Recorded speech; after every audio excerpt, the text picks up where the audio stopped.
Hello, I'm Sri from CBTU. Welcome to the Ethical Hacker training course based on Certified Ethical Hacker CEH certification program by EC Council. Our course is divided into 20 modules covering all the categorized topics. CEH course covers 270 plus technologies and 2000 plus tools in all. This is module 1, Introduction to Hacking. This section covers who is hacker, what is hacking, ethical hacking, terminology, methodology, etc. Introduction to hacking. Our journey begins by knowing about the world of hackers and hacking. Our focus in this course is towards gaining skills for ethical hacking to protect information technology or digital technology world from hackers. Topics covered in this module are what is hacking, who is hacker, hacking terminology, major security breaches or hacks, type of attacks, hacker classes, type, hacking methodology, that is reconnaissance, scanning, gaining access, maintaining access, and clearing tracks. Hacker or a cracker is someone who seeks to breach defenses and exploit weakness in the target with his equipped skills. Hacking is breaking into target and gaining unauthorized access and compromise the target for own benefit. Hackers may be motivated by money earning, gaining profit, show protest, gather info, taking challenge, sabotage, recreation, fun, or any other. Ethical hacking.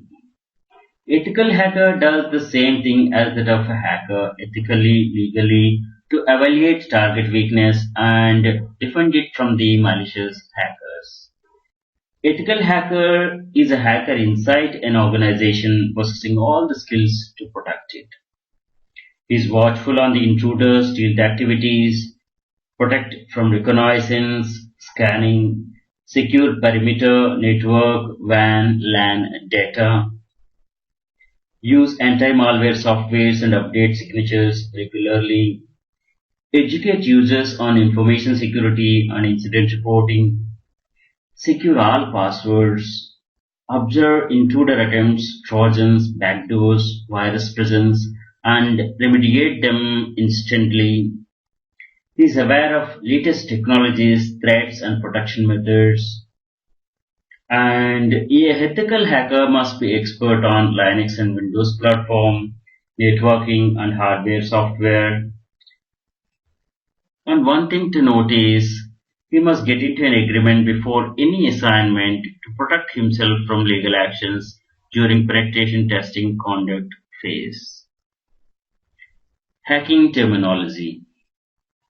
Let us understand some of the mostly used terms in the hacking world. Target. Target of evaluation. This is mostly used term in the hacking world. It can be an object, system, network, application, or software on which a hacker conducts attack.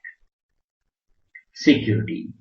The protection methodology of uninterrupted functioning infrastructure delivering service. Hacker breaches this security and interrupts the functioning. Security triad. Confidentiality, integrity, and availability form the security triad. Balance of these three is important for the expected security. Attack. It's a violation of security and taking control of system, network, and conducting malicious activities. Threat. Threat is a possible danger that may breach security of target and cause possible harm. Example, one of the many doors in a house is not locked. It's a threat that someone may enter through the door and steal. Bug or flaw in a software is a threat to security which a hacker can exploit and break in. Unlock a door is a bug. Vulnerability. Weakness, bug, or a flaw which allows a hacker to exploit and compromise the system application to his objectives. Objective may be damage, loss of data, or any. Vulnerability is also known as attack surface. Exploit. It's a piece of code written taking advantage of vulnerability to compromise the target. Hacker uses exploits on vulnerabilities, breaches security to gain access on the target to fulfill his malicious objectives. Here you see US tops in the list, and 50% of the security breaches happened in 5 countries. Latest one being WannaCry ransomware. This attack affected half a million systems in 150 plus countries. Types of attacks on a target are classified and by nature: active attack, passive attack. Active attack modifies the resources during the attack. In a network, DOS attack, spoofing, man in the middle, or poisoning, ping flood, ping of death, smurf attack, etc. On a host, buffer overflow, heap overflow, stack overflow, format string attack, etc. Passive attack. They do not modify the resources but copy, capture information. Example: port scan, idle scan, etc. And by perimeter, it's an inside attack, outside attack. Inside attack is initiated inside the security perimeter, possibly by an authorized user. Outside attack. It is unauthorized or illegitimate user mostly. On system target. Operating system attacks. Example: OS vulnerabilities, misconfiguration attacks, application level attacks, shrink wrap code attacks. This is just of exploiting holes in the unpatched or poorly configured software. Type or class of hackers. We know that a hacker is someone who seeks to breach defenses and exploit weakness in the target with his equipped skills. White hat or ethical hacker. He legally evaluates the target weakness and defends them from the malicious hackers. He breaks security for non-malicious reasons, either to test the security system, perform penetration tests, or vulnerability assessments for a client. They do not cause harm, but protect and reinforce the targets. Black hat hacker. He is malicious and unethical. He violates security, has an intent to break the law, disrupt the systems or business, generate illegal financial return, mainly motivated by money earning, gaining profit, etc. Grey hat hacker. He is non-malicious but still unethical. The grey hat hacker lies between the black hat and white hat hacker. A grey hat hacker may hack a target and inform the owner that their system has a security defect and seek some fee to announce it to them and offer to correct them as well. If their efforts are not recognized or paid for, then they may publish the facts to the world. Grey hat hackers may not necessarily be hacking for their personal gain, but unauthorized access to a system is illegal and unethical. Script reading. He is a newbie, unskilled hacker but curious to apply his newly acquired skills, who hacks into the system by using available tools. They are beginners, immature, and may or may not understand the impact of their actions, and they might cause uncontrolled damage. Blue hat hacker. They are also called as bug testers. They do the bug testing of a system application prior to its launch, looking for the exploits so that they can be closed. Hacktivist or hacktivism. A hacktivist is a hacker who utilizes the technology to publicize social, ideological, religious, or political message. Hacktivism is a cyberterrorism that involves website defacement, DOS attacks, etc. They publicize the information which should not be made public. Hacking for a cause, spreading communication, highlighting their cause. This is still not legal, irrespective of their intent, as it involves unauthorized access, non-permitted communication. Hacking methodology.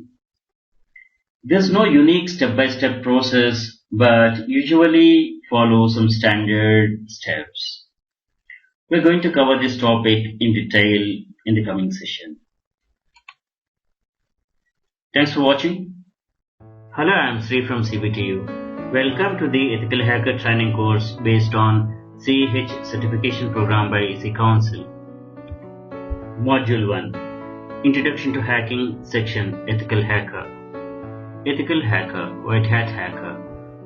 We are going to cover who is hacker, what is hacking, hacker classes, types, ethical hacking, certified ethical hacker. Hacker or a cracker is someone who seeks to breach defenses and exploit weaknesses in the target with his equipped hacking skills. Hacking is breaking into the target and gaining unauthorized access and compromise the target for own benefit. Hackers may be motivated by money earning, gaining profit, show protest, gather info, take a challenge, sabotage, recreation, for or any other motive. Type of hackers. We have white hat, ethical hacker, black hat, malicious or unethical hacker, grey hat, non-malicious or unethical hacker, script kiddie, just newbie, blue hat, that is bug testers, and hacktivist or hacktivism. White hat hackers legally evaluate the target weakness and defend them from malicious hackers, that is black hat hackers. He breaks security for non-malicious reasons, either to test the security system, perform penetration tests, or vulnerability assessments for a client. They do not cause harm but protect and reinforce the targets. We're going to discuss these types in another session. Ethical hacker. Ethical hacker does the same thing as that of hacker ethically, legally to evaluate the target weakness and defend it from the malicious hackers. Ethical hacker is a hacker inside the organization possessing all skills to protect it. He is watchful on intruders, stealth activities, protect from reconnaissance, scanning, secure perimeter, network, WAN, LAN, data, use anti-malware software and update signatures regularly, educate users on information security, incident reporting, secure all passwords, observe the intruder attempts, trojans, backdoors, virus presence, and remediate them instantly, aware of latest technology, threat and protection methods. Ethical hacker must be expert on Linux and Windows platforms, networking and hardware, software. He must get into an agreement before any assignment to protect himself from legal actions during penetration test conduct phase. Prerequisites for getting CH certified. Candidate having at least 3 years of experience in information technology, knowledge of TCP/IP, Linux and Windows operating system. This is helpful in quick learning. Course audience. Network admins, security officers, auditors, security professionals, and anyone who is concerned about the security of their network infrastructure. Certified Ethical Hacker, CEH.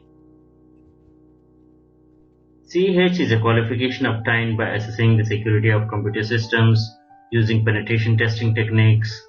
The code for the CEH exam is 31250, current version 9.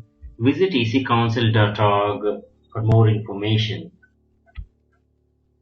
This is EC Council website and explore this site for more information. EC Council certified 200,000 professionals in 145 countries. That covers 3,000 tools and technologies and 350 SMEs, subject matter experts, are involved in the course development. Explore this site for more information. Let us explore this link CEH.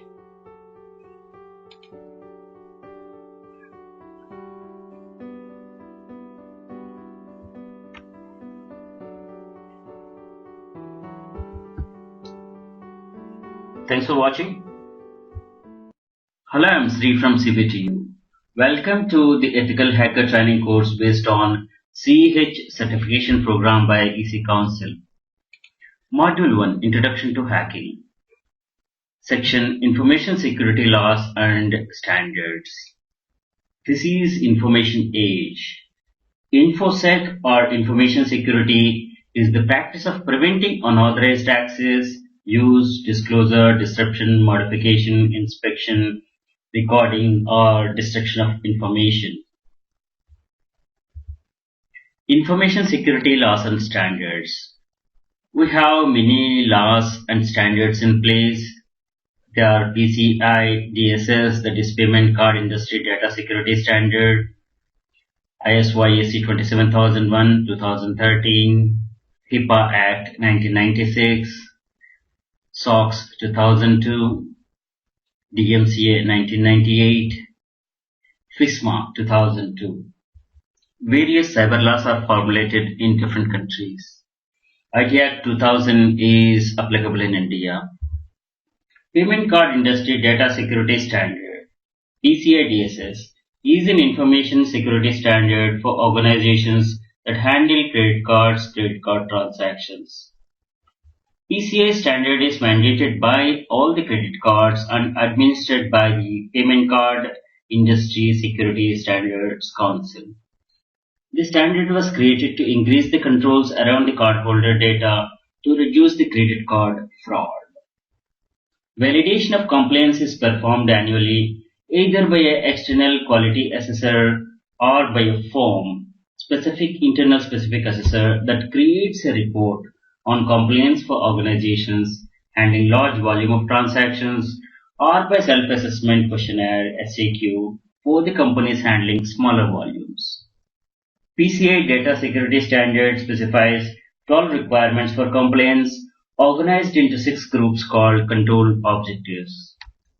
This is PCI Security Standards Council website. You can go through it for more information.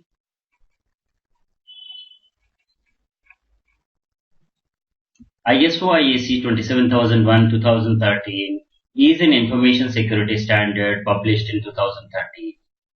It is published by a joint subcommittee of International Organization for Standardization, that is ISO, and International Electrotechnical Commission, IEC. It is a specification for ISMS, that is Information Security Management System. Organizations that meet the standard may be certified compliant by an independent and accredited certification body on successful completion of formal compliance audit. The new and updated controls reflect changes to technology affecting many organizations. This is ISO website, and this is ISO/IEC 27001 2013 Information Security Standard. You can go through it for all the controls, groups, and control objectives information.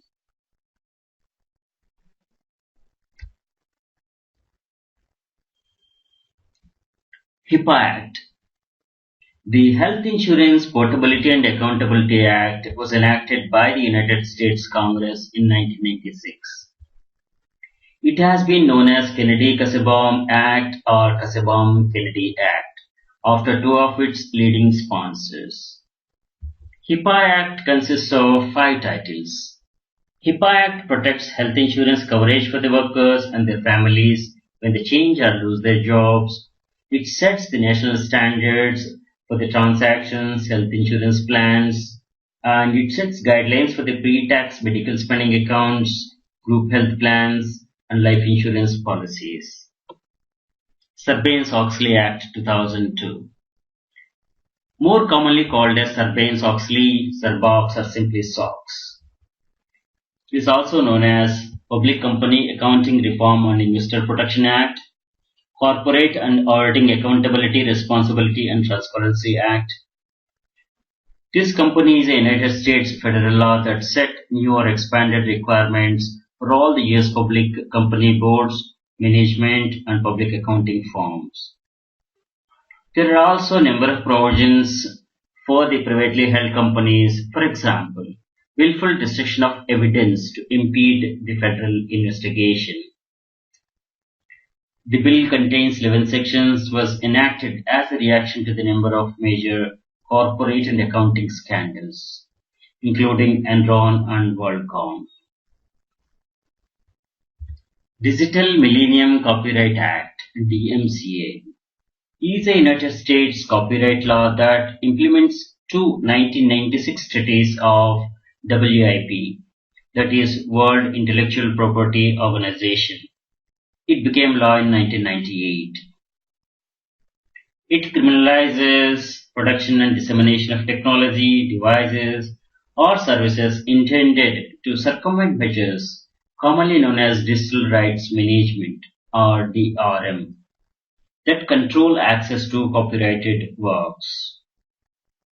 It also criminalizes the act of circumventing an access control, whether or not there is actual infringement of copyright itself. In addition, DMCA heightens the penalties for copyright infringement on the Internet. FISMA, Federal Information Security Management Act of 2002, is a United States federal law enacted in 2002. The Act recognized the importance of information security to the economic and national security interests of United States. The Act requires each federal agency to develop, document, and implement an agency-wide program to provide information security for the information and information systems that support the operations and assets of the agency, including those provided or managed by the agency, contractor, or other source. Cyber laws in India are enforced by the Ministry of Electronics and Information Technology, Government of India. They provide legal recognition to the electronic documents and a framework to support e-filing and e-commerce transactions.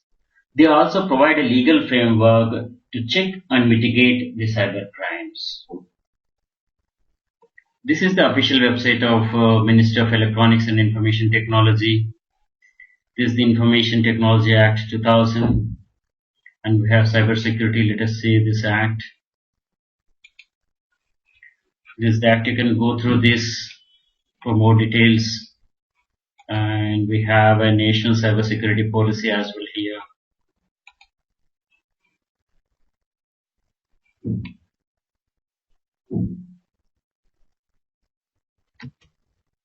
Cyber laws worldwide. A cybersecurity regulation comprises directives that safeguard information technology and computer systems, with the purpose of forcing companies and organizations to protect their systems and information from cyber attacks.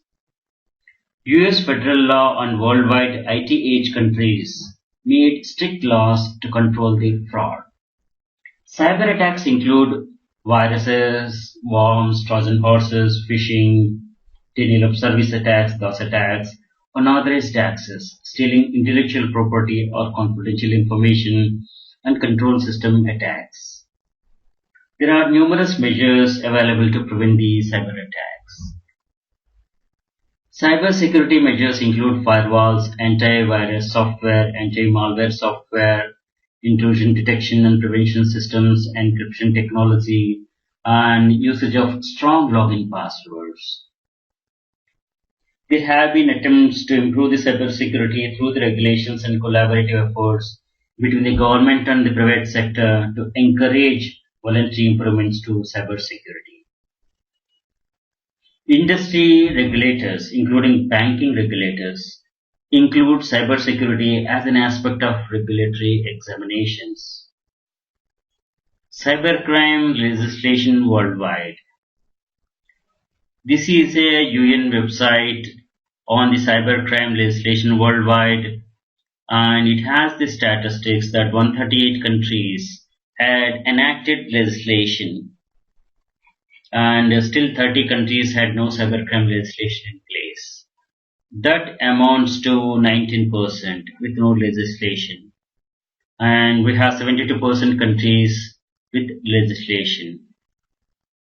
You can explore this website So this is the index, and which country doesn't have the legislation. So that is shown here.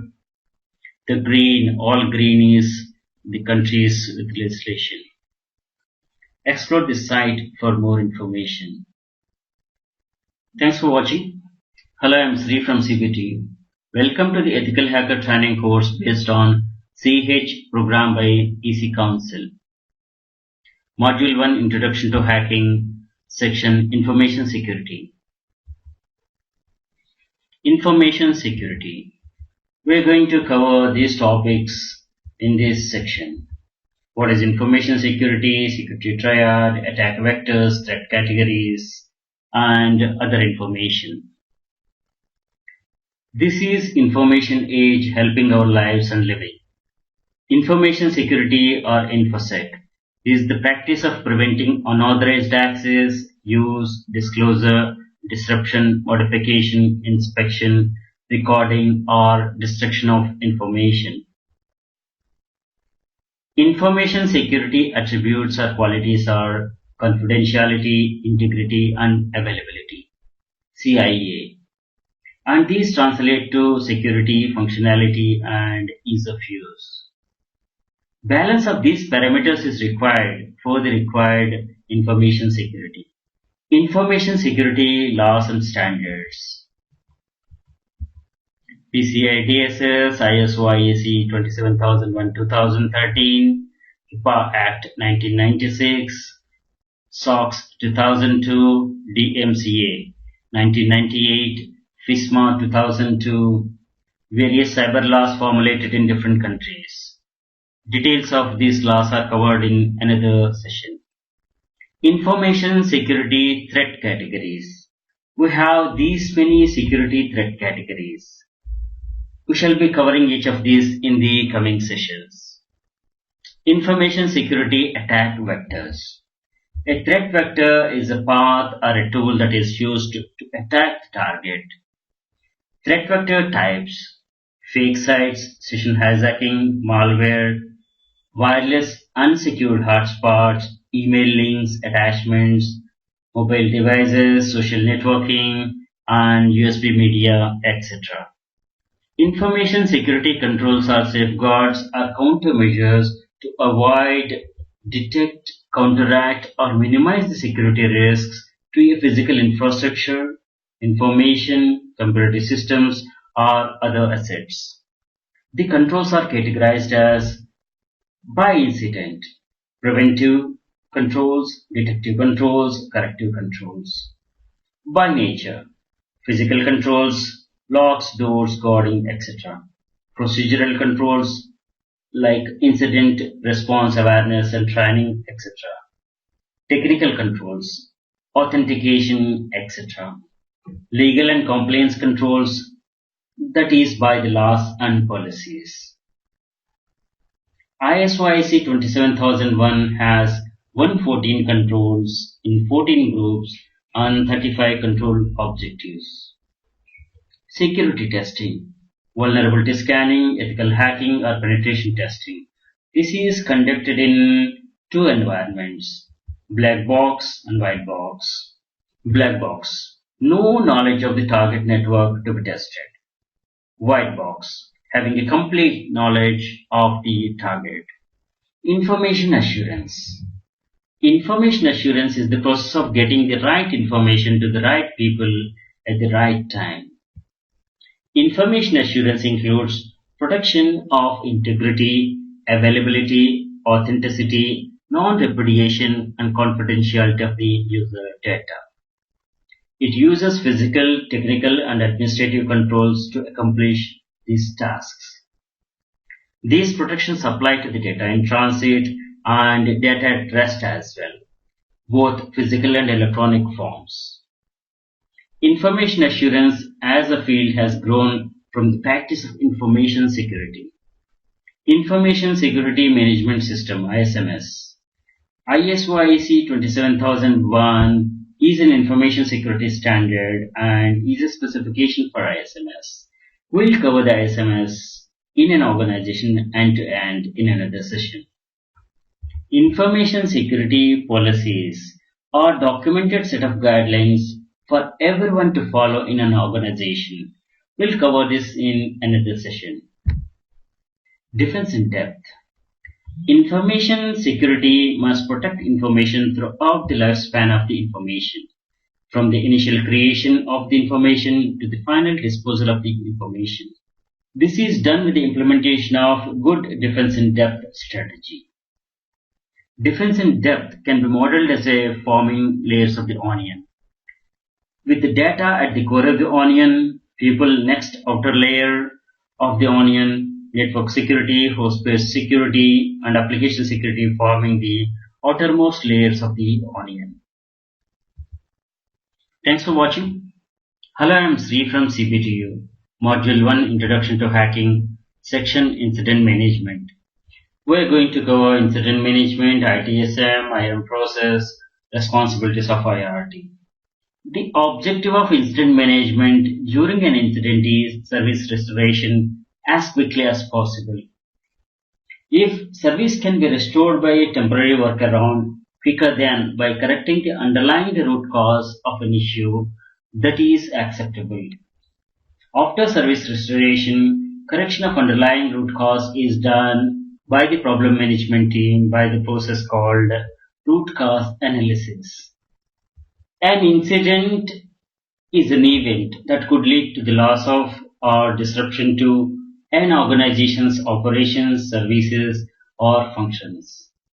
Incident can be defined as an unplanned interruption to an IT service or reduction in the quality of an IT service.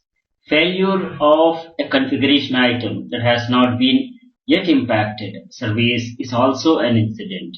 An example of this would be a failure of one disk from a mirror set and a redundant link in high availability connectivity.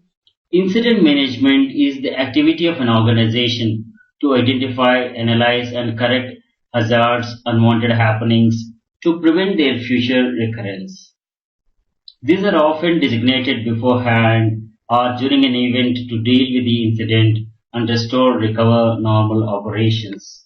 Improper incident handling can escalate to an emergency, crisis, or a disaster.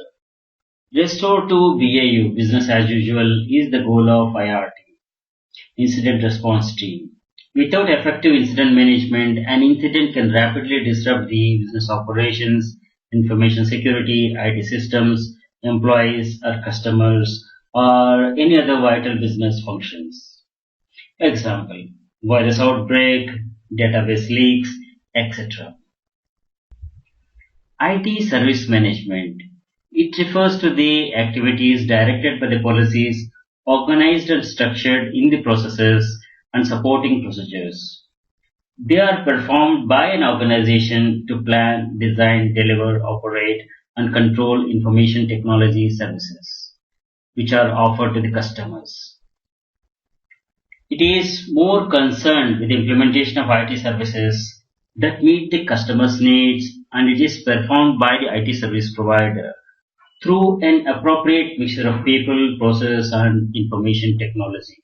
IT service management focuses on the customer's needs and IT services for customers rather than IT systems. IT service management. This framework has a relation with other management standards. It is shown here. Blue boxes represent ITSM methodology, ITIL 2011. There are standards and frameworks contributing to the overall ITSM discipline. COBIT, Control Objectives for Information and Related Technologies.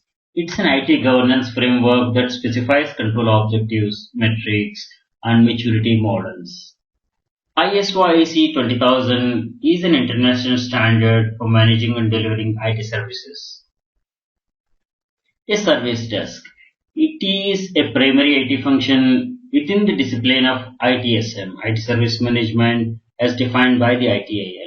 It is intended to provide a single point of contact, SPOC, to meet the communication needs of both users and IT staff. Incident management process. The activities defined by the ITIL are identification, detect or report the incident, registration, The incident is registered in the incident management system. Categorization. The incident is categorized by priority, SLA, etc. The incident is prioritized for the better utilization of resources and support staff time. Diagnosis. Reveal the full symptom of the incident. Escalation. That is to get the additional support from other organizational units. Investigation and diagnosis. If no existing solution from the past could be found, the incident is investigated and the root cause analysis is done. Resolution and recovery. Once the solution is found, the incident is resolved. Incident closure. In the incident management system, the incident is properly closed by providing the complete analysis that is done on the incident and attach any supporting documents for that along with the root cause analysis and mark it as closed. The Security Incident Response Team, that is IRT, is a group of individuals who have been trained in the incident management, each having distinct response roles. The team works under the direction of an incident officer. IRT team normally handles the incident starting from the report till resolution. They work toward quick recovery and normal operations as early as possible. Thanks for watching. Hello, I am Sri from CBTU. Welcome to the Ethical Hacker Training course based on CEH certification program by EC Council. Module 1 Introduction to Hacking, Section Data Breaches and Malware Trends. We're going to cover data breaches and malware trends in this session. Data breaches. A data breach is the intentional or unintentional release of secure or private confidential information to an untrusted environment. Incidents range from the attack by black hats associated with the organized crime, political activists, or national governments to careless disposal of used computer equipment or data storage media. A data breach is a security incident in which a sensitive, protected, or confidential data is copied, transmitted, viewed, stolen, or used by an individual unauthorized to do so. Data breaches may involve financial information such as credit card or bank details, personal health information, personally identifiable information, trade secrets of corporations, or intellectual properties. Most data breaches involve overexposed and vulnerable unstructured data, such as files, documents, and sensitive information. Data breaches information. Let us see the data breaches worldwide. Here is the information about the world's biggest data breaches. You please explore as you are interested. This site has the information starting from 2004.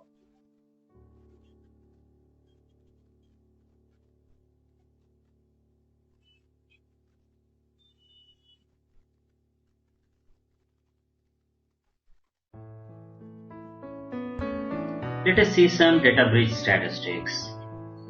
Here we see the data breach statistics. Data records lost or stolen since 2013 is counted here. So you see the statistics here based on every day, hour, minute, and even second.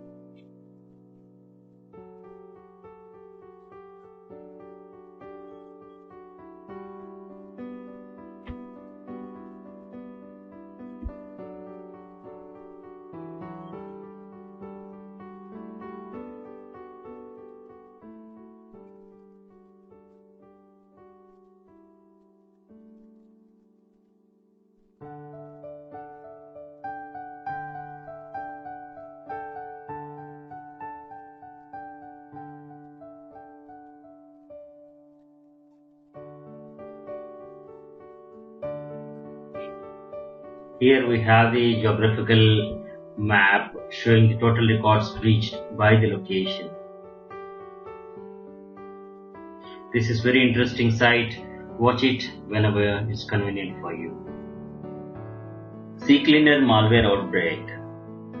This CCleaner malware is said to be targeting the internal networks at Google, Microsoft, and Samsung, and others. This CCleaner is a Windows utility cleaner. Hackers hide malware in CCleaner software. Security researchers at Cisco Telos discovered that hackers injected malware into the CCleaner app, which has been used by millions of people and businesses to get rid of virus, potential malware off their computers. Over 2 million users were affected. CCleaner's owner were compromised to distribute the malware. So let us understand what malware is. Malware is a software which is specifically designed to disrupt, damage, or gain unauthorized access to a computer system, which includes computer viruses, worms, Trojan horses, spyware, etc. Let us see the malware trends around the world. Here is the malware trends information from GData security blog. You please explore this site whenever it's convenient. Thanks for watching. Hello, I'm Sri from CPTU. Welcome to the Ethical Hacker training course based on the CEH certification program by EC Council. Module 1, Introduction to Hacking, Section, Threat Modeling. Threat Modeling. This is a process by which potential threats can be identified, enumerated, and prioritized, all from the hypothetical attacker's point of view. The purpose of threat modeling is to provide defenders with a systematic analysis of the most likely attack vectors and the assets most desired by an attacker.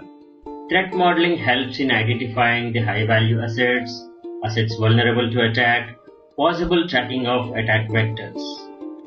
There are 4 well-known methods of threat modeling. They are STRIDE, FASTA, TRIKE, VAST. Threat modeling STRIDE. STRIDE methodology. It's an approach to the threat modeling that was introduced by Microsoft way back in 1999, providing a mnemonic for the developers to find threats to our products. STRIDE patterns and practices, asset entry point were amongst the threat modeling approaches developed and published by the Microsoft. STRIDE is not an acronym but Microsoft's methodology for threat modeling. Threat modeling FASTA. Process for attack simulation and threat analysis. This is a 7-step risk-centric methodology. It provides a 7-step process for aligning business objectives and technical requirements, taking into account compliance issues and business analysis. The intent of the method is to provide a dynamic threat identification, enumeration, and scoring process. This methodology is intended to provide an attacker-centric view of the application. Threat modeling TRIKE. TRIKE methodology is using threat models as a risk management tool. Within this framework, threat models are used to satisfy the security auditing process. Threat models are based on a requirement model. The requirements model establishes the stakeholder-defined acceptable level of risk assigned to each asset class. Analysis of the requirements model yields a threat model from which threats are enumerated and assigned risk values. The completed threat model is used to construct a threat model based on asset, roles, actions, and calculated risk exposure. Threat modeling VAST. VAST is visual, agile, and simple threat modeling. The underlying principle of this methodology is the necessity of scaling the threat modeling process across the infrastructure and the entire SDLC, and integrating it into agile software development methodology. The methodology seeks to provide actionable outputs for the various stakeholders, that is, application architects, developers, cybersecurity personnel, and senior executives. The methodology provides a unique application and infrastructure visualization scheme such that the creation and use of the threat models do not require any specific security SME, that is subject matter expert. Threat modeling tools. There are 5 tools available for organizational threat modeling. Microsoft's free threat modeling tool. This utilizes Microsoft's threat modeling methodology. This is DFD based and identifies threats based on STRIDE threat classification scheme. MyApp Security's Threat Modeler. This is the first commercially available threat modeling tool. This is based on VAST methodology. Arius Risk. This offers both community and commercial version of the tool. ForceIT's SecuriCAD. This is commercial threat modeling tool. SD Elements by Security Compass. This has automated threat modeling capabilities. Microsoft Threat Modeling Tool 2016. This tool helps in finding threats in the design phase of the software projects.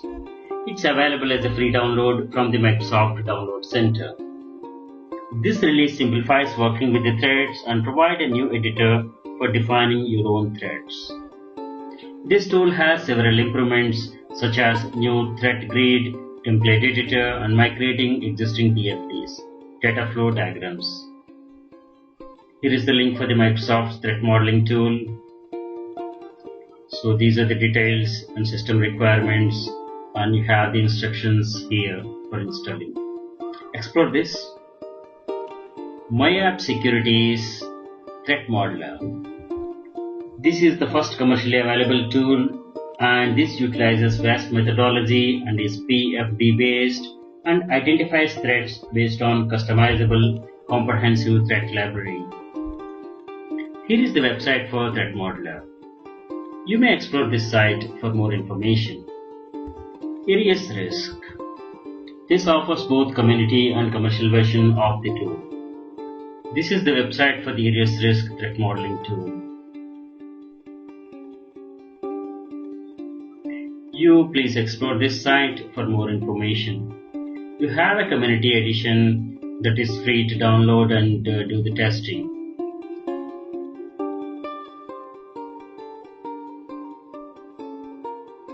ForceIT's SecuriCAD.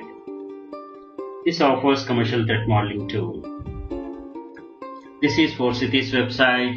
You can download community version of SecuriCAD, cyber threat modeling and risk management tool, and you can explore this site for more information.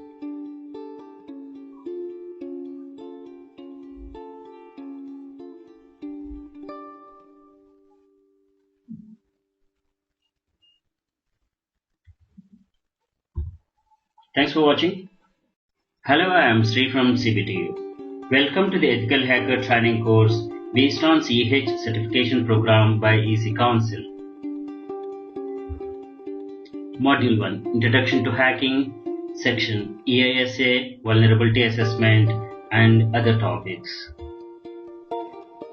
We are going to cover Enterprise Information Security Architecture, that is EISA, Network Security Zoning, that is DMZ, Physical Security Controls, Information Warfare, Vulnerability Assessment, and VA Research Sites.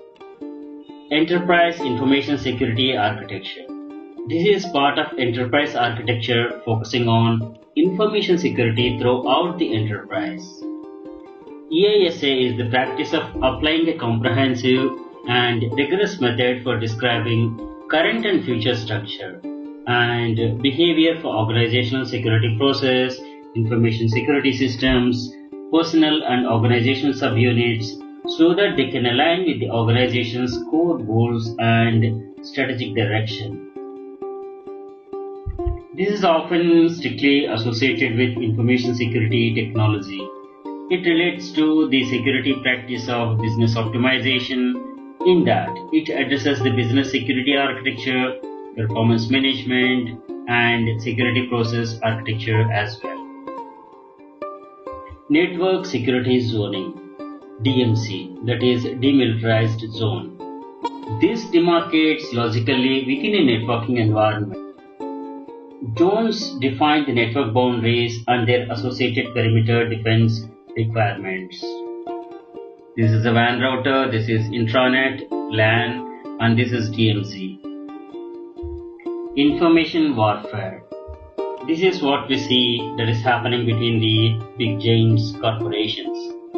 This involves the use and management of information and communication technology in pursuit of a competitive advantage over an opponent. Information may involve collection of tactical information, false assurances, spreading of propaganda, or disinformation to demoralize and manipulate the enemy and the public.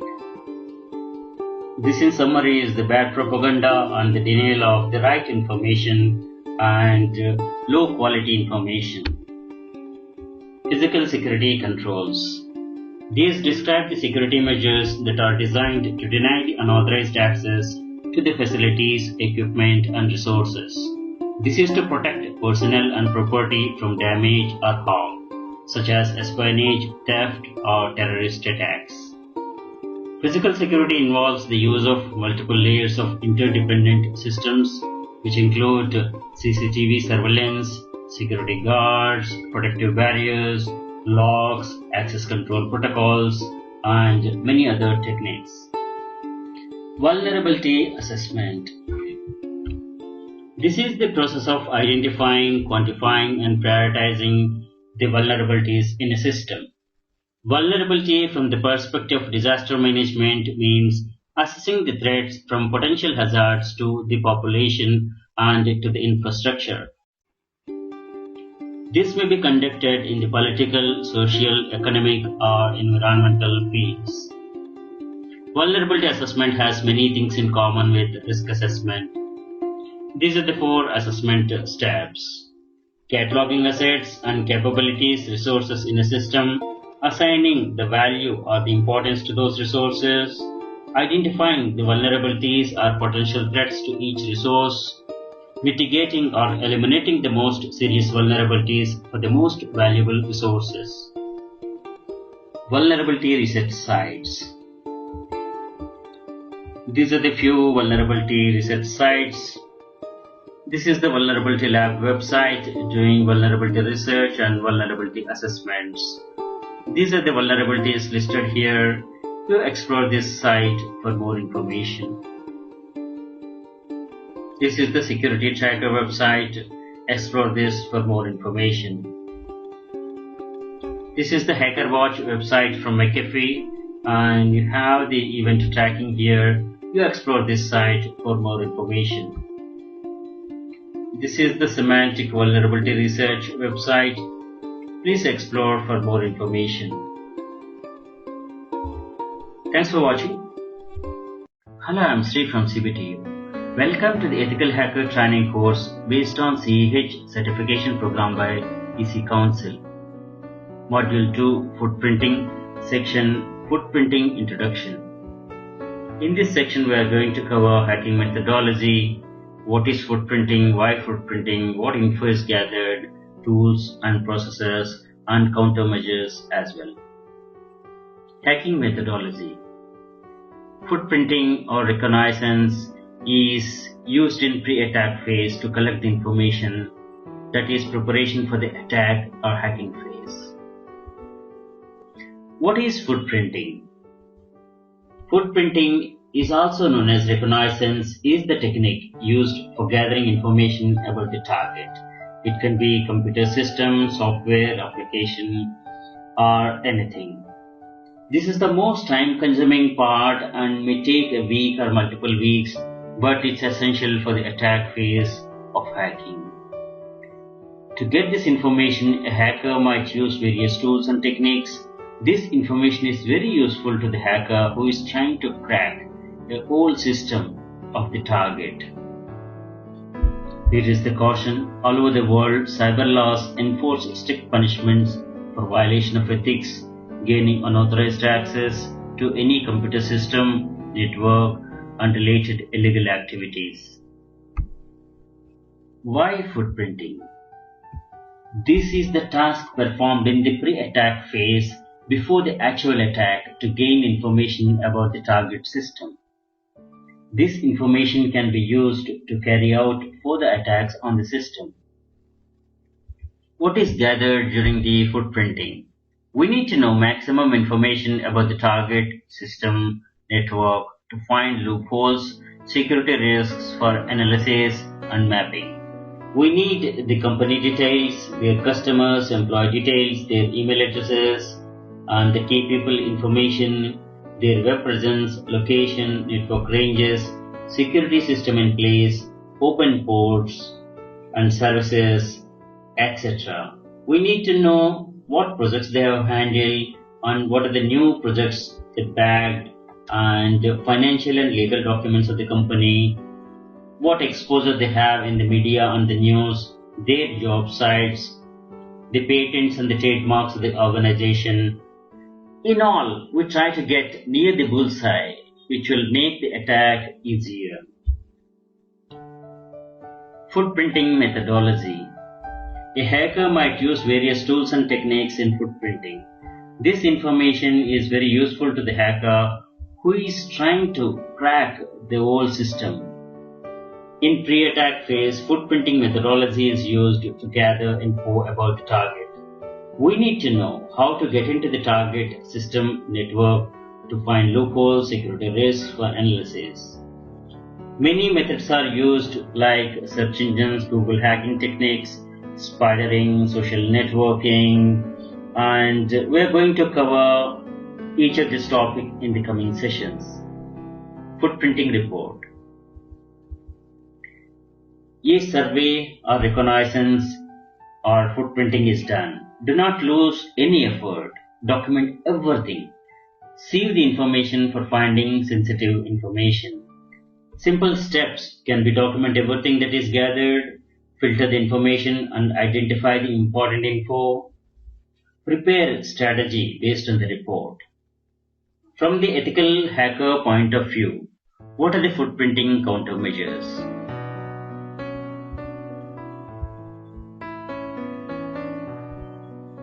Security harden the network devices like routers, firewalls and switches, and also servers and hosts, etc.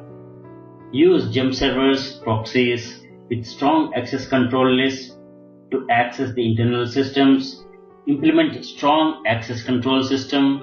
Watch and respond to the alerts by IPS, IDS, and all the network monitoring applications.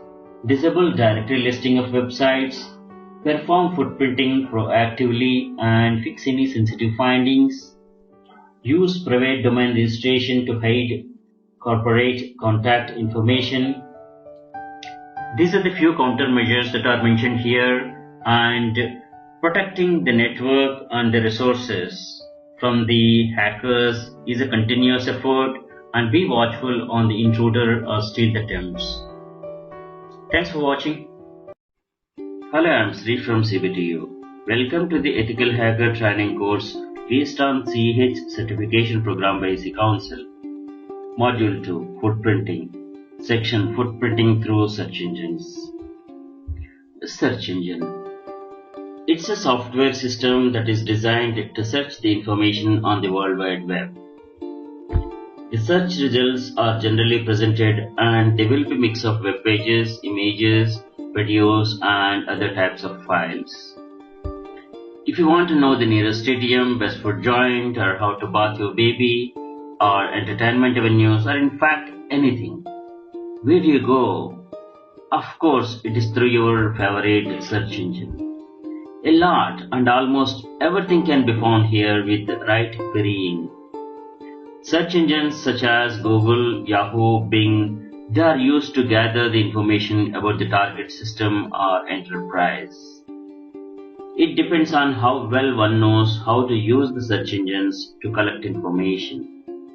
If used properly, an attacker can gather lots of information about a company, its employees, exposed sensitive information, its capable and its policies, etc. Search engine, and in fact Google has become the common household term for anything and everything. Just by simple search itself, we can get what we want intelligently. We normally Google for information on general topics, entertainment, maps, Google search, etc. Footprinting through the search engines can gather a lot of information like exploring companies' public and intranet websites, blogs and forums, financial reports, finding the hosting, web server and operating system details, collect location and contact information, key Google search, social networking sites, gather information from financial services, footprinting through job sites, monitoring target, using the alerts. Competitive intelligence. Search to include on target, key intelligence info gathering, company, its key people, financials, projects, customers, competitors, network protection technology that is being used, monitoring website traffic, tracking online reputation, etc. Google hacking is also called as Google darking. This is a computer hacking technique that uses Google search and other Google applications to find security holes in the configuration software code that a website or an application use. Google hacking is done by using advanced queries, and the search results include hidden confidential information that is not meant for public viewing, which is generally not found through the simple Googling. Google indexes web pages like any search engine, index images, videos, postings, and all types of files such as PDF, PPT, DOC, etc. Google hacking locate specific strings of the text within the search results. Some of the more popular examples are finding the versions of vulnerable web applications. We are going to cover Google hacking in another session. Thanks for watching. Hello, I am Sri from CBTU. Welcome to the Ethical Hacker training course based on CEH certification program by EC Council. Module 2 Footprinting Reconnaissance. Section Google Hacking Darking. Google hacking is also named as Google darking. This is a computer hacking technique that uses Google search and other Google applications to find security holes in the configuration and the software code that a website or an application use.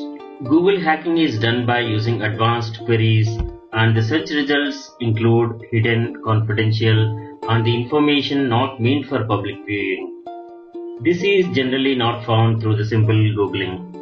Google indexes web pages like any search engine, index images, videos, discussion group postings, and all sorts of file types such as PDF, PPT, and so on. Google hacking locates specific strings of the text within the search results. Tremendous amount of information can be searched and uncovered in the Google hacking. Finding the sources using Google Advanced Research Operators expose hidden information through the Google hacking database. Let us know about the Google darking history. In 2002, Johnny Long began to collect interesting Google search queries that uncovered vulnerable systems, sensitive information, which he labeled them as Google Darks. Google Hacking Database. This is an authoritative source for querying the Google search engine.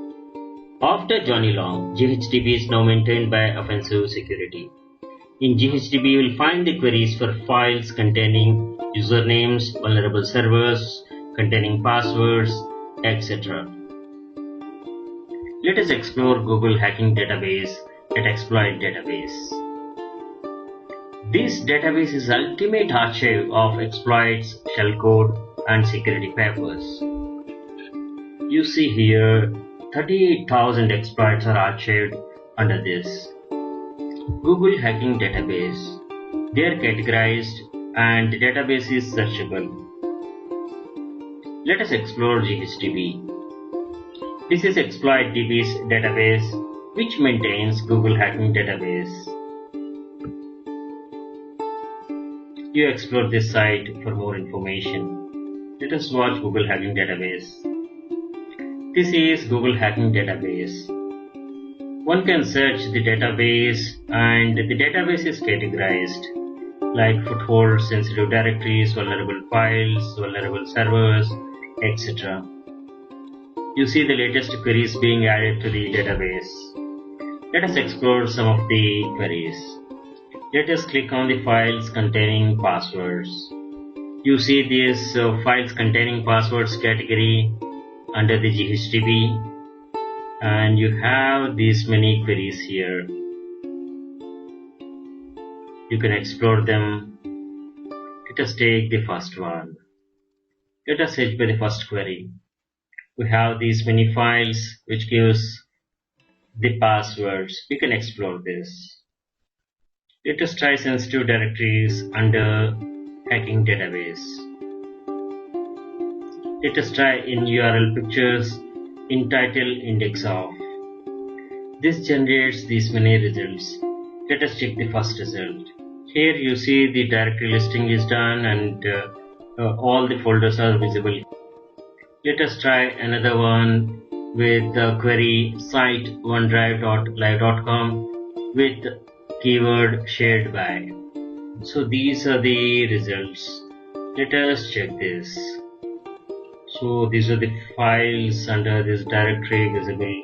So in all, we have seen that this hacking database is all powerful, which can explore the hidden information, and it identifies advisories and server vulnerabilities, error messages that contain hacking info, expose sensitive directories, password files, pages containing logon portals, sensitive directories, vulnerable files, and vulnerable servers. Google Hacking Database contains thousands of Google Docs. You can explore some of these Google Docs. Further, you can try these as well. Thanks for watching. Hello, I'm Sri from CBT. Welcome to the Ethical Hacker Training course based on CH certification program by EC Council. Module 2 Footprinting, Section Web Crawler Spider. A web crawler is also called as a spider, ant, or automatic indexer, also web scatter. This is an internet bot that browses the World Wide Web for the purpose of web indexing. Web crawlers copy all the pages they visit for later processing by search engine, which indexes the download pages so that the user can search more efficiently. Web crawlers copies mirrors a website for offline viewing, and they are preserved as snapshots. Further, crawling or spidering is the process of surfing the internet to get the required information about the target. The sites surfed can include the target's website, blogs, social networks. The information obtained by this method will be useful in other reconnaissance methods as well. Google bot from Google, Bing bot from Bing crawl the sites and index web pages. General purpose crawlers are HTTrack, Apache Notch, and many more. They are coming up. Web crawling policy should not annoy the target, following specific behavior policies like selection policy, which states which pages to download, revisit policy, which checks for the changes to the pages, politeness policy. This is to avoid overloading the websites as crawlers consume resources on the remote server, overloading and impacting the performance of the website. Parallelization policy. This says how to coordinate the distributed web crawlers. Web crawling security or countermeasures. Everyone wants their website to top in the search engine query results, which is possible by allowing search engines to spider and index data. This can also have unintended consequences and lead to a compromise or data breach if search engine indexes resources that should not be publicly available or pages revealing potentially vulnerable information. Crawlers visit the sites without approval and download the content, and by default everything can be accessed and downloaded. Apart from standard web application security recommendations, web admins can reduce their exposure to specific hacking by permitting search engines to index the public parts of their websites with robots.txt. pages to be excluded from crawling must be added to the robot.txt. The pages such as login pages, etc. Web crawlers identify themselves to a web server when crawling. Web servers log crawlers' visits. Admin must use the tools to identify, track, and verify the web crawlers. Spam bots and other malicious web crawlers, they don't put the identifying information in the user agent field. They may mask their identity as a browser or other well-known crawler. Crawlers may be accidentally trapped in a crawler's trap, or they may be overloading the web server with their requests. Web admin need to stop such malicious crawlers. Identification is also useful for admins in identifying genuine crawlers versus malicious ones. Deep web crawling. Google's Sitemaps protocol and ModWI are intended to allow the discovery of these deep web resources, that is, dynamic pages. Googlebot web crawling is done on all the text contained inside the hypertext content, tags, and href links. General purpose crawlers. Googlebot from Google. This is a search bot software used by the Google, which collects documents from the web to build searchable index for the Google search engine. BingBot is a robot deployed by Microsoft in 2010 for the Bing search engine, replacing MSN Bot. WebCrawler is a meta search engine that blends the top search results from Google Search, Yahoo, and other search engines. WebFountain is an internet analytical engine implemented by the IBM for the study of unstructured data on the World Wide Web. World Wide Web Worm, WWW. This is inactive as of now. This was a crawler used to build a simple index of document titles and URLs. Yahoo Slurp. This was the Yahoo search crawler until Yahoo joined with Microsoft to use BingBot instead. Other popular ones are FastCrawler, Polybot, RBSC, SwiftBot, etc. Open source crawlers. We have Apache Nudge, Scrappy, HistoryTrack, PHP Crawler, and many others. Let us explore some of them in the coming session. Apache Nudge is highly extensible and scalable web crawler. It's based on Apache Hadoop and can be used with Apache Salt and Elasticsearch. It's written in Java. It is robust and scalable. It can run on a cluster as well. Nudge originated with Dow Cutting and Mike Caprella. Dow Cutting is the creator of both Lucene and Hadoop. Let us explore Nudge.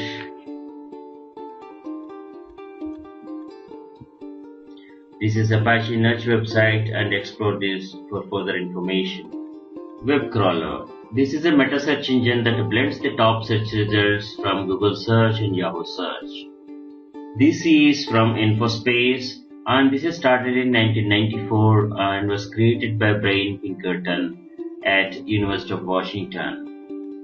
PHP Crawler. This is an open source crawling script based on PHP and MySQL. Explore phpcrawl.cuab.de for more information. HistoryTrack. This is free and open source web crawler and offline browser. This was developed by Javier Roche. It has many features like it allows to download mirror a website from internet to a local computer. Let us see some of the HistoryTrack features. It allows users to download mirror a website from internet. It's licensed under GNU GPL v3. It arranges the downloaded site by the original site's relative link structure. Update an existing mirror site and resume interrupted downloads. It's configurable by options and by filters. That's like include and exclude. There's a basic command line version to use scripts and run cron jobs. Two GUI versions are available: WinHistoryTrack, which is for Windows, and WebHistoryTrack for the Linux, Unix, BSD releases. It can follow the simple links generated with JavaScript and inside applets and Flash. Download HistoryTrack from this link. This is suitable for your operating system. give some project name and categorize it under some category. You can give a name, path for the downloads, and the action, what you want to do. So download the website, and you have many other options, and adding an URL with a username and password, and any better options you want to set, you can set, and click next. You have these many options. You can download a website, or you can get separated files, and you can choose whatever you like, and clicking on add URL.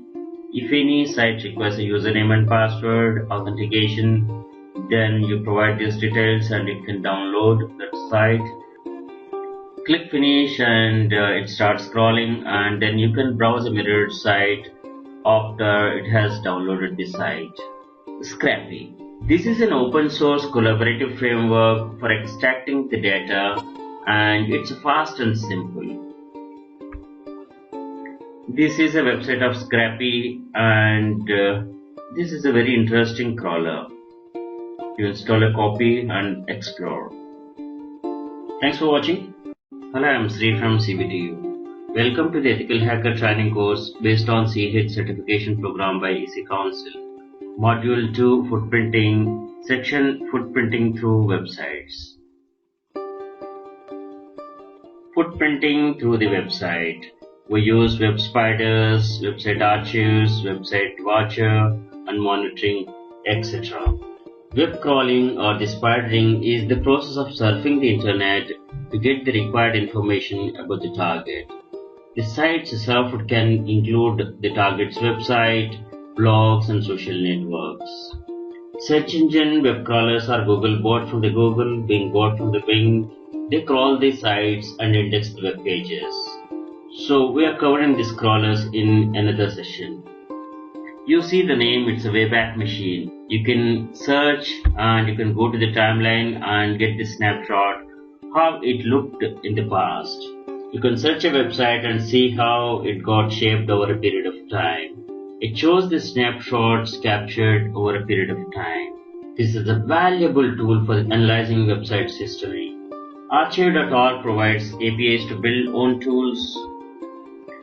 This is Archive.org's website, and it has archived 306 billion web pages.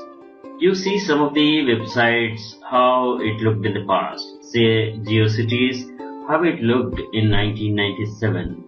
And this is Amazon.com, how it looked in 2005. And you know how it looks today. And this is NY Times in 2013. And like this, you can explore some of the interesting sites, how it shaped itself over the time. And this Internet Archive provides API tools, subscription service. If a website is not yet archived by the Wayback Machine, you can enter an URL and you can save the page so that it starts capturing the web page, and you can refer it at any point of time in future. Amazon.com. Just we have captured some snapshots, that is how it looked in 2005 and how it looks today. Website Watcher detects the website updates and highlights all the changes. It monitors the web pages, password protected pages as well. This is the website of Website Watcher, and explore this for more information. Alternative to Website Watcher. This is just a mirror of what we have seen just. Website monitoring is the measure of website availability. Website monitoring is often used by the businesses to ensure website uptime, performance, and functionality as expected. We often hear the uptime and availability in terms of the percentage. When someone says that they guarantee 99% uptime means it is 87 hours 36 minutes, it's approximately 4 days downtime in a year. If you want good uptime, you should go for more nines as here. Website monitoring gathers extensive data on website performance, such as load times, server response times, page element performance, that is often analyzed and used for further optimized website performance. Purpose of website monitoring is to check the performance, reliability under the peak loads, improve search engine rankings, improve SLA, that is service level agreement, security monitor against virus and malwares, improve user experience, network admins, webmasters, help desk personnel. They may monitor the single page of a website or complete business process as per requirement. There are two types of website monitoring. There is synthetic monitoring, which is active monitoring. Passive monitoring is real-time monitoring. Notification of alerts is sent by email or instant messaging, cell phones, SMS, etc. Let us know about some of the website monitoring tools.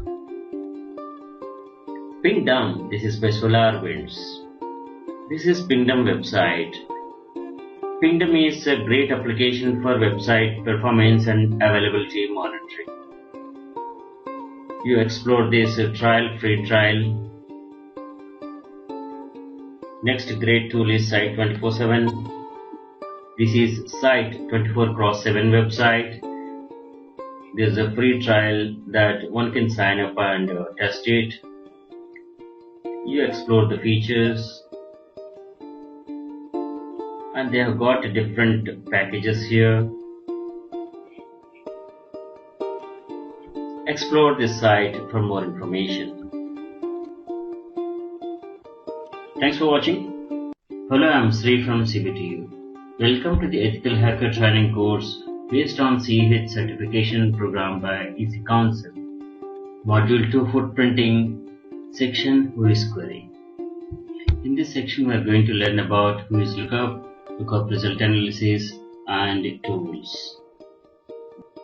Whois Research helps in getting information about the target website, the registrant, administrator's email address, contact details, creation and expiry date, name servers, etc. Whois query is based on domain name server, IP address, etc.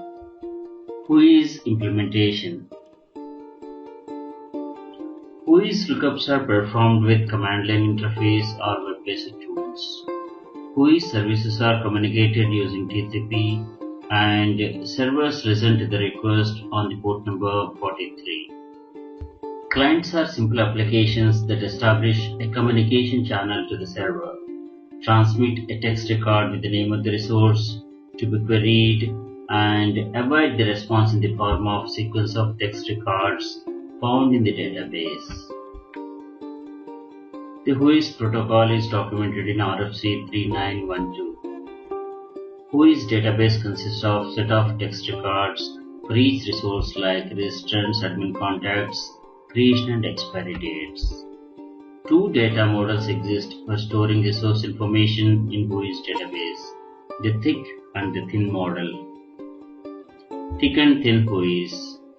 Whois information can be stored and looked up according to either a thick or thin model. Thin Whois server. This stores only the name of the Whois server of the registrar of the domain, which in turn has the full details on the data being looked up. Referral Whois or RWhois.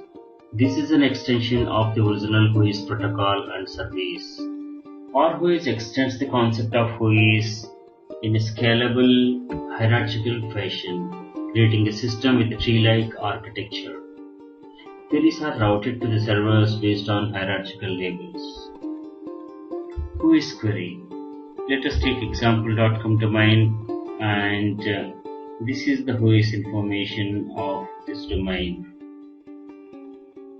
Just type Whois space and the domain name, and it will display the Whois information. Here are some Whois query links. Whois at ip-address.com. This is the Whois information of an IP address that is recently queried at whois.ip-address.com. This is the website of ip-address.com, and the IP we have chosen is from the recent queries that are made here. For any Whois query, it will display the contact information of the registrant and the admin. It even displays the location map. Let us see whois.icann.org. This is ICANN Whois website. Let us look up example.com Whois. It provides this information here. Thanks for watching. Hello, I'm Sri from CPTU. Welcome to the Ethical Hacker Training course based on CEH certification program by EC Council. Module 2, Footprinting Reconnaissance, Section Traceroute LookandGlass Servers. In this section, we are going to cover locating network range, traceroute analysis, tools, and LookandGlass servers. Traceroute is a network diagnostic tool. Traceroute is used to trace the path between a user and the target system on networks. It is helpful to find out the network failures, routing loops, black holes in Internet. The original Traceroute program was written by Van Jacobson in 1987. In Unix, Linux, macOS, the command is traceroute, and in Microsoft Windows, the command is traceRT. This tool displays the path and measuring the transit delays of the packets across the hops in the network. The history of the route is recorded as the round-trip times RTT of the packets received from each successive host or a hop in the route or the path. Sum of the mean times in each hop is a measure of the total time spent to establish the connection. Traceroute proceeds unless all the three packets sent are lost more than twice. Then the connection is lost and the route cannot be evaluated. Ping, on the other hand, only computes the final round-trip times RTT from the destination point. In IPv6, the tool name has traceroute 6 or traceRT6. Let us traceroute example.com. This is resolving to this IP address, and by default it is 30 hops max. This traceroute is completed in 18 hops. Hop 1, this is my gateway and my service provider and the backend network, and it gone through the various hops in the internet service network and finally reached the destination. These are the mean times calculated from each hop.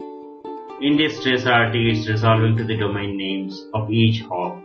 In this, you see the stars RTO request timeout, so this must be some firewall in the path. Traceroute with -d switch option, it will not resolve to the domain names for each of the hops and the trace is faster. Just type traceRT and enter, and you will get the usage and the options that are available. How traceroute works. In Unix and Linux, traceroute sends a sequence of UDP packets with the destination port numbers ranging from 33,434 to 33,534. In Windows, traceRT sends ICMP echo request instead of UDP packets. The time to live TTL value is also known as hop limit, is used to determine the intermediate routers being traversed towards destination. Traceroute sends packets with TTL values that gradually increase from packet to packet. Starting from the TTL value of 1, Traceroute sends packets with TTL values that gradually increase from packet to packet. Starting with TTL value of 1. Routers decrement TTL values of the packets by 1 and discard the packets whose TTL value has reached 0, returning the ICMP time exceeded error message.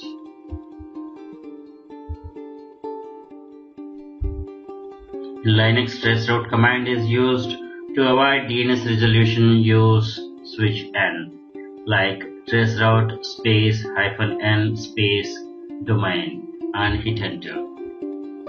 LookandGlass server or LG server is accessed remotely for the purpose of viewing routing information. Publicly accessible LookandGlass servers are run by internet service providers and internet exchange points. Traceroute links. Traceroute.org has worldwide server information. PCH, Packet Clearing House, provides info based on IXPs and sorting available by cities, countries around the world. Traceroute.org provides worldwide server information. This is traceroute.org website, and this is maintained by Thomas Kernan, and by country you can search. This site has information on Looking Glass, route servers, BGP info and BGP tools, and many other important links. Let us check Looking Glass.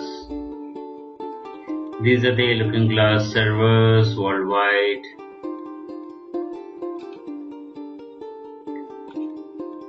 These are the route servers worldwide.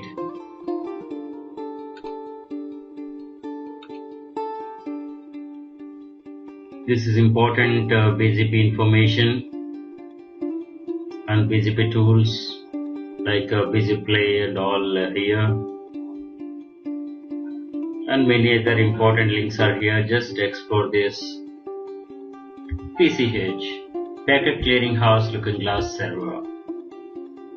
This provides the routing info based on IXPs by city, by country. These are the standard queries, and it can take arguments as well. Let us check Show IP BGP summary for this IXP. These are the results. So many number of routes, and these are the neighbors. You explore this. These are the important BGP tools here. You explore these links, and we are going to cover more about this in Cisco certification courses.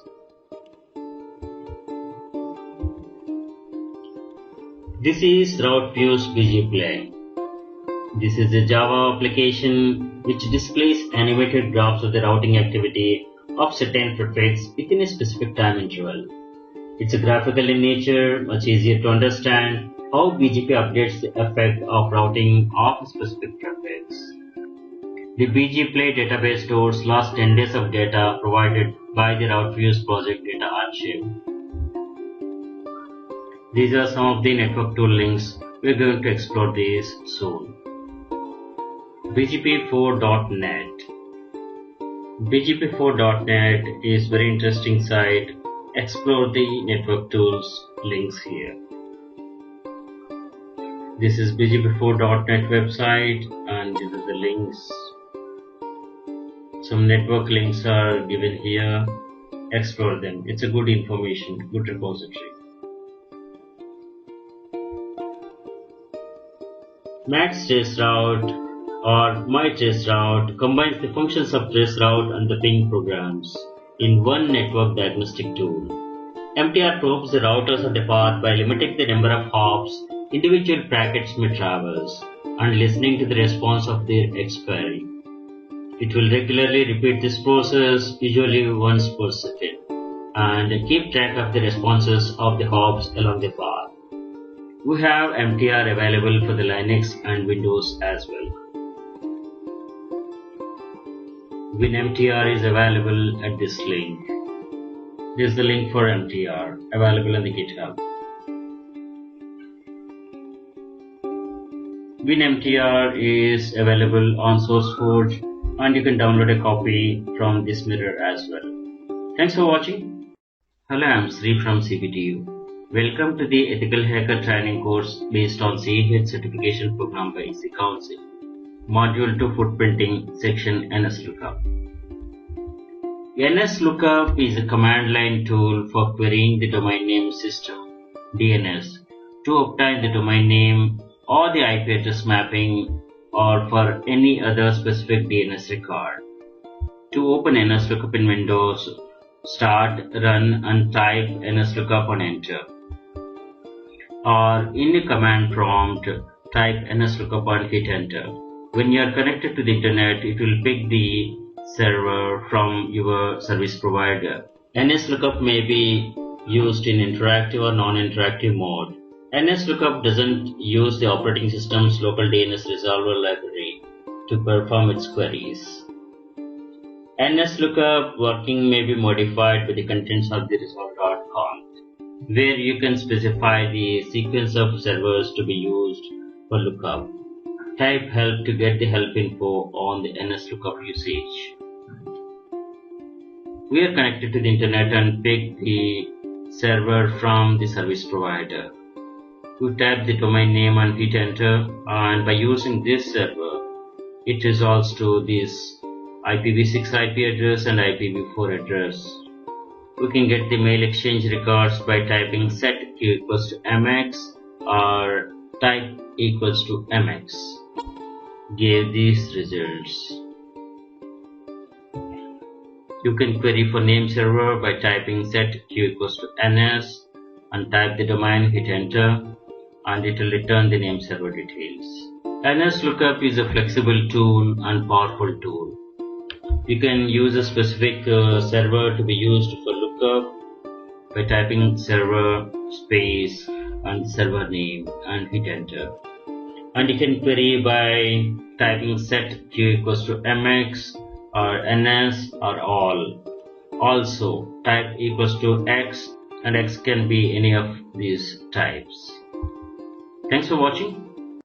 Hello, I am Sri from CBTU. Welcome to the Ethical Hacker Training course based on CAH certification program by EC Council. Section Simple Network Management Protocol SNMP.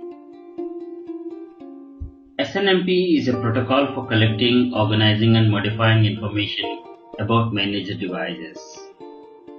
Managed devices, nodes are routers, switches, servers, workstations, printers, etc. SNMP is widely used in network management for network monitoring. An agent software inside a managed device translates alerts events as SNMP traps and send them to NMS, Network Monitoring Station or Network Management Station. SNMP exposes management data in the form of variables on the managed systems, organized in a Management Information System base, MIB, which describes system status and configuration. These variables can be remotely queried and managed by SNMP managing applications. SNMP is defined by IETF Internet Engineering Task Force. It consists of a set of standards for network management, including an application layer protocol, a database schema, and set of data objects, that is MIB. SNMP operates in the application layer, that is layer 7 of the OSI model. The SNMP agent receives request on UDP port 161. The manager sends request from any available source port to port 161 in the agent. The agent response will be sent back to the source port or the manager. The manager receives notifications, that is traps or inform requests on port 162. The agent generates notifications from any available port. When used with TLS or DTLS, that is Transport Layer Security and Datagram Transport Layer Security, requests are received on port 10,161 and traps are sent to port 10,162. In SNMP communication, one or more administrative computers are called managers. They monitor and manage a group of hosts or devices. Each managed system node has an agent which reports information via SNMP to the manager. SNMP managed network consists of three components: managed device, agent, and network management station (NMS). A managed device is a network node that implements SNMP interface that allows unidirectional, that is read-only, or bidirectional, read and write, access to node-specific information. Managed device exchange node-specific information with the NMS. The managed device can be any type of device, including routers, servers, switches, IP telephones, hosts, printers, etc. An agent is a software on managed devices which report information via SNMP to the manager. A network management station, NMS, monitor and control the managed devices. Management Information Base, MIB, is a database of objects that can be managed on a device like router, switch, firewall, etc. The managed objects or variables can be set or read to provide information on the network devices and interfaces. MIB describes the structure of the management data of a device system containing object identifiers, OID, and metadata. Each OID identifies a variable that can be read or set via SNMP. SNMP agents expose management data on the managed systems as variables. We have 7 PDU types, that is protocol data units, in SNMP version 3, which is in use as of now. We have 3 SNMP versions, and the latest one being SNMP version 3. SNMP version 3 security mechanisms such as USM or TSM prevent successful attacks. SNMP version 2C is incompatible with SNMP version 1. These strategies for interoperability are proxy agents, such as SNMP version 2 agent, which can act as a proxy agent on behalf of SNMP version 1 managed devices. And another one is NMS, Network Management Systems, which can understand both versions. In SNMP version 3, security is the main focus. This defines a security version of SNMP which facilitates remote configuration of the SNMP entities. The security aspect is addressed by offering both strong authentication and data encryption for privacy. SNMP provides important security features of CIA triad, that is confidentiality, integrity, and availability. SNMP Auto Discovery discovers new devices in the network automatically. SNMP version 1 and version 2C present security risk as SNMP read communities are broadcast in clear text. SNMP v3 mitigates this risk somehow, and anyway care should be taken when using automatic discovery feature. This is sample MIB OID, how it looks like. SNMP Check is an open source tool which automates the process of gathering information of any devices with SNMP protocol support. It can be used for penetration testing or system monitoring. This is SNMP Check website. It supports these enumerations, and you can download a copy here. And Metasploit module is also available, and by default it comes with Kali Linux. And this is how a report sample looks like. You explore this. SNMP Check is installed on Kali Linux by default. SNMP Check allows you to enumerate the SNMP devices and places the output in a useful, friendly format. This is SNMP Check Kali Tools web page. A Windows system can receive messages generated by SNMP agents and forward them to the SNMP management programs. SNMP Trap service in Windows operating system. A Windows system can receive messages generated by SNMP agents and forward them to the SNMP management programs running on this system. This is Cisco MIB Tools link. Thanks for watching. Hello, I am Sri from CBTU. Welcome to the Ethical Hacker Training course based on CHIT certification program by EC Council. Module 2, Footprinting, Reconnaissance.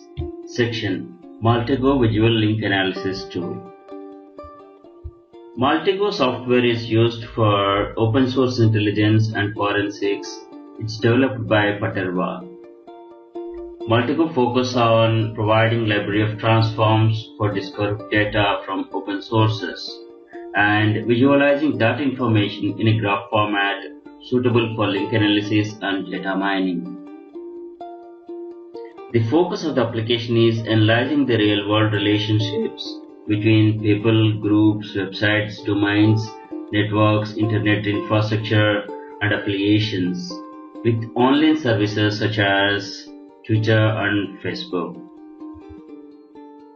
we're going to explore Paterwa website about Maltego. Once again, Maltego comes with open source intelligence OSINT plugins called Transforms. The tool offers real-time data mining and information gathering and representation in graphic patterns. Maltego can be used for the information gathering phase of footprinting. Maltego will save your time and will allow you to work smartly. Maltego tool does footprinting internet infrastructure as well as gathering information about the people, organization, analyzing the relations based on the information available on the internet. Maltego can be used to determine the relationships between the following entities: people, names, email addresses, alias, groups of people, social networks, network of networks, companies, affiliations, websites, document and files, internet infrastructure such as domains, DNS names, IP addresses. Connections between these pieces of information are found using OSINT techniques by querying sources such as DNS records, whois records, search engines, social networks, online APIs, and metadata, etc. Maltego provides results in wide range of graphical layouts that allow for clustering of information, which makes relationships instant and accurate. This makes it possible to see hidden connections as well. There are 4 types of Maltego clients available: Excel, Classic, CE, and Casefile. The difference between these versions are the number of entities that can be written from a single transform and the maximum number of entities that can be on a single graph. Casefile is used by analysts using offline data who do not need access to standard transforms within Maltego. These are the Maltego client versions and their features under each version. Maltego CE's Community Edition. This is available for free for everyone after quick registration. It offers the same functionality as the Maltego Classic with few limitations. Maltego CE is used by security professionals worldwide and it ships with Kali Linux out of the box. Maltego CE features. It has the ability to perform link analysis on up to 10,000 entities in a single graph. The capability to return up to 12 entities per transform that is run. It includes the collection nodes which automatically group entities together with common features and find the key relationships you are looking for. It includes the ability to share the graphs in real time with multiple analysts in a single session. Graph export options include GraphML entity lists. Graph import options include tabular formats, CSV and Excel formats, also copy-paste as well. Maltego Community Edition is part of Kali Tools. Under the Information category, OSINT Analysis, click on Maltego CE to open Maltego Community Edition. Create your account and configure Maltego client. Please note once again that Maltego CE is for non-commercial use only. Install Maltego. If you do not want to use the Kali Linux Kali tools, you can install it. Installation of Maltego CE is easy and quick. It uses Java, runs on Windows, Mac and Linux. Minimum hardware specifications are 2 GB RAM, multi-core processor, 4 GB of disk space, internet access, and these ports to be opened. This is Maltego website.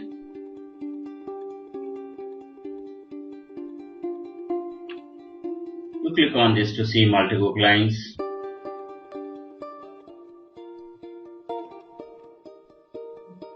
These are the different versions. These are the features of each version.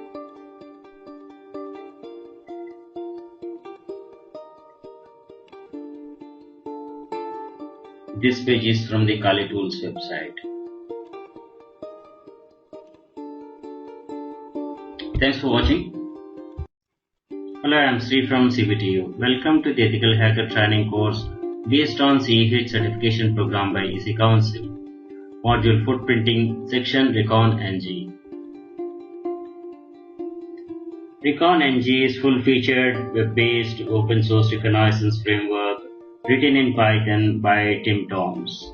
This is available from bitbucket.org website and sponsors are blackfieldsinfosec.com. Recon NG look and feel is similar to Metasploit framework, but it's different. Modular framework with easy database integration, built-in convenience functions, interactive help, command completion. Reconnaissance is conducted quickly and thoroughly. It automates OSINT process, that is open source intelligence. Recon NG is available from bitbucket.org.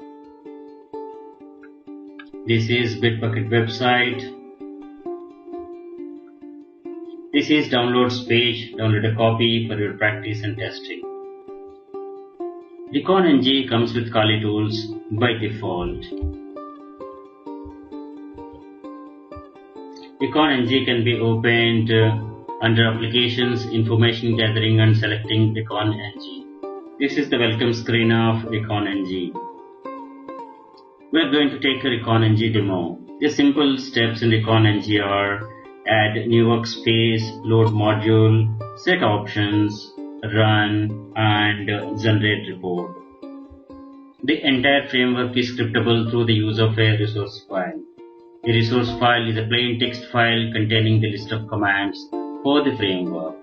Referencing the resource file for the execution is like this. We are going to take a demo on this soon.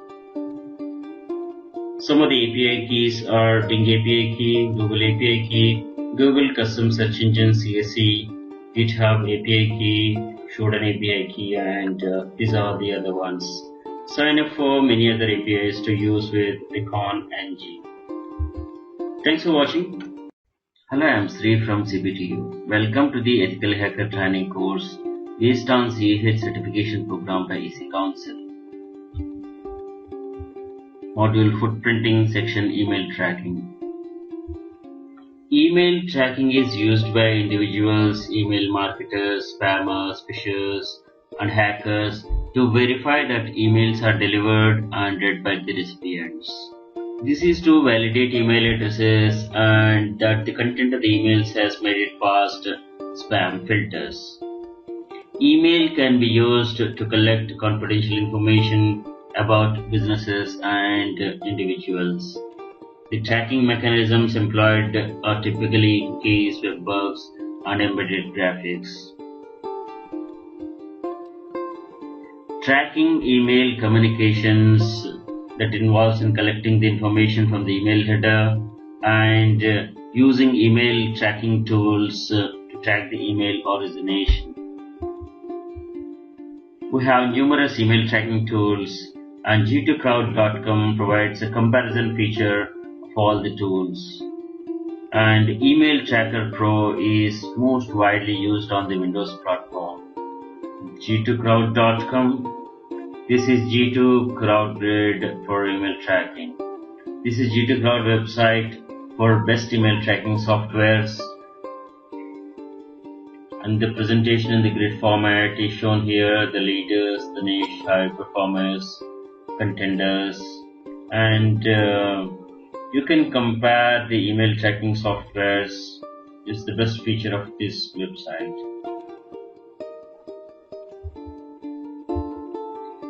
Email Tracker Pro is most widely used on the Windows platform for email tracking purpose. As you know that our network traffic is loaded with spam emails, and in our daily life as much as 95% of the emails is spam.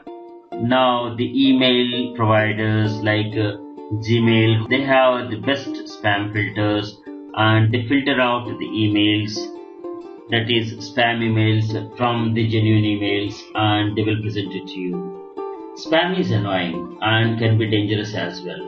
It may contain virus and fake links. They play tricks to gain sensitive information from you. Email Tracker Pro traces the origin of the email by using email header and stops spamming with spam filter. The features is it can trace the email, it can report the abuse, it has a built-in spam filter, and the best part is it is integrated with email clients such as Outlook.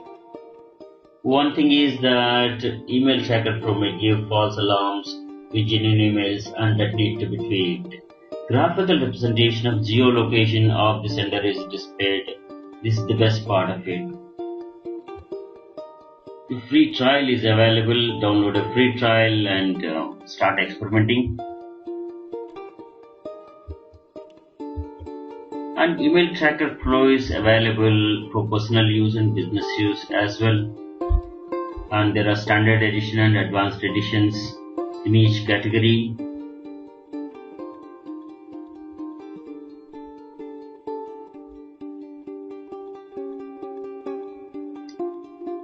The current version of the Email Tracker Pro is 4058, and these are the minimum requirements like Java 1.6 or above, and RAM 512 MB, disk space of 120 MB, and 1 gig processor is good. This is the website of Email Tracker Pro.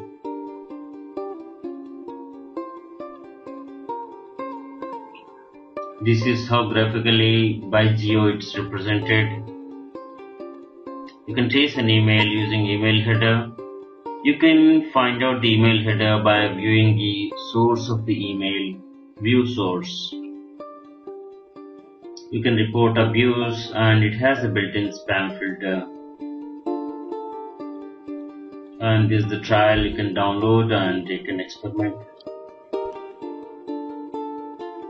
Select any message and click view source to find the header info. Email header info is required for Email Tracker Pro for tracking and analysis. There is another one that is mailtracking.com. This is the website of mailtracking.com and you may sign up for the free trial. This is the website of IPLS. You explore this site as well. Thanks for watching. Hello, I am Sri from CBTU. Welcome to the Ethical Hacker Training course based on CEH certification program by EC Council. Module Network Scanning, Section Introduction to Network Scanning. After footprinting, hacker gets fair idea about the target organization's network and its protection system. Network scanning is information gathering mainly for the purpose of security assessment or performing a tag. Network scanning includes port scanning, SSDP scanning, and vulnerability scanning. A port scan is a method used by the intruders to discover the services running on the target machine. Hacker uses this info in attack phase to gain unauthorized access to a system. The purpose of network scanning a target is to find live hosts, open ports, services running on the target host, vulnerabilities, weakness in the operating system or application, exploit vulnerabilities during the attack phase, make profile of the target system or network. Profile includes IP address range, servers, DNS, network infra, operating system, and services running there. Enumeration phase, collecting routing info, network access, SNMP data, perimeter protection methods, and host protection methods, etc. SSDP is Simple Service Discovery Protocol, a network protocol based on IB suite for advertisement and discovery of network services and presence information. It accomplishes this without the assistance of DHCP, DNS, or without static configuration of a network host. SSDP is the basis of Discovery Protocol of Universal Plug and Play, that is UPnP, and is intended for use in residential or small office environments. It is a text-based protocol based on HTTP/U. It uses UDP as the underlying transport protocol.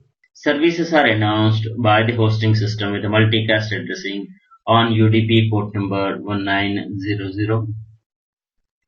In IPv4, multicast address is 239.255.255.250, and SSTP or IPv6 uses the address FF0X::C for all scope ranges indicated by the X. In 2014, it was discovered that SSDP was being used in DDoS attacks, known as SSDP reflection attack with amplification. DDoS is distributed denial of service. Many devices have a vulnerability in the UPnP software that allows an attacker to get replies from port number 1900 to a destination address of their choice. With a botnet of thousands of devices, the attacker can generate sufficient packet rate, occupy bandwidth to saturate links, causing the denial of service. That is DOS attack. These are some of the popular network scanning tools. We have many multi-purpose tools which does scanning, monitoring, analysis, and remediation for vulnerabilities as well. These are the open source network monitoring tools: Nagios, Cacti, Isinga, Shinken, Zabbix, OpenNMS, etc. These are commercial network monitoring tools: Splunk, SolarWinds, Capsa, OpenVAS, etc. Most of these have free editions which can be tried, and they will have some limitations. Full version can be tried as offered by the respective organization. Thanks for watching. Hello, I'm Sri from CBTU. Welcome to the Ethical Hacker Training course based on CEH certification program by EC Council. Module Network Scanning, Section Port Scanner. A port scanner is an application designed to probe a server or a host for open ports. This is often used by the administrators to verify the security policies of their networks, and by the attackers to identify network services running on a host to exploit vulnerabilities. A port scan is a process that sends a client request to a range of server port addresses on a host with the goal of finding an open port or active port. Port sweep is to scan multiple hosts for a specific listening port. The latter is typically used to search for a specific service. For example, SQL-based worm may port sweep looking for the host listening on TCP port 1433. A port is an endpoint of communication in an operating system. A port number is a 16-bit unsigned integer, thus ranging from 0 to 65535. Specific port numbers are often used to identify specific services. There are 1024 well-known port numbers reserved by convention to identify specific service types on a host. Well-known port numbers are FTP 21, SMTP port number 25, like this. HTTP, all well known, that's a World Wide Web Service, and secure HTTP is 443, like this. In TCP/IP, network services are referred using two components: a host address and a port number. Example 192.168.1.1. This is host :22. This is port, SSH port, that is. The results of a scan on a port is usually generalized into one of the three categories: open or accepted. The host sent a reply indicating that a service is listening on the port. Closed or denied or not listening. The host sent a reply indicating that connections will be denied to this port. Filtered, dropped, or blocked. There was no reply from the host. Open ports present two vulnerabilities: security and stability concerns associated with the program responsible for delivering the service, that's open ports, and with the operating system that is running on the host, open or closed ports. Filtered ports do not tend to present vulnerabilities. These are the port scanning types: TCP scanning, SYN scanning, UDP, ACK, window scanning, and FIN scanning.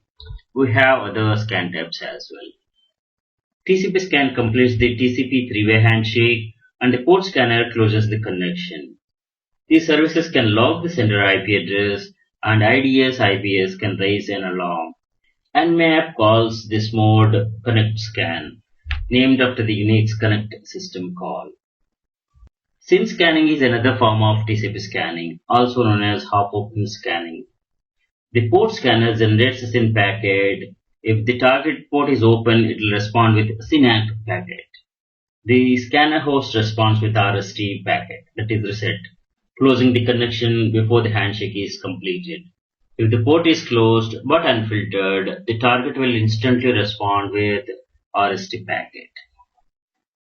UDP is connectionless protocol, so there is no equivalent to TCP SYN packet. If a UDP packet is sent to a port that is not open, the system will respond with an ICMP port unreachable message. Most UDP port scanners use this scanning method and use the absence of response to infer that a port is open. However, if the port is blocked by a firewall, this method will falsely report that a port is open. If the port unreachable message is blocked, all ports will appear open. This method is also affected by ICMP rate limiting. Sending a DNS query to port 53 will result in a response if DNS server is present. ASIC scanning doesn't exactly determine whether the port is open or closed, but whether the port is filtered or unfiltered. This is especially good when attempting to probe for the existence of a firewall and its rule sets. Window scanning is rarely used and is untrustworthy in determining whether a port is opened or closed. It generates the same packet as ASIC scan but checks whether the window field of the packet has been modified. Firewalls generally block SYN packets. FIN packets can bypass the firewalls without modification. Closed ports reply to a FIN packet with appropriate RST packet, that is the reset packet, whereas open ports ignore the packet on hand. This is a typical TCP behavior and is in some ways a loophole. We have many scan types. These are the other scan types that exist, and Nmap supports most of these. XMAP sends packets with FIN, urgent, and push flags turned on like a Christmas tree. Null sends a packet with no TCP flags set. Protocol scan. This is done to determine what IP protocols like TCP, UDP, etc. are enabled on the target. Proxy scan. This is done to know the proxy's IP address.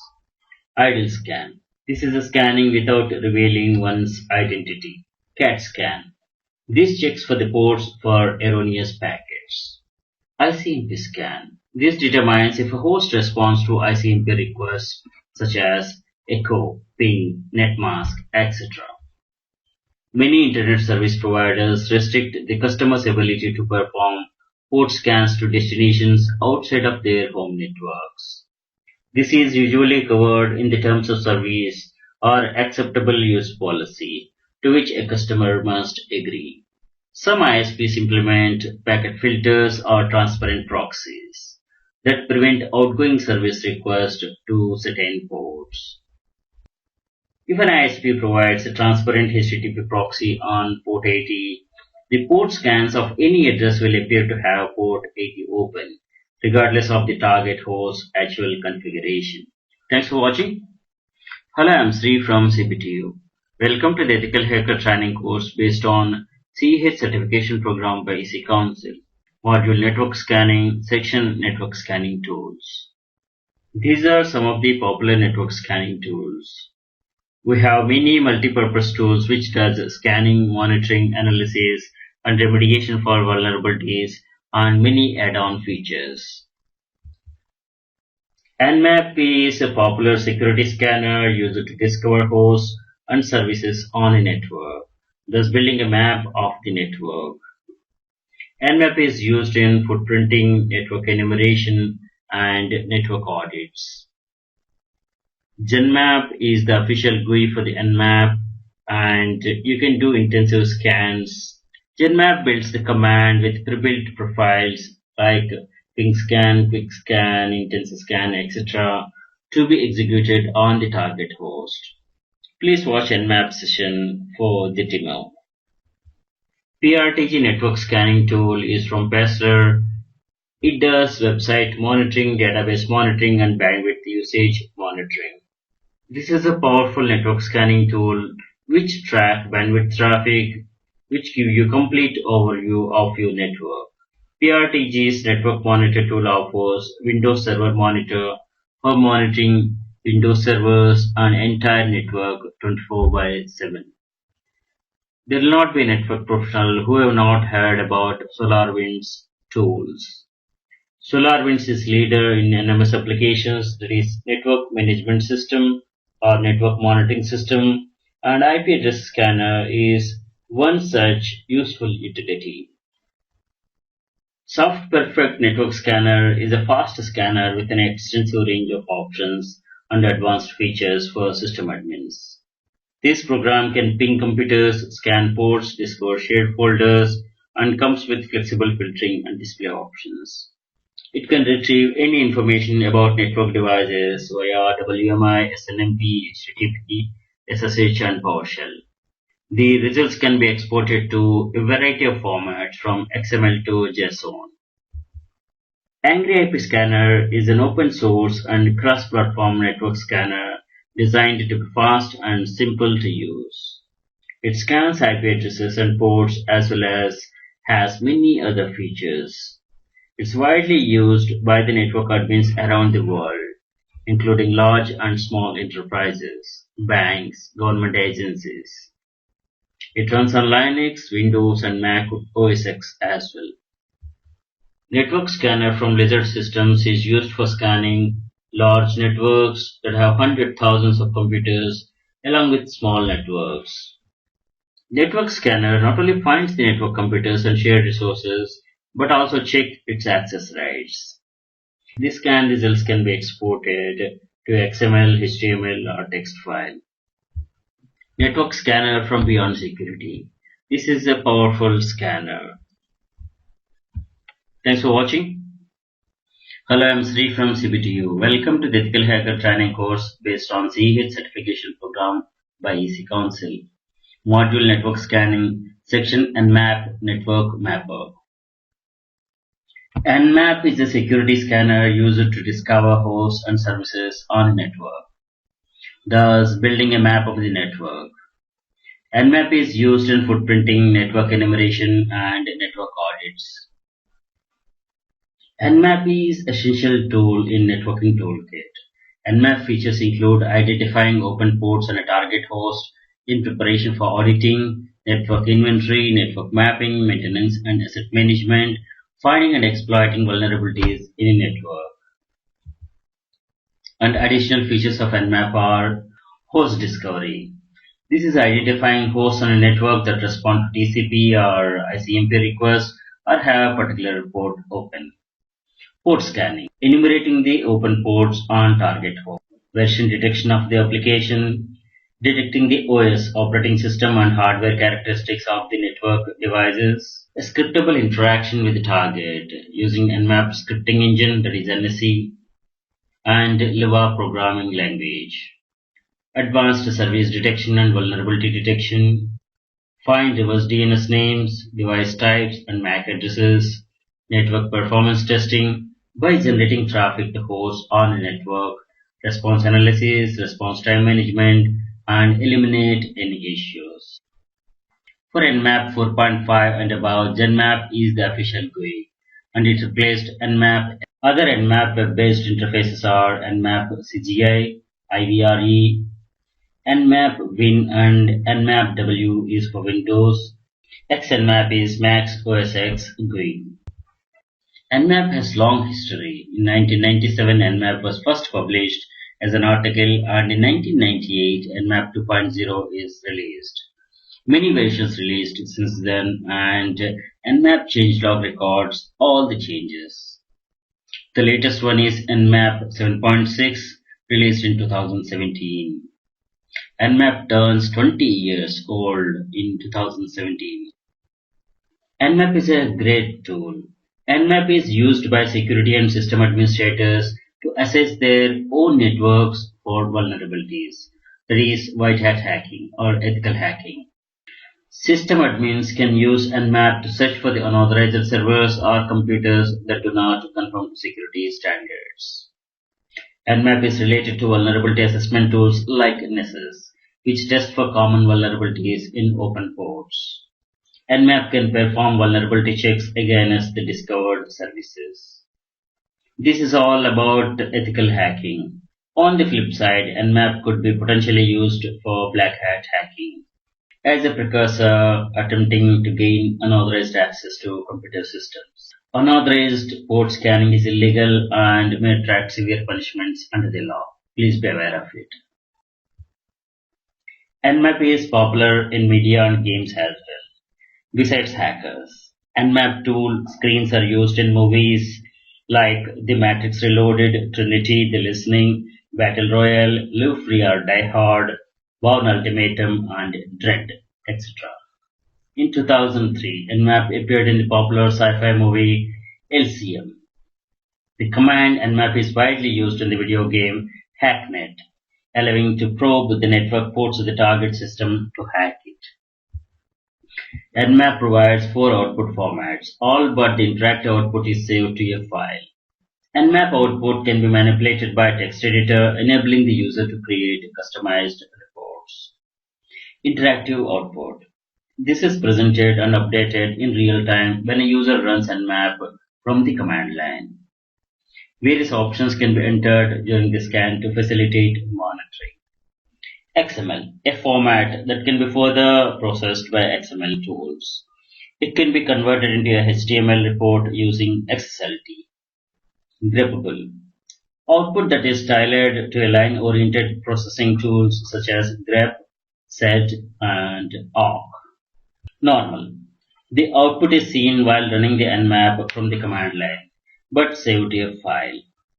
Scripted, this is meant to be an interesting output formatting, replacing letters with their visually alike number representations, such as user E is replaced with 3, and in password O is replaced with 0, something like this.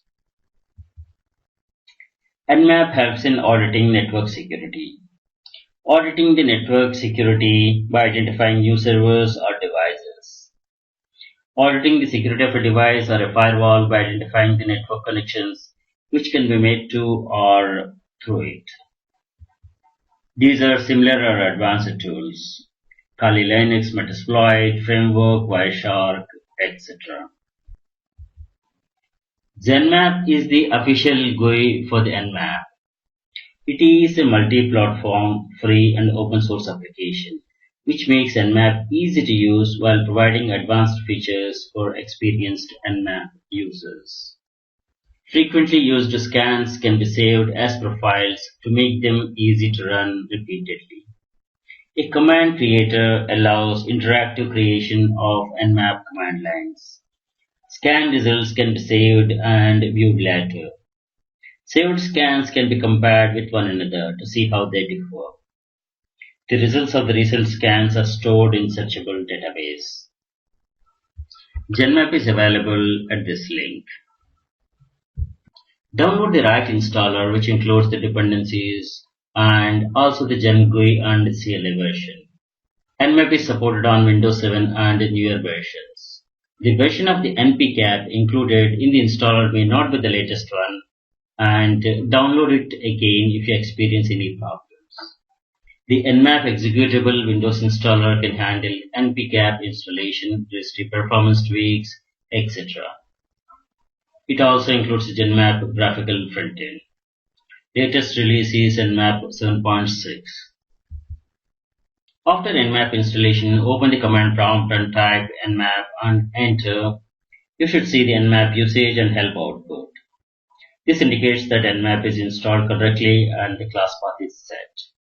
Alternatively, Nmap can be opened from the Start Programs clicking on Nmap exe. GUI version can be opened by clicking Nmap Zen GUI. Nmap with the domain name, it will scan the host and it will give the open ports.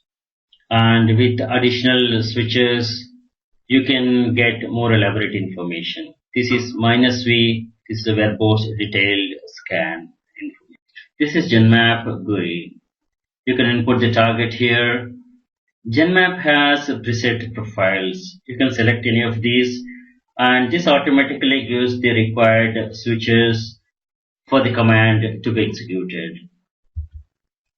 This is a simple ping scan and it gave us the output here and we're going to see a demo on this. Okay, this is a demo of GenMap. Here on the left side we have a simple ping scan that is run. On the right side we have an intensive scan that is run. When you change the profile, the preset, the command line changes. What to be run along on the host. It's a simple ping scan and it doesn't tell about the ports and the topology is the local host and the destination. The green shows it's live. Trace route we have not run. Here we have run intensive scan on this example.com domain. These switches go here -T, -C, -V. These are the services running on it. This is the Nmap output. NSA's Nmap scripting engine. It loaded the scripts for scanning and it ran all the scans. These are the open ports. Okay, so these are the ports open on this host. And the topology is localhost here, my gateway, and the next gateway, and the final destination here. You can view the host. This is host information. This is running on the Linux. This is server. This is the OS version. And these are the services that are running on it. And the trace route information.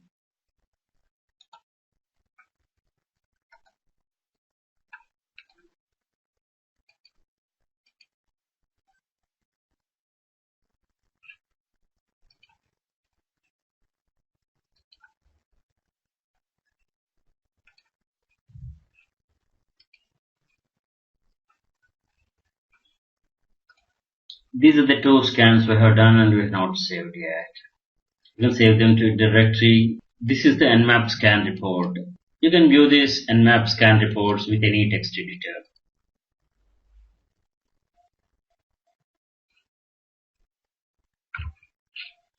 This is the topology information that it can show the ping scan and the intensive scan. It can show all the trace hops in the way. Thanks for watching. Hello, I am Sri from CBTU. Welcome to the Ethical Hacker Training course based on CHIT certification program by EC Council. Module Network Scanning, section Open Source Network Monitoring Tools. Network monitoring is an application that constantly monitors a network against the performance factors like slowness or failures and notifies the admins via email, SMS or otherwise. Network monitoring system is part of network management system. Both share the same acronym NMS. Monitoring is done through polling periodically. Send HTTP requests to determine the status of a web server or send a test message for email servers or ping host server for liveliness, status, uptime, etc. These are some of the open source network monitoring tools popularly used. Nagios, OpenNMS, CAPT, CheckMK, Isinga, NADI, etc. Nagios is the powerful network monitoring tool. It is the industry standard in IT infrastructure monitoring. Features include alerting, event handling, and reporting. There are two versions of Nagios. Nagios Core, which is open source and free. Nagios 11 is a commercial tool based on the Nagios Core with added features. World's largest organizations use Nagios for monitoring WAN links, routers, switches, and their infrastructure. With Nagios, it's easy to monitor the availability, uptime, response time of every node on the network. Nagios can deliver the results in a variety of visual presentation and reports. This is operating principle of Nagios. Nagios is conducting active checks and passive checks on the nodes, objects, and it's interacting with the RRD database for the reporting. And it sends the alerts, events to the browser, email, SMS, pager, etc. OpenNMS is carrier-grade, highly integrated open source platform designed for building network monitoring solutions. There are two distributions of OpenNMS, that is Meridian and Horizon. Meridian is advisable for enterprises and businesses looking for stability and long-term support. Horizon is the place where the innovation happens quickly and is ideal for monitoring new technologies and IT ecosystems. Both distributions are completely open source. CATI is complete open source network graphing solution designed to harness the power of RRD tools, data storage, and graphic functionality. RRD tool is open source industry standard, high performance data logging and graphing system. RRD tool can be easily integrated in shell scripts, Perl, Python, Ruby, or TCL applications. It is used to graph time series data of metrics such as CPU load and network bandwidth utilization. A common usage is to monitor the network traffic by polling an interface via SNMP. CheckMK is an extension to the Nagios monitoring system that allows creating rule-based configuration. It can be used as front-end and extension of Nagios, Isinga, and Shinken monitoring system for monitoring performance and health of networking devices, servers, and infrastructure systems. CheckMK is available as Raw Edition, which is 100% open source, and Enterprise Edition comes with a lot of additional features and professional support. Isinga is an open source network monitoring application originally created as a fork of Nagios system. Isinga is attempting to get past the perceived shortcomings in Nagios development process. NEDI is an open source software tool which discovers maps and prepare inventories of your network devices, and it tracks the connected end nodes as well. It's user-friendly GUI for managing enterprise networks. Shinken is an open source network monitoring application compatible with Nagios. Shinken is a monitoring framework. It is Nagios core rewritten, enhancing flexibility and large environment management. It watches hosts and services, gathers performance data, and alerts users when error conditions occur, and again when the conditions clear. Shinken's architecture aims to offer easier load balancing and high availability. The administrator manages a single configuration. The system cuts into parts and dispatches to worker nodes. Vigilo Smart Monitoring is for medium to large sized enterprises. Vigilo provides all the necessary services for performance monitoring, state monitoring, mapping, correlation, metrology, and reporting. Jabbix is second popular after the Nagios. Jabbix is the ultimate enterprise-level software designed for real-time monitoring of millions of metrics collected from tens of thousands of servers, virtual machines, network devices, and other hosts. Jabbix is open source and comes at no cost. Thanks for watching. Hello, I'm Sri from CBTU. Welcome to the Ethical Hacker Training course based on CEH certification program by EC Council. Module Network Scanning, section Commercial Network Monitoring Tools.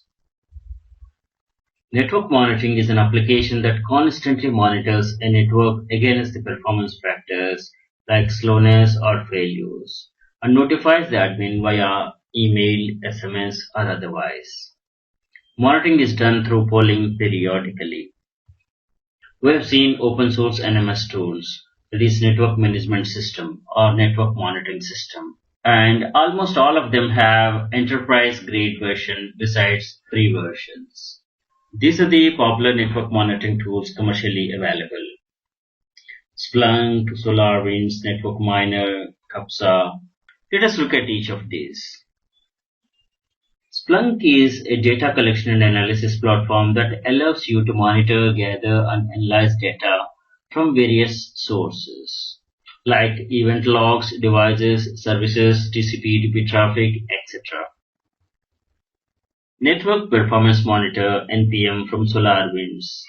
This provides complete and comprehensive network monitoring solution. This reduces network outages and improves performance with advanced monitoring software. Key features include multi-vendor network monitoring, net path, critical path visualization, performance analysis dashboard, etc. Network Miner is network forensic analysis tool NFAT for Windows. It also works in Linux, Mac OS X, and FreeBSD. Network Miner can be used as a passive network sniffer in order to detect operating systems, sessions, hostnames, open ports, etc. without putting any traffic on the network. Network Miner can also parse PCAP files for offline analysis. CAPSA from Colasoft. This is network analyzer and monitors network traffic. CAPSA is a portable network performance analysis and diagnostic tool. It's a powerful and comprehensive packet capture and analysis solution with easy-to-use interface. CAPSA aids in keeping you assessed of threats that may cause significant business outage. OpenVAS is an open source tool for delivering comprehensive vulnerability scanning and solution management. With this utility, you'll be able to test even internet-connected servers and firewalls.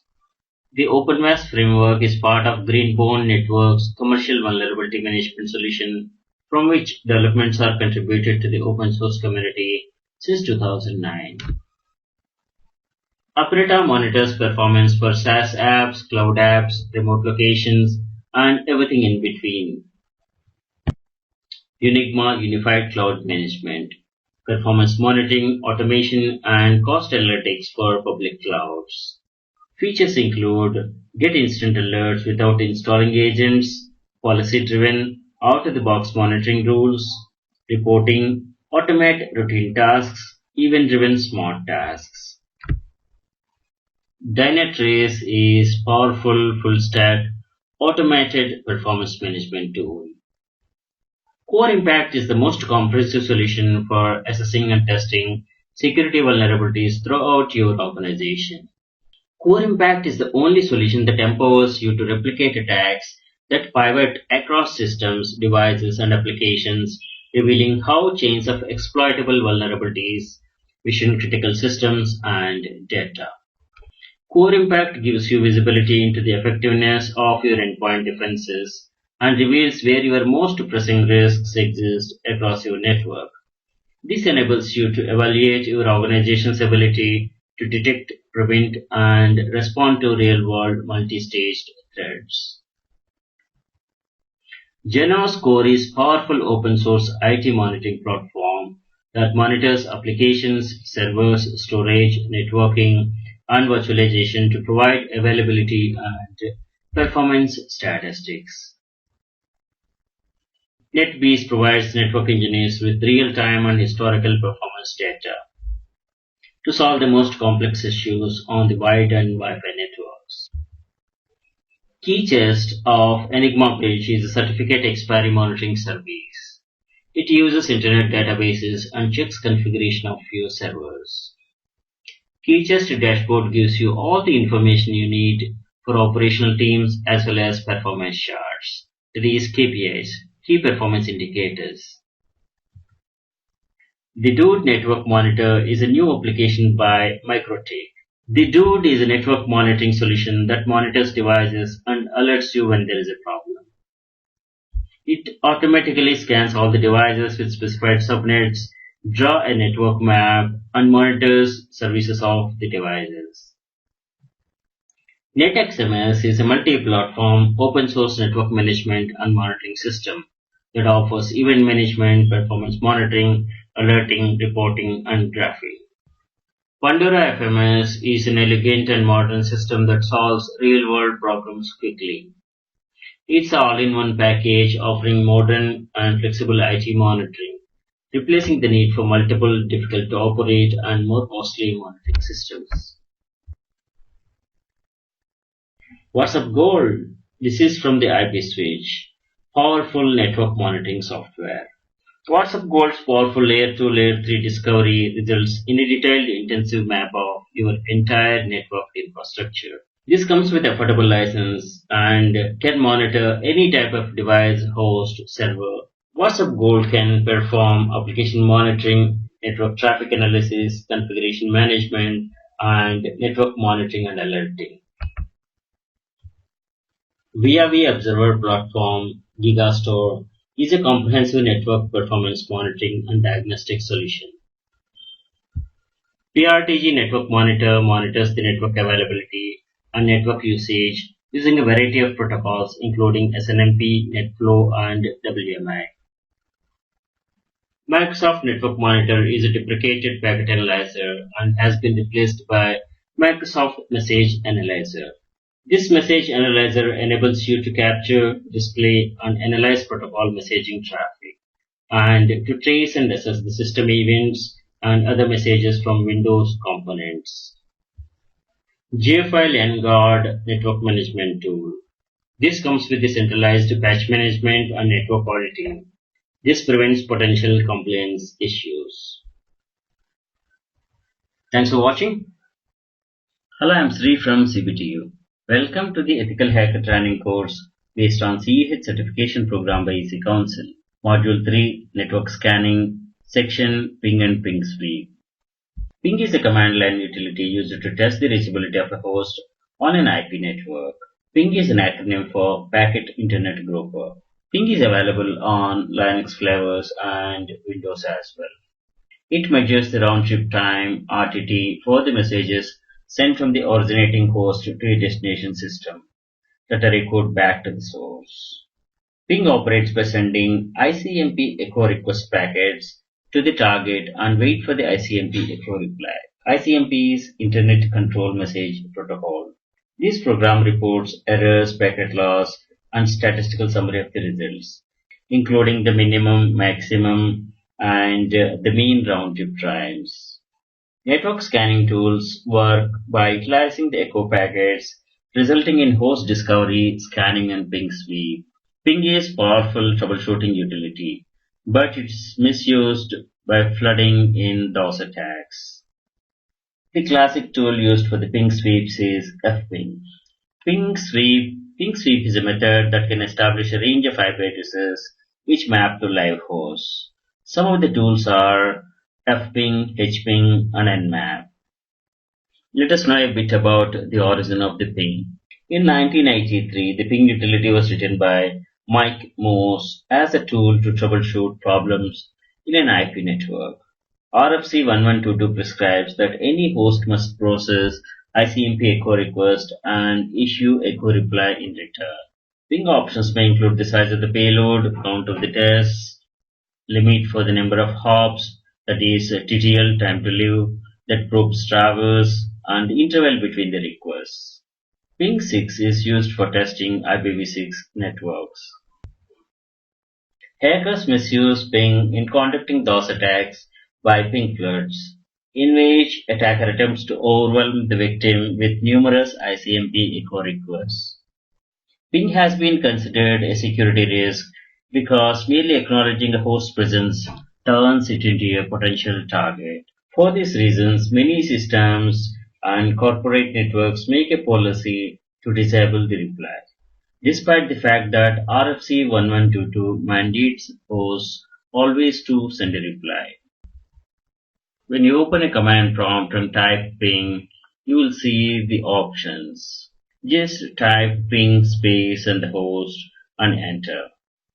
The host will be resolved to an IP address and it will send the standard packet size of 32 bytes, and this TTL is based on the remote server.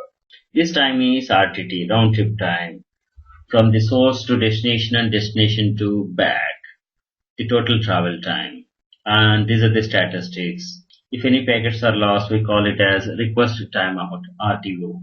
Instead of reply, you will see the RTOs. And out of these pings, it calculated the statistics, minimum, maximum, and the average. This latency or the round trip time is a measure of performance. If this is not even, uneven, or it's a more in value, Then there is some network issue. Network can be troubleshooted by watching this RTT, round trip time. If it's taking unusually longer latencies, then there must be some problem and the troubleshooting must be carried out. With the various options like -T, you can run the ping continuously until it is stopped with Control C or Control Z. This is some sample Wireshark capture. This is echo request and this is echo reply. This host is localhost is 226 and the destination is 888 and request is sent and 8888 responded back echo reply. This is Wireshark capture for the ping ICMP packets.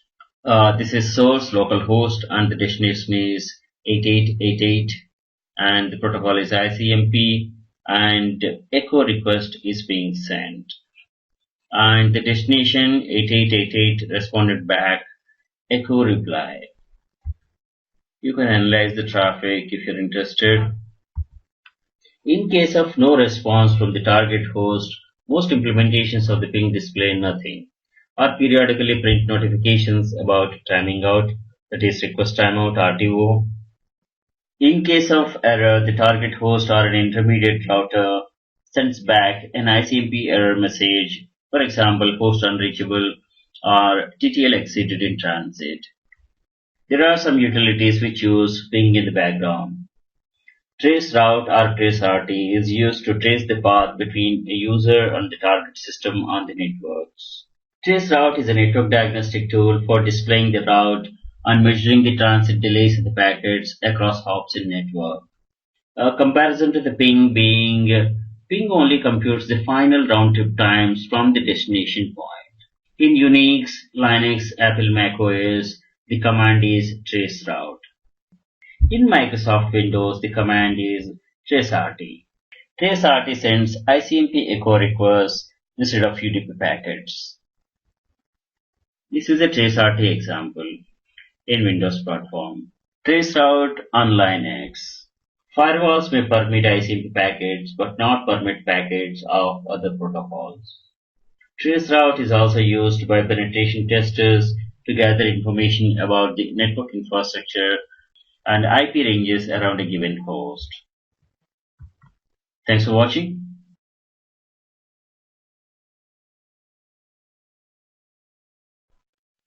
Search for hping and here is hping. Click on it. It was the CLI interface of the hping. -I for interval, -C for the count, packet count. This is verbose. These are the different TCP flags. -S for SYN flag, -R for reset, -F for FIN, -X for Xmas. By default, ping is blocked on 226. If we try with hping, it works with -S, that is SYN TCP flag.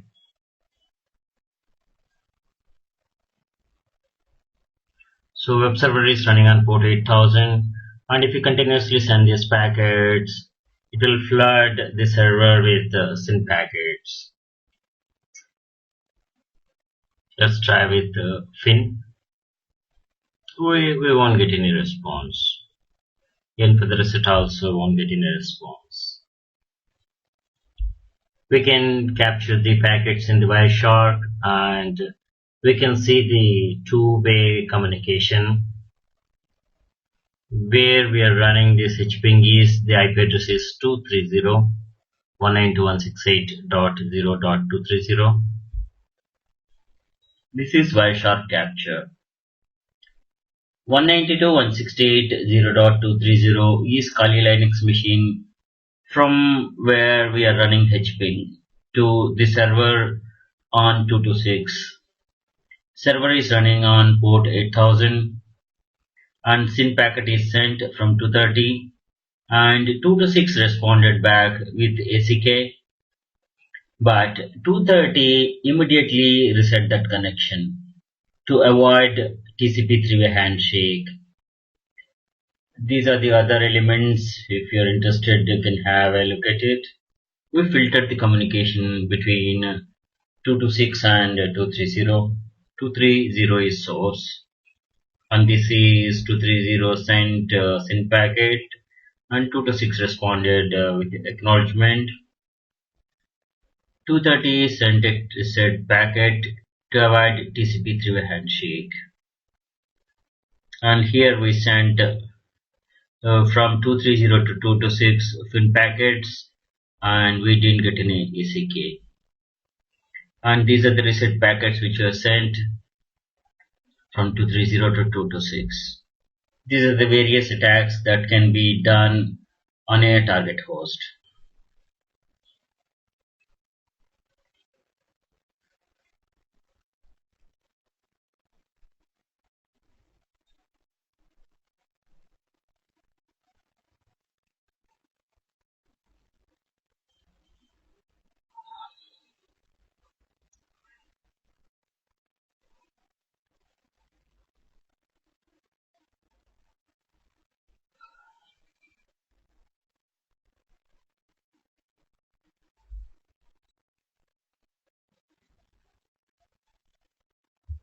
Thanks for watching.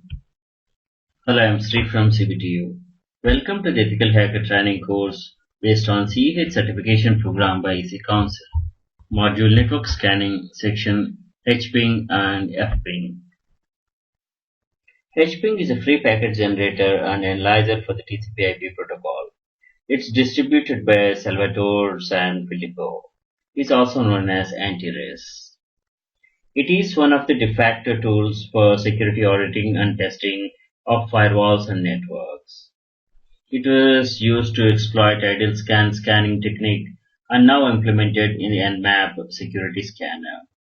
HPing is scriptable using the TCL language, and it implements an engine for human-readable description of TCP/IP packets. HPing is useful for both system administrators and hackers. HPing features being it's a CLI interface, that is command line utility. It can send custom TCP/IP packets and display target replies like ping do with the ICMP replies. It can handle fragmentation and almost arbitrary packet size and content. It supports TCP, UDP, ICMP, and raw IP protocols.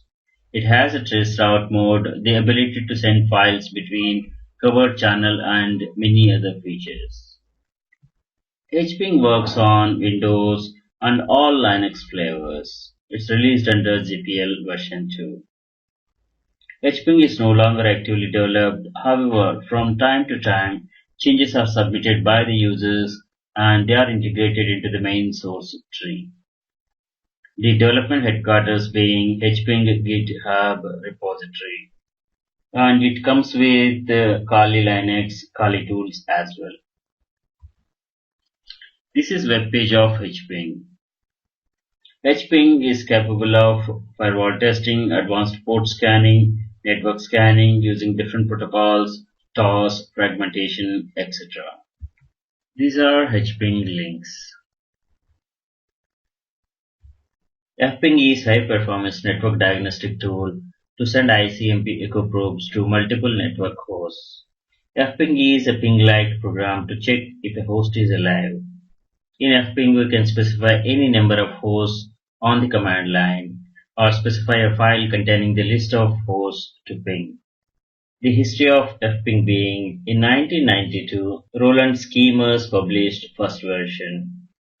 2002 till 2011, there was no official FPing releases.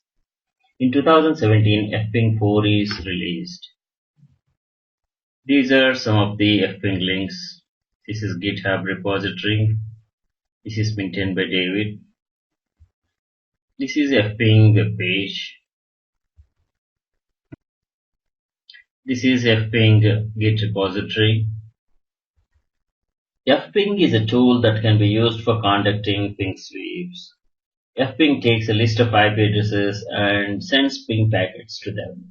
Unlike normal ping, FPing sends one packet to one IP address and then proceeds immediately to the next IP address in round-robin fashion. Thanks for watching. Hello, I'm Sri from CBTU. Welcome to the Ethical Hacker Training course based on CEH Certification Program by EC Council. Module Network Scanning, Section Proxy Server. Proxy server is a server that acts as an intermediary for the request from clients seeking resources from other servers. Proxy works as middleman between your PC and the internet. When using proxy, your actual IP address will be hidden and you will use proxy's IP address instead. A client connects to the proxy server, requests a web page or others, and the proxy server contacts the destination server and responds back to the client. Web proxies facilitate access to the content on the World Wide Web, providing anonymity and may be used to bypass the IP address blocking. Many proxies mask your IP address and they don't encrypt your traffic, which means that a malicious user can still intercept it. Type of proxy servers: gateway or tunneling proxy, open proxy, and reverse proxy. Gateway or tunneling proxy is a server that passes the unmodified requests and responses.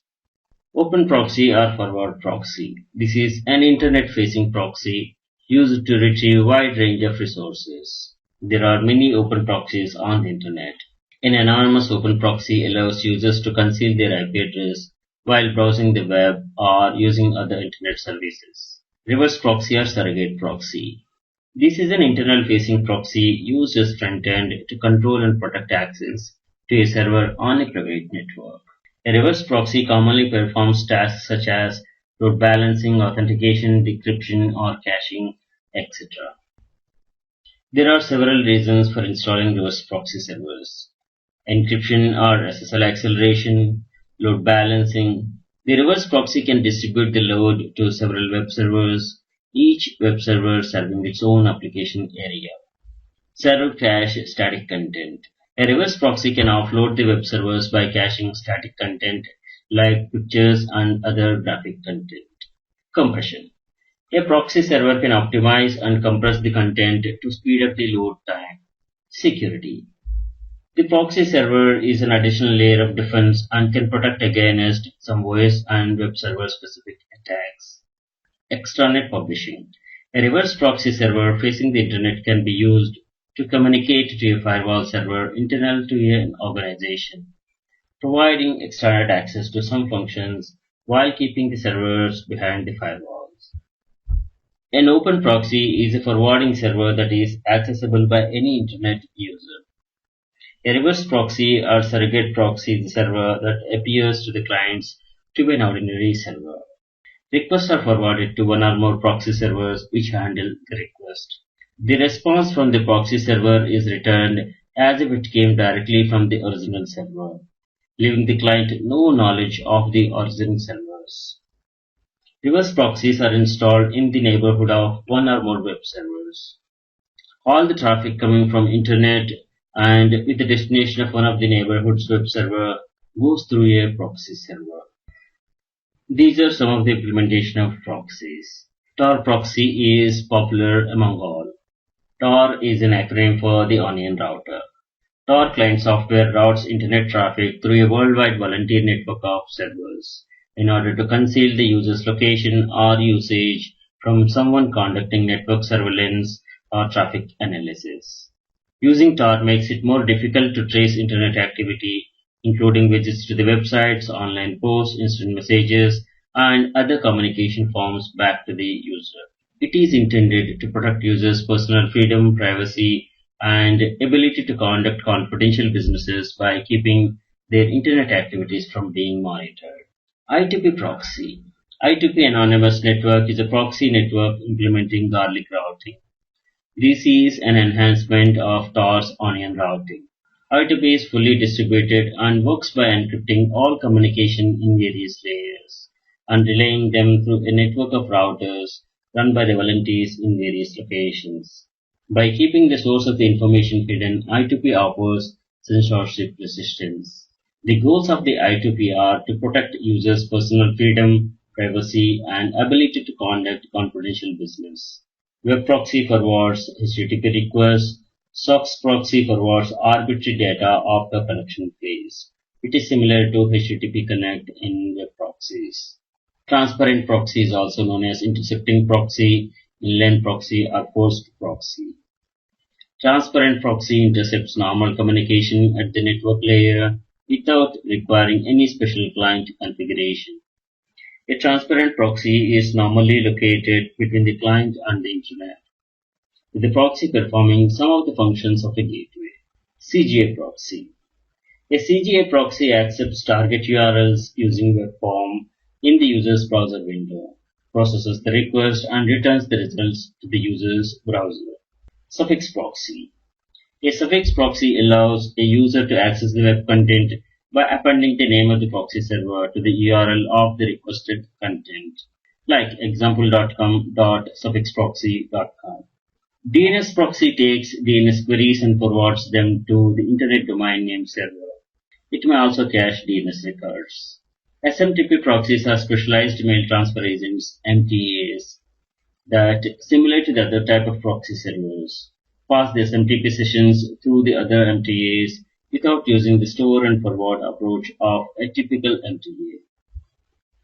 These are the popular proxy tools: Hidester, kproxy, Ultrasurf, Megaproxy, Tor, and we are going to discuss these in part 2. And more proxies are here like GenProxy, Privoxy, NGINX, TinyProxy, etc. Proxy chains is having a chain of servers to connect to the remote host for high level of anonymity. A chain can contain proxy servers of different types: SOX version 4, version 5, HTTPS, etc. If you use a HTTP proxy, it must be the last one in the chain. Disadvantage being, if one proxy is down, then the entire chain will be down, and the time lag to the destination will increase by the sum of all the lags through the proxies. If a chain contains no proxies, the connection will be made directly. Logging and eavesdropping. Proxies can be installed in order to eavesdrop upon the data flow between client machines and the web. All the content sent or accessed, including passwords, cookies, can be captured and analyzed by the proxy operator. Passwords to online services such as webmail, banking should always be exchanged over a secure connection, that is, using SSL. These are some of the proxy tools for mobile. ProxyDroid or Bot is a free proxy app that empowers other apps to use the internet securely. Arbot is Tor for Android. Orfox is a Tor browser for Android. Orfox is built from the same source code as the Tor browser. Charles Proxy, and others. Thanks for watching. Hello, I'm Sri from CBT. Welcome to the Ethical Hacker Training course based on CEH certification program by EC Council. Module Network Scanning, section Proxy Server. In this session, we're going to have a look at all the proxy servers. Proxy server is a server that acts as an intermediary for the request from clients seeking resources from other hosts or servers. Proxy tools. These are the popular proxy tools: Hidester, kproxy, Ultrasurf, Hide.me, and we are going to have a look at each of these. And we have more proxy references here. Using the Hidester proxy is easy. Just open up your browser, just type in the website address, and your connection is instantly encrypted. No need to install software or app, so you can use it on your mobile device as well. Automatic SSL technology protects you against nasty scripts or hackers trying to steal your identity. Hidester adds a SSL layer to all the connections, even for non-SSL websites. Hidester is the most reliable free web proxy that's available. Your website activity is 100% anonymous, guarded with 1.8-bit encryption. Logs are not stored or tracked anywhere. Hidester VPN service is available for purchase. This is for faster speed, more security, privacy, and it's available even for free trial. HideMe, Hide.me. This is a free web proxy to easily access all the blocked sites and surf the web anonymously. This is trusted by more than 5 million users worldwide. VPN is available to encrypt all internet connection and available to try. Free web proxy from ProxySite. Browse any website through proxy site web proxy safely and anonymously. Proxy site will connect to the website and pass it back to you, no matter if the destination website is secure, that is SSL or not. What you do on the internet is nobody's business but yours. Another popular proxy is kproxy. Over 1.5 million people use kproxy monthly for protecting their privacy and identity online. The features are bypass any filter, bypass online blocks to access any web content, evade hackers, enjoy complete security even on public Wi-Fi connections with kproxy, prevent hackers from stealing your personal passwords, bank account, credit card details, and other sensitive info. Surf privately. Hide your IP address, your location, and personal information online. Protect your data from snooping by your internet service provider even. Kproxy extension is available for Chrome and Firefox.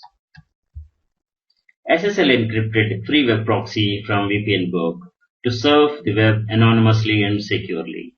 This comes with 256-bit SSL encrypted traffic to bypass the government censorship. Hide your IP address, protect from network spies, web browser-based proxy, no additional software is needed, multiple proxy server locations to choose from. The Whoya.net web proxy is a quick and free way to change your IP address, unblock sites, and gain anonymity on the web. Anonymous surfing with Megaproxy Web SSL VPN is easy. Just enter the address of the website you would like to visit and surf. Anonymous. This service allows you to surf the web without revealing any personal information. It is fast, it is easy, and free. Free web proxy from Tooler. This free web proxy enables you to access any website anonymously and unblock popular sites. Get total privacy and protection with HMA VPN service. Browse anonymously and hide your identity online. Your IP address is hidden so you can browse without being tracked. Enjoy security online, even on public Wi-Fi connections and unsecured network connections. Free proxy from Handcrafted Software. This runs on Microsoft Windows platform and is free, and is not available under GNU GPL. Another popular proxy is Squid. Squid is caching and forwarding HTTP web proxy. It speeds up web server by caching repeated requests, caching web, DNS, and other lookups. Squid was originally designed to run as a daemon on Unix-like systems. This is available on Windows with the Cygwin environment. Squid is free software released under GNU GPL.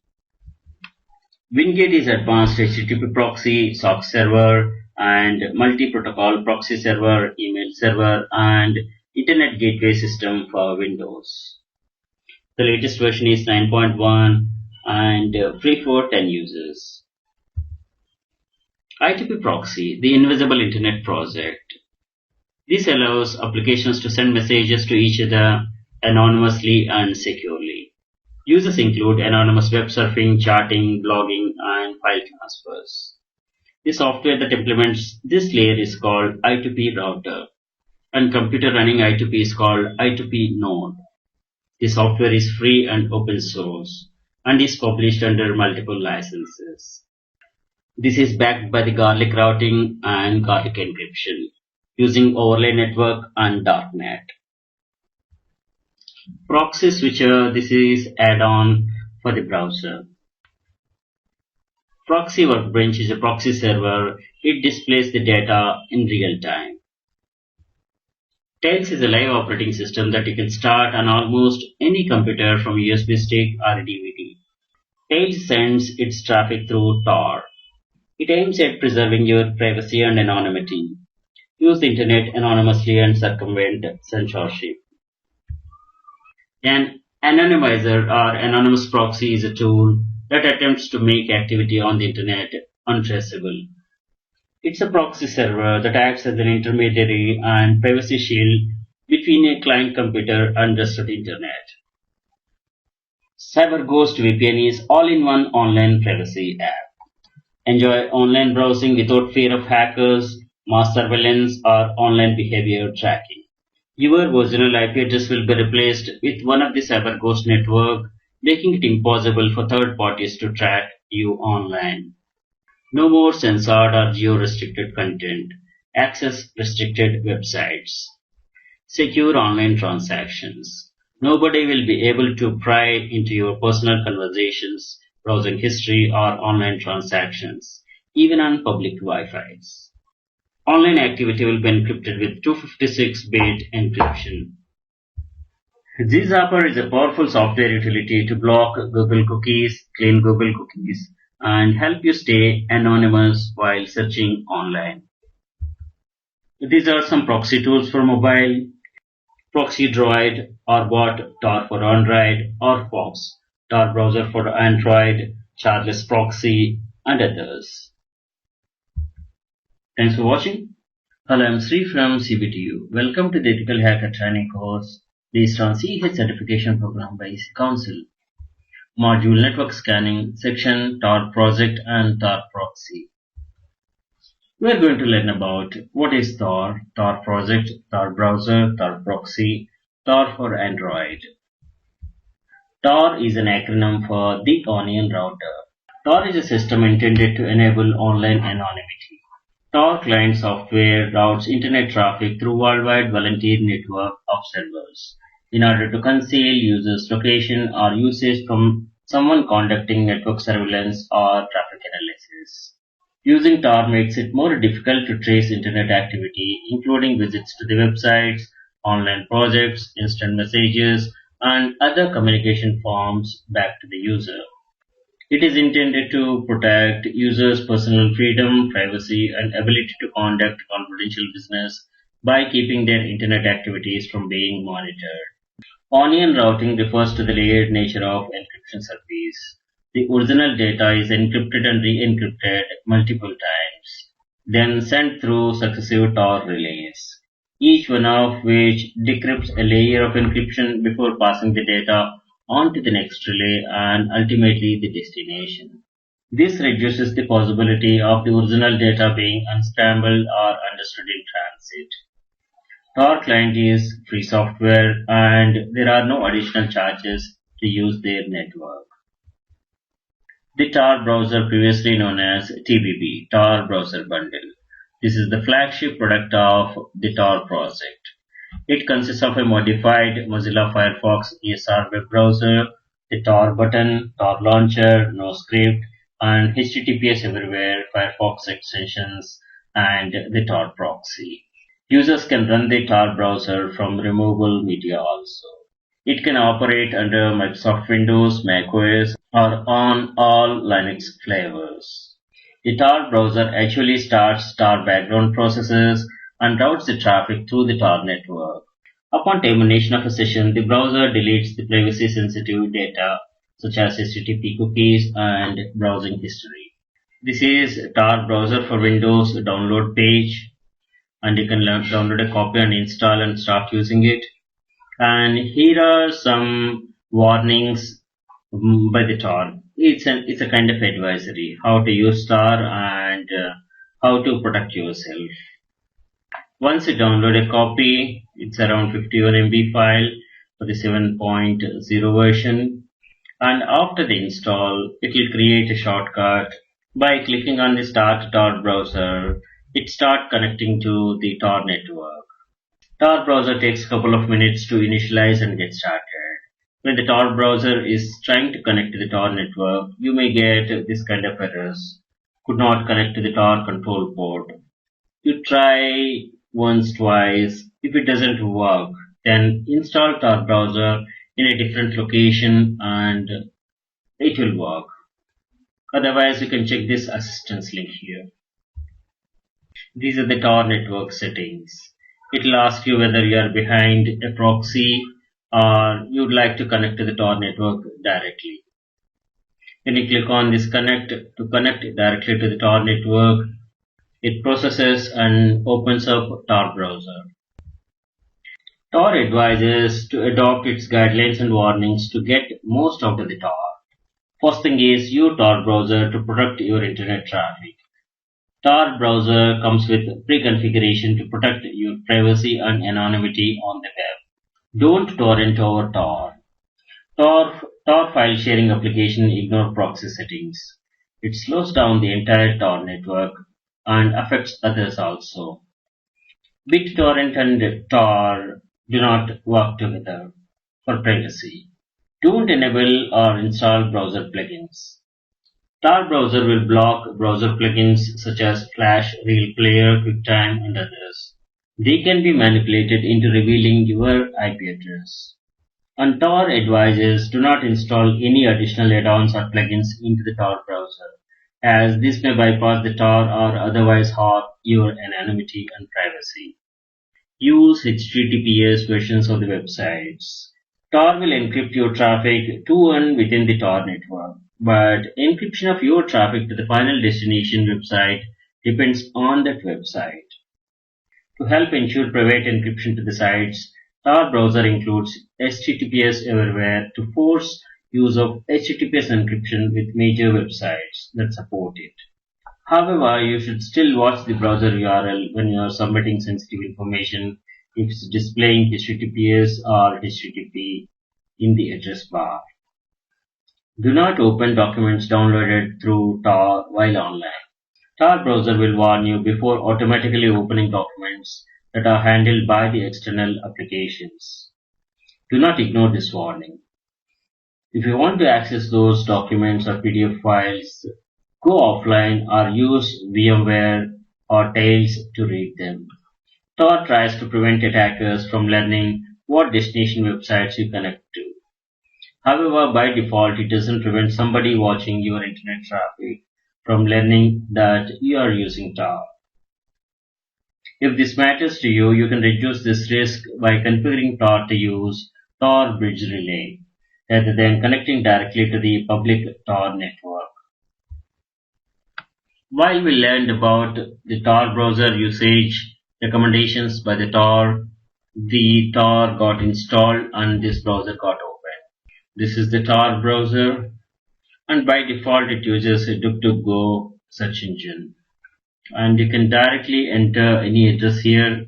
It connects to the Tor relays and Tor network to reach the destination. Tor uses no script. These are the security settings. And when you open a domain, like example.com domain, it will ask you whether this is to be allowed or no. And it will tell you how the site is reached. This is the trace. When I did the search, it opened in DuckDuckGo search engine. By default, HTTPS Everywhere is enabled and it loads only what is safe for you. You can set this security level to whatever you feel like important or relevant to you. This is how Tor works. Web traffic is encrypted and passed through the Tor network to hide your IP address and provide anonymity. The green color, this is encrypted traffic. This is unencrypted in the last mile. Vidalio software is discontinued, archived, cross-platformly for controlling Tor that's built on Qt. The name comes from the Vidalia onion since Tor uses onion routing. Tor is free software and open network that helps you defend against traffic analysis, a form of network surveillance that threatens personal freedom, privacy, confidential business activities, relationships, and state security. The core application distributed for free by the non-profit Tor project is the Tor browser, a hardened, security-focused version of Firefox that pushes all your web traffic through the Tor's anonymizing network. The other Tor projects being Tor Messenger. This is an instant messaging program based on Instabird with Tor and OTR built in and used by default. Like Pidgin and Adium, Tor Messenger supports multiple different instant messaging protocols. The Guardian project is actively developing a free and open source suite of applications and firmware for Android operating system to improve the security of mobile communications.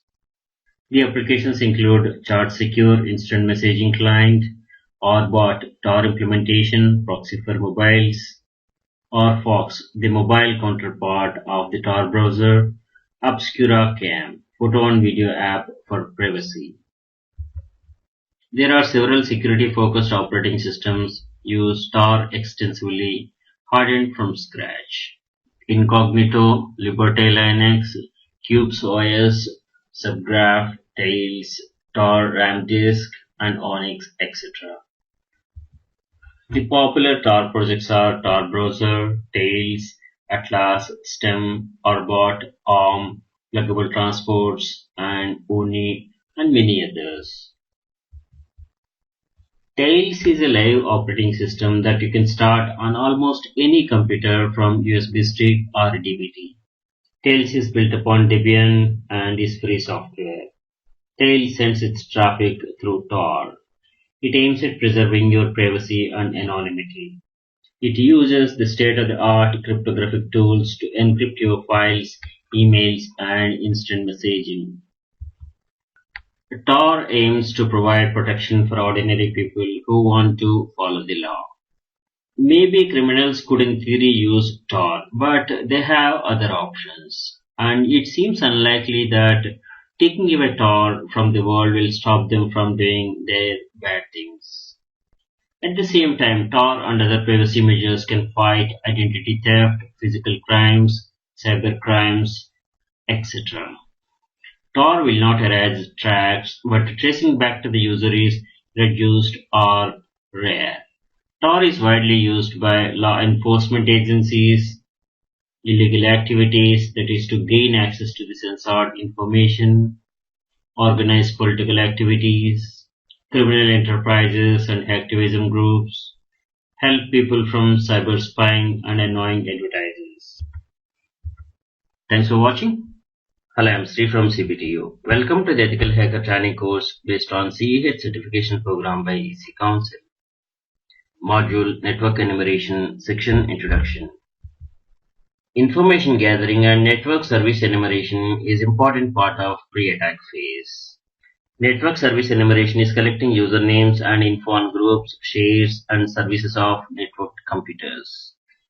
Network enumeration should not be confused with network mapping, which only retrieves the information about the servers, connected network, and the operating system that runs on them. Network enumeration is the discovery of host devices on a network. Network enumeration uses discovery protocols such as ICMP and SNMP to gather information. It may also scan various ports on remote hosts and looking for well-known services in an attempt to further identify the function of a remote host. The next stage of enumeration is to fingerprint the operating system of the remote host. There are many tools available, and use your favorite tools to explore the target. Tools like Nmap, Multigo, Hping, Firewalk help in achieving required tasks. Network enumeration techniques are used for determining the network range, identifying the active machines, users, finding open ports, services, operating system fingerprinting, threat assessment, and mapping the network resources. As we have seen, network enumeration includes scanning ports, identifying the function of a remote host, fingerprinting the OS of the remote host, and scanning the network for vulnerabilities. A hacker uses this info to exploit the network vulnerabilities to gain entry into the network for various malicious activities. Ethical hacker uses this information to enhance security and strengthen their network. Port scanner is a scanning or probing a server or a host for open ports. This is often used by the administrators to verify the security policies of their networks, and by the attackers to identify the network services running on a host and exploit the vulnerabilities.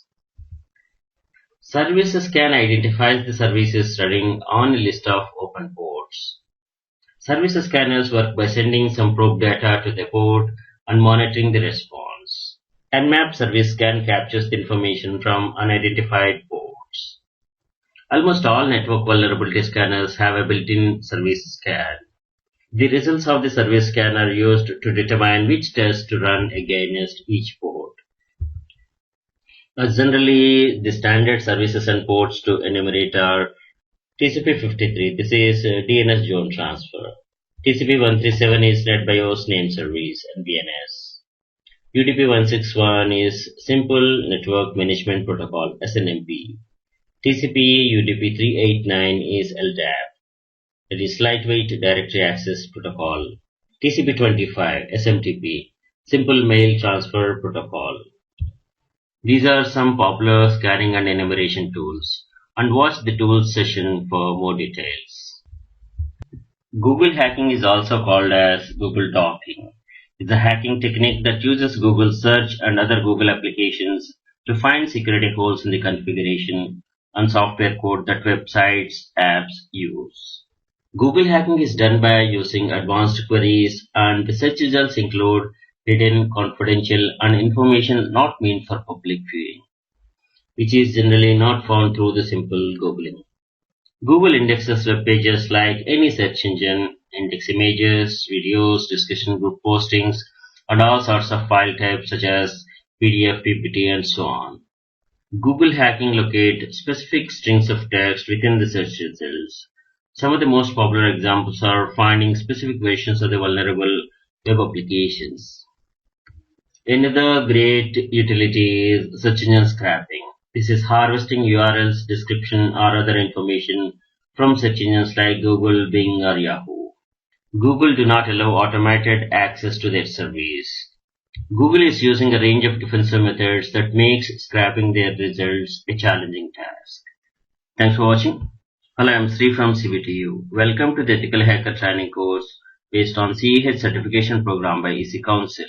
Module Network Enumeration, Section Enumeration Tools.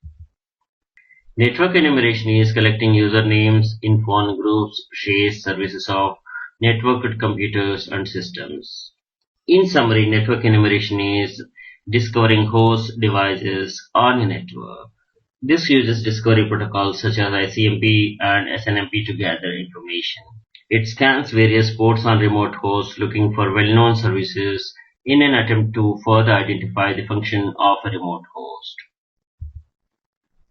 These are some of the popular network enumeration tools. Most of the tools are multi-purpose tools which does the scanning, enumeration, vulnerability assessment, and monitoring as well. Nmap tops the list. It is Network Mapper. This is a security scanner used to discover host services on a computer network, building the map of the network. Nmap is used in footprinting, network enumeration, and network audits. GenMap is the official Nmap security scanner GUI, that is graphical user interface. It's a multi-platform, free and open source application. Nessus is a proprietary vulnerability scanner developed by Tenable Network Security. It's a free for personal use in non-enterprise environment. Nessus scans the systems for vulnerabilities. Nessus does the scanning for vulnerabilities, misconfiguration, default passwords, possibility of a DOS attacks, and it prepares for the PCI DSS audits. This makes the whole infrastructure security compliant.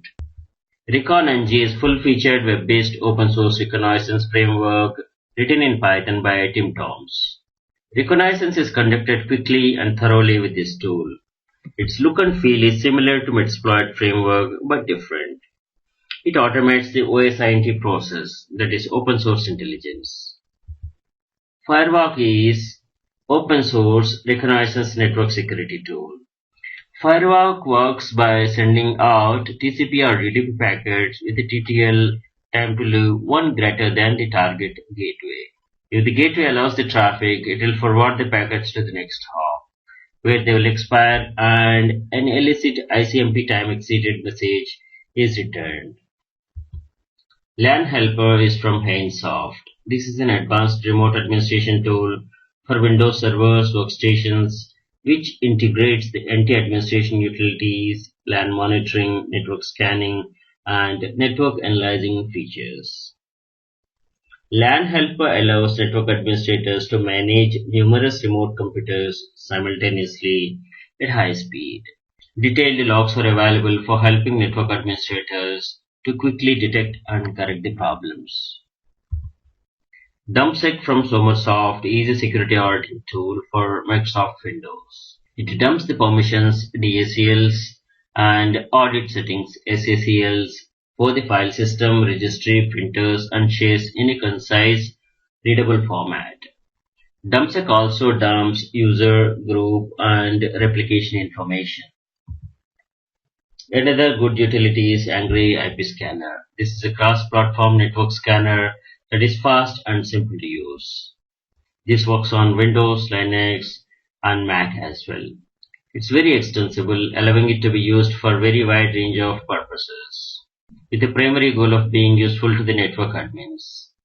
It can scan local networks as well as internet IP ranges.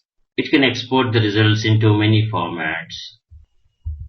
Network Security Analysis Tool (NSAT) is a robust network scanner designed for wide-ranging scans. This is a professional-grade penetration testing and comprehensive auditing tool. Its features include full-scale archiving of vulnerability and version information for further purposes, timeless configuration as a banner scanner for many known services and protocols, virtual host support, host network exclusion support. It's flexible and can do the distributed scanning as well. HPing is a free packet generator and analyzer for TCP/IP protocol distributed by Salvatore Sanfilippo. It's also known as Antires. It's one of the de facto tools for security auditing and testing of firewalls and networks, and it is used to exploit the idle scanning technique and now implemented in the Nmap security scanner. HPing is useful for both sysadmins and hackers. NetCrunch is a proactive and reactive smart networking tool that comes in a single package. Comprehensive monitoring without installing any agents. It can monitor your entire network out of the box. It can be easily extended with scripts and custom agents using REST API. It can monitor the network services, switches, routers, bandwidth, and traffic flow. It uses built-in NetFlow as flow analyzer with Cisco NBAR support to analyze traffic structure. It comes with full SNMP support with MIB compiler and 3500 plus MIBs included. OWASP Mantra made two penetration distributions, Backtrack and Matrix, and now Mantra is no longer maintained. Nipper Studio from Titania. Nipper Studio is vulnerability scanner. It can discover misconfigurations, vulnerabilities on firewalls, switches, and routers.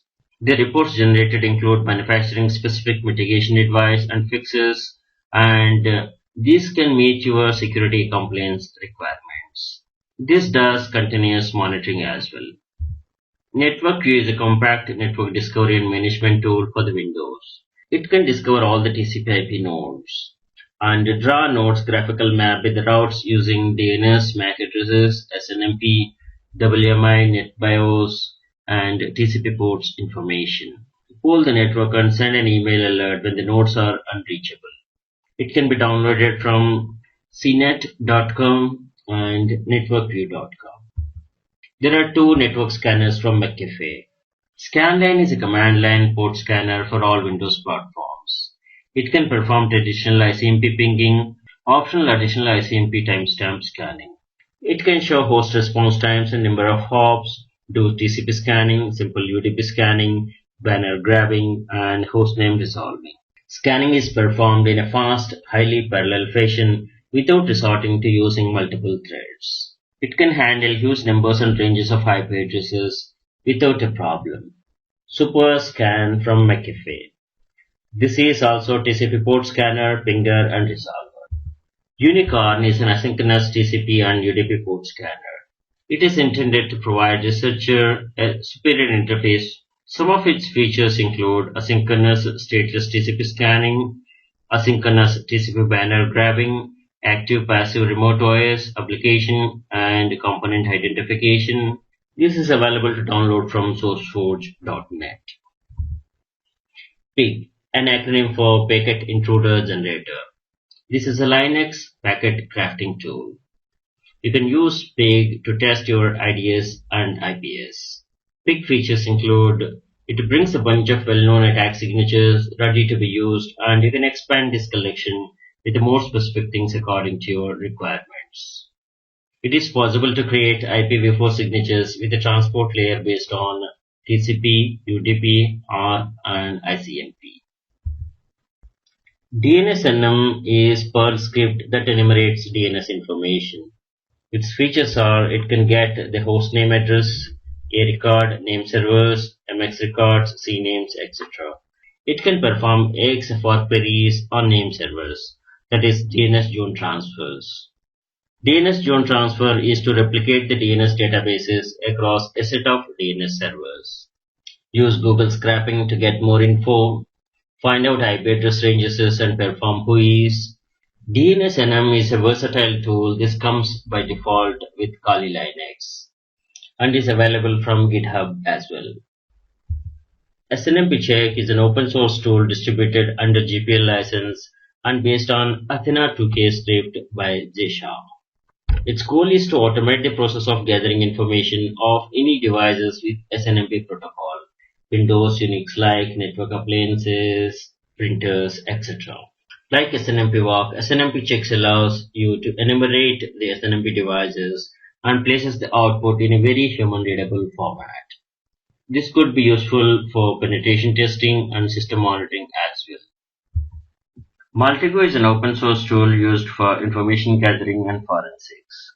It has the ability to aggregate information from both internal and external sources to provide a clear threat picture. Maltego automates to quickly gather information on our target, such as gathering email addresses, servers, performing WHOIS lookups, and so on. Maltego is developed by Paterwa, and this is also available by default in Kali Linux. Search engine scraping is also a great utility for information gathering. This is harvesting URLs, description, or other information from search engines such as Google, Bing, or Yahoo. Google do not allow automated access to their service. Google is using a range of defensive methods that makes scraping their results a challenging task. Thanks for watching. Hello, I am Sri from CBTU. Welcome to the Ethical Hacker Training course based on CEH certification program by EC Council. Module Network Enumeration, Section Scanning and Enumeration Countermeasures. This is a brief introduction about the countermeasures.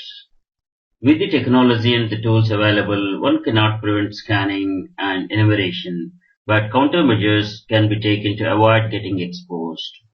We are going to cover some of the precautions to keep a check on scanning and probing. Please watch tools session to pick your favorite tool to run test against your network and know your security posture. All the security devices like firewalls, IDS, IPS and UTMs have built-in signature detection for pings, scans, DOS, DDoS, TCP flag attacks and many other kinds of attacks. And additionally, specialized tools can also be used. Most of the incidents happen where the infrastructure is available and non-awareness of its utility, which could result in potential self-made damages. Security countermeasures can never be a definite approach, but some of the approaches will help in minimizing the risk. Some of the measures are perimeter security hardening, employee education, firewall hardening, IDS, IPS, and many others. We are going to cover this soon. This is the first approach one must take. Harden the network perimeter with strong policy implementations. Conduct host port vulnerability scanning and pen testing to know the security posture of a network. Document the findings and plan to apply the remediation plan. Set up monitoring and alert system on all unusual activity. First thing of all is blocking the port scans. If a port is open, firewall or a host will respond. Everyone is responsible to protect an empire, and awareness helps preventing major incidents happening. document security policies, and make a mandatory education training program on do's and don'ts to all employees. Firewall hardening plays an important role as first-line barrier defending any network. Update latest firmware patches, log monitor all traffic, inbound and outbound, and analyze for patterns of unusual activity. Have IDS and IPS system in place to enhance identifying threats, monitoring, alerting, and acting. IDS is intrusion detection system, IPS is intrusion prevention system. And apply filters and configurations. Filter inbound and outbound ICMP messages to prevent hacker from knowing the live systems and help mapping network. By filtering ICMP echo will prevent UDP port scanning also, as ICMP echo is response to UDP scanning.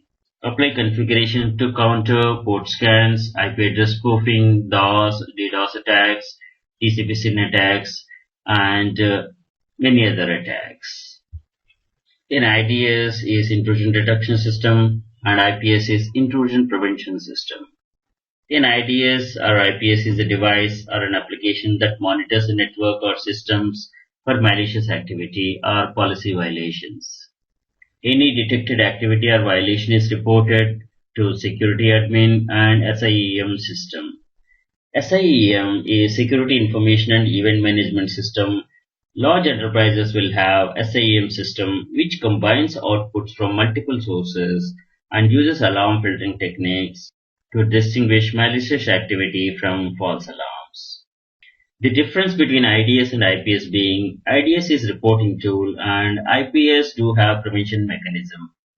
Configure them to identify unusual patterns, network traffic, monitor, alert, and take appropriate action. The entry point to any network is WAN links and WAN routers and hardened WAN routers. This is important thing. Configure routing and filtering on the firewalls and perimeter routers. Secure all servers against attacks at server level and app level. Secure FTP servers with malformed port and passive commands. Proxy servers is a way to hide actual destination and protect from direct attacks.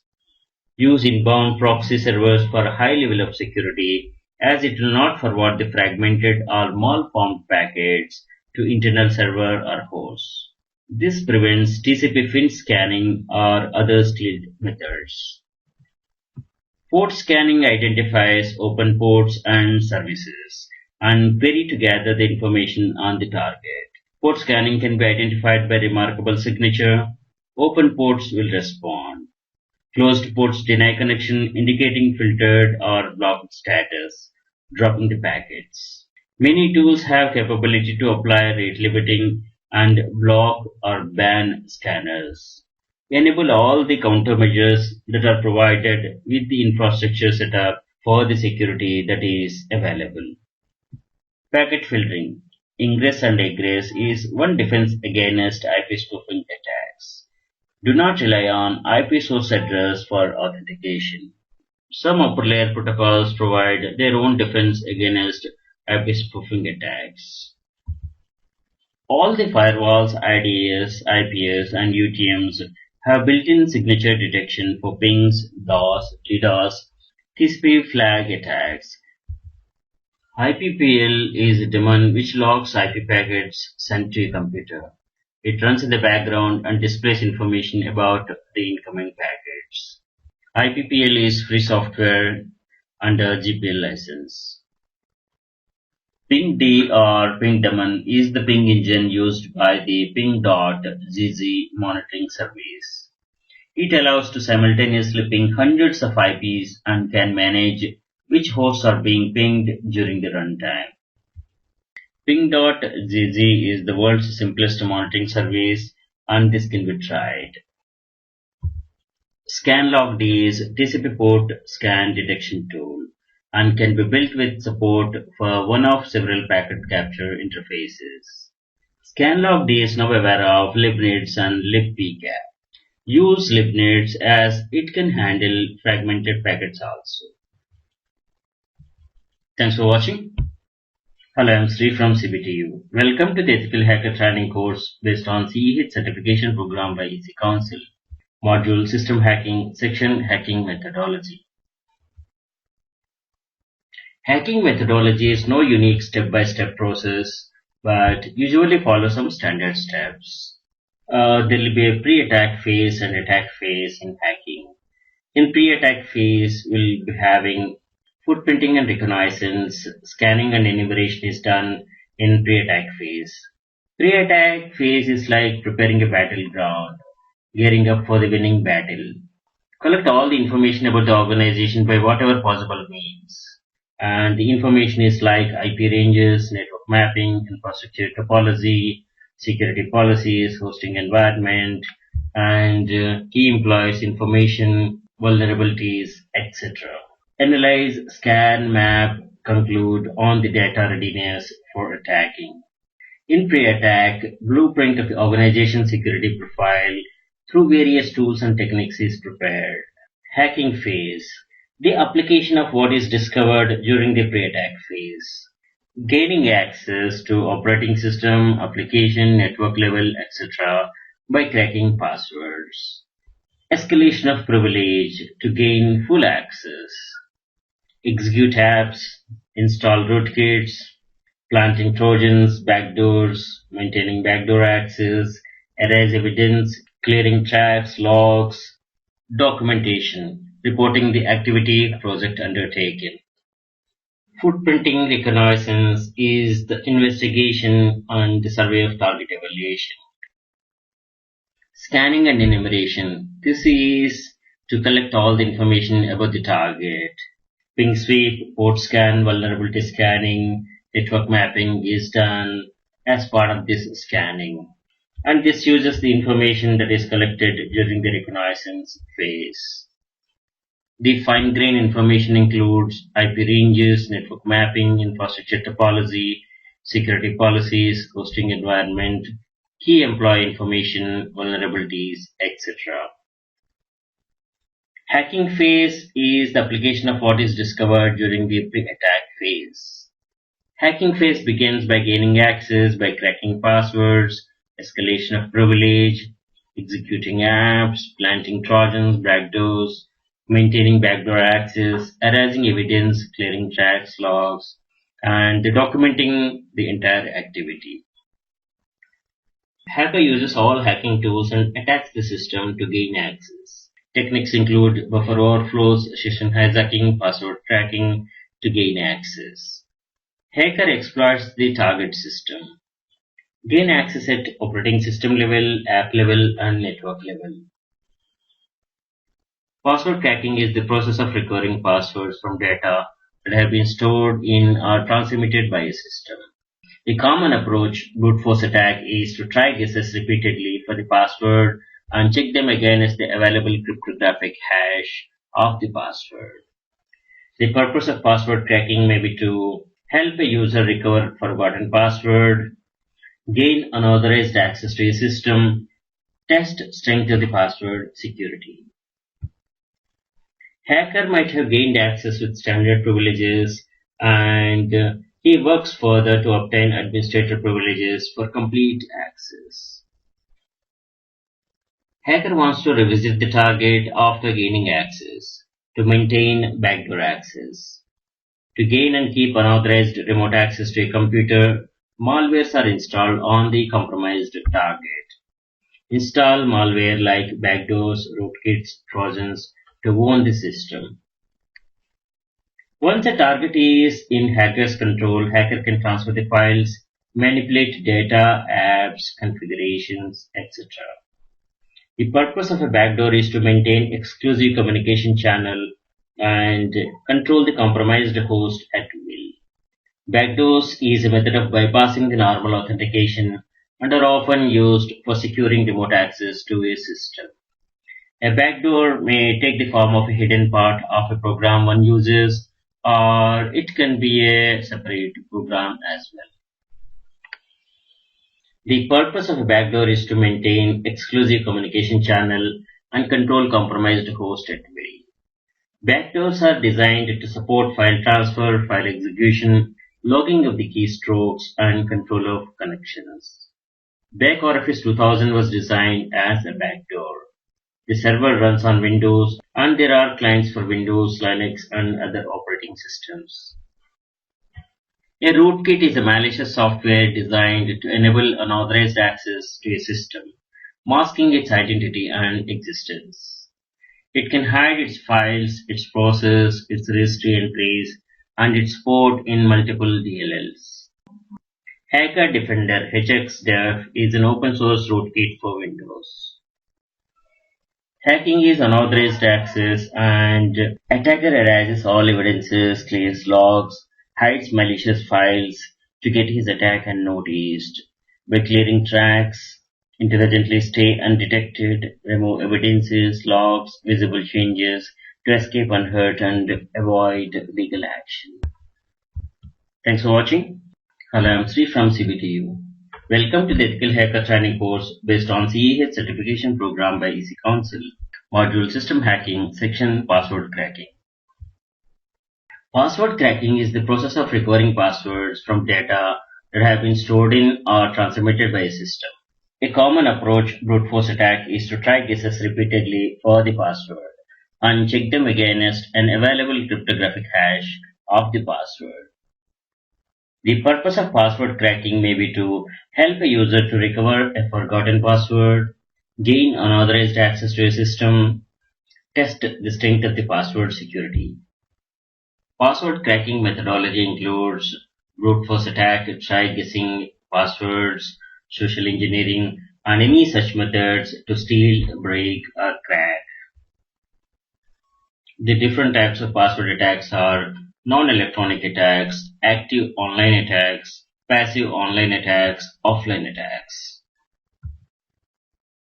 Active online attack includes password guessing, default passwords, dictionary, brute force attack, and rule-based attack. Online attacks includes installing trojans, spyware, keylogger, hash injection, etc. Passive online attacks include wire sniffing, man-in-the-middle, and replay attacks. Offline attacks include rainbow attacks. Tools to create rainbow tables are Artisan and WinArtisan. Distributed network attack is also used offline for cracking password hashes. Hash passwords are stored in Windows SAM database.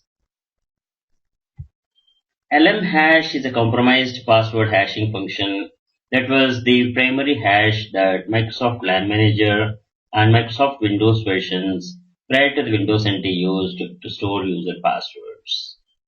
LM-hash is also known as LANman hash or LAN Manager hash. Support for legacy LAN Manager protocol continued in later versions of the Windows for backward compatibility. As of Windows Vista and in later versions, the protocol is disabled by default, but continues to be used by some non-Microsoft SMB implementations. LAN Manager authentication uses a particularly weak method of hashing a user's password known as LM-hash algorithm.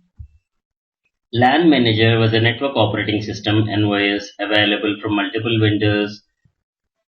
Anti-LAN Manager is a suite of Microsoft security protocols that provides authentication, integrity, and confidentiality to the users. NTLM is the successor to the authentication protocol in Microsoft LAN Manager, LANman. The NTLM protocol suite is implemented in a security support provider, which combines the LAN Manager authentication protocols, NTLM version 1, 2, and NTLM 2 session protocols in a single package.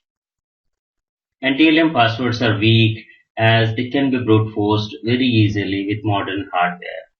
NTLM is a challenge response authentication protocol, that is CHAP, which uses 3 messages to authenticate a client in connection-oriented environment, and a 4th additional message if integrity is desired.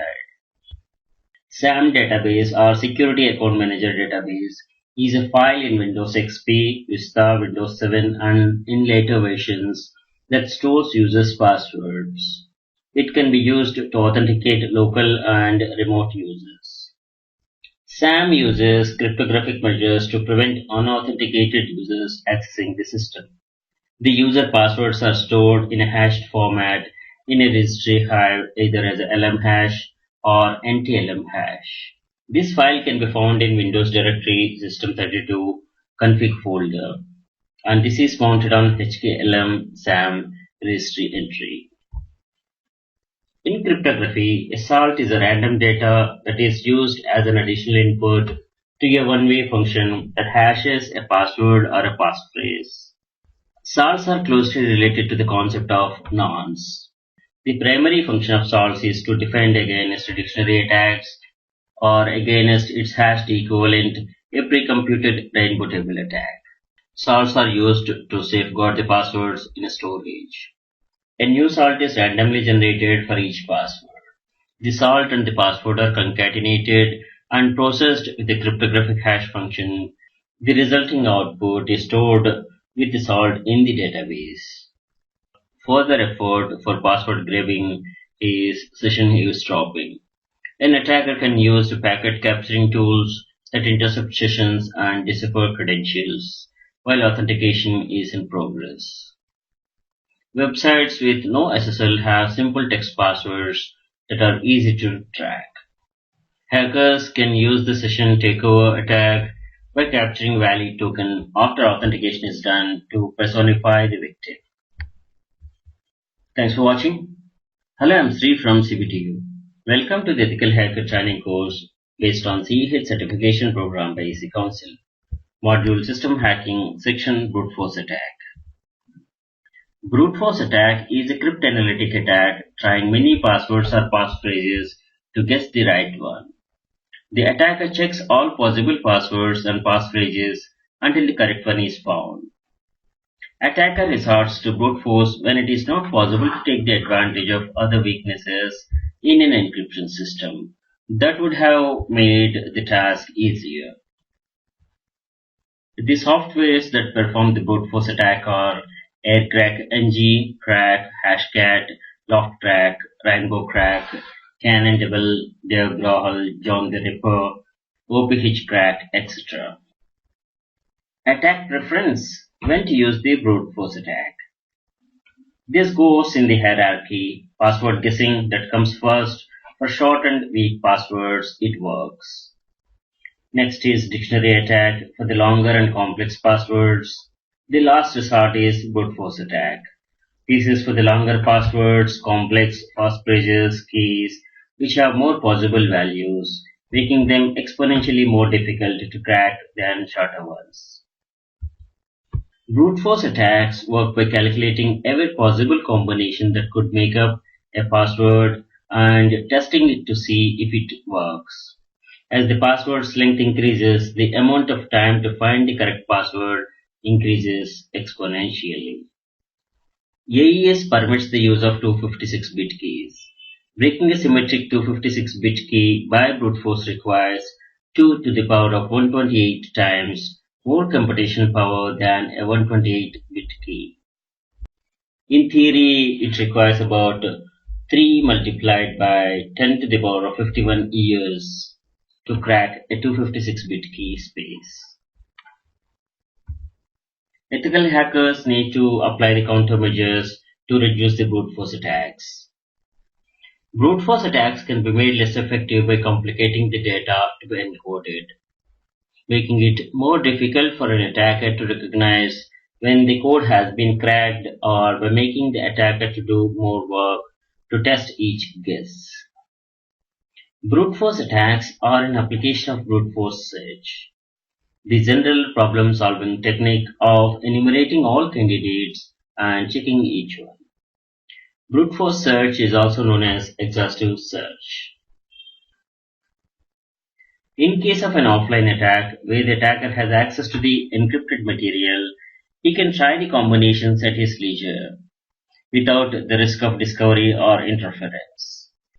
Online attacks are interactive, and the databases, websites, directory admins can take countermeasures such as by limiting the number of login attempts, introduce time delays between each successive attempts, add captcha answering requirement, Add multi-factor authentication by sending verification code to a mobile phone. Lock out accounts after specified unsuccessful logon attempts. Prevent a particular IP from trying more than a predetermined number of password attempts against any account on that site. One has to be vigilant and take all the countermeasures possible to safeguard the digital assets. In reverse brute force attack, a single password is tested against multiple usernames or encrypted files. The process is repeated for select few passwords. Reverse brute force attacks can be mitigated by establishing a password policy that disallows common default password. Thanks for watching.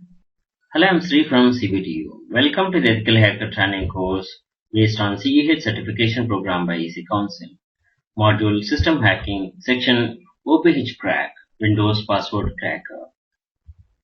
OPH Crack is a free open source Windows password cracker under GPL license. This is based on Rainbow Tables. It is very efficient implementation of Rainbow Tables. It runs on Windows, Linux, Unix, and Mac OS X. Live CD is available to simplify the cracking. Features include it cracks LM and anti-LM hashes. Free tables are available for Windows XP, Windows Vista, and Windows 7. Brute force module for simple passwords. Audit mode and CSV export. Real-time graphs to analyze the passwords. Dumps and loads hashes from encrypted SAM database recovered from a Windows partition. Rainbow tables for LM hashes are provided for free by the developers. By default, OPH Crack is bundled with the tables that allows it to crack passwords no longer than 14 characters, using only alphanumeric characters. For professionals, Objective Security has even larger tables for purchase. These are intended for professional use. Larger rainbow tables are for Windows Vista, Windows 7, anti-LM hash cracking. Starting with the version 3.7, the source code has been moved from SourceForge to GitLab. This is the web page of OPH Crack. This is the download page, and you can download a suitable copy of OPH Crack.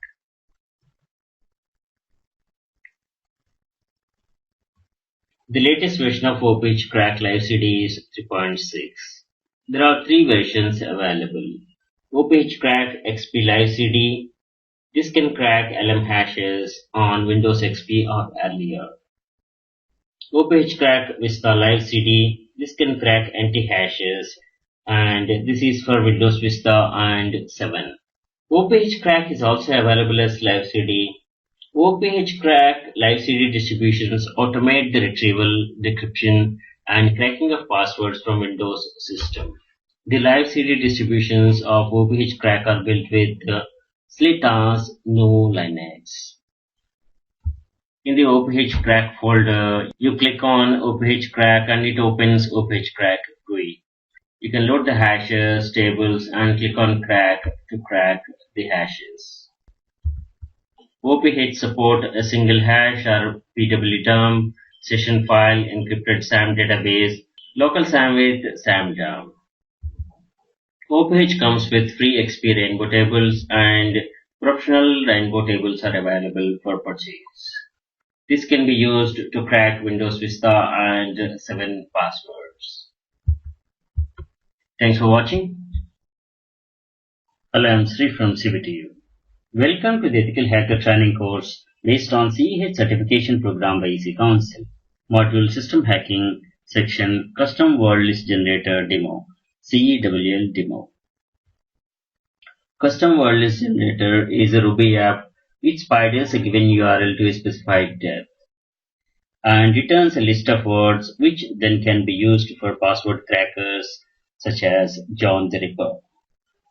CEWL has an associated command line app, FAB, Files Already Bagged, which uses the same metadata extraction techniques to create other creator lists from already downloaded. We have CEWL CLI options, command line interface. -d space 2.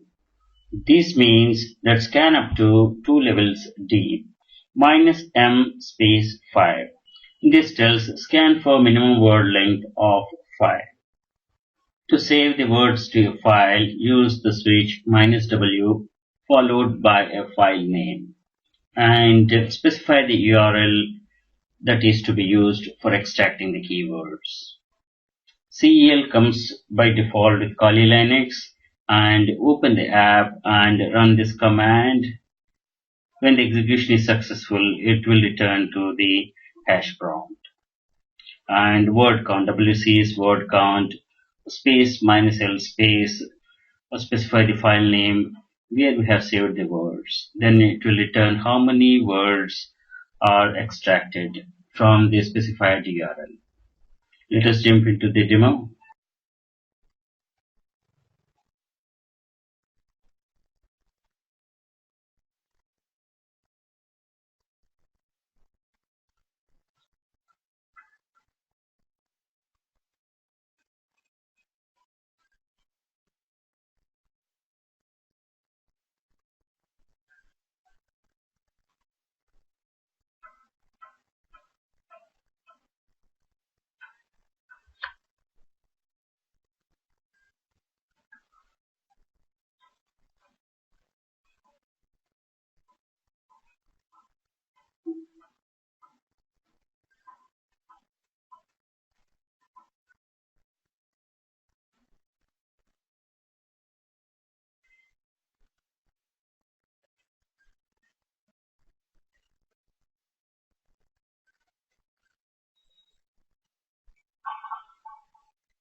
And these are some of the links for the CEWL.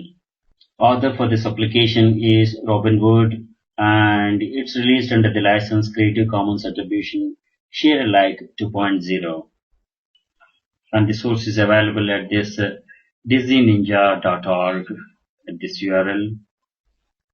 And this is Kali repo. This is the web page of CEWL.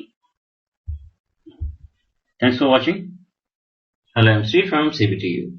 Welcome to the Ethical Hacker training course based on CEH certification program by EC Council. Module System Hacking section Crunch Word List Generator demo. Crunch word list is used for password cracking. Crunch is a word list generator where you can specify a standard character set. Pattern supports numbers, symbols, upper and lower case characters as well. Crunch can generate word list with all possible permutations and combinations. Crunch latest version is 3.6, released under GPL v2 license. Crunch features include breakup output by number of lines or file size, resume support, status report when generating multiple files, new -L option for literal support, new -D option to limit duplicate characters, Unicode support, and it's available from SourceForge and comes by default in Kali Linux. With the Crunch, we can generate word list from set of given characters, specify minimum and maximum length of the words, and send the output to a file to be used for password cracking. Let us dive into Crunch demo.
This is the web page of Crunch in Kali Tools.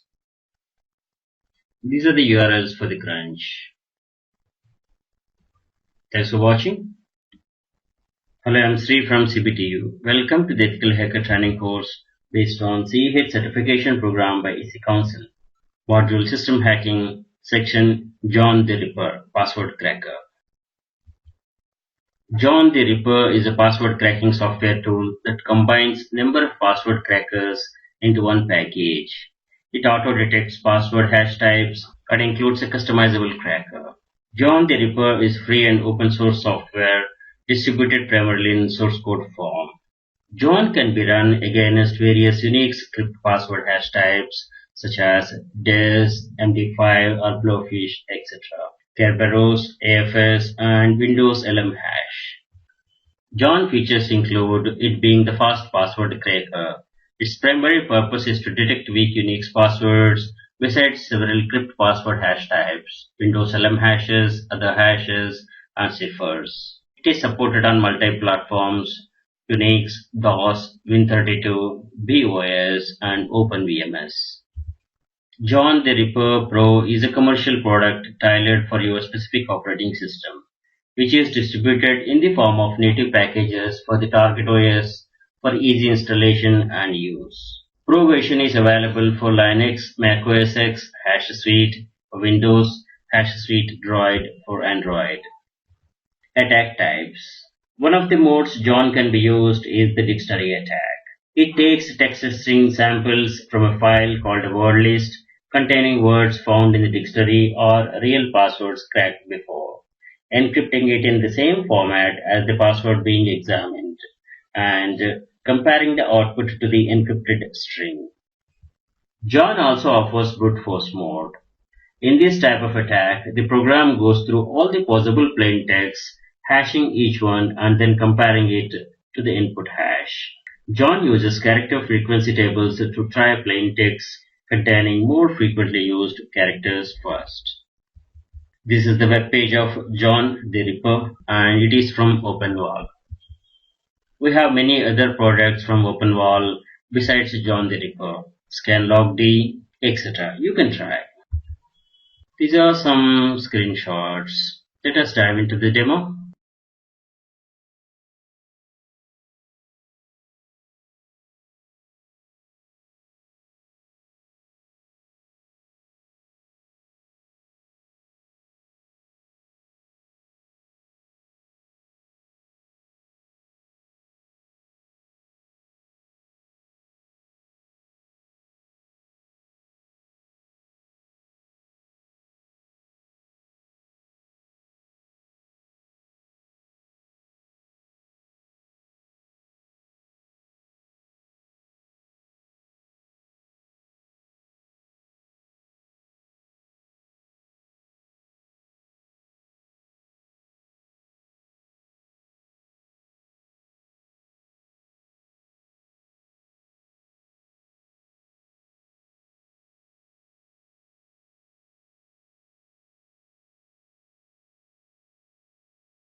Thanks for watching. Hello, I'm Sri from CBTU. Welcome to the Ethical Hacker Training course based on CEH certification program by EC Council. Module System Hacking, section PWDump and HashSuite. PWDump or Password Dumper is the name of the various Windows programs that output the LM and NTLM password hashes of the local user accounts from the SAM database.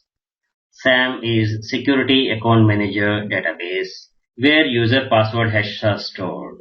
PWDump could be set to compromise security because it could allow malicious administrator to access users' passwords. Password Dumper version 7. Terrasco.org have developed a new password dumper for Windows named PWDump 7. PWDump 7 tool runs by extracting the binary SAM and system file from the file system, and then the hashes are extracted. PWDump is also able to extract the passwords offline by selecting the target files which contain the hashes. This is the web page of Password Dump 7 from Terrasco Security, terrasco.org. One of the powerful features of Password Dump 7 is that it can also use to dump protected files. You can always copy an used file. Note that this tool can be used against SAM and system files. You can download a copy of Password Dump 7 from OpenWall website, and you can execute Password Dump by clicking on the executable. Password Dump 7 works with its own file system driver, that is from arcadedetector.com technology. So users with administrative privileges are able to dump directly from disk both system and SAM registry hives. Once dumped, syskey will be retrieved from the system hive and then used to decrypt both LANMAN and NTLM hashes and dump them in the password dump-like format. This is the web page of HashSuite from OpenWall. HashSuite is a Windows program to test the security of password hashes.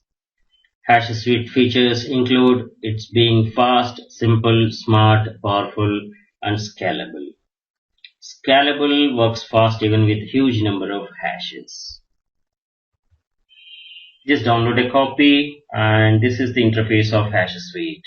You can tweak the configuration settings, start an attack, and HashSuite captures all Windows users and cracks their passwords. Password Dump History. The initial program called Password Dump was written by Jeremy Allison. He published the source code in 1997.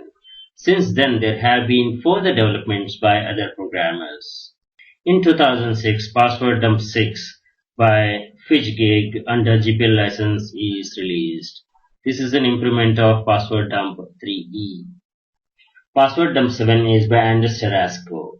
This is a freeware, uses own file system drivers, but no source code is available. LM hash, also known as LANMAN hash or LAN manager hash, is a compromised password hashing function that was the primary hash that Microsoft LAN Manager and Microsoft Windows versions prior to Windows NT used to store the user passwords. Support for legacy LAN Manager protocol continued in later versions of the Windows. This is for backward compatibility, but Microsoft recommends to turn it off. As of Windows Vista and later versions, the protocol is disabled by default, but continues to be used by some non-Microsoft SMB implementations. LAN Manager authentication uses a particular weak method of hashing a user's password known as LM hash algorithm. LAN Manager was a network operating system available from multiple vendors and developed by Microsoft in cooperation with 3Com Corporation. NT-LAN Manager is a suite of Microsoft security protocols that provides authentication, integrity, and confidentiality to the users. NTLM is the successor to the authentication protocol in Microsoft LAN Manager, LANMAN. NTLM passwords are weak as they can be brute forced very easily with modern hardware.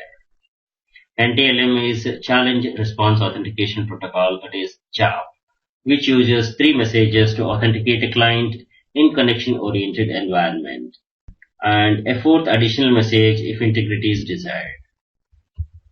SAM is Security Account Manager, and it's a database file in Windows XP, Vista, and Windows 7 that stores users' passwords.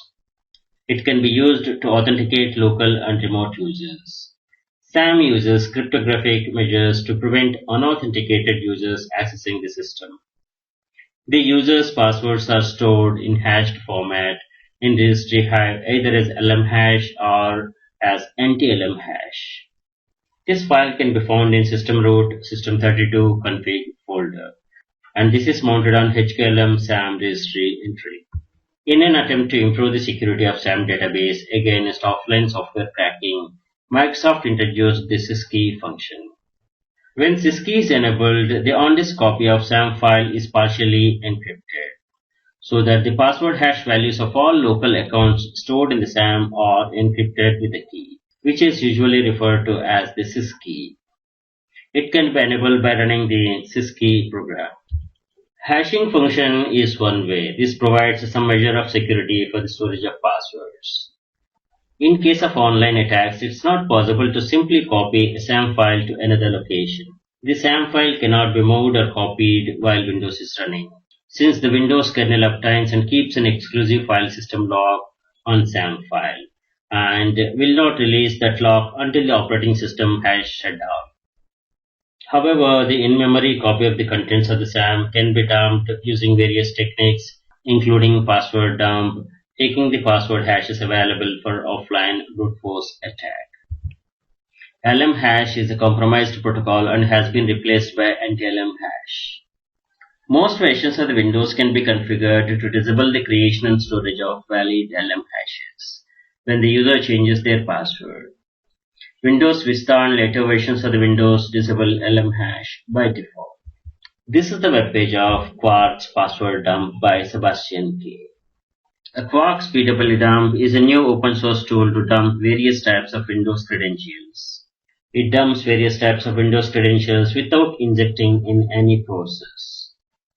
This is the webpage of Offline Anti-Password and Registry Editor by Peter Nodal-Hagen.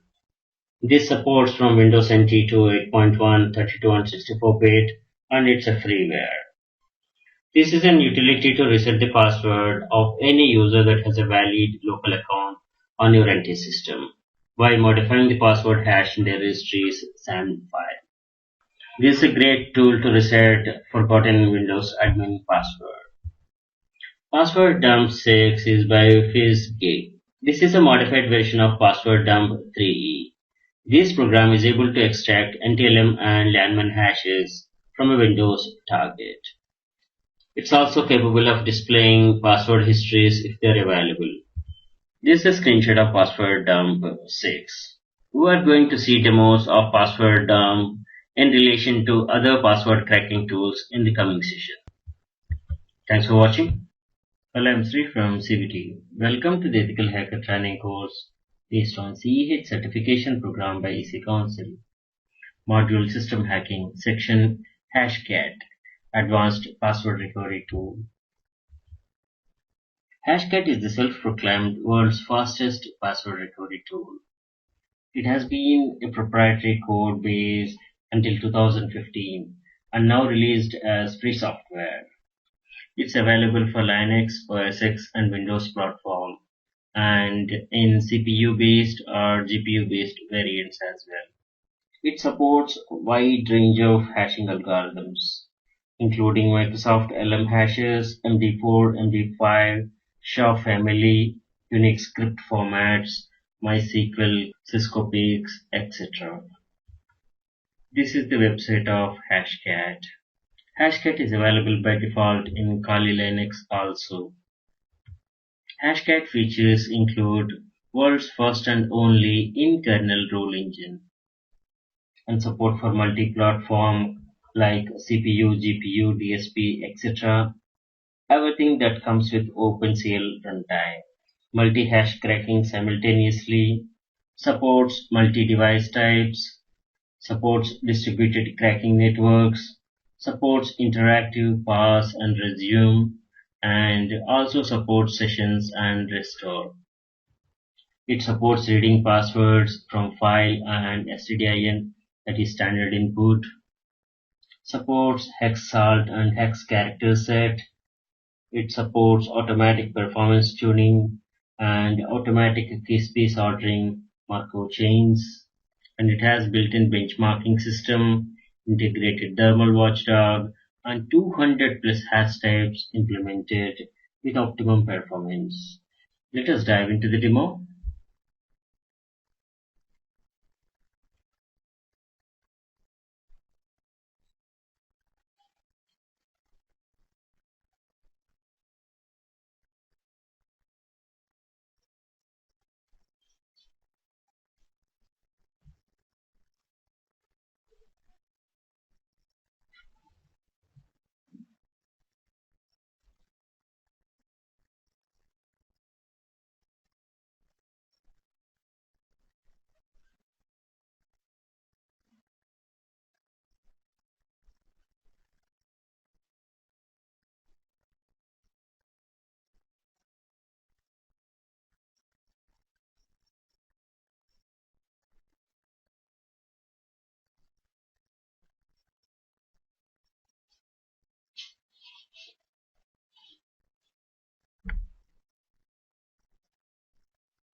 These are some of the Hashcat supported algorithms like MD45, half MD5, SHA-1, SHA-224, SHA-256, SHA-384, SHA-512, and the latest from SHA family, that is SHA-3, KICKAC, and many more algorithms are supported.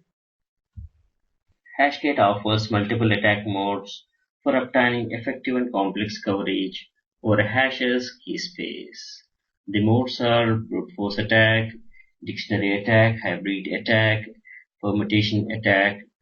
We are going to have a demo on some of these types in the coming sessions. Some screenshots. Hashcat supports OpenCL, that is computer language. Supported OpenCL runtimes are AMD, Apple, Intel, etc. Supported OpenCL device types are GPU, CPU, etc.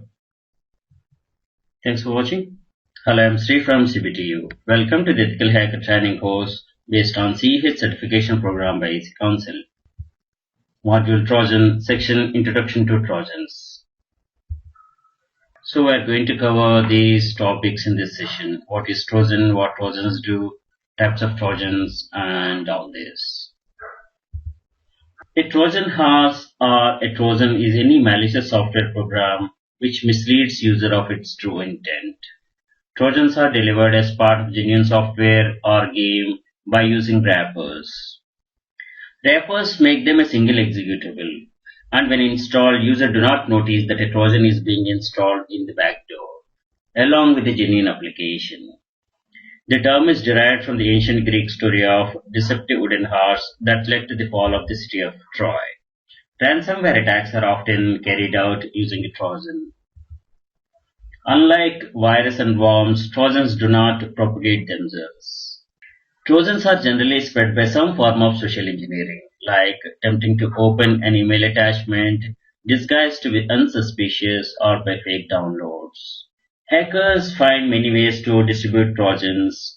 It can be a freeware, IM attachments, spyware removal tools, screensavers, games, etc. A simple example to understand a Trojan horse is like a flower bouquet with a bomb inside it. This is a genuine software and this is a Trojan. Both are binded together in a single package.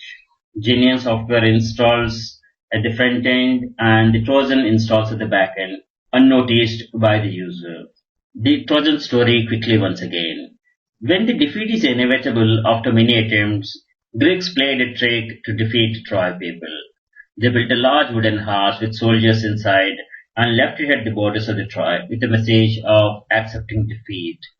The people of Troy were happy and pulled the wooden horse into the city despite Queen warning them of a foul game. During the night, soldiers who were hiding inside the horse came out, opened the city's gates to let the Greek army to enter and capture Troy. As an ethical hacker, it's always challenging to scan and identify the Trojans. Trojans are used for various purposes as hacker wishes, like creating and maintaining backdoors. Trojans install backdoors to maintain access to the compromised system and install other malware. Spyware. Trojans act like spyware, watch victims' activity, and grab sensitive personal information back to their master. Use your system as a zombie. Hacker uses victim's system to carry out further attacks. Trojans cover their tracks to avoid catching them. Some governments use softwares, GovWare, or typically a Trojan, that is to intercept communication from target computer in the national interest. Trojans can be created and used to perform different attacks. Here are some of the most common types of Trojans. RATs, remote access Trojans. These are used to gain remote access to a system. Data sending Trojans. These scan the system and find the data and deliver it to the hacker. Destructive Trojans. They are used to delete corrupt files on the system. Denial of service Trojans. They are used to launch a denial of service attack, a distributed denial of service, DOS or DDoS attack on the target. Proxy Trojans. They are used to tunnel the traffic or launch hacking attacks via other systems. FTP Trojans. They are used to create an FTP server in order to copy files onto the system. Security Software Disabler Trojans. These are used to stop anti-malware, antivirus softwares on the compromised system. As we know that a Trojan is any malicious software program which misleads user of its true intent. It gets installed along with the genuine software at the back end. Hackers access Trojan system and conduct many types of attacks. Hacker installs a Trojan program which allows him to access the system from outside remote location. Commands are sent by the master and are executed on the victim's system. Overt channel is the legitimate one to send communication and data. Overt is open and legal applications like a calculator, paint, etc. Covert channel is illegitimate channel violating security policy and stealing data. Trojans exploit overt channel to create covert channel. Covert is secret or hidden like Trojan, keylogger, etc. Trojans do not propagate themselves and they must be installed remotely or mimic the user to install them. Trojans can get into a system by any of these means. Hackers play intelligently and try all the means to get unnoticed. However, when a system is infected with a Trojan, unexpected changes, unusual activity, performance degrading may happen. Some other indications as Trojan is doing backdoor activity can be loss of some files, changed passwords, browser opens new sites automatically, customization may be altered, wallpaper, background settings, screensaver settings may be changed. These are all to facilitate the hacker to fulfill his objectives. Rappers attach a Trojan with a genuine exe and make them a single executable. When the genuine software is installed, users do not notice that a Trojan is also being installed in the backend, along with the genuine application in the front end. Hackers generally choose games, popular apps to spread Trojans. Trojans are created using construction kit. The kit contains various components to facilitate the creation, distribution, and maintenance of Trojan programs. They have built-in mechanisms of hiding, persistent backdoor access, clearing tracks, detection avoidance, and removal by anti-malware security softwares. These are the general ports used by the Trojans. These are popular Trojans and these are the ports. Netstat is a simple CLI utility which displays active TCP connections, ports on which the computer is listening, Ethernet statistics, IP routing table, IPv4 and IPv6 statistics. Without any parameters, Netstat displays active TCP connections. With parameters and switches, we can explore more detailed information. Notable Trojans are classified like private and governmental. Examples include DaVinci, Magic Lantern, Barrier Pride, etc. Governmental Trojans are implemented in the nation's interest. Publicly available Trojans are Beast, Sub7, Dark Comet, Mini and Mega Panja, etc.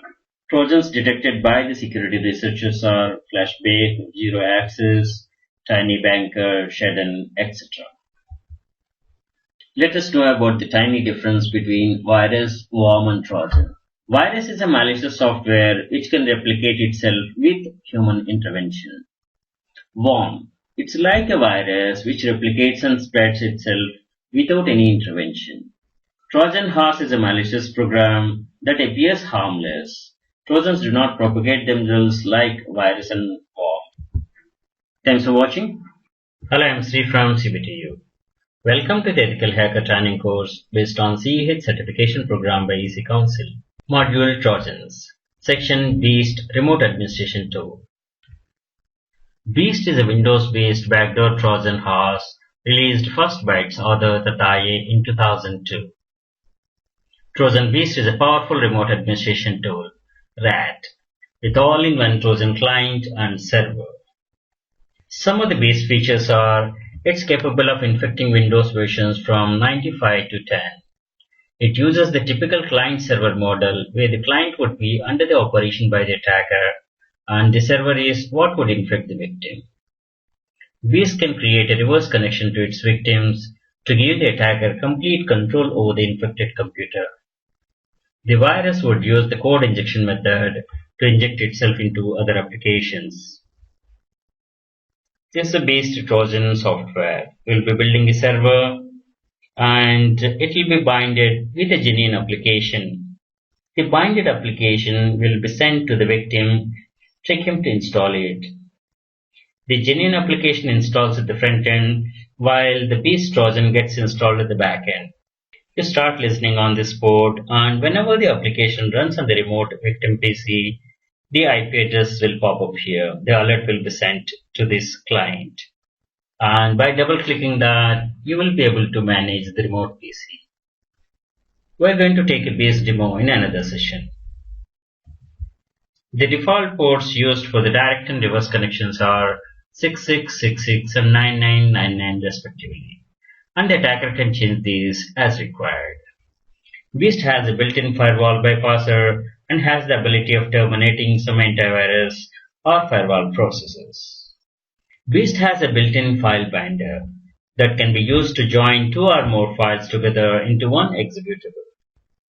M-File Binder is an advanced file binder which binds multiple files of any type and merges them into a single executable file. It has the options to set the execution mode for each file, which would run in the background and which would run in the foreground. Predefined set of icon package is included to set your desired icon. This is a genuine software. This is a Trojan horse. Both are packaged and delivered as a single package. Thanks for watching.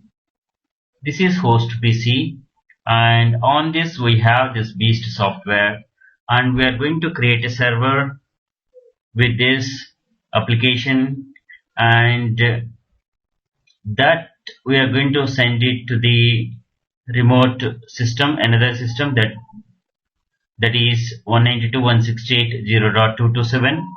The 227 we got a remote desktop connection to that. We are going to create a Beast server and we are going to copy it to the remote PC.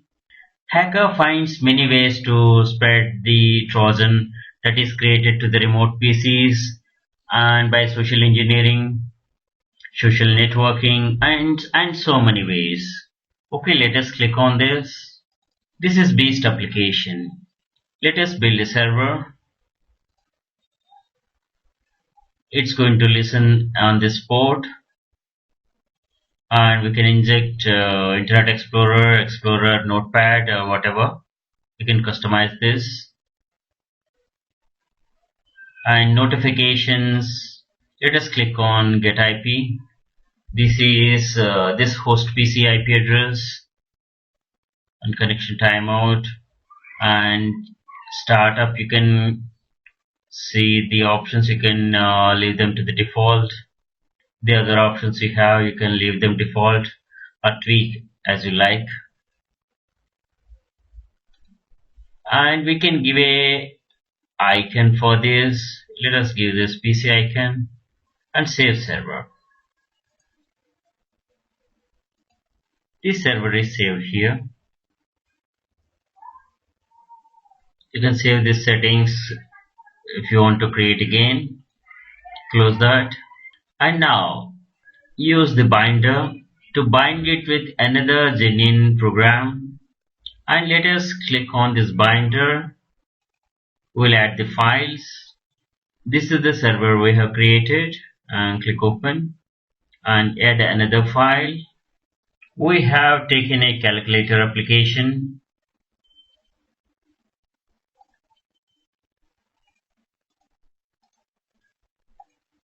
Okay, this is the second file.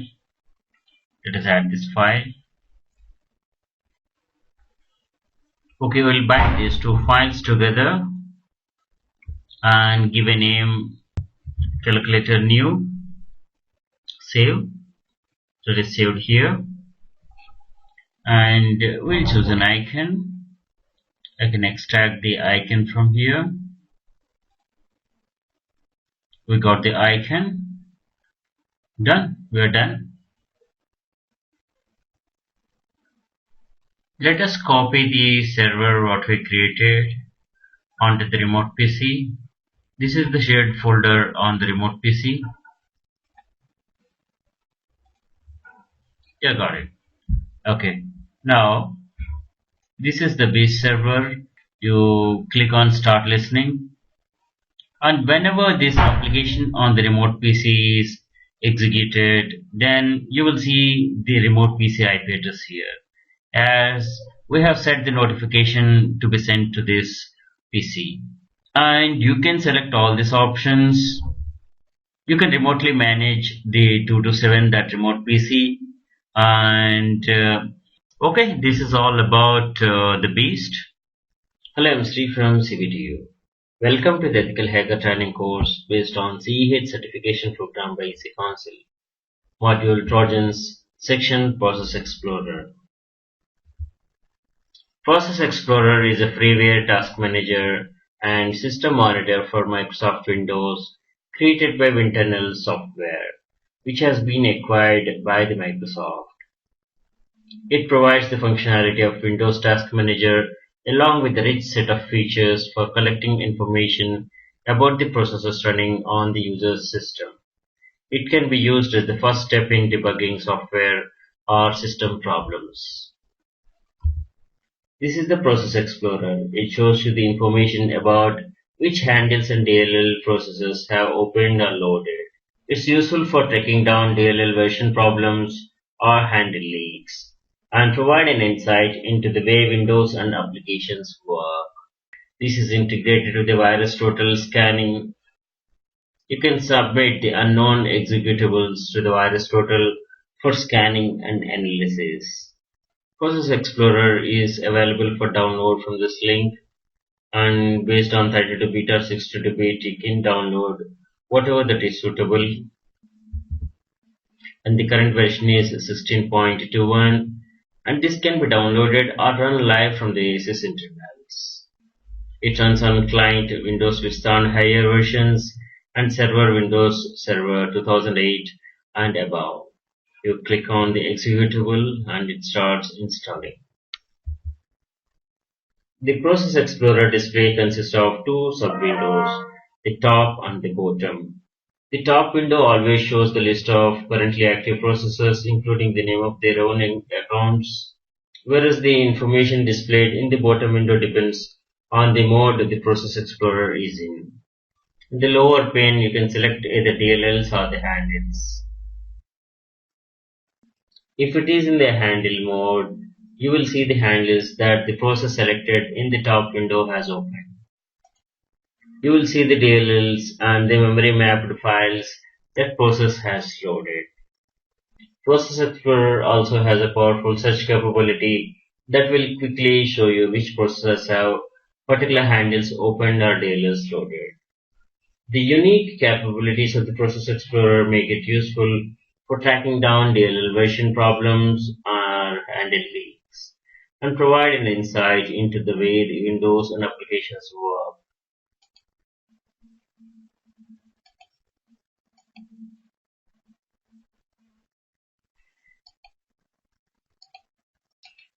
This is the Windows normal task manager, and this Process Explorer is an enhancement to the Windows task manager. These are the reference links for the Process Explorer. We got a whole list of Process Explorer features. Process Explorer can be used to track down the problems, provide a means to list or search for the named resource that are held by a process or all processes. It can choose the command lines used to start a program. This is the command line. When you hover your mouse, it will show you the command line, and it will show a process that is maxing out the CPU, the hierarchical view of the processes, ability to display an icon and the company name next to each process, live CPU activity graph, ability to suspend the selected process. For a process, you can set affinity, you can set the priority, you can kill that process, you can restart, suspend, or create a dump event. The best part is to verify any unknown executables in the virus total. If you select any process, you can check in virus total. This is the virus total web page, and this is a free service from the Microsoft. You can upload the files and get them scanned for any infections. You can do the URL scan and search, and you can search the virus total database. For ASLoader server.exe, which we submitted to the virus total, it does the analysis, and this is the report. And all this antivirus software have scanned this exe, and this is the result. There are 0 detections. You have file detail information here, and the relationships, additional information like a hash and the file information, and any comments are there. And this is all about the Process Explorer. Download a copy and explore it. Thanks for watching. Hello, I'm Sri from CBTU. Welcome to the Ethical Hacker Training course based on CEH certification program by EC Council. Module Trojans, section Malware Countermeasures. PC or mobile, if not used with security awareness, one can fall trap and get infected with malware. Once infected, it can take time, money, and data loss, compromise privacy, and loss of reputation as well. Heed to the security advices, understand countermeasures, and act smartly to secure yourself and your organization. Prevention is better than cure. Trojans do not replicate by infecting other files or computers. Instead, they survive by going unnoticed. They may sit quietly in your computer collecting information or setting up holes in your security. Some of the tools to check suspicious activity on your system network are best antivirus software, anti-malware software, online scanners, NetStat, MSConfig, ProcessSphere, Wireshark Sniffer, and other tools help to check if any suspicious activity is happening on your system or network. NetStat displays active TCP connections, ports on which computer is listening, Ethernet statistics, the IP routing table, IPv4 and IPv6 statistics, and other information. Without any options, NetStat displays all the established connections, and with options, it displays all the connections. Process Explorer from sysinternals shows you the information about which handles and DLL processes have opened or loaded. It's useful for tracking down DLL version problems or handle leaks, and provide insight into the way Windows and applications work.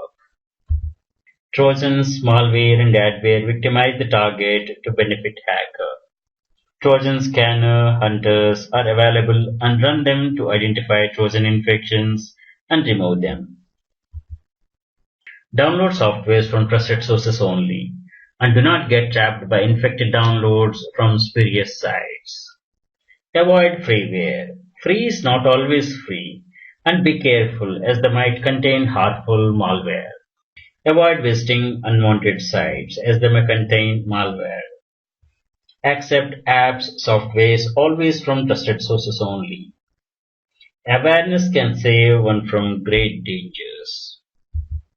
VirusTotal is a free service that analyzes suspicious files, URLs, and facilitates the quick detection of virus, worms, trojans, and all kinds of malware. VirusTotal is created by Spanish security company Hispasec Sistemas in 2004, and it was acquired by Google in 2012. Freeware, malware, fake, tweaked softwares, downloads, email attachments, instant messaging apps, NetBIOS file sharing, untested sites, games, apps, etc. We have already discussed some of the defense mechanism points. Let us recap all. Have anti-malware softwares. Install firewall as a first layer of defense. Configure firewall properly. Use UTMs, Unified Threat Management softwares, to build strong defense against attacks. Internet service providers' security measures are also important. They must filter malicious traffic to the possible extent to protect your security. You ask for the security measures to provide protection from threats, intruders, etc. Encryption of data transmission is important to avoid eavesdropping and possible intrusion. Never take risk of opening dangerous emails, email attachments, installing unknown softwares. Be careful of .exe, .com, .bat, .vba, .vbs, .scr files, and don't allow ActiveX controls. Have a strong backup architecture set up to secure against data loss. Please note that the backup must be saved onto a remote location. Go for Linux-based workstation servers which are more secure and protect your data. Build secure workstations and servers. Use Live CD to boot from read-only media. Having taken all the countermeasures, a hardware Trojan can bug you. A hardware Trojan is insertion of malicious program into hardware chip with a payload to bypass or disable the security fence of a system, leak financial info, or to spy on you.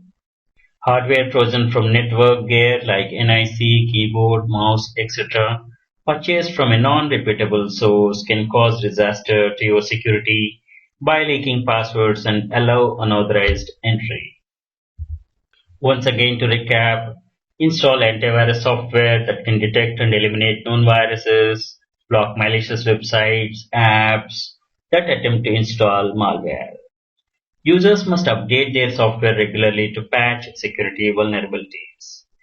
Do not open flagged sites that have been reported as malware to Google. Next challenge is social engineering practices. Malware can get in through the social engineering practices, and be careful on that. Many viruses attach themselves to executable files that may be part of legitimate programs. If a user attempts to launch an infected program, the virus code may be executed simultaneously. Do not open phishing apps, links, files with suspicious extensions. The first method of virus detection is using a list of virus signature definitions. This works by examining the content of the computer's memory and the files stored on the fixed or removable drives, and comparing those files against a database of known virus signatures. A second method to find viruses is to use a heuristic algorithm based on common virus behaviors. This method has the ability to detect new viruses for which the antivirus security firms have had to define a signature. This is the web page of IC3.0. Anyone can register internet crime complaint here. Let us look at recovery strategies and methods. Regular backups of the data on different media. An operating system on a bootable CD, live CD can be used to start the computer if a system becomes unusable. Backups on removable media must be carefully inspected before restoration. Thanks for watching. Hello, I'm Sri from CBTU. Welcome to the Ethical Hacker Training course based on CEH certification program by EC Council. Module Malware, Virus and Worms, Section Introduction to Virus. A computer virus is malicious software program, also called as malware, that when executed replicates itself by modifying other programs and inserting its own code. Virus can infect programs, data files, or the boot sector of the hard drive and use anti-detection stealth strategies to avoid antivirus software. Virus writers use social engineering tricks to exploit security vulnerabilities to spread and infect systems. Malware includes virus, worms, spyware, ransomware, adware, Trojan horses, keyloggers, rootkits, bootkits, malicious browser help objects, BHOs, and any other malicious software. The term virus is coined originally by Fred Cohen in 1985. Most viruses spread on the removable media, such as USB drives, and with the network. Viruses can infect the files and spread when it is accessed by other computers in the network. Normal mode of virus spreading is through email attachments, documents, and media files, and software, app downloads which are tweaked and embedded with the virus. Macroviruses are written in the scripting language for the Microsoft Word and Excel and spread throughout Microsoft Office by infecting documents and spreadsheets.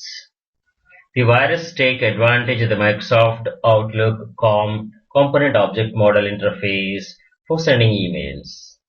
A virus may also send a web address link as an instant message to all the contacts stored on the infected machine. The recipient mostly thinks that it is from a trusted source, a friend, and follows the link to a website and gets infected. Motives for creating a virus can include seeking profit. Example is ransomware.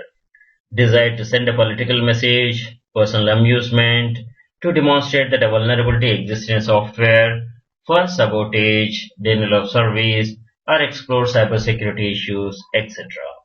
Security researchers are actively searching for new ways to enable antivirus solutions to more effectively detect emerging viruses before they have already become widely distributed. Computer viruses cause billions of dollars worth of economic damage each year due to causing system failure, wasting computer resources, corrupting data, increasing maintenance costs, etc. A software is often designed with security features to prevent unauthorized use of system resources. Software development strategies that produce large number of bugs will generally also produce potential exploitable holes, entrances for the virus. Many viruses exploit and manipulate security bugs, defects. Any companies releasing a software or software update will try to fix all the security bugs so that the software doesn't cause harm and serve its purpose. The vast majority of the viruses target Microsoft Windows due to its larger market share. Open source operating systems such as Linux allow users to choose from a variety of desktop environments, packaging tools, etc., which means that a malicious code targeting any of these systems will only affect a subset of all users. Windows users run the same set of applications, enabling viruses to rapidly spread among the Microsoft Windows systems by targeting the same exploits in the large number of hosts. Windows users mostly use admin account for operation. while Linux users generally do not log in with root account for regular operation. This limits the harm possibilities of a virus even if it's trying. Ransomware is a malware virus that hacks a user's system, encrypts the user's system, and posts a message on the user's screen saying that the screen or the system will remain locked or unusable until a ransom payment is made. Ransomware and phishing scam alerts appear as press releases on the Internet Crime Complaint Center IC3.gov notice board. This is the webpage of IC3.gov. Phishing is a deception in which malicious individual pretends to be a friend, computer security expert, or other benevolent individual with the goal of convincing the targeted individual to reveal passwords or other personal information. Phishing is an email or a phone that appears to have come from a bank and convince you to provide personal information. Virus is a malicious software which can replicate itself with human intervention. Worm is like a virus which replicates and spreads itself without any human intervention. Trojan horse is a malicious program that appears harmless. Trojans do not propagate themselves like virus and worms. Thanks for watching. Hello, I'm Sri from CBTU. Welcome to the Ethical Hacker Training course based on CEH certification program by IC Council. Module Malware, Virus and Worms. Section How Virus Works. A virus typically has a search routine which locates new files or new disks for infection. The three main virus components are infection mechanism or infection vector. This is how virus spreads and propagates. Next is trigger. The trigger is to activate an executable file with the virus is run that determines the event of condition for a malicious payload to be delivered, such as at a particular time, date, etc. Third component is payload. The payload is the data that performs the actual malicious objective of the virus. Life cycle of a virus can be divided into four phases: dormant phase, propagation phase, triggering phase, and execution phase. Dormant phase. The virus program is idle during this phase. The virus program has managed to access the target computer system software, but the virus doesn't take any action. The virus will eventually be activated by a trigger at a particular time, date, or an event. Next is propagation phase. The virus starts propagating, that is, multiplying and replicating itself.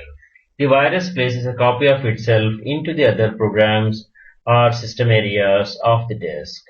The copy may not be identical to the original propagating version, but it can make some changes to avoid detection by IT professionals or antivirus software. Each infected program will contain a clone of the virus, which will itself enter a propagation phase. Triggering phase. A dormant virus moves into this phase when it is activated, and now will perform the function for which it is intended. The triggering phase can be caused by a variety of system events or with a particular date and time. Execution phase. This is the actual work of virus, where the payload will be released. It can be destructive, such as deleting files on the disk, crashing the system, or corrupting the files, or it can be harmless as well, popping some annoying messages on the screen. Computer viruses infect host computers and software. Virus is classified where they reside. Binary executables such as exe or COM files, data files such as Microsoft Word documents or PDF files, or in the boot sector of the host hard drive, or some combination of all these three. Resident virus installs itself as a part of the operating system when executed, after which it remains in the RAM from the time the computer is booted up to shut down. Non-resident virus, when executed, scans the disk for the targets, infects them, and doesn't remain in the memory after execution. Microsoft Word and Outlook allow macro programs virus to be embedded in the documents or emails. The macro programs run automatically when the document or the email is open and infect the victim's system. This is one of the reasons that it is dangerous to open unexpected or suspicious attachments in emails which may contain virus. Boot sector virus target the boot sector and master boot record (MBR) of the host hard drive or the removable storage media such as flash drives, etc. Email virus uses the email system to spread virus-infected files. Email virus harvests email addresses from the address book and send copies of the virus to all email IDs as attachments. Thanks for watching. Hello, I'm Sri from CBTU. Welcome to the Ethical Hacker Training course based on CH Certification Program by IC Council. Module Malware, Virus and Worms. Section Virus Removal. Many antivirus software companies provide free online virus scanning with limited cleaning facilities. VirusTotal.com is a subsidiary of Google. It allows users to upload one or more suspicious files to be scanned and checked by multiple antivirus programs in one operation.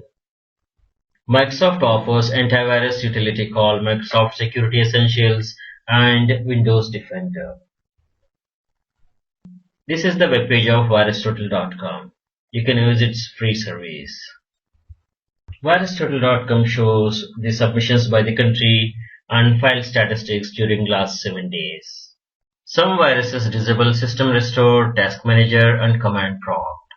Reboot system in safe mode and use virus scanners to remove virus. System Restore point from previous day or before virus attack can help recover system free of virus infection.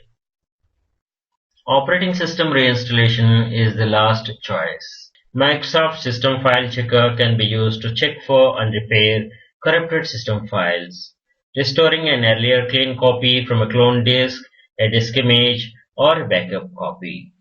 Disinfect the computer or reinstalling and reconfiguring the operating system and programs from the scratch. The other options include boot from a live CD to recover important data on an infected system or remove and connect the infected hard disk to another working computer. Scan and take backup and do not execute any infected programs on the original drive. After backup is recovered, the original hard disk then can be formatted and the operating system and all other programs reinstalled from the original media. Once the system has been restored, precautions must be taken to avoid reinfection from any restored executable files. Thanks for watching. Hello, I'm Sri from CBTU. Welcome to the Ethical Hacker Training course based on CEH Certification Program by IC Council. Module Malware, Virus and Worms. Section Stealth Techniques. Viruses use different kinds of deception to avoid detection by users and antivirus. Some viruses can infect files without increasing their sizes or damaging the files. Some viruses try to avoid detection by killing the tasks associated with the antivirus before it can detect them. Antivirus software employ various techniques to counter these stealth mechanisms. Antivirus software sends a read request to Windows OS files that handle such requests. Some viruses trick antivirus software by intercepting its request to the operating system. A virus can hide by intercepting the request to read the infected file, handling the request itself, and returning an uninfected version of the file to the antivirus software. The interception can occur by code injection of the actual operating system files that would handle the read request. Thus, an antivirus software attempting to detect the virus will either be not given permission to read the infected file or read request will be served with an infected version of the same file. Most modern antivirus software programs try to find virus patterns inside ordinary programs by scanning them for the virus signatures. Virus signature is a sequence of bytes that an antivirus program looks for because it's known to be part of a virus. Different antivirus programs will employ different search methods in identifying virus. If a virus scanner finds such a pattern in a file, it notifies the user that the file is infected. The user can take action to delete or clean or heal the infected file. Some viruses employ techniques that make detection difficult by means of signatures but not impossible. These viruses modify their code on each infection. That is, each infected file contains a different variant of the same virus. Some viruses will employ a means of encryption inside an executable in which the virus is encrypted under certain events, such as the virus scanner being disabled for updates or the computer being rebooted. The executable will decrypt the virus and execute its hidden runtimes, infecting the computer and sometimes disabling the antivirus software. This is called cryptovirology. Polymorphic code technique poses serious threat to virus scanners. Polymorphic viruses are not identical between infections, making it very difficult to detect directly using signatures. Antivirus software can detect it by decrypting the virus using an emulator or by statistical pattern analysis of the encrypted virus body. Virus rewrites themselves completely each time they infect new executables to avoid detection in metamorphic code. A metamorphic virus is usually very large and complex. Thanks for watching. Hello, I'm Sri from CPTU. Welcome to the Ethical Hacker training course based on CEH certification program by EC Council. Module Malware, Virus and Worms. Section Virus Maker Tools, BVM. Bhavesh Virus Maker. This is the web page of BVM. Click on the download and save it onto your PC. Extract the file and you will see these files and folders. And this is the README file. You have the change logs,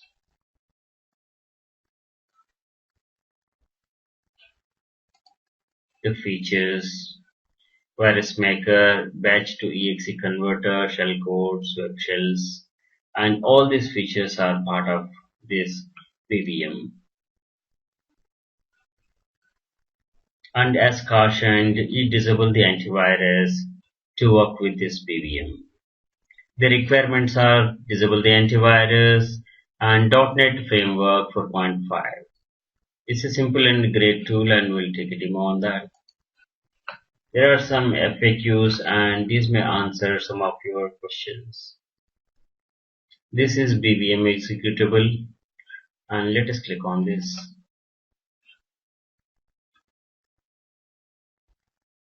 This is BVM. These are the features of it. Let us click on the batch virus maker.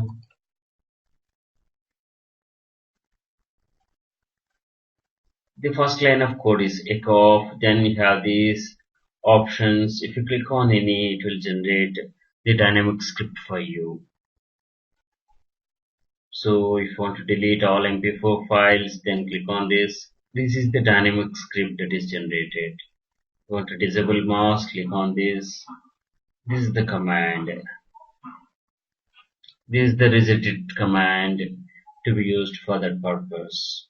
And if you say kill antivirus, then click on this. These are all the lines it generated. Once you select the options which you want them to be part of your virus, then click on make virus. Save this as BVM demo, and by default it saves as a batch file. Later you can convert this batch file to exe and save it. See, this is the batch we created, and if you open in Notepad Plus, you can see the lines of commands that are added to this file, and you got all these options. Then close this. We got the batch file ready. So this is batch to exe, the shell codes, web shell, CLI codes, dark to Google Docs, and the virus engines. The shell codes, if you go, so these are all the shell codes.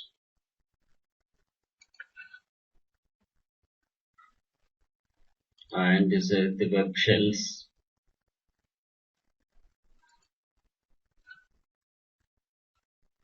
These are the web shells. These are the CLI codes.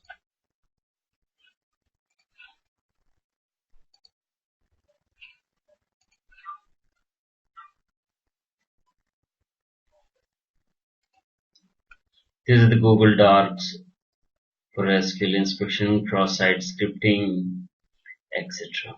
By default, if we click on any, it'll open BVM browser. Otherwise, you can copy paste into the browser and you can open them.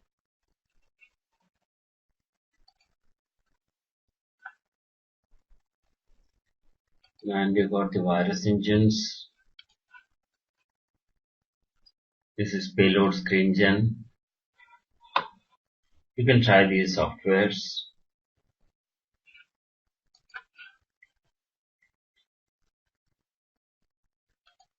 Okay, you can download this and you can explore this. Thanks for watching. Hello, I'm Sri from CBTU. Welcome to the Ethical Hacker Training course based on CEH certification program by EC Council. Module Packet Sniffers, section Introduction to Packet Sniffing and Sniffers. A packet sniffer is also known as network analyzer or protocol analyzer. A sniffer captures packets passing over network, decoding the packet's raw data, showing its content. The network adapter capturing the traffic must be in promiscuous or monitor mode. When the traffic is captured, either the entire contents of the packets are recorded or just the headers are recorded.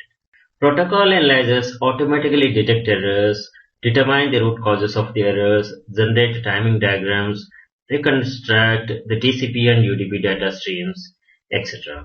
Some protocol analyzers can also generate traffic and thus act as protocol testers. Packet sniffers are powerful tools which can be used for various purposes. Troubleshoot network problems like storming, performance issues, misuse, etc.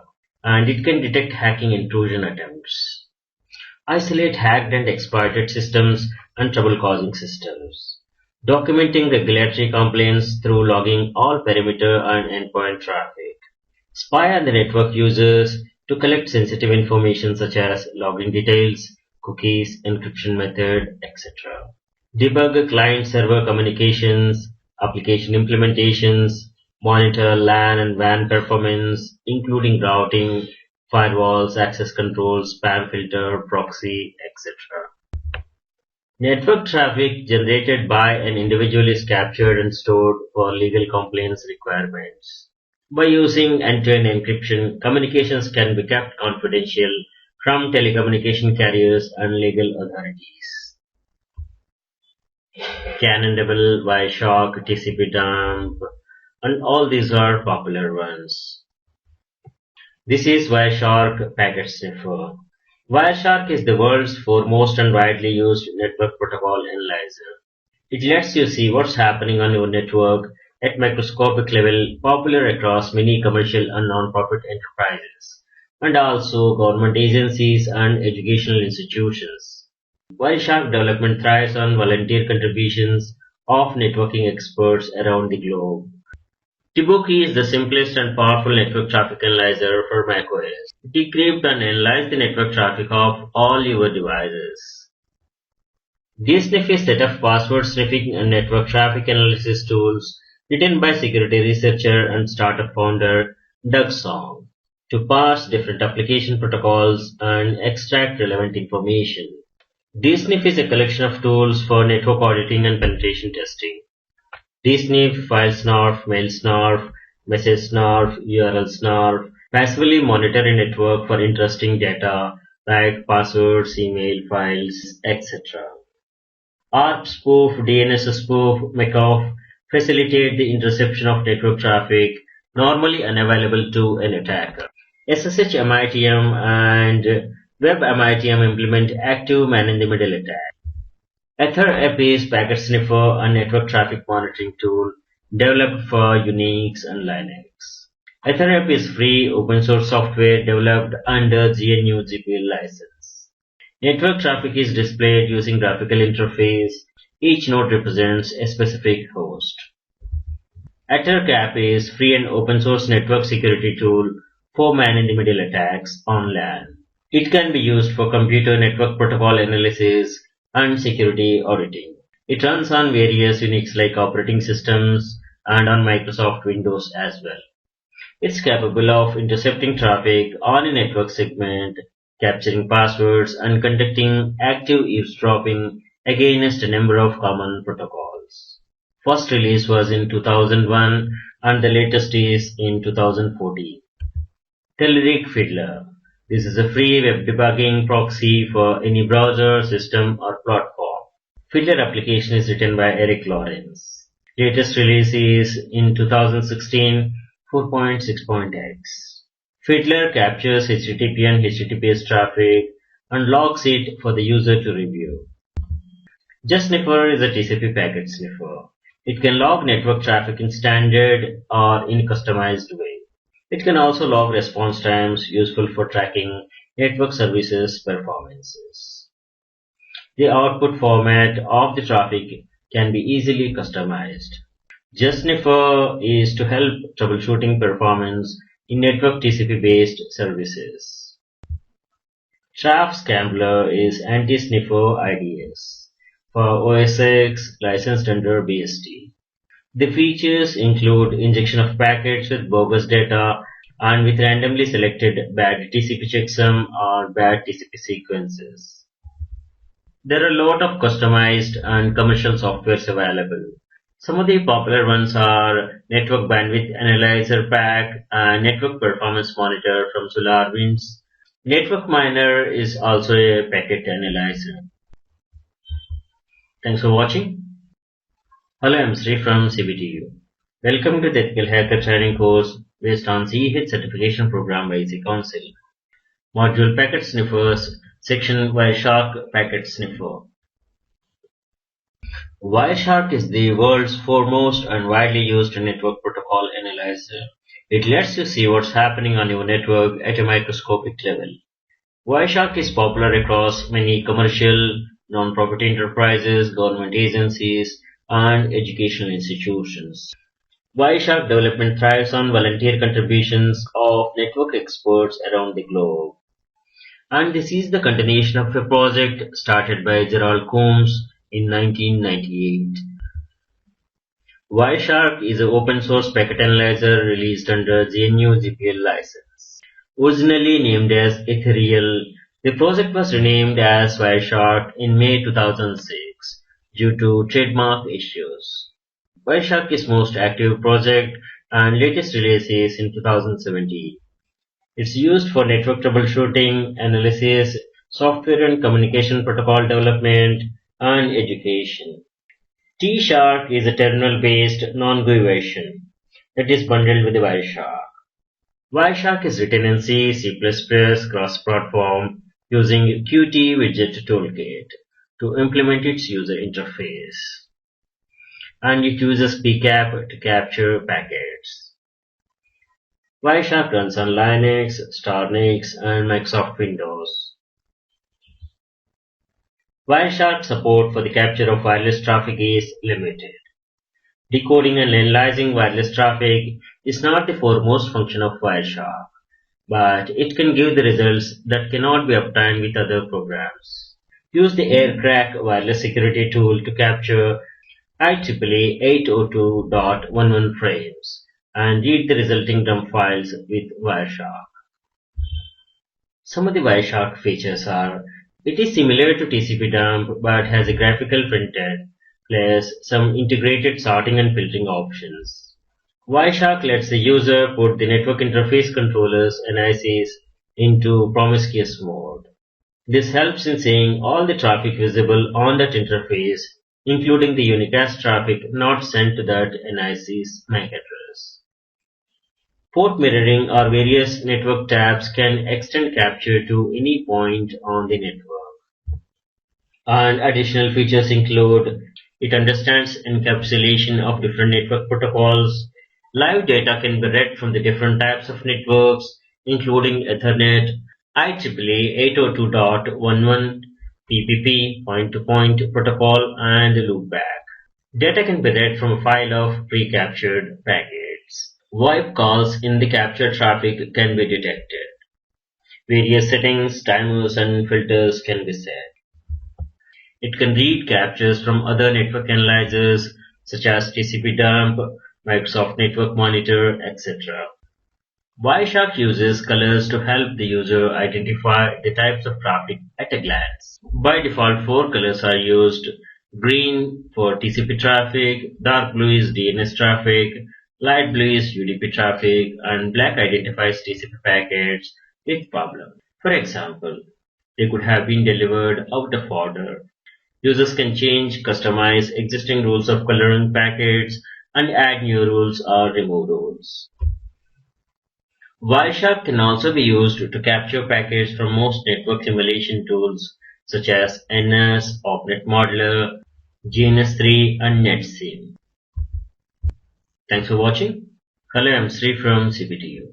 Welcome to the Ethical Hacker training course based on CEH certification program by EC Council. Module Packet Sniffers, Section Wireshark Packet Sniffer Demo. Wireshark is world's foremost and widely used network protocol analyzer. It lets you see what's happening on your network at a microscopic level. Wireshark is popular across many commercial, non-profit enterprises, government agencies, and educational institutions. Wireshark development thrives on volunteer contributions of network experts around the globe. This is the web page of Wireshark, and download a suitable version file. Stable version is 2.4.3. This is the latest release, and I want to download the 64-bit Windows installer. When I click on it, the pop-up comes. This is 55 MB file, and I will save it to the desktop. This is installable. When you double click on this, you will get a USE pop-up, that is user account control permissions, to install this software. And click yes, then the setup will run. Click next, accept license agreement, and then on the next page, choose the components what you want to install. You have Wireshark Network Protocol Analyzer, T-Shark, that is text-based protocol analyzer, Wireshark 1, this is classic user interface, plugins and extensions are available, tools, this is additional command line based tools, and offline copy of user guide. You select all the options that is advised and click next. You can leave these additional tasks as defaults and click next, and it will ask you the path where to install. Choose the install location and click next. It will ask you whether to install WinPCAP. WinPCAP is required to capture live network data. WinPCAP is already installed on this PC, that's the reason this is not highlighted. WinPCAP is the Windows version of LivePCAP library. It includes a driver to support capturing packets. Wireshark uses this library to capture. The next one it's going to ask is whether to install USB PCAP. USB PCAP is open source USB sniffer for Windows. Check this one to install this. Click on install. It will extract the set of files and then start installing it. And the installation is complete. Then click next. We are ready to go. Click finish to run Wireshark. This is Wireshark Network Analyzer interface. And it will show you all the interfaces here. And the waves here indicate the traffic is on these interfaces. When you click on capture options, interface options are displayed. Under this promiscuous mode, it can capture all the traffic that's on the wire, even if it's not meant for this particular NIC. This is capture interfaces information. It is showing all the interfaces. On this wireless connection, this is available on this IP address. This is a Wi-Fi connection and this is the address. The traffic flow is here. By default, monitor mode is not selected. By default, promiscuous mode is enabled on all the interfaces. Click start. We have not selected the monitor mode. That's the reason no packets are captured. Nothing is shown here. Go back to the capture interfaces option and select this monitor mode and then click start. And it starts monitoring. We have run a test ping to 8888 and the data is captured here. This PC is 228 and this is source, destination is 8888, protocol is ICMP, length, and this is the request. Second packet is response from 8888, which is source, and the destination is 228. ICMP protocol, and this is ICMP reply. So request, reply, request, reply. You can further explore all the options and you can study the packets. Additional Wireshark features include it understands encapsulation of different networking protocols, it can parse and display the fields, live data can be read from different types of networks including Ethernet, 802.11, PPP and loopback, etc. Data can be read from a file of pre-captured packets. Voice over IP calls in the captured traffic can also be detected. Various settings, timers and filters can be set. Thanks for watching. Hello, I'm Sri from CBTU. Welcome to the Ethical Hacker training course based on CEH certification program by EC Council. Module Packet Sniffers, section Countermeasures on Sniffing. A packet sniffer is also known as network analyzer or protocol analyzer, and these are used for intercepting and logging traffic. A sniffer captures packets passing over a network, decodes the packet's raw data showing its content. When traffic is captured, either the entire contents of the packets are recorded or just the headers are recorded. Protocol analyzers automatically detect errors, determine root causes of errors, generate timing diagrams, reconstruct TCP and UDP data streams, etc. Some protocol analyzers can also generate traffic and thus act as protocol testers. Countermeasures to help prevent sniffing include use strong physical security and proper segmentation of the network. This is the first step in preventing traffic from being collected locally. Encrypt communication fully, including authentication credentials. This prevents sniffer packets from being usable to an attacker. SSL and IPsec, Internet Protocol Security, are examples of encryption solutions. Tighten perimeter security defense system and make strong network infrastructure design. Disable the promiscuous mode on a network adapter, as promiscuous mode can be used with malicious intention to capture packets on NIC. In a promiscuous mode, a NIC can capture all the packets it can see apart from that is being sent to its own address. Use anti-sniffing tools which can check various processes running on a host, network, mode of NIC, etc. Packet sniffers are powerful tools which can be used for various purposes that includes detection of hacking intrusion attempts. Monitor LAN and WAN performance, including routing, firewalls, access controls, spam filter, proxy, etc. These are popular packet sniffers: Cannondable, Wireshark, TCP-Dump, Kismet, Explico, and all these. This is the creator name, latest release, user interface, software license, and the operating system it supports. SniffJoke is an application for Linux that handle transparently your TCP connection, make them impossible to be read by a IDS or sniffer. Tools included in the SniffJoke package are SniffJoke, that is Transparent TCP Connection Scrambler, SniffJoke CTL, this is controller for SniffJoke, SJ Commit Results, and SJ IPTCP Op Probe. These are the scripts are part of SniffJoke Autotest. SniffJoke Autotest is a script which runs for the plugins. When it comes to the anti-sniffer tools, continuous awareness on security, there are a lot of commercial anti-sniffer tools are available. UTMs, Unified Threat Management Tools, are powerful integrated tools which work against sniffing and intrusion attempts. with appropriate action configurable. Kitty Litter, the anti-sniffer, is a security program designed to protect your system against data theft. Yacid is Arc Change Intrusion Detector. We're going to demonstrate countermeasures on sniffing in the coming sessions. Thanks for watching. Hello, I'm Sri from CBTU. Welcome to the Ethical Hacker Training course based on CEH certification program by EC Council. Module Packet Sniffers section Explico, Network Forensic Analysis Tool, and FAT. Explico is network forensic analysis tool that reconstructs the contents of the captures performed with a packet sniffer. Example, Wireshark, TCP dump, NetSniff, NG, etc.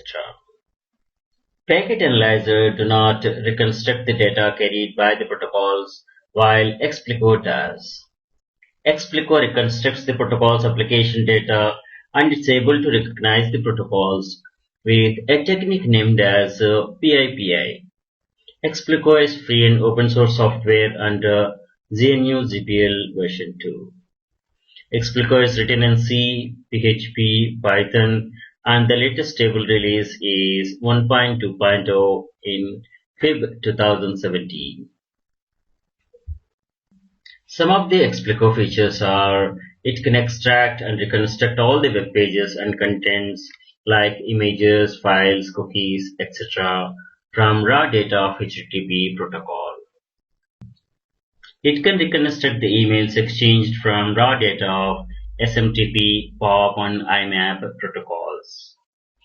It identifies and reconstructs VoIP, MSN, IRC, and FTP data as well. It's installed by default in major distributions of digital forensics and penetration testing like Kali Linux, Deft, and Security Onion, etc. This is the web page of Explico, open source network forensic analysis tool, NFAT. It supports these protocols: HTTP, IPv6, DNS, IRC, etc. This is the download page of Explico. If your Linux version doesn't have, you can download a copy and test it. We will take a demo. Click on Create an Account. It will send an email to complete the registration. Go to your email inbox and click on it. Then it will confirm that the registration is completed. And the feature is CAP analysis. You can create cases and cases are displayed here. Let us click on CAP analysis. CAP analysis is from Explico. This is the external link that is open. This analyzes TCP and UDP streams, perform deep packet inspection, and support filtering capability as well. CAP analysis is an open source web visual tool for information security specialists, system administrators, and everyone who needs to analyze large amounts of captured network traffic. CAP analysis performs indexing of dataset of PCAP files and presents their contents in many forms, starting from a list of TCP, UDP, or ESP streams, passing to the geographical representation of the connections. Click on Start here, and these are the demo rules, and this is the dataset. You can upload PCAP files for analysis. You can drag and drop the PCAP files here or click to upload them. In the demo version, you can upload max size of 20 MB.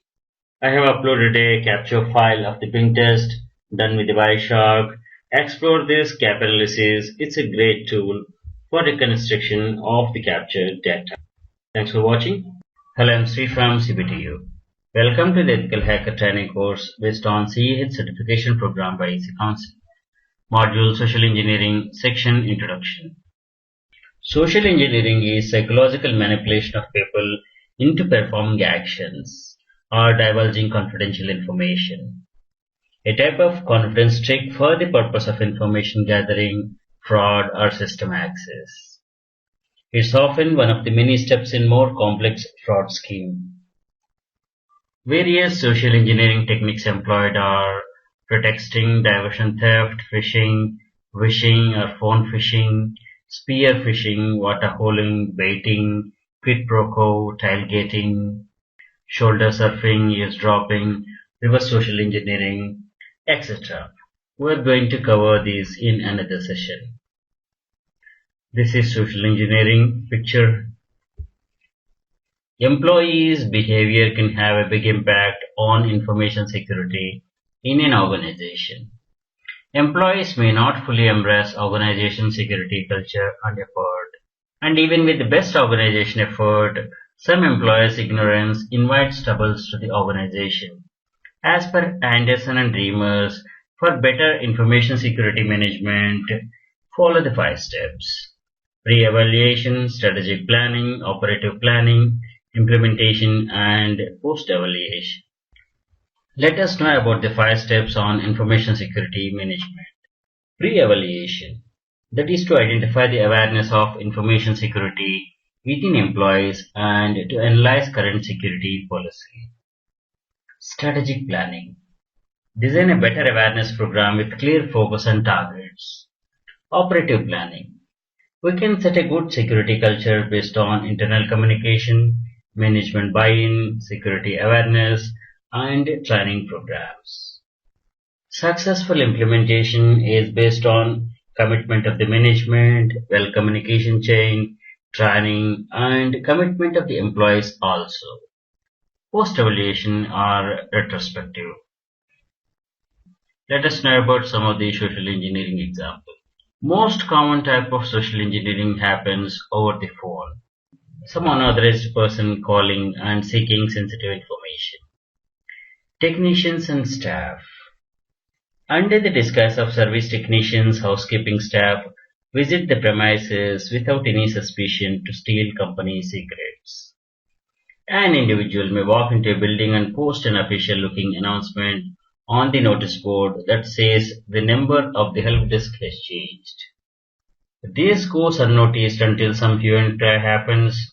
By that time, irrecoverable damage might have happened. How it may go. Employees may call the fake number that is displayed on the notice board for help, and fake support gets involved and trick the employees to share their passwords and IDs, thereby gaining access to the company's private information. Another example is a hacker may follow the social network site of the organization and start a conversation with the target. Gradually, the hacker gains the trust of the target to capture sensitive info.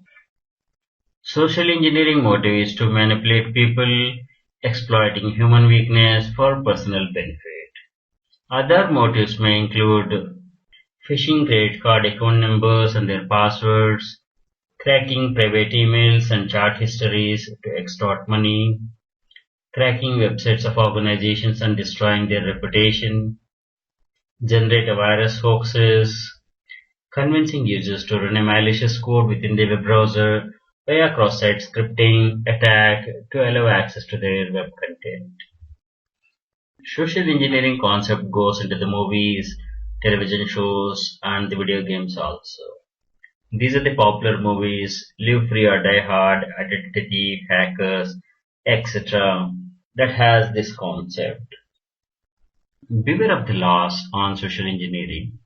Pretexting or unauthorized access to personal information is cheating and invasion of privacy. As per US federal law, pretexting is an illegal act punishable under federal statutes. Thanks for watching. Hello, I'm Sri from CBTU. Welcome to the Ethical Hacker Training course based on CEH certification program by EC Council. Module Social Engineering, Section Social Engineering Techniques. Social engineering is psychological manipulation of people into performing actions or divulging confidential information. A type of confidence trick for the purpose of information gathering, fraud, or system access. Various techniques employed are pretexting, diversion theft, phishing, wishing, spear phishing, water holing, baiting, quid pro quo, tailgating or piggybacking, shoulder surfing, eavesdropping, reverse social engineering, and many others. This is about social engineering. Pretexting is acting drama to achieve objective goals. The act of convincing targeted victim in a manner and trick the victim to disclose sensitive information or perform objective actions. Pretexting methods. Pretexting is fooling someone into disclosing personal information. Pretexting is also impersonating coworkers, police, bank or tax authorities, etc. The pretexter must manage to build confidence either with authority or politeness in victim to derive set goals. Diversion theft is diversion of logistics, courier consignment to another address than it is intended for, by influencing, convincing the delivery person. Hacker tracks and gathers information about high-value order by someone. When the consignment is about to be shipped and delivered by the vendor, the hacker makes himself available at the destination to collect the consignment on behalf of the victim. He may temporarily lock the premises to divert delivery at some other address. Phishing is computer-based social engineering technique of fraudulently obtaining private information. Generally, phisher sends a spam email that appears to come from a legitimate business, a bank, or a credit card company, requesting verification of information and warning of some dire consequences if it's not provided. They create some emergency to make you to fall into their trap. Fisher hopes someone will fall into their trap, and his hope is not false as per surveys. Phone phishing uses a rogue interactive voice response system to create a legitimate sounding copy of a bank or other institution's IVR system. The victim is prompted, typically via phishing email, to call into the bank via a toll-free number provided in order to verify the information. Phishing system will generally reject logins continuously, ensuring the victim enters pins and passwords multiple times, often disclosing several different passwords. Finally, call lands with the attacker further exposing of the victim. Spear phishing is similar to phishing but focus on sending highly customized emails to few end users to obtain private information fraudulently. Phishing campaigns focus on sending out high volumes of generalized emails and only a few people will respond. As per survey, it is around 5%. The success rate of spear phishing attacks are around 50% as per surveys. Water holing attack is a targeted social engineering strategy that capitalizes on the trust users have in the websites they regularly visit. The victim generally avoid clicking a link in a phishing email, but the same person wouldn't hesitate to follow a link on a website he or she often visits. So this way the attacker prepares a trap for the victim at a favored watering hole to gain access to the victim's system and his connected network. Baiting can also be called as physical Trojan horse that uses physical media like flash drives, CDs, DVDs with malware loaded. Attacker drops the infected media in the victim's premises, washrooms, elevators, conference rooms, parking lots, etc. The media usually will have a curiosity generating labels and waits for the victims to pick them. Curious people pick the media thinking that someone lost it and they found it. They rush to plug into their system to know what is inside. That's it, the media infects them and any attached networks also. Hackers may give enticing labels on the media such as employee salaries, confidential or secret deal, etc. So the biting is a Trojan horse waiting to be exploded to victimize the target. Quid pro quo. This is something for something, a favor for a favor, or exchange of goods. An attacker uses cold calling technique, calls random numbers at a target company or residences claiming to be calling back from XYZ technical support. Someone somewhere in need of such service will respond immediately to get his problem solved and serviced. The attacker main motive is not to help, but they will help solve the problem and in the process have the user type the commands that give attacker access or launch malware. All the organizations worry about tailgating and piggybacking. Organizations allow only authorized persons with valid access badge to their restricted areas. An attacker seeking entry to a restricted area secured by access control simply walks in behind a person who has a legitimate access. Following a common courtesy, the legitimate person will usually hold the door open for the attacker, and sometimes attacker themselves may ask the employee to hold it open for them. The legitimate person is an employee of that organization, gone through the training, security policies, awareness programs, but he fails to ask for the identification for any of these silly reasons. And he may accept an assertion that attacker might have forgotten or lost the appropriate identity badge. Hacker possesses genuine tech support and divert request calls to him to answer resolve issues, thereby capturing sensitive information. Thanks for watching. Hello, I'm Sri from CBTU. Welcome to the Ethical Hacker Training course based on CH certification program by EC Council. Module Social Engineering, Section Countermeasures. These are some of the standard countermeasures to be employed by organizations to reduce their security risks.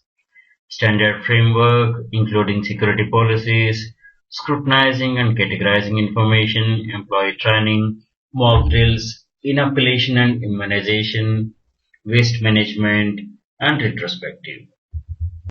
Standard framework is establishing frameworks of trust on an employee personnel level. That is to specify and train personnel when, where, why, and how sensitive information should be handled. Establish security protocols, policies, and procedures for handling sensitive information. Scrutinizing information is identifying which information is sensitive and which is not, and evaluating its exposure to social engineering and possible breakdowns in security systems. Training employees is important, and most factors are about non-disclosure of organization-sensitive information, security policies, stop tailgating, clean desk policy, secure organization digital assets, awareness on social engineering techniques, etc. Conduct mock drills to know the readiness of the employees against social engineering threats. Perform unnoticed periodic tests and security audit of the security framework. Frequent mock drills are proactive steps required as employees tend to forget, ignore security policies, and may cause irreparable damage to the organization. Inoculation is generating awareness and preventing employees to fall into the traps of social engineering and other fraudulent tricks. Constant education, training, and mock drills to be conducted to resist and abort any such malicious attempts. Inoculation effort is hardening employee security posture to protect organization from outside. Most ignored and most important, housekeeping staff access employees' desks, office floor areas, printer areas, and management cabins for their routine cleaning tasks. Disposal of waste is important as it can leak confidential information to the attacker who is doing dumpster diving.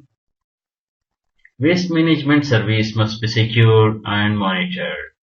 Employees must destroy unwanted printed paper, magnetic and optical media. For an organization, security takes the highest respect. No solution is 100% perfect and must be continuously improved. Review the countermeasures documented for the organization security posture regularly. What went well, what didn't go well, lessons learned, and what's ahead. Daily, weekly, monthly, yearly retrospective must be done to continuously evaluate better security posture. Thanks for watching. Hello, I'm Sri from CBTU. Welcome to the Ethical Hacker Training course based on CH certification program by EC Council. Module DOS, DDoS attacks. Section Introduction. DOS is denial of service. DOS attack is a cyber attack where the attacker makes a system or a resource unavailable to its intended users by temporarily or indefinitely disrupting the services of the host connected to the internet. DOS attack is accomplished by flooding the targeted machine or a resource with superfluous requests in an attempt to overload the systems and prevent the legitimate request from being fulfilled. DDoS is distributed denial of service. In DDoS attack, the incoming traffic flooding the victim originates from many different sources. This effectively makes it impossible to stop the attack simply by blocking a single source. A DOS or DDoS attack is similar to a group of people crowding the entry door or a gate to a shop or business, limiting the legitimate parties to enter the shop or a business, thus disrupting the normal operations. DOS attacks are often target financial sites, e-commerce sites for monetary gains. In simple terms, an attacker mounts an attack from a single host. It is DOS attack, and if an attacker uses many systems to simultaneously launch attacks against remote host, this is DDoS attack.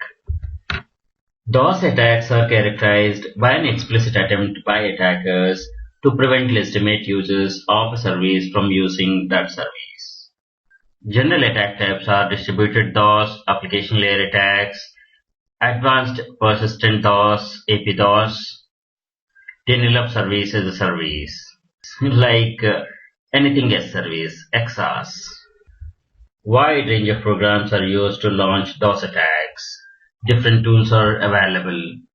Various techniques are application layer floods, degradation of service attacks, denial of service level 2, distributed DOS attack, DDoS extortion, HTTP post method DOS attack, ICMP flooding, nuke, peer-to-peer attacks.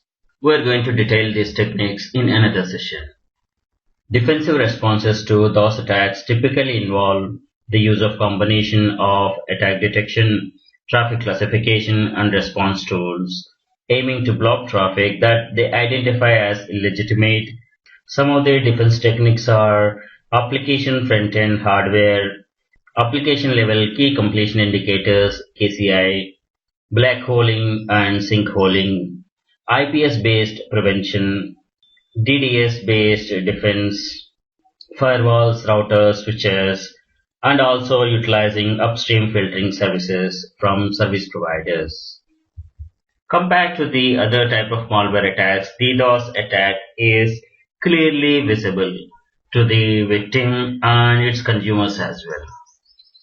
The United States Computer Emergency Readiness Team, that is USCERT, has identified symptoms of denial of service attack to include usually slow network performance in opening files or accessing websites, unavailability of a particular website, inability to access any website, sudden increase in the number of spam emails received.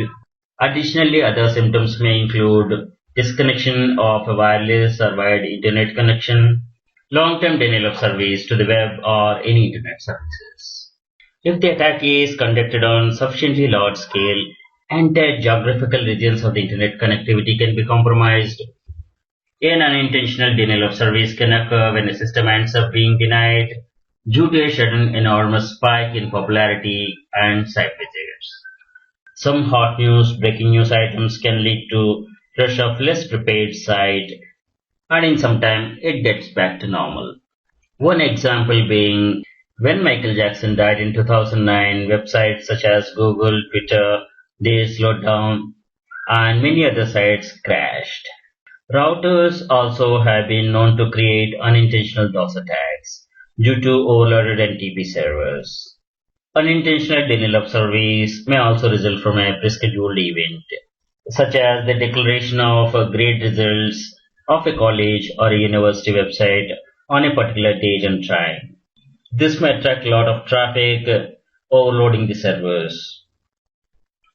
Many countries have laws under which DOS attacks are illegal. In the US, DOS attacks may be considered as federal crime under the Computer Fraud and Abuse Act, with penalties that may include years of imprisonment. In European countries, committing criminal DOS attacks lead to arrest and penalties. Thanks for watching. Hello, I'm Sri from CBTU. Welcome to the Ethical Hacker Training course based on CEH Certification Program by AC Council. Module DOS DDoS Attacks. Section Attack Types. DOS attacks are characterized by explicit attempt by attackers to prevent legitimate users of service from using that service. Generally, DOS attacks either crash the services or flood the services. These are the popular attack types: distributed DOS attack, application layer attacks, advanced persistent DOS, AP-DOS, and denial of service as a service. It's like anything as service, XaaS. Of all these, the most serious attacks are distributed. A DDoS attack is a DOS attack where the attacker uses more than one unique IP address. Traffic flooding the victim originates from many different systems, sources, and it's impossible to stop the attack simply by using firewall ingress filtering. It also makes it very difficult to distinguish between legitimate user traffic from the attack traffic when it is spread across many points of origin. DDoS attacks may involve forging of IP sender address, IP address spoofing. This further complicates identifying and defeating the attack. The scale of DDoS attacks continue to rise over recent years, exceeding terabit per second. In the OSI model, the application layer is the user interface that is responsible for displaying data and images to the user in a human recognizable format, and to interface with the presentation layer below it. An attack is disguised to look like legitimate traffic, except it targets specific application packets. The attack on the application layer can disrupt services such as the retrieval of information, or search function, or browser function, email services, photo applications, etc. Layer 7 DDoS attack is a form of DDoS attack where the attackers target the application layer of the OSI model. The attack disables specific function or features of a website. The application layer attacks is often used against financial institutions to distract IT and security personnel from security breaches. Advanced Persistent DOS (AP-DOS) attack is an advanced persistent threat (APT) attack. This is done by the skilled and resourced hackers. Service providers need specialized monitoring and incident response services and the defense capabilities for this AP-DOS attack mitigation. This type of attack involves Layer 2 network layer DDoS attacks through Layer 7 application layer HTTP floods, followed by SQL injection and cross-site scripting attacks. So now we are getting anything as service, like this denial of service as a service. DOSHAS is coming up. This is offered with a genuine intention to provide stress testing services to perform unauthorized denial of service attacks. Denial of services are usually powered by a botnet to produce the traffic. Thanks for watching. Hello, I'm Sri from CBTU. Welcome to the Ethical Hacker Training course based on CEH Certification Program by AC Council. Module DOS DDoS Attacks. Section Attack Techniques. Wide range of attack tools, programs, attack techniques are used to launch DOS DDoS attacks. These are some of the techniques: application layer floods, degradation of service attacks, DDoS attack, extortion, ICMP flooding. Let us know about each of these. Attacker compromise the system and use them to launch attacks, issue commands to the zombie agents to facilitate the DDoS attack. UK's GCHQ has tools built for the DDoS named Predator's Face and Rolling Thunder. Application layer floods. Various DOS attacks exploit buffer overflow, which can cause application server to handle unwanted traffic consuming all available memory or CPU time, maximum number of open connections, or filling the victim's disk space with logs. The main motive behind such attacks is to cause financial losses or make target less competitive. Degradation of service is a type of DOS attack where short-lived flooding on victim's application are launched, that is to slow down the service then crashing it. This is a random and not continuous attack and difficult to detect and takes longer time to troubleshoot and mitigate. The goal of DOS L2 attack is to cause a launching of defense mechanism which blocks the network segment from which the attack is originated. In case of distributed attack or the IP header modification, it will fully block the attacker network from the internet, but without system crash. A DDoS attack occurs when multiple systems flood the bandwidth or resources of a targeted system, usually one or more web servers. Such an attack is often the result of multiple compromised systems flooding the targeted system with traffic. The system may be compromised with a Trojan, zombie, botnets, root servers to launch attacks. Cyber extortionists typically begin with a low-level attack and warning that a larger attack will be carried out if a ransom is not paid in Bitcoin or some other mode. The attackers tend to get into an extended extortion scheme once they recognize that the target is flexible and ready to pay. DDoS attacks are aiming at financial institutions. HTTP post attack sends a complete legitimate HTTP post header, which includes a content length field to specify the size of the message body to follow. The attacker then proceeds to send the actual message body at extremely slow rate. Due to this entire message being correct and complete, the target server will attempt to obey the content length field in the header and wait for the entire body of the message to be transmitted, which can take very long time. The attacker establishes hundreds and thousands of such slow connections, making legitimate connections impossible until all data has been sent. OWASP, an open source web application security project, has released a testing tool to test the security of servers against this type of attacks. ICMP flooding is the most common type of attack. A Smurf attack relies on misconfigured network devices that allow packets to be sent to all computer hosts on a particular network via the broadcast address of the network, rather than a specific machine. The attacker will send large number of IP packets with the source address faked to appear to be the address of the victim. The network's bandwidth is quickly used up, preventing legitimate packets from getting through to their destination. Ping flood is based on sending the victim an overwhelming number of ping packets. Ping of death is based on sending the victim a malformed ping packet, which will lead to a system crash on a vulnerable system. The Black Nurse attack is an example of attack taking advantage of required destination port unreachable ICMP packets. A nuke is an old DOS attack consisting of fragmented or invalid ICMP packets sent to the target. This is achieved by using a modified ping utility to repeatedly send this corrupt data, thus slowing down the affected computer until it comes to a complete stop. Example with nuke. Attackers have found a way to exploit number of bugs in peer-to-peer servers to initiate the DOS attacks. With peer-to-peer, the attacker acts as a puppet master, instructing clients of P2P file sharing hubs to disconnect from their P2P network and to connect to the malicious victim website instead. PDoS, Permanent DOS Attack, also known as flashing. This damages the system so badly that it requires the replacement or installation of hardware. The attacker uses vulnerabilities in the victim's network devices like routers, switches, firewalls, firmware to replace with a corrupted image, making the device useless. PDoS is a pure hardware targeted attack which is much faster and requires fewer resources than using a botnet or a root server in a DOS attack. Flashdance is a tool created by the Rich Smith, an employee of HP's System Security Lab, to detect and demonstrate PDoS vulnerabilities. A DDoS attack sending forged requests to a very large number of systems that will reply to the request. Using IP address spoofing, the source address is set to that of the targeted victim.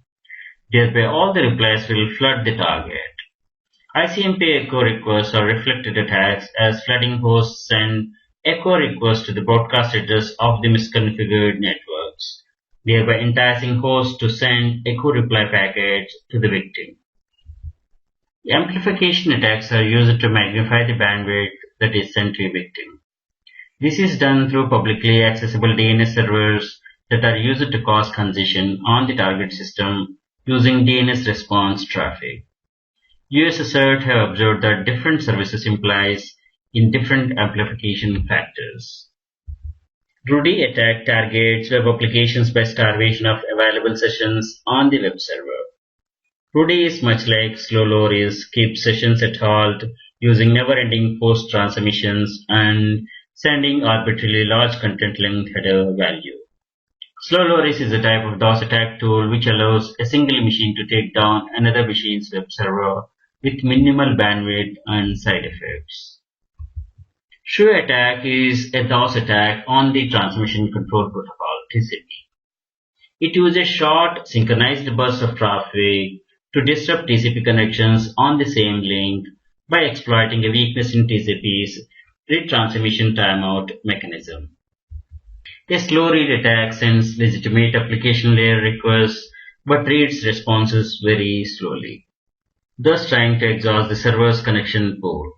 It is achieved by advertising a very small number for the TCP receive window size and at the same time emptying client's TCP receive buffer slowly, which causes a very slow data flow rate.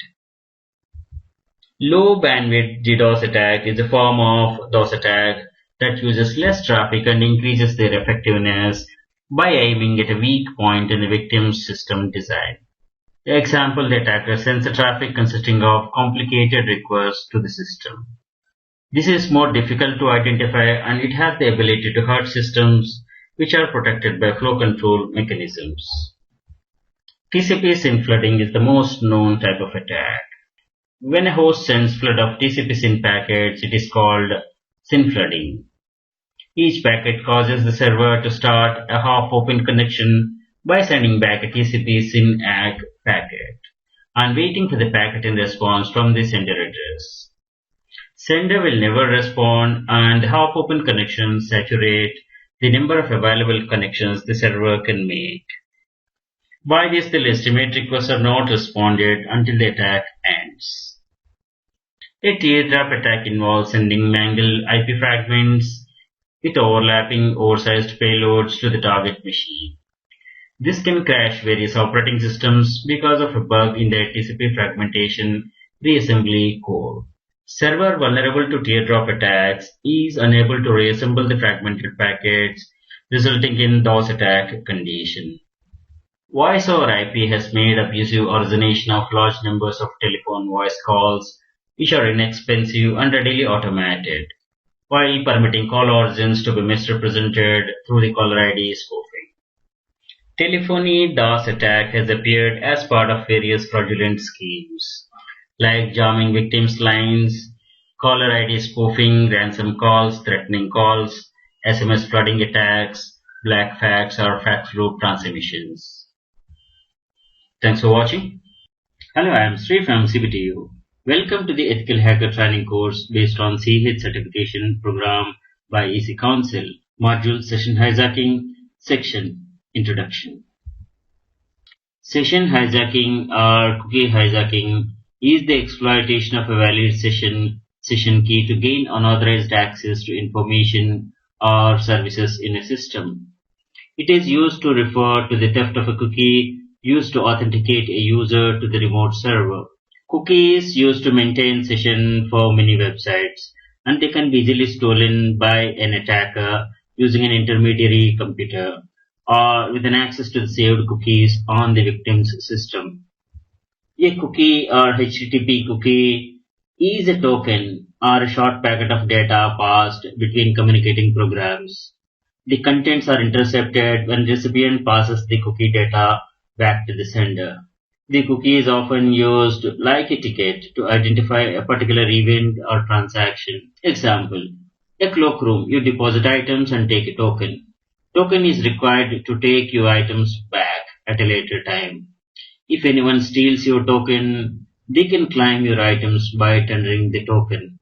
Cookie is a small piece of data sent from a website and stored on the user's computer by the user's browser while user is browsing.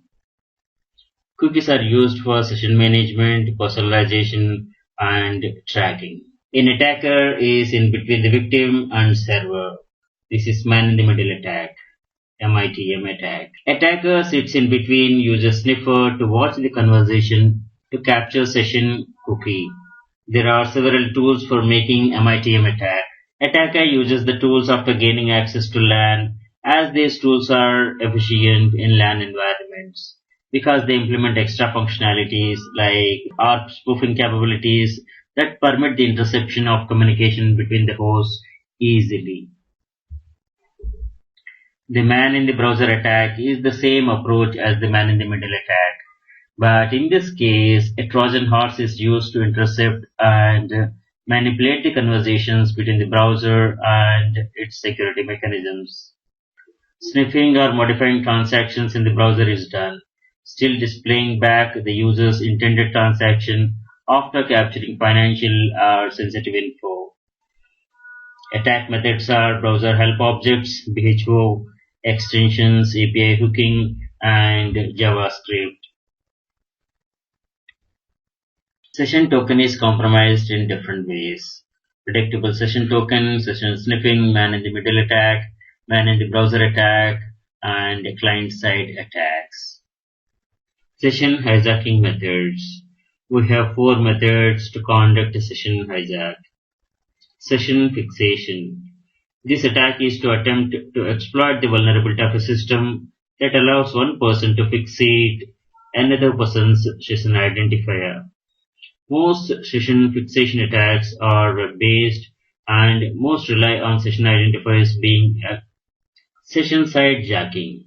The attacker uses packet sniffer to read the network traffic between two parties to steal the session cookie. Many websites use SSL encryption for login pages to prevent attackers from seeing the password, but they do not use encryption for the rest of the site once authenticated. This allows attacker to intercept all the data that is submitted to the server or web pages viewed by the client. Since this data includes the session cookie, it allows him to impersonate the victim even if the password itself is not compromised. Unsecured Wi-Fi hotspots are particularly vulnerable to this attack. In cross-site scripting, that is XSS, the attacker tricks the user to run some software code that is treated as trustworthy as it appears to belong to the server. This allows the attacker to obtain a copy of the cookie and perform other operations. Malware or unwanted programs. They use browser hijacking to steal browser's cookie files and then perform actions like installing apps. This is without user's knowledge.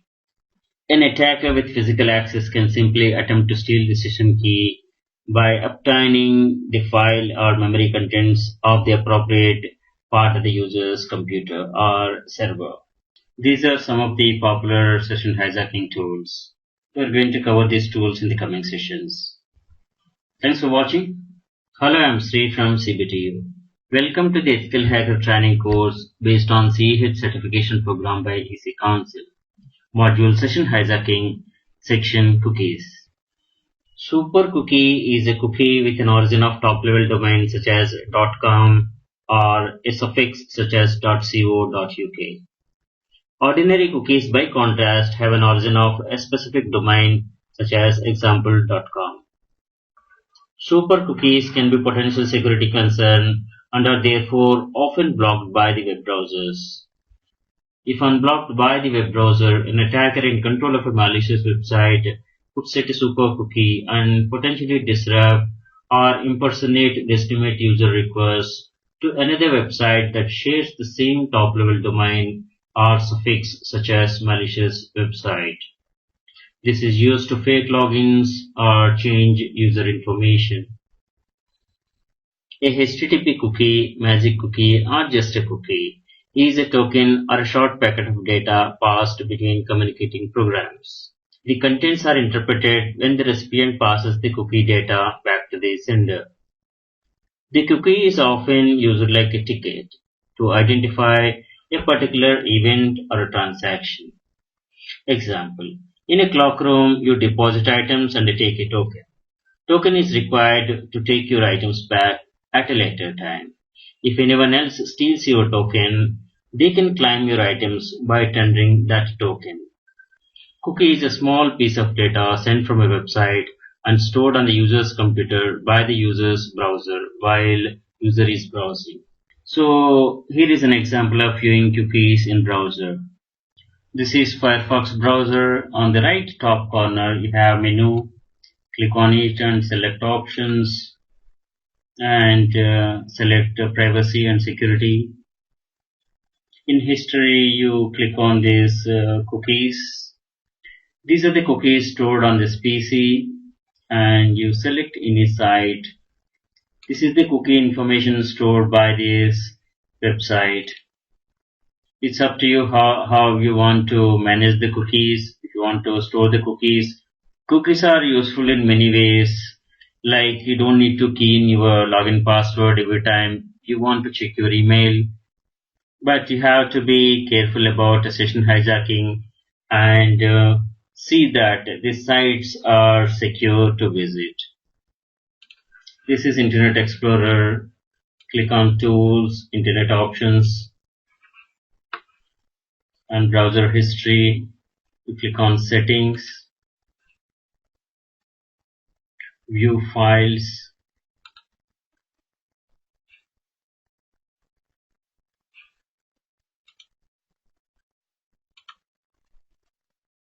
These are the cookies stored on this PC. Double click on any cookie and you can see the contents. This is all the data that is sent by the server and that is stored in the client side. On the next visit of this site, server picks the information from this cookie. This information is used by the server to track, monitor the user. This information is used by the server when the user revisits this site next time. A zombie cookie is a cookie that is automatically recreated after being deleted. This is accomplished by storing the cookie's content in multiple locations, such as Flash local shared object, HTML5 web storage, and on client side or even server side locations. When the cookie's absence is detected, the cookie is recreated using data stored in the other locations. As we have seen, cookie consists of name, value, attributes, name, value pairs. Attributes store information such as cookie's expiration, domain, and flags, such as secure and HTTP only. Cookie uses are session management, personalization, and tracking. Cookies or session cookies are the important object in session hijacking. Thanks for watching. Hello, I'm Sri from CBTU. Welcome to the Ethical Hacker training course based on CH certification program by EC Council. Module Session Hijacking, Section Session Hijacking Tools. These are some of the popular session hijacking tools: Burp Suite, OWASP, JDA Proxy, Cannibal, Hamster, and Ferret, and these are the other tools. We're going to have a brief discussion of all these tools. Burp Suite or Burp is a graphical tool for testing security of web applications. This tool is written in Java and developed by Portswigger. It's part of Kali Tools. Burp Suite comes with free edition with essential manual tools. Burp Suite Professional Edition includes advanced tools, vulnerability scanner, along with essential manual tools. Professional Edition can be tried for 14 days with full functionality. These are the tools in Burp Suite: Proxy, Spider, Scanner, Intruder, Repeater, etc. We're going to have a demo of these tools soon. JDAttack Proxy or JDA Proxy from OWASP. JDA Proxy is most popular free security tool, which automatically finds security vulnerabilities in your web applications while you're developing and testing your applications. It's a great tool for experienced penetration testing and security testing. Cannondable is a password recovery tool for Microsoft Windows. It allows easy recovery of various kinds of passwords by sniffing the network, cracking encrypted passwords using dictionary, brute force, and cryptanalysis attacks, recording VoIP conversations, decoding scrambled passwords, recovering wireless network keys, revealing password boxes, uncovering cached passwords, and analysis of routing protocols. These all can be done with a Cannondable. It covers some security aspects and weakness present in protocol standards. Hamster and Ferret. These two tools work together. Hamster is a tool for sitejacking and is available in Kali Linux by default. It acts as a proxy server that replaces cookies with session cookies stolen from someone else, allowing you to hijack their sessions. Cookies are sniffed using the Ferret program, which is also available by default in Kali Linux. This is a Java hijacking tool for web application session security assessment. A simple Java fuzzer that can be mainly used for numeric session hijacking and parameter enumeration. Latest release is in 2015, released under GNU GPL version 2. EtherCap. This is a comprehensive suite for man-in-the-middle attacks. It features sniffing of live connections, content filtering on the fly, and many other tricks. It supports active and passive dissection of many protocols and includes many features for network and host analysis. The latest EtherCap is released in 2015. DSNIF is a collection of tools for network auditing and penetration testing. DSNIF, File Snarf, Mail Snarf, Message Snarf, URL Snarf, and Web Spy passively monitor a network for interesting data, that is passwords, emails, files, etc. DSNIF is written by Doug Song and latest release is in 2000 and version is 2.3. Fiddler, Telerik Fiddler. This is a free web debugging proxy for any browser, any system, any platform. The features of this Fiddler include web debugging, HTTP, HTTPS traffic recording, web application testing, performance testing, and web session manipulation. Latest release is in 2016 and version is 4.6.x. Further information on Fiddler is it's a HTTP debugging proxy server application written by Eric Lawrence. Fiddler captures HTTP and HTTPS traffic and logs it for the user to implement man-in-the-middle interception using self-signed certificates. Fiddler can also be used to modify HTTP traffic for troubleshooting purposes as it is being sent and received. Any browser or web application and most mobile devices can be configured to route its traffic through the Fiddler.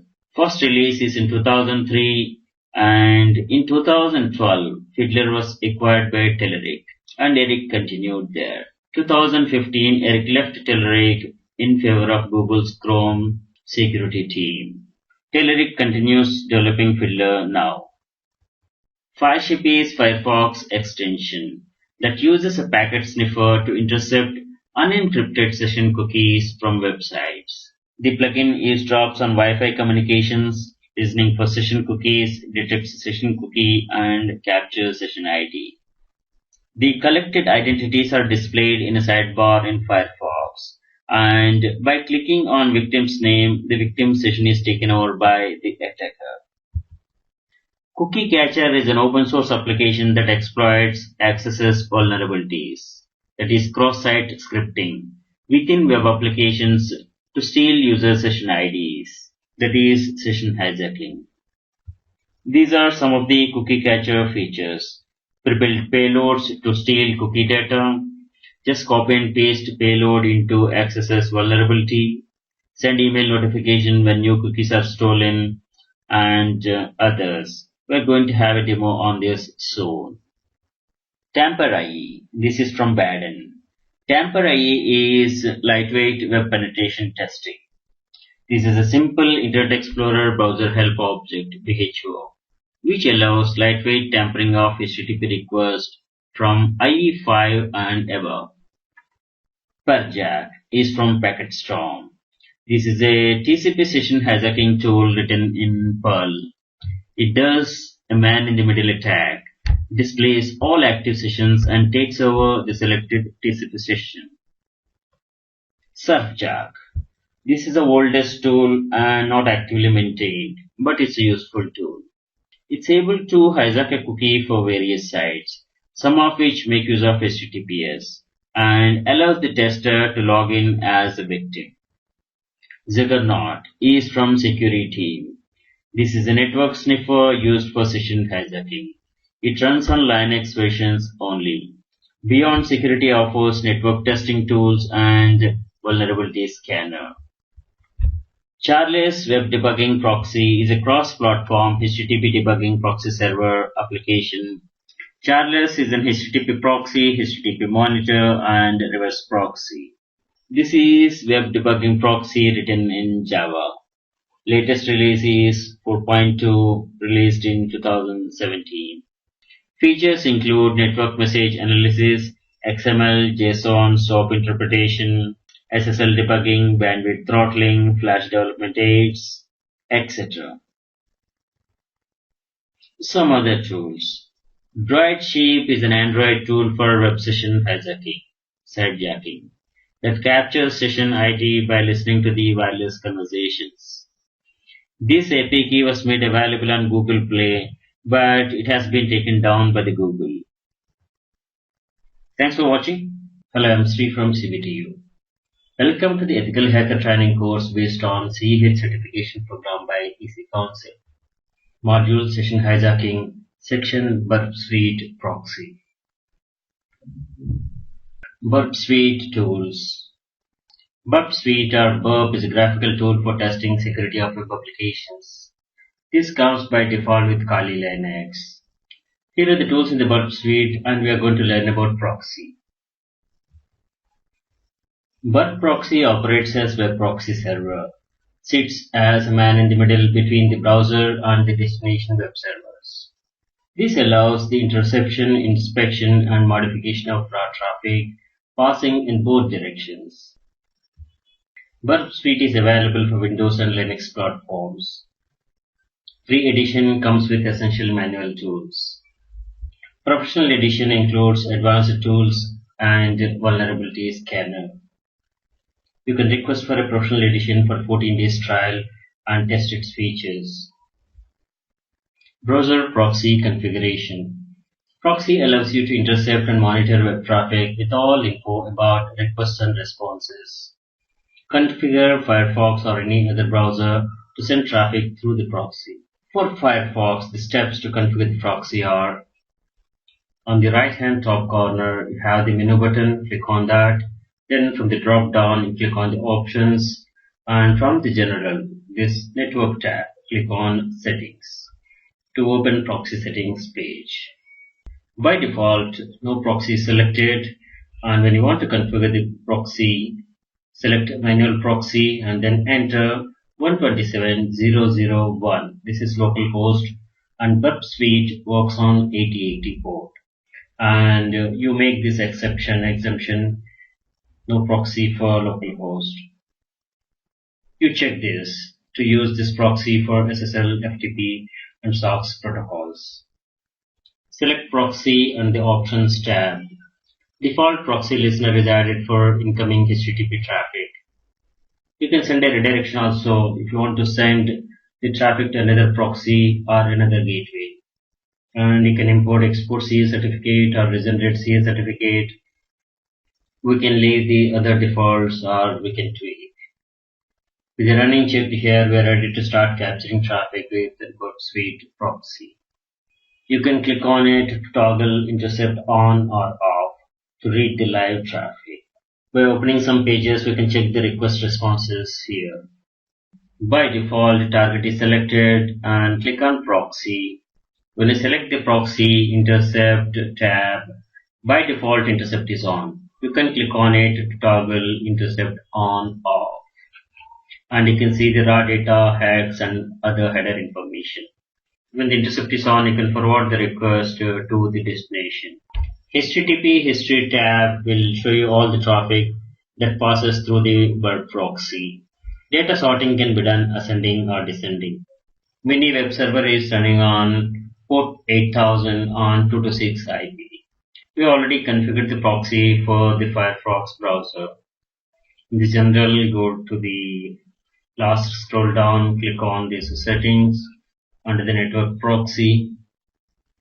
By default, it was no proxy and we have selected manual proxy and click on OK. You can try for various options. This is the web server. This is caught in the web proxy.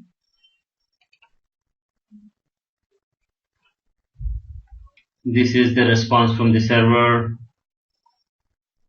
It is showing all the tags, HTML tags here. You can read the headers, and if any parameters are passed on, you can have parameters tab as well.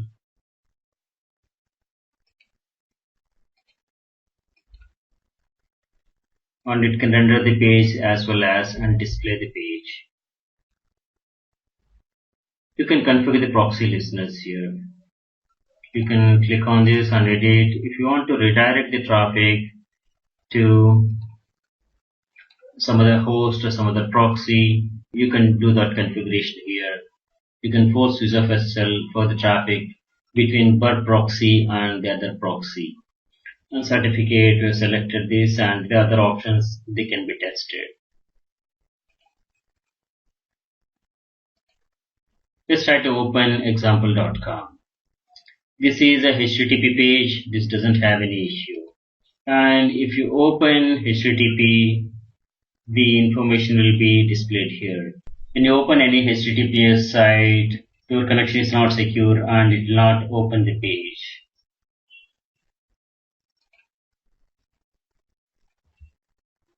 Hydra. Collect interested traffic with web proxy and launch brute force attack with Hydra. Hydra comes by default with the Kali Linux. When looking for a password, check for the login page in the HTTP history tab. A cookie is also submitted along with the login page. Hydra requires word list for users and passwords to crack the passwords. Default password list can be used or customized word list can be generated. Thanks for watching. Hello, I am Sri from CVTU. Welcome to the Ethical Hacker Training course based on CEH certification program by EC Council. Module Session Hijacking, Section Firesheep and HTTPS Everywhere. Firesheep is Firefox extension that uses a packet sniffer to intercept unencrypted session cookies from websites. The plugin eavesdrops on the Wi-Fi communications, listening for the cookies. Detects a session cookie and captures session ID. The collected identities are displayed in a sidebar in Firefox, and by clicking on any victim's name, the victim session is taken over by the attacker. Firesheep is extension for Firefox, which is released in 2010 to demonstrate the security risk of session hijacking vulnerabilities to the users of the websites that only encrypt the login process and not the cookies created during the login process. It has been warned that the use of extension to capture login details without permission would violate wiretapping laws and computer security laws in some countries. Mozilla has stated that it didn't blacklist to disable the use of Firesheep as it may create more security vulnerabilities. We can disable blacklist and use the Firefox anyways. FaceSniff is an Android app to sniff and intercept web session profiles over the Wi-Fi that your mobile is connected to. It's possible to hijack sessions only when Wi-Fi is not using EAP, but it should work over any private networks like OpenWEP, WPA-BSK, WPA2-BSK. It's like a Firesheep for the Android, maybe a bit easier to use, and it works on WPA2. HTTPS Everywhere is a free and open source browser extension for Google Chrome, Mozilla Firefox, Opera, and Firefox for Android. HTTPS Everywhere features. It encrypts your communications with many major websites, making your browsing more secure. It protects communication by enabling HTTPS encryption automatically on the sites that are known to support it. Developed collaboratively by the Tor project and EFF, Electronic Frontier Foundation. It automatically makes websites use a more secure HTTPS connection instead of HTTP if they support it. This is example.com. This is open where HTTPS everywhere is enabled. By toggling on this S icon, which is HTTPS everywhere, you can enable or disable HTTPS everywhere. HTTPS everywhere enables the site's HTTPS protection, which can protect you against eavesdropping and tampering with the contents of the site or with the information you send to that site. Ideally, this provides protection against an attacker learning the content of the information flowing in each direction. For instance, the text of the email messages you send and receive through your webmail site, the products you browse or purchase on an e-commerce site, or the particular articles you read or the sites you visit. HTTPS everywhere protects from these. Some of the countermeasures of session hijacking. Prevent sniffing by using a secure connection like HTTPS, VPN, and WPA, etc. HTTPS offers end-to-end security between the user agent and the web server. This works well with the websites that are offered uniformly over the HTTPS. However, many websites employ HTTPS only during the login process, then revert the user session to unsecure HTTP. Use Firefox extension HTTPS everywhere, which can help ensure uniform HTTPS access to certain sites. Whether or not the site offers uniformly over the HTTPS by default or employs HSTS. HSTS is HTTP Strict Transport Security. For VPN, end user may employ a corporate virtual private network or implement a personal VPN like OpenVPN to a home PC, acting as a VPN server to encrypt absolutely all the data during the transmission over the public Wi-Fi link. For enhancing the wireless network security, never use WEP password, which is not secure. WEP is wide equivalent privacy. Using Wi-Fi protected access encryption, WPA or WPA2 offers individual user isolation, preventing the attacker from using Firefox from decrypting the cookies sent over the network. Let's have another session on session hijacking countermeasures. Thanks for watching. Hello, I'm Sri from CBTU. Welcome to the Ethical Hacker training course based on CH certification program by EC Council. Module Session Hijacking, Section Session Hijacking Countermeasures.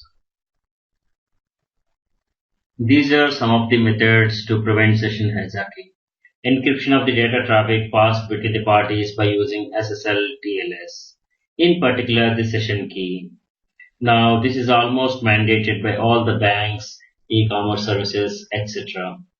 See that HTTPS lock, padlock near the address bar when the site is loaded. Using a long random number or a string as the session key reduces the risk that an attacker could simply guess a valid session key through trial and error or brute force attacks. Regenerating the session ID after successful login. This prevents session fixation because the attacker doesn't know the session ID of the user after logged in. Some services make secondary checks against the identity of the user. For instance, a web server could check with each request made that the IP address of the user matched the one last used during that session. This doesn't prevent attacks by somebody who shares the same IP address. However, some services will change the value of the cookie with each and every request. Users may also wish to log out of the websites whenever they have finished using them. However, this will not protect against the attacks such as Firesheep. Use HTTPS Everywhere browser extension to protect from Firesheep-like attacks. Analyze captured network traffic for forensic analysis. This includes IP address of the server, DNS name of the server, X.509 certificate of the server. Some of the questions you can put up are, is the certificate self-signed? Is the certificate signed by a trusted CA? Has the certificate been revoked? Has the certificate has been changed recently? Do other clients elsewhere on the internet also get the same certificate, etc.? This information will help efficient forensic analysis. Man-in-the-middle attacks can be prevented by two means: authentication and tamper detection. Authentication provides some degree of certainty that a given message has come from a legitimate source. Tamper detection merely shows the evidence that message may have been altered. All cryptographic systems that are secure against MITM attacks provide some method of authentication for the messages. A public key infrastructure (PKI) such as TLS protect from the man-in-the-middle attacks. Tamper detection. Latency examination can potentially detect the attack in certain situations.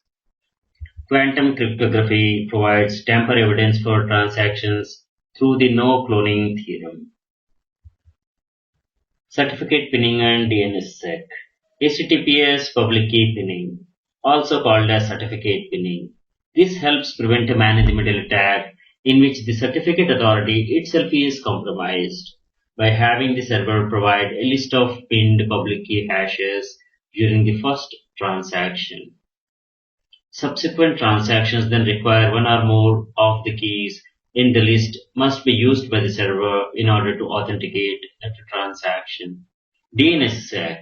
This extends the DNS protocol to use the signatures to authenticate DNS records, domain name system, preventing simple man-in-the-middle attacks from directing a client to malicious IP address. For enhanced wireless network security, do not use WEP password, which is not secure. Using Wi-Fi protected access, WPA or WPA2 encryption offers user protection, preventing the attacker from using Firesheep from decrypting the cookies sent over the public network. We have many session hijacking tools. These are the popular tools. We're going to cover these tools in the coming sessions. Web Suite, OWASP, ZA Proxy, Cannonable, Hamster and Ferret, JHijack, and the other ones. These tools may be used for testing web applications vulnerability to session hijacking and fixing any findings. Other session hijacking countermeasures are WebSense Content Gateway, WSNIF, OpenDM Web Gateway, and OpenDM UTM Content Control Software. And in fact, UTM market, Unified Threat Management market, is huge and demanding. And there are many UTM softwares available. Thanks for watching. Well, I am Sri from CBTU. Welcome to the Ethical Hacker Training course based on CH Certification Program by IC Council. Module Hacking Web Servers, Section Introduction. A web server is a computer system that processes requests via HTTP to distribute information on the World Wide Web. The primary function of a web server is to store, process, and deliver web pages to the clients. The communication between client and server takes place using protocols like HTTP. The pages delivered are HTML documents, which may include images, style sheets, scripts, in addition to text content and dynamic database content. This is a typical web server scenario where customers coming from internet go through the hardware, and this is operating system. Here it's Linux. The other layers that work on the operating system are web server like Apache and Nginx, scripting language Perl, PHP, Python, database like MySQL, MariaDB, web caching with Squid, and this is a typical scenario. In simple terms, user requests the data from web server and web server responds back to the user. This is a data center model from the front, and you see all the cabling here. This is from the back. This is a web server at the center, and backend it connects to the SQL Server database, and the front it is accessed by the browser. Various types of attacks are denial of service, information disclosure, source code disclosure, arbitrary code execution, path traversal, enumeration and profiling, virus swarms and Trojan horses. These affect the server performance or its purpose. And you have to protect the web server from all these types of attacks. Web server itself is a software, it may have vulnerabilities. Attacker may take advantage of poor patch management, unnecessary services and protocols, poor access control or weak access control, no auditing, and overprivileged accounts. So you have to take care of these to protect your web server, especially production server where it may impact economics. Attackers exploit vulnerabilities in the web servers and take control of them. Attack vectors are mostly default settings, misconfiguration, bugs in the web servers, known and fixed, or unknown and not yet fixed, and weak security policies. These are the latest statistics of the market share of all sites of the top web servers on the internet. Apache has nearly half the market share, and the top three, that is Apache, Nginx, Microsoft IIS, out of 40 odd web servers have a market share of 94.6%, and the remaining contribute for the 5% market share. Various types of attacks are directory traversal attacks, DOS attacks, DNS hijacking, sniffing, phishing, pharming, defacement, etc. Let us cover these in more detail in another session.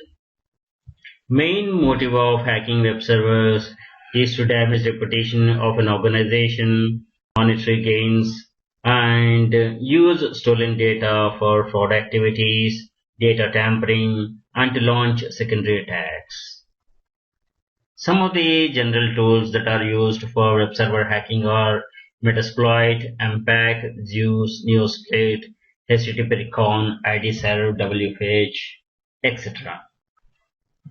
Main threats to the web server we have seen already, that is scanning and enumeration, denial of service attacks, unauthorized access, malicious code execution, privileges, over privileges, and from malware.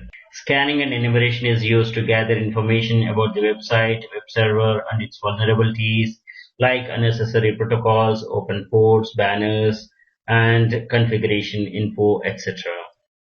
Ping scan, ping sweep, NetBIOS, and SMB enumeration tools are generally used.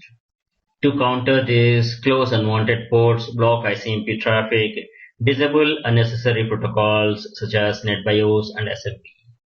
Next is DOS attacks.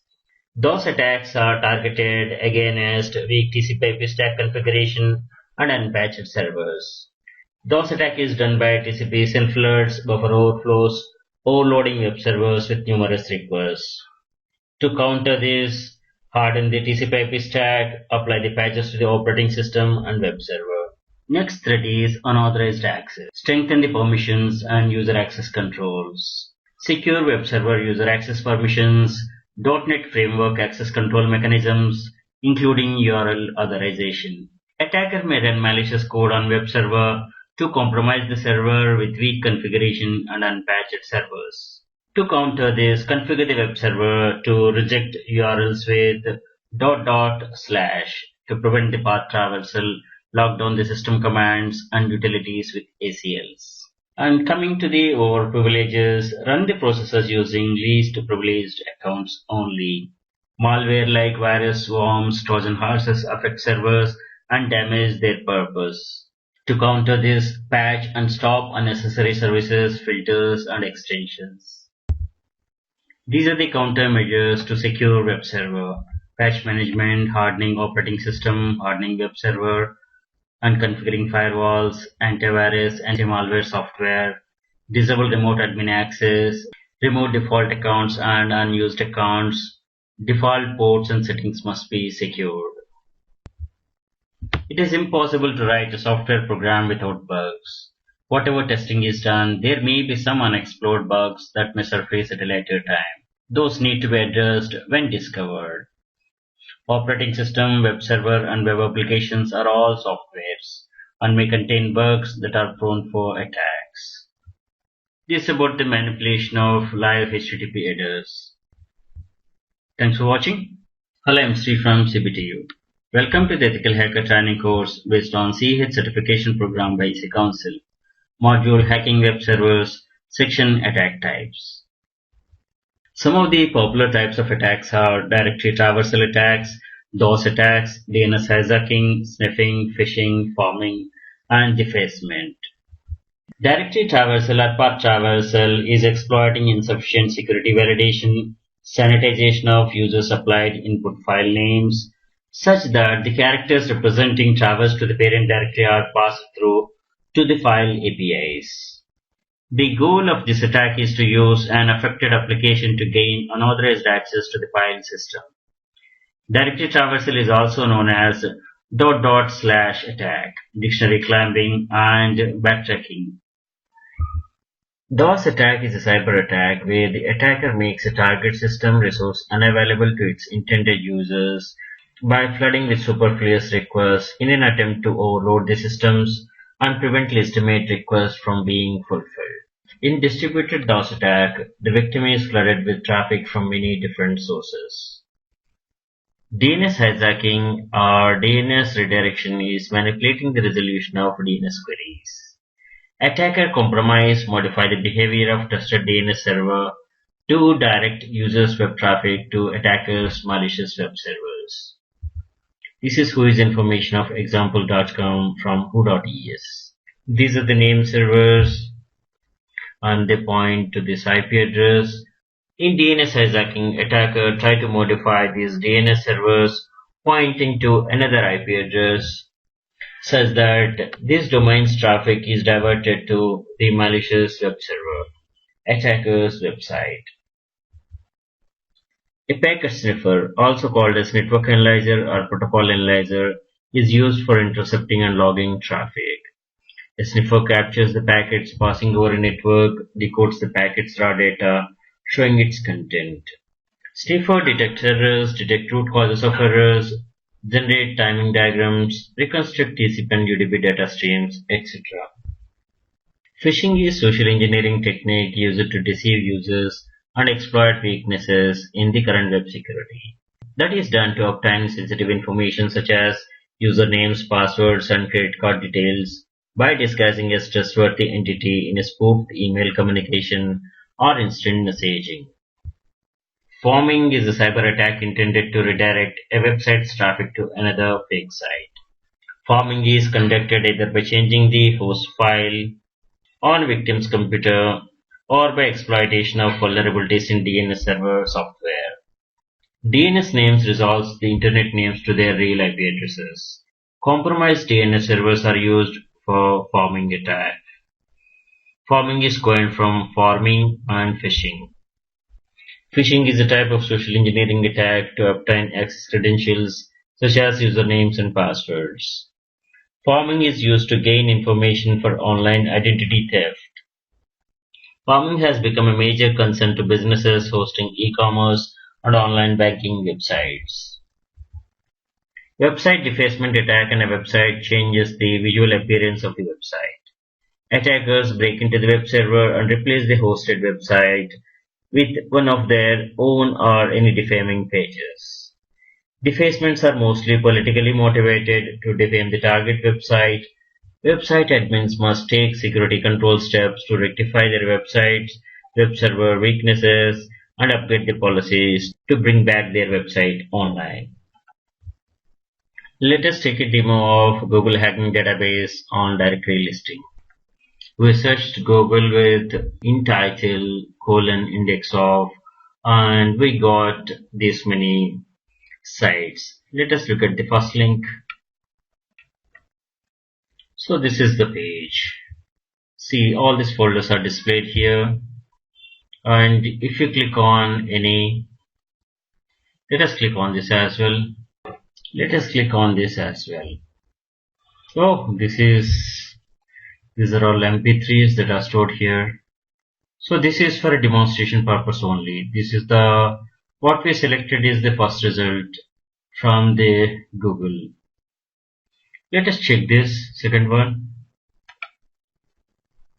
These are some softwares. See, this is a directory listing and this must be blocked unless there is a purpose that the information can be made public. Gives traversal to the parent directory. Let us check out the third one. See these are some content movies they are put here. There may be a purpose why they have put them here. Let's go back to our class. These are some HTTP methods, and some methods can be called as dangerous. Safe methods here are head, get, options, trace. These are by convention are intended only for information retrieval. Other methods like put, it uploads the files, delete the specific resource, trace, it returns the response body, the exact request as received by the servers. A hacker may utilize these methods also to attack a web server. Thanks for watching. Hello, I'm Sri from CBTU. Welcome to the Ethical Hacker Training course based on CEH certification program by EC Council. Module Hacking Web Applications, Section Introduction. Web application or web app is a client-server program in which client runs in the web browser. Example, webmail, online store, wikis, instant messaging services, etc. Web application security is a branch of information security that deals specifically with the security of websites, web applications, and web services. Web application security draws on the principles of application security but applies them specifically to the internet and web systems. This picture is about web application security risks. Attackers can follow different paths through your application to do harm to your business or organization. Each of these paths represents a risk that may or may not be serious enough to warrant attention. Threat agents attack vectors, security weakness, they exploit it, these security controls they break in, and the impact, it can be technical or business. Emergence of Web 2.0 increased information sharing through social networking and increasing business adoption of web as means of doing business and delivering service. Websites are often attacked directly. Hackers either seek to compromise the corporate network or the end users accessing the website by subjecting them to drive-by downloading. The majority of the web application attacks occur through cross-site scripting, SQL injection, and phishing.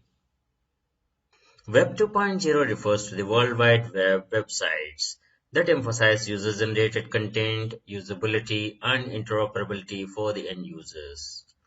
A Web 2.0 website allows users to interact and collaborate with each other in a social media dialogue. Examples include social networking sites like Facebook, blogs, wikis, YouTube, etc. OWASP is Open Web Application Security Project.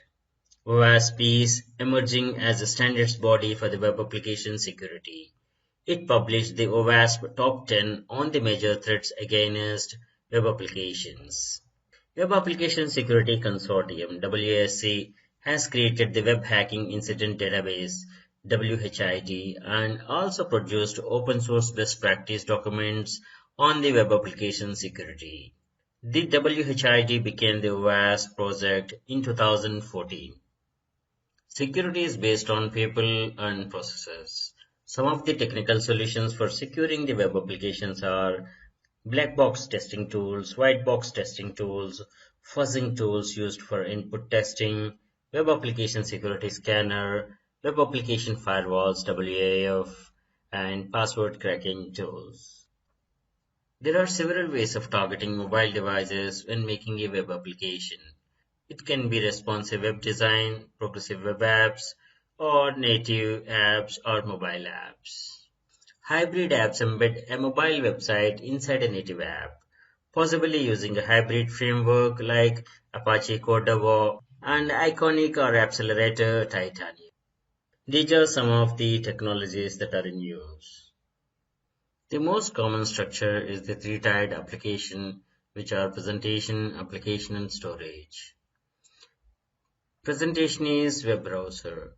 Application. an engine using dynamic web content technology such as ASP, JSP, PHP, etc. Database storage. The web browser sends requests to the middle tier, which services them by making queries and updates against the database. Security breaches on these kinds of applications are a major concern because it can involve both enterprise information and private customer data.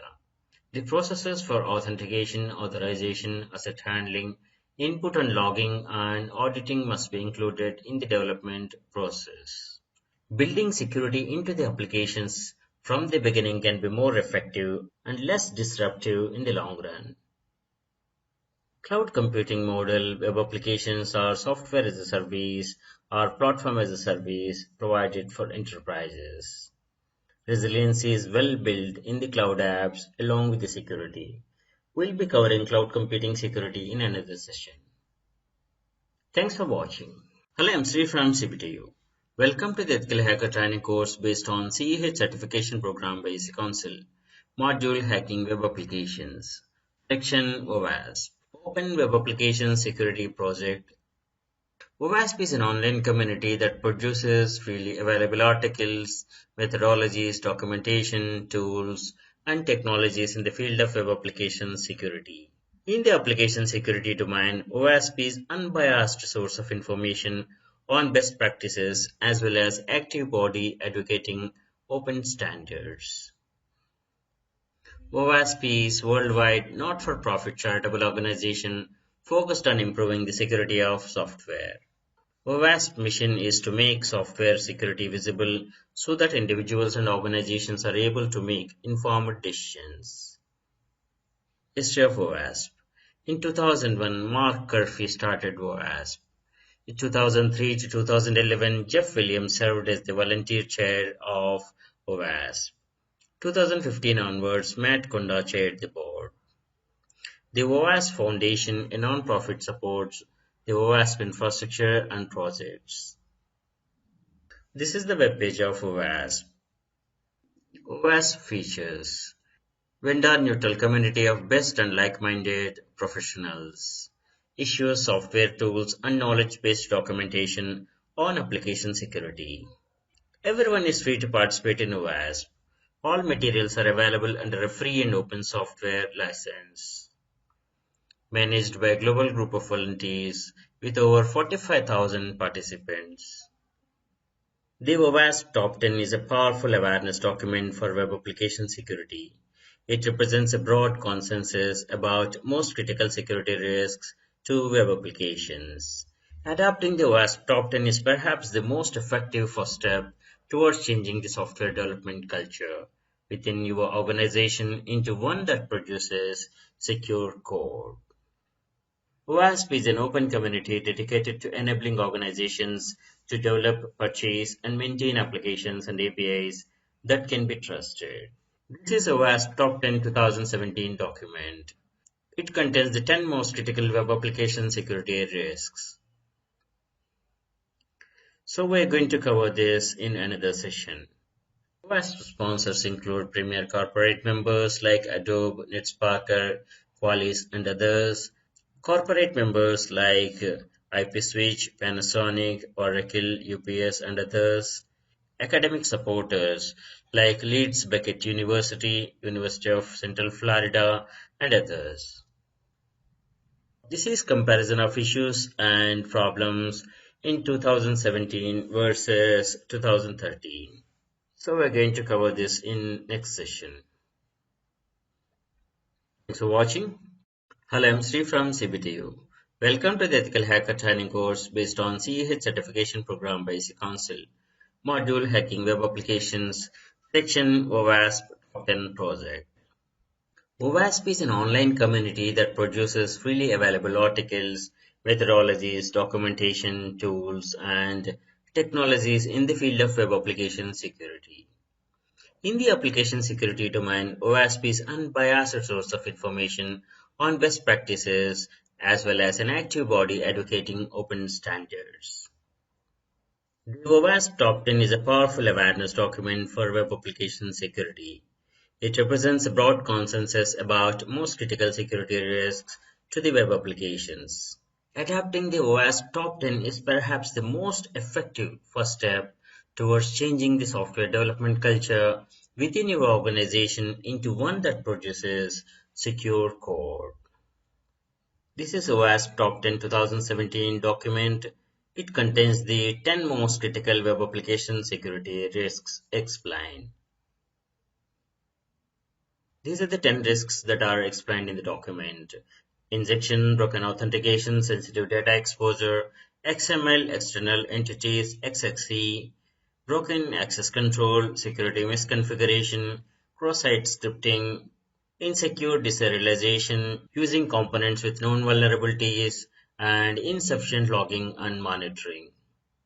About this document and at OWASP you will find free and open application security tools and standards, complete books on application security testing, secure code development and secure code review, presentations and videos, cheat sheets on many common topics, standard security controls and libraries, local chapters worldwide, cutting-edge research, extensive cross-reference worldwide, and mailing list which you can subscribe and get the best out of OWASP. This is the website of OWASP.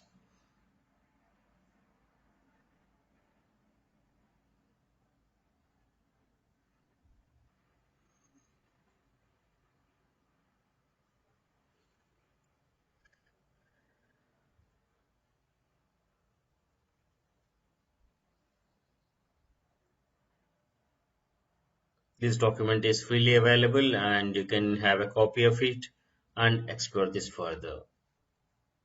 The top 10 document purpose. The primary aim of OWASP Top 10 is to educate developers, designers, architects, managers, and organizations about the consequences of most common and most important web application security weaknesses.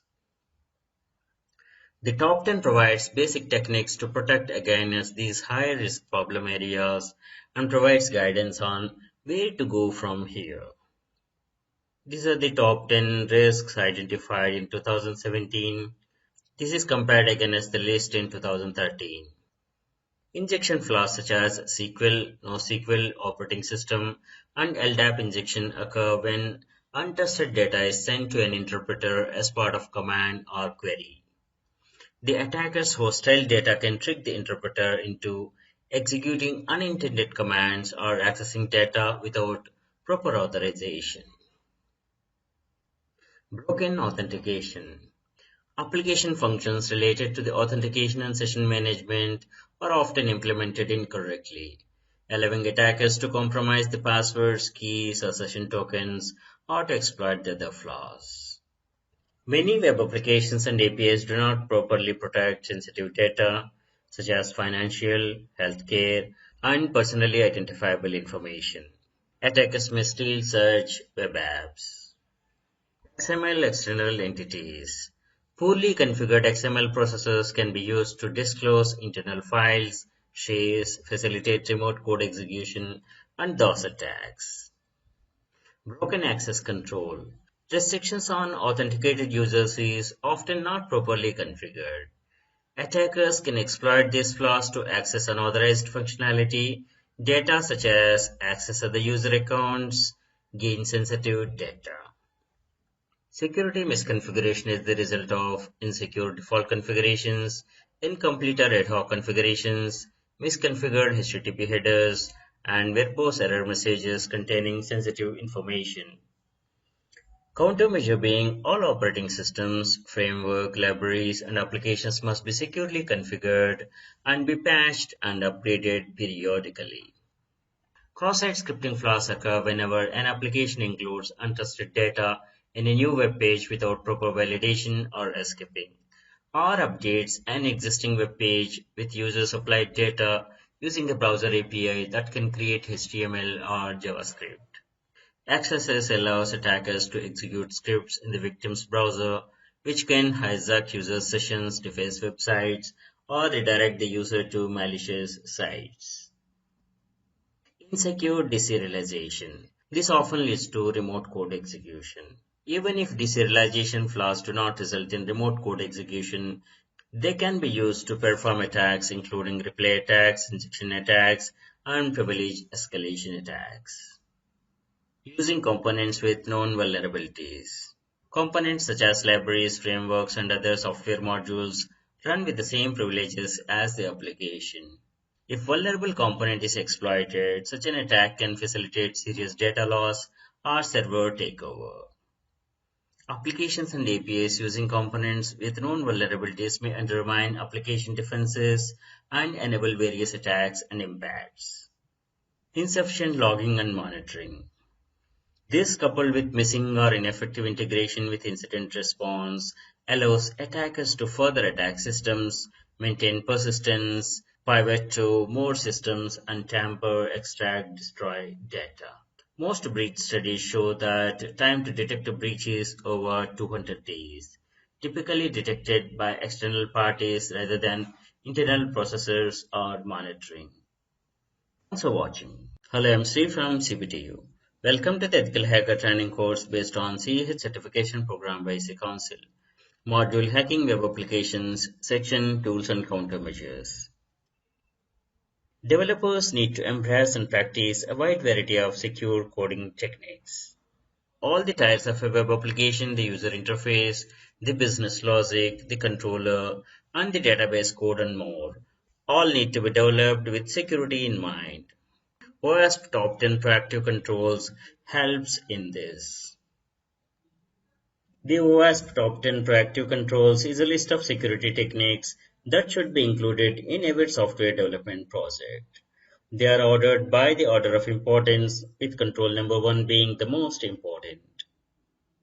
This document was written by the developers for developers to assist those new to secure development. The controls are verify security early and often, parameterize queries, encode data, validate all inputs, implement identity and authentication controls, implement appropriate access controls, protect data, implement logging and intrusion detection, leverage security frameworks and libraries, error and exception handling. These are the general guidelines. Above all, common sense is the most important proactive control. These are some of the open source tools: Grabber, Grindless Scan, Goldsmero, Nikto, Vega, and others. These are the commercial tools like AppScan, AppSpider, PubSuite, Qualys Guard, Retina, Sentinel, WebRiver, and others. W3AF is Web Application Attack and Audit Framework. This is an open source web application security scanner. The project provides vulnerability scanner and exploitation tool for web applications. It provides information about security vulnerabilities for use in penetration testing engagements. The scanner offers a graphical user interface and command line interface. W3AF helps developers and penetration testers identify and exploit vulnerabilities in their web applications. This scanner is able to identify 200 plus vulnerabilities, including cross-site scripting, SQL injection, and OS commanding. The framework can be called as Metasploit for the web. Writing a web application is simplified by open source web application frameworks such as Django, Ruby on Rails, and Symfony, etc. These facilitate rapid application development. Hacking attempts and security-related problems can be caused by the errors in the program. Frameworks can help promoting the use of best practices to reduce such errors and secure applications. Secure web application development should be enhanced by applying security checkpoints and techniques at early stages of development, as well as throughout the software development lifecycle. Special emphasis should be applied to the coding phase of development. Security mechanisms should include threat modeling, risk analysis, static analysis, digital signature, among others.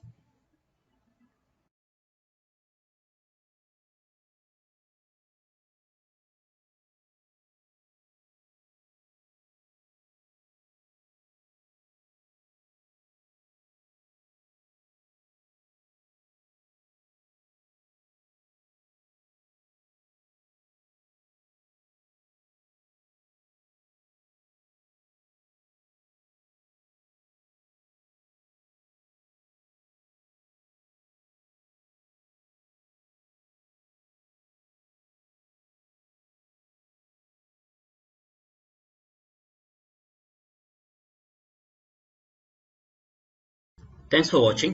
Hello, I'm Sri from CBTU. Welcome to the Ethical Hacker training course based on CEH certification program by IC Council. Module Hacking Web Applications, Section WebGoat and WebScarab. WebGoat is purpose-built and secure application that allows to test vulnerabilities commonly found in Java-based applications that use common and popular open-source components. WebGoat is maintained by WASP, designed to teach web application security lessons.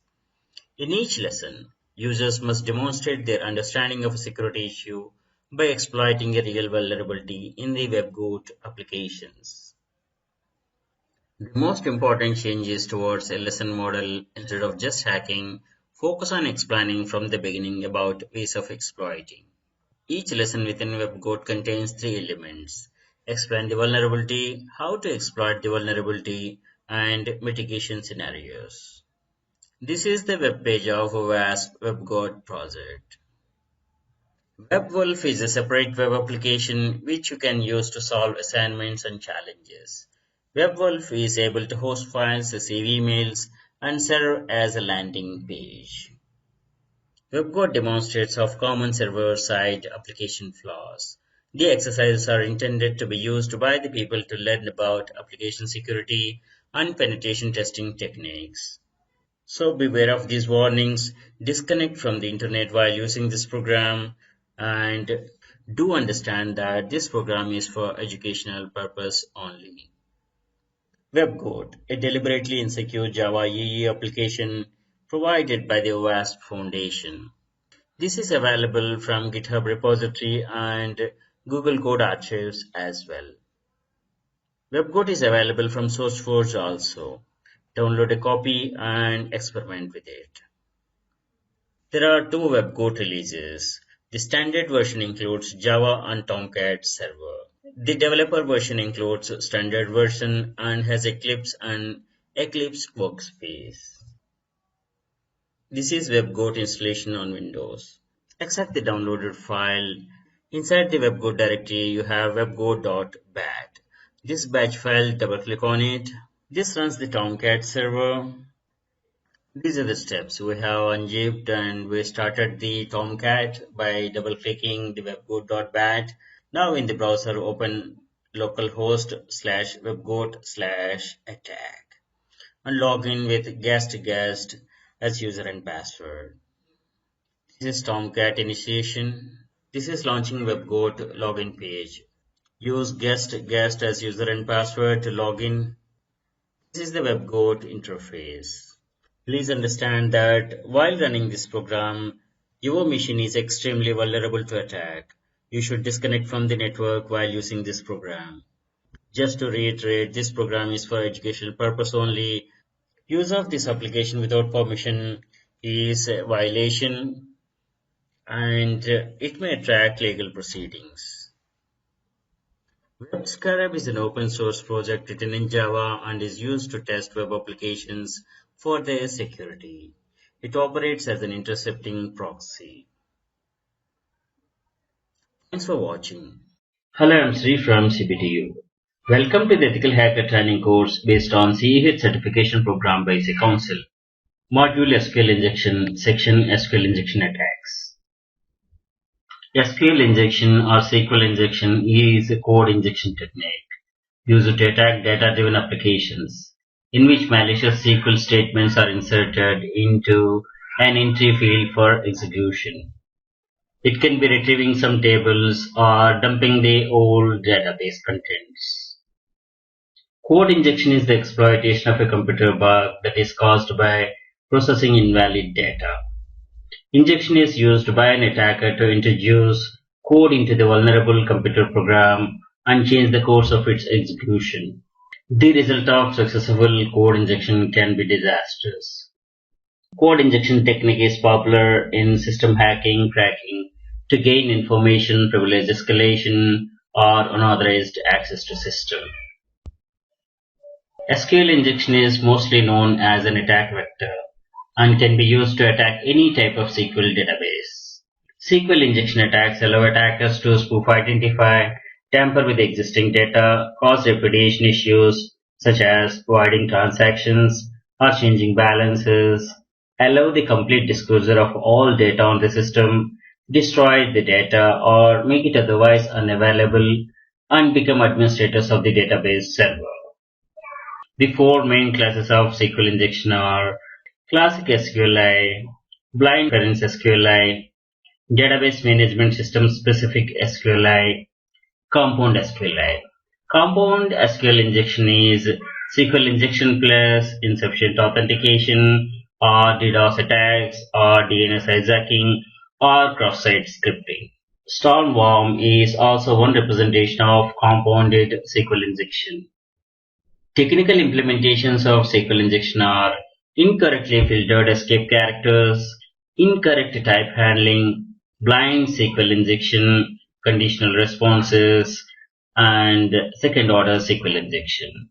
Other techniques being authorization bypass, that is bypass logon forms, using select command, that is to retrieve data from database, using insert command, that is add information to the database, using SQL Server stored procedures, use single quote in the input, etc. This form of SQL injection occurs when the user input is not filtered for escape characters and is then passed into an SQL statement. The result is potential manipulation of the statements performed on the database by the end user of the application. This line of code illustrates this vulnerability. Select star from users where name equals to username variable. This SQL code is designed to retrieve the records of the specific username from its table of users. However, if the username variable is crafted in a specific way by a malicious user, the SQL statement may do more than the code author intended. For example, setting the username variable as r1 equals to 1, or using the other lines like this. With this input, the SQL statements will be select star from users where name equals to space or 1 equals to 1. Evaluation of 1 equals to 1 is always true. This will retrieve all the records from the users table. Let us see another example. This query can drop the table users, that's deletion of table, and also retrieving all the data from the user info table. The SQL statement with this input will be select star from users where name equals to a semicolon, that is one statement, and drop table users, that is delete, and this is next statement. Select star from users info where t equals to t, which is always true. This will retrieve all the records from the table user info. PHP's MySQL query function do not allow this kind of inputs for security reasons. This prevents attackers from injecting entirely separate queries, but doesn't stop them from modifying queries. Incorrect type handling. This form of SQL injection occurs when a user's applied field is not strongly typed or not checked for type constraints. This could take place when a numeric field is to be used in SQL statement, but the programmer makes no checks to validate that the user's applied input is a numeric. For example, select star from user info where ID is ABC. From this statement, ID may be a numeric. However, if it is in fact a string, then the end user may manipulate the statement as they choose, thereby bypassing the need for escape characters. For example, setting the variable ABC to ABC equals to 1 drop table users. This SQL becomes select star from user info where ID is 1 drop table users. This will delete the table users from the database. This can have serious repercussions as it can drop the table users. Blind SQL injection or BSQL injection. This is used when a web application is vulnerable to a SQL injection, but the results of the injection are not visible to the attacker. Hacker test SQL injection vulnerability with inputs which would cause server to generate invalid SQL query. This type of attack has been considered time-intensive because a new statement needed to be crafted for each bit recovered, and depending on its structure, the attack may consist of many unsuccessful requests. There are several tools that can automate these attacks once the location of the vulnerability and the target information has been established.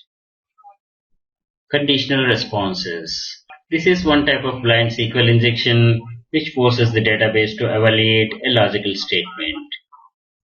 As an example, a book review website uses a query string to determine which book review to display. This would cause the server to run the query select star from book reviews where ID is the ID parameter variable. The next one is second order SQL injection. This occurs when submitted values contain malicious commands that are stored rather than executed immediately. Thanks for watching. Hello, I'm Sri from CBTU. Welcome to the Ethical Hacker Training course based on CH certification program by EC Council. Module SQL Injection, Section Mitigation of SQL Injection Attacks. SQL injection is a code injection technique used to attack data-driven applications, in which malicious SQL statements are inserted into an entry field for execution. Code injection is the exploitation of a computer bug that is caused by processing invalid data. Injection is used by an attacker to introduce or inject code into vulnerable computer program and change the course of its execution. Code injection techniques are popular in system hacking or cracking to gain information, privilege escalation, and unauthorized access to a system. Some of the mitigation techniques are parameterized statements, enforcement at the code level, avoid escaping, pattern check, and database permissions. Use parameterized statements instead of embedding user input in the statement. With the most development platforms, parameterized statements that work with the parameters can be used. Sometimes they are called as placeholders or bind variables, instead of embedding user input in the statement. A placeholder can only store a value of a given type and not an arbitrary SQL fragment. Hence, the SQL injection would be simply treated as strange or invalid parameter value. In many cases, SQL statements is fixed and each parameter is a scalar, not a table. The user input is then assigned bound to a parameter. Enforcement at the coding level using object relational mapping ORM libraries. This avoids the need to write SQL code. The ORM library in effect will generate parameterized SQL statements from object-oriented code. The best way to prevent SQL injections is to escape characters that have a special meaning in SQL. Any manual of SQL DBMS explains which characters have a special meaning, which allows creating comprehensive blacklist characters that need translation. Every occurrence of a single quote in a parameter must be replaced by two single quotes to form a valid SQL string literal. Routinely passing escaped string to SQL is error-prone because it is easy to forget to escape a given string. Creating a transparent layer to secure the input can reduce this error-proneness, if not entirely eliminate it. Integer, float, or boolean string parameters can be checked if their value is valid representation for the given type. Strings that must follow some strict pattern, example date, UID, alphanumeric only, etc., they can be checked if they match this pattern. The most important mitigation technique is limiting the permissions on the database login used by the web applications to only what is needed. This may help reduce the effectiveness of any SQL injection attacks that exploit any bugs in the web application. For example, on a Microsoft SQL Server, a database logon could be restricted from selecting some of the system tables, which would limit exploits that try to insert JavaScript into the text columns in the database. Deny select on sysobjects like this. These are some of the hacks with SQL injection. The latest one being British Telecom's TalkTalk server stealing 157,000 customers' data. No solution or no suggestion is 100% perfect. However, continuous effort must be put to prevent SQL attacks to protect digital assets. Generally, exploits occur due to coding errors and inadequate validation checks. Better coding practices, peer verifications, strong database admin procedures can help mitigate attacks. And further to consider, minimize the privileges of database connections, disable verbose error messages, protect the system account (SA), audit source codes for escape single quotes, input validation, reject known bad input, input bound checking, etc. Thanks for watching. Hello, I'm Sri from CBTU. Welcome to the Ethical Hacker Training course based on CEH Certification Program Basic Council. Module SQL Injection, Section SQL Injection Tools. These are some of the popular SQL injection tools like SQL Dict, SQL Ninja, BSQL Hacker, BBQ SQL, SQL Source, etc. SQL Beef can be used to audit the strength of SQL Server passwords offline. SQL SMAC. This is a Unix-based remote command execution for MS SQL. SQL Poke is NT-based tool that locates MS SQL servers and tries to connect with the default SA account. A list of SQL commands is executed if the connection is successful. Let us know more about these tools. BBQ SQL is a blind SQL injection framework written in Python. It is useful when attacking tricky SQL injection vulnerabilities. BBQ SQL is semi-automatic tool allowing customization to trigger SQL injection findings. The tool is built to be database agnostic and is extremely versatile. BBQ SQL is extremely fast comparing to the other SQL injection tools. To get the best results, you must provide URL information, HTTP method, headers, cookies, encoding methods, redirect behavior, files, HTTP auth, proxies. Then you specify where the injection is going and what syntax we are injecting.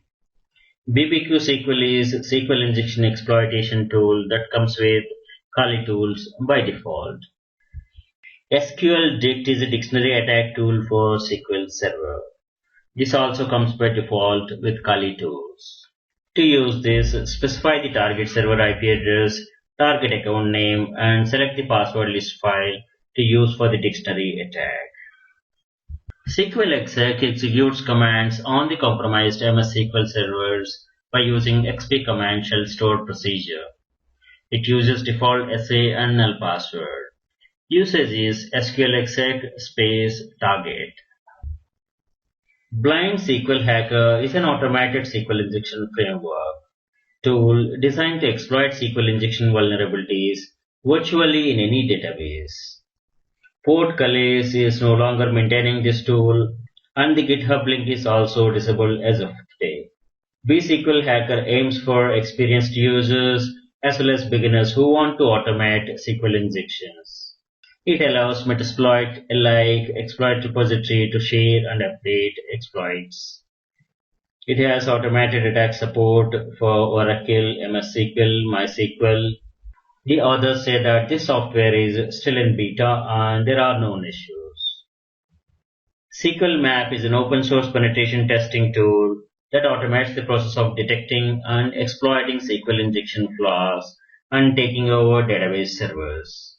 It comes with a powerful detection engine, many niche features for the ultimate penetration tester, and broad range of switches lasting from database fingerprinting or data fetching from the database to access the underlying file system, executing commands on the operating system via out-of-band connections. It has a full support for Boolean-based blind, time-based blind, error-based, union query-based, stacked queries, and out-of-band SQL injection techniques. SQL Ninja, a SQL Server injection and takeover tool. SQL Ninja is a tool targeted to exploit SQL injection vulnerabilities on a web application that uses Microsoft SQL servers as its backend. Its main goal is to provide remote access on the vulnerable DB server, even in a very hostile environment. It is being used by the penetration testers to help and automate the process of taking over a DB server when a SQL injection vulnerability has been discovered. Safe3SI is powerful and easy to use penetration testing tool that automates the process of detecting and exploiting SQL injection flaws and taking over database servers. It comes with artificial intelligence detection engine. It has a full support for blind error-based union query, force guess, SQL injection techniques. SQL-SUS is an open source MySQL injection and takeover tool written in Perl. Via a command line interface, you can retrieve the database structure, inject your own SQL queries, download files from the web server, crawl the website for writable directories, upload and control a backdoor, clone the databases, and much more. Mole is a CLI-based SQL injection exploitation tool. This application is able to exploit both union-based and blind Boolean-based injections. SQL Ping is another exploitation tool. Thanks for watching. Hello, I'm Sri from CBTU. Today we are going to learn about Fern Wi-Fi Cracker. For that, open a terminal. There you type iwconfig. This is to know about the wireless LAN interfaces. See, we have wireless LAN 0 and this is connected to SSID Kandaloo, and the mode, if you see, it is in managed mode. There is another mode, that is monitor mode.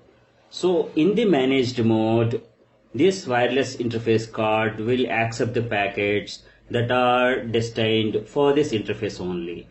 In the monitor mode, it can capture all the packets around, even if the packets are not targeted for this interface.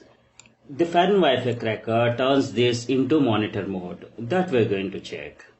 Okay, how to start Fern Wi-Fi Cracker? There are two ways. One thing, you can start from here, from the terminal, Fern Wi-Fi Cracker, enter. So this is the interface. Fern Professional, if you want advanced features, you can go for it. For now, we'll click on no. This is the interface. And there is another way to open the Fern Wi-Fi Cracker. Let us close this. Go to applications, wireless attacks. Yes, please. What is that Fern Wi-Fi Cracker? It is a tool used for cracking wireless passwords. Okay. So we have got many tools like AirCrackNG, Fern Wi-Fi Cracker. So these are the other tools. AirCrackNG, Chirp, Cowpatty, Fern Wi-Fi Cracker, Goatfisher. Why we are using this Fern? So these are different tools we have, and we will be giving a demo on each of these tools. Every tool has got its own features. Okay, let's have a demo on AirCrack also after this session. Okay, so for now we are going with the Fern Wi-Fi Cracker. Just click on this. It's asking whether you want Fern Professional. You click no. For now, we don't need that. Here, to begin with, you have to select the interface. So you see the interfaces we have. This is loopback 0. This is WLAN 0. That is wireless LAN adapter. So which we have already checked here at the back. iwconfig WLAN 0. This is what we have. And other physical interfaces, we don't have any wireless extensions, so no information about that. Okay, let us select WLAN 0. It takes a moment to convert this interface into monitor mode. Okay, so we got a message that monitor mode is enabled on the WLAN. When monitor mode is enabled, the interface name is changed to WLAN 0 MON. Okay, let us check that. So we'll go back to the terminal. Let us type iwconfig again. The earlier interface was WLAN 0 and the mode was managed. And now the interface name is changed to WLAN 0 MON and the mode is changed to monitor. Let us click on scan for access points. Is active and it starts scanning. Let us click this button. If you have any WEP access points around, it will get highlighted here. So far none detected. Click on this. Here you have these many access points around. Let us select this queen. This is a test AP. Be careful when you are scanning the public access points unless you have a permission to do so. It's illegal.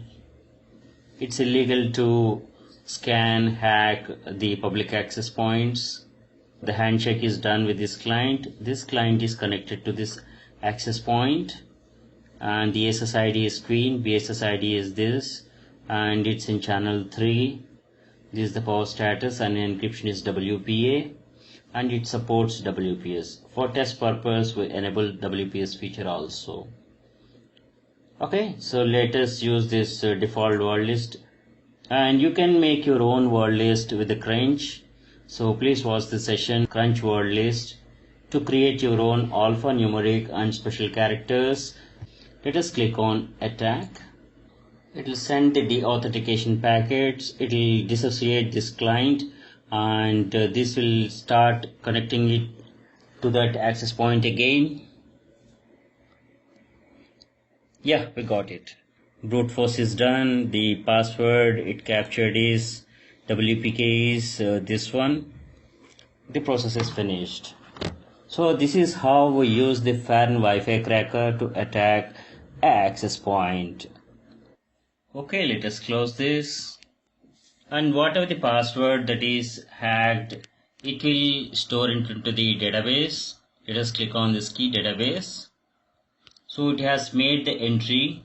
What is the access point, MAC address, encryption, key and channel. You can insert any new key if you like, or you can clean up the database with the delete option. Close. And you have some features default toolbox and that is for the geolocatory tracker. So right now this is deprecated one and the cookie hijacker. You can select the same interface that is a mon and you can start utilizing this feature. Here if you're connected to an access point, you know the gateway or the router IP address and you can start sniffing the packets. You can capture, hijack the cookies. Let us close this. This is another feature. You can explore this. And this is for MAC changing. And this is general font settings. This is all about FARN Wi-Fi cracker. Thanks for watching and share you have any questions. No. Hello, I am Sri from CBTU. Welcome to the Ethical Hacker training course based on CH certification program by EC Council. Module Mobile Hacking Section Introduction. Mobile devices, smartphones are more than just phones now. They are personal business assistant with sensitive information stored on it. Smartphones are used for communication, chatting, messaging, planning and organizing users' work, use camera and store photos and videos, online shopping, banking, gaming, surfing, etc. For organizations, these technologies are a source of new risk. Smartphones collect and store sensitive information that need to be protected to protect the privacy of the user and the intellectual property of the company. The attacks exploit weakness and vulnerabilities in smartphones through SMS, MMS, Wi-Fi, Bluetooth, browsers, and operating system. Attacks are categorized based on communication, that is SMS, MMS, Wi-Fi, Bluetooth, GSM networks. SMS and MMS can be used to organize DDoS attacks. Malicious apps install softwares to send personal data to the app owner or to all the contacts in the address book. Attacks based on the communication networks like GSM. The attacker may try to break the encryption of the mobile network. Mobile phones using 3G or 4G have much stronger encryption than 2G GSM. Access point spoofing. An attacker can try to eavesdrop on Wi-Fi communications to derive sensitive information like username and password. Do not use WEP keys as it is weak. Use always WPA security protocol. WPA is based on TKIP, which uses pre-shared key. WPA2 is an improvement over WPA and safe enough to withstand brute force attacks. The attacker can intercept the data if the data transmitted is not encrypted. There are increasing attacks over the Bluetooth also. Kabir is a worm that spreads via Bluetooth connection. The worm searches for nearby phones with a Bluetooth in discoverable mode and sends itself to the target device. Attacks based on hardware vulnerabilities. Juice jacking is a physical or hardware vulnerability specific to mobile platforms. Using the dual-purpose USB charge port, many devices have been susceptible to exporting data or malware installed onto a mobile device utilizing the malicious charging kiosk set up in public places or hidden in normal charge adapters. Jailbreaking is when mobile device users initiate the hack into the devices to unlock it and exploit weaknesses in the operating system and to customize by installing applications, change system settings that are not allowed on the device. This exposes the device to a variety of malicious attacks. A smartphone user is exposed to various threats, and these threats can disrupt the operation of the smartphone and transmit or modify the user data. There are three prime targets for the attackers: data, that is sensitive information like credit card numbers, authentication information, private information, logs, etc. Identity. The attacker may steal the identity of the owner to commit offenses. Availability. Attacking a smartphone can limit the access to it and deprive the owner of its use. Trojans, worms, virus, ransomware, spyware, all these are malwares. The attack on smartphone by the malware happens in three phases. That is infection of the host, accomplishment of its goal or objective, and spread to the other systems. It may use the address book or the email address of the person to infect the user's contacts. The malware exploits the trust that is given to the data sent by the acquaintance. Mobile ransomware is a type of malware that locks users out of their mobile devices until they pay a ransom amount. When a smartphone is infected by an attacker, the attacker can attempt several things. Victim's phone becomes a zombie to send spam SMS and emails, call other numbers, record conversations, steal user's identity to impersonate the owner, discharge the battery to make it dead, prevent operation, or corrupt OS, copy victim's personal data or professional data. Mobile attack vectors are numerous. Some of them are categorized below, but not limited to these. The first one being malwares, virus, trojans, spywares, rootkits, which modify the operating system and the apps. Data manipulation. Data is copied unauthorizedly, monitor the user's activity, tamper the data, modification by another app, undetected, steal the tamper attempts, jailbreak the device, loss of data by the device theft, installing vulnerable apps, phone in the wrong hands, or someone gains physical access. This is Symantec's Mobile Threat Intelligence Report, 10 years of iOS. Number of patched iOS CVEs per year, that's increasing by year. In 2017, that is projected to be 643. Vulnerabilities grow with the technology and focus. Vulnerabilities are uncovered and patched regularly. Apple patches each vulnerability and they announce it publicly so that everyone knows what the flaw was in the past versions of the operating system and gives them the opportunity to upgrade their device to the newer and safer versions. These are the ways to infiltrate an iOS device: malicious apps, jailbroken devices, malicious settings, App Store, operating system vulnerabilities, and leveraging the charging cable. This is the mobile malware kill chain. For the remote mobile, it all starts with the social engineering. to get the victim to click or install something. Then exploit jailbreaks the device, infiltrate the device with a malicious code, hide the existence of the infiltration, install the code to make the infection persist across restarts, retain access, allow remote control and monitoring, read and edit, send end-to-end encrypted communication, access GPS, camera, microphone, SMS, email, and other apps. This is Mobile Threat Intelligence Report Q4 2016 from Symantec. Number of hidden apps are increasing enormously. Trojans, adware, unwanted apps, these are increasing. Just read this report for more information. This is mobile OS vulnerabilities of Android and iOS. Source is Meter Corporation. This is a Skycure mobile threat risk score. As per this, over half of the devices are risky. And Skycure recommends 3 ways to keep your mobile device safe. Don't click, install or connect to anything that is not safe. Always update to the latest security patches as soon as it is available for your device. Protect your device with a free mobile security app like Skycure. F-Secure cybersecurity report is available at this link. This is report from McAfee. Mobile malware developers are increasingly targeting IoT devices. There are more than 2 billion smartphones around the globe, making them a rich target for the malware authors and other cyber attackers. McAfee estimates that there are already more than 50 billion IoT devices in operation, and the number is growing rapidly.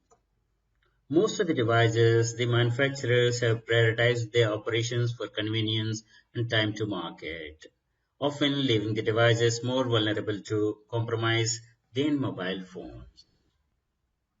Thanks for watching. Hello, I'm Sri from CBTU. Welcome to the Ethical Hacker Training course based on CEH certification program by EC Council. Module Mobile Hacking, section Mobile Hacking Tools. Let us know about a couple of mobile hacking tools. Kali NetHunter is a robust mobile penetration testing platform. The overlay includes a custom kernel, a Kali Linux chroot, and an accompanying Android application, which allows faster interaction with various security tools and attacks. Kali NetHunter also supports several additional classes such as HID keyboard attacks, bad USB attacks, evil AP Mana attacks, and much more. NetHunter is an open source project developed by Offensive Security and the community. Janti is a mobile penetration testing toolkit from Zimperium. With this, managers assess the risk level of a network with the push of a button. This easy-to-use mobile toolkit enables IT security administrators to simulate an advanced attacker to identify malicious techniques they use in the wild to compromise the corporate network. With Janti, you can measure and assess your vulnerabilities. You can scan, diagnose, and report. DroidShip is a simple Android tool for web session hijacking.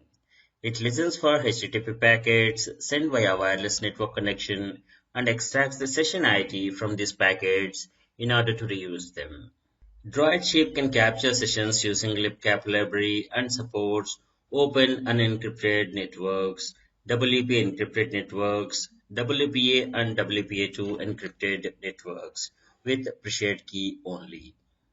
Once the APK was made available on Google Play, but it has been taken down by Google.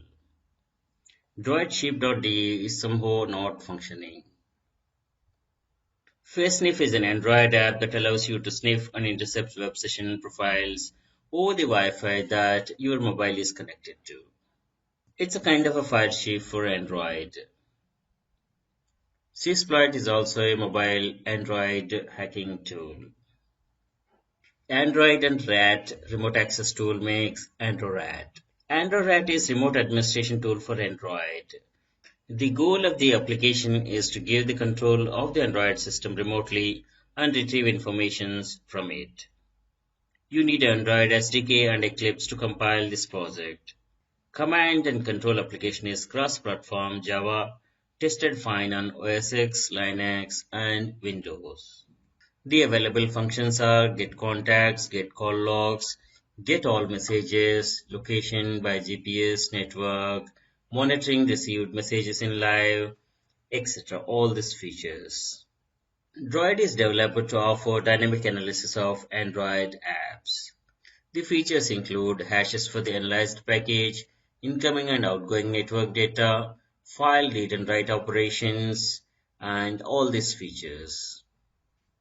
Code is the hacker's toolbox, an application for penetration tester, ethical hackers, IT administrator, and cybersecurity professionals. The application contains different tools like reconnaissance, Google hacking, scanning, ping, traceroute, DNS lookup, and all other features. Nmap Android tool can be used to scan available hosts, services, etc. Nmap works on both rooted and non-rooted phones as well. The benefit of using a rooted phone is it can work with full features. SSH Droid is a SSH server implementation for Android. This application will let you connect your device from a PC. It has a Pro version and it has more features like extend notification controls, and it's ad-free. Fing is free and super-fast network scanner used by millions of professionals around the world. Fing is world's most popular network toolkit. You can discover which devices are connected to any Wi-Fi network, map devices, detect intruders, assess network security risks, troubleshoot network problems, and achieve best network performance. It has a free network tools like Wi-Fi scanner, port scanner, DNS lookup, ping and service monitoring. Thanks for watching. Hello, I'm Sri from CBTU.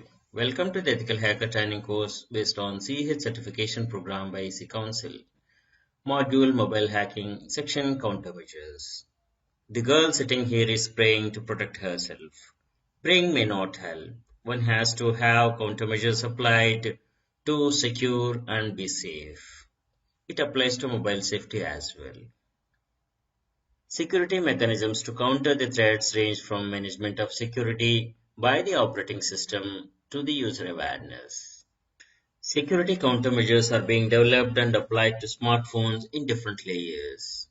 OS security, software and app security, smartphone resource monitoring, network surveillance, manufacturer surveillance, user awareness, and device encryption. The first layer of security in a smartphone is the operating system. Smartphones must ensure safety of applications and data on the system. Phones must present nil or minimum vulnerable area when a malicious program reaches a mobile device. Security mechanisms implemented in the operating system are rootkit detectors, process isolation, file permissions, memory protection, development through runtime environments. Over operating system security, software layer is a layer of security which prevents malware and intrusions, etc. These security layers are antivirus and firewall, visual notifications, biometric identification. An antivirus software can be installed on a device to protect from malicious infections. A firewall can protect from malicious communication and prevent intrusion attempts. Biometrics is the technique of identifying a person by means of their eyes, face, or fingerprints. Biometric security is more safer than using a passwords or secrets. With strong biometric security, unauthorized attempts on the smartphone can be avoided. The activity of a malicious application can be detected if one monitors the various resources used on the phone. Malware may not harm the device but steal the sensitive data. Monitor the battery levels, memory usage, network traffic, and services, etc. Some malwares may exhaust the battery to make the device non-functional for some time. If mobile is slow or not performing as it's supposed to be, check the memory usage. If network traffic is high and some application is using more bandwidth, suspect some malicious activity. Monitor the activity of various services on your phone. Network traffic exchanged by the phones can be monitored. Place safeguards to detect abnormal behavior like spam filters, encryption of stored and transmitted information, telecom network monitoring. Mobile device manufacturers has responsibility to ensure that the devices are delivered in a basic configuration without vulnerability. Manufacturers should consider below: remove debug code, default settings, security audit of apps, detect suspicious applications demanding writes, revocation procedures, and other features. We cannot always blame others when some security incident happens. User awareness is the most important thing to secure oneself. Most of these security breach incidents happen due to carelessness, poor awareness of the user. Some precautions to secure smartphone are: watch for phishing attempts, avoid malicious applications, do not leave phone unattended to let it fall on the wrong hands. Always have a password for the mobile. Do not install non-trusted apps. Do not store sensitive data. Always encrypt sensitive data. Check permissions given to the apps. Latest Android smartphones come with the inbuilt encryption settings for securing all the information saved on your device. It makes it difficult for a hacker to extract and decipher the information in case your device is compromised. Mobile environments that will make up the security framework for the next-gen mobile security are: rich operating system, secure operating system, trusted execution environment, secure element SE, security applications. To summarize, simple precautions to secure one's smartphone are: do not switch on Bluetooth, Wi-Fi, hotspot unnecessarily. Enable location based on need. Uninstall unwanted apps. Check permissions of the installed apps. Do not leave the phone unattended and in untrusted hands. Avoid sensitive info and logged in sessions. Thanks for watching. Hello, I'm Sri from CBTU. Welcome to the Ethical Hacker Training course based on CH certification program by EC Council. Module Mobile Hacking, section Phone Hacking Tools. In this session, we are going to cover more mobile hacking tools. Phone hacking or tapping is gaining unauthorized access to mobile phones, such as intercepting telephone calls or accessing voicemail messages. Phone hacking, being a form of surveillance, is illegal in many countries unless it is carried out as a lawful interception by a government agency. Unauthorized access to the voicemail of a mobile phone. Some PABX systems may be prone for hacking voicemail boxes. A hacker can call a direct dial number with voicemail and then try to use the default password or guess it, or then select the callback function, which may expose the password. Countermeasures are: disable the callback feature and use the strong passwords. Security of handsets. Default pins used are 1234 or 0000 on most of the mobile sets. Try to change these default pins. Mobile phone microphones can be activated remotely by security agencies or telcos without any need for physical access. Other techniques for mobile hacking include tricking a mobile phone user to download malware which monitors activity on the phone. Blue snarfing is an unauthorized access to your phone via Bluetooth. We are going to cover some of the easy mobile hacking tools. The Truth Spy can be used for GPS tracking, call recording, tracking messages, track social media activities, track internet activities, check contact details, view media files, etc. Spicy is another app which can be used as parental control solution. It can spy call logs, browse contacts, and all these features are available. Hyster Mobile Spy. This can be used for cell phone tracking and monitoring. FlexiSpy. This is another powerful monitoring software. Mobile Spy is a smartphone monitoring software. This can be used as a parental control or employees' activity can be monitored. You can monitor the text messages, GPS locations, call details, etc. This can be used as a parental control solution. Copy9 is another solution. With this, you can view the call log details, GPS tracking, view text messages, monitor the social media activity, etc. SpyHuman is easy to install and use. This has got all the standard features like call tracking, call recording, SMS tracking, location tracking, etc. mSpy. This is also a monitoring software which can be used as a parental control solution. Android phone tracking and monitoring solution from OneSpy. This is a good one. You can explore this XenSpy. Spy to mobile can be used in enterprises. It can monitor the employees and company cell phones usage. Mobile spy software from Retina Studios. This is also a good application. We have some other tools like Disploit, WhatsApp Sniffer, APK Inspector. You can explore them.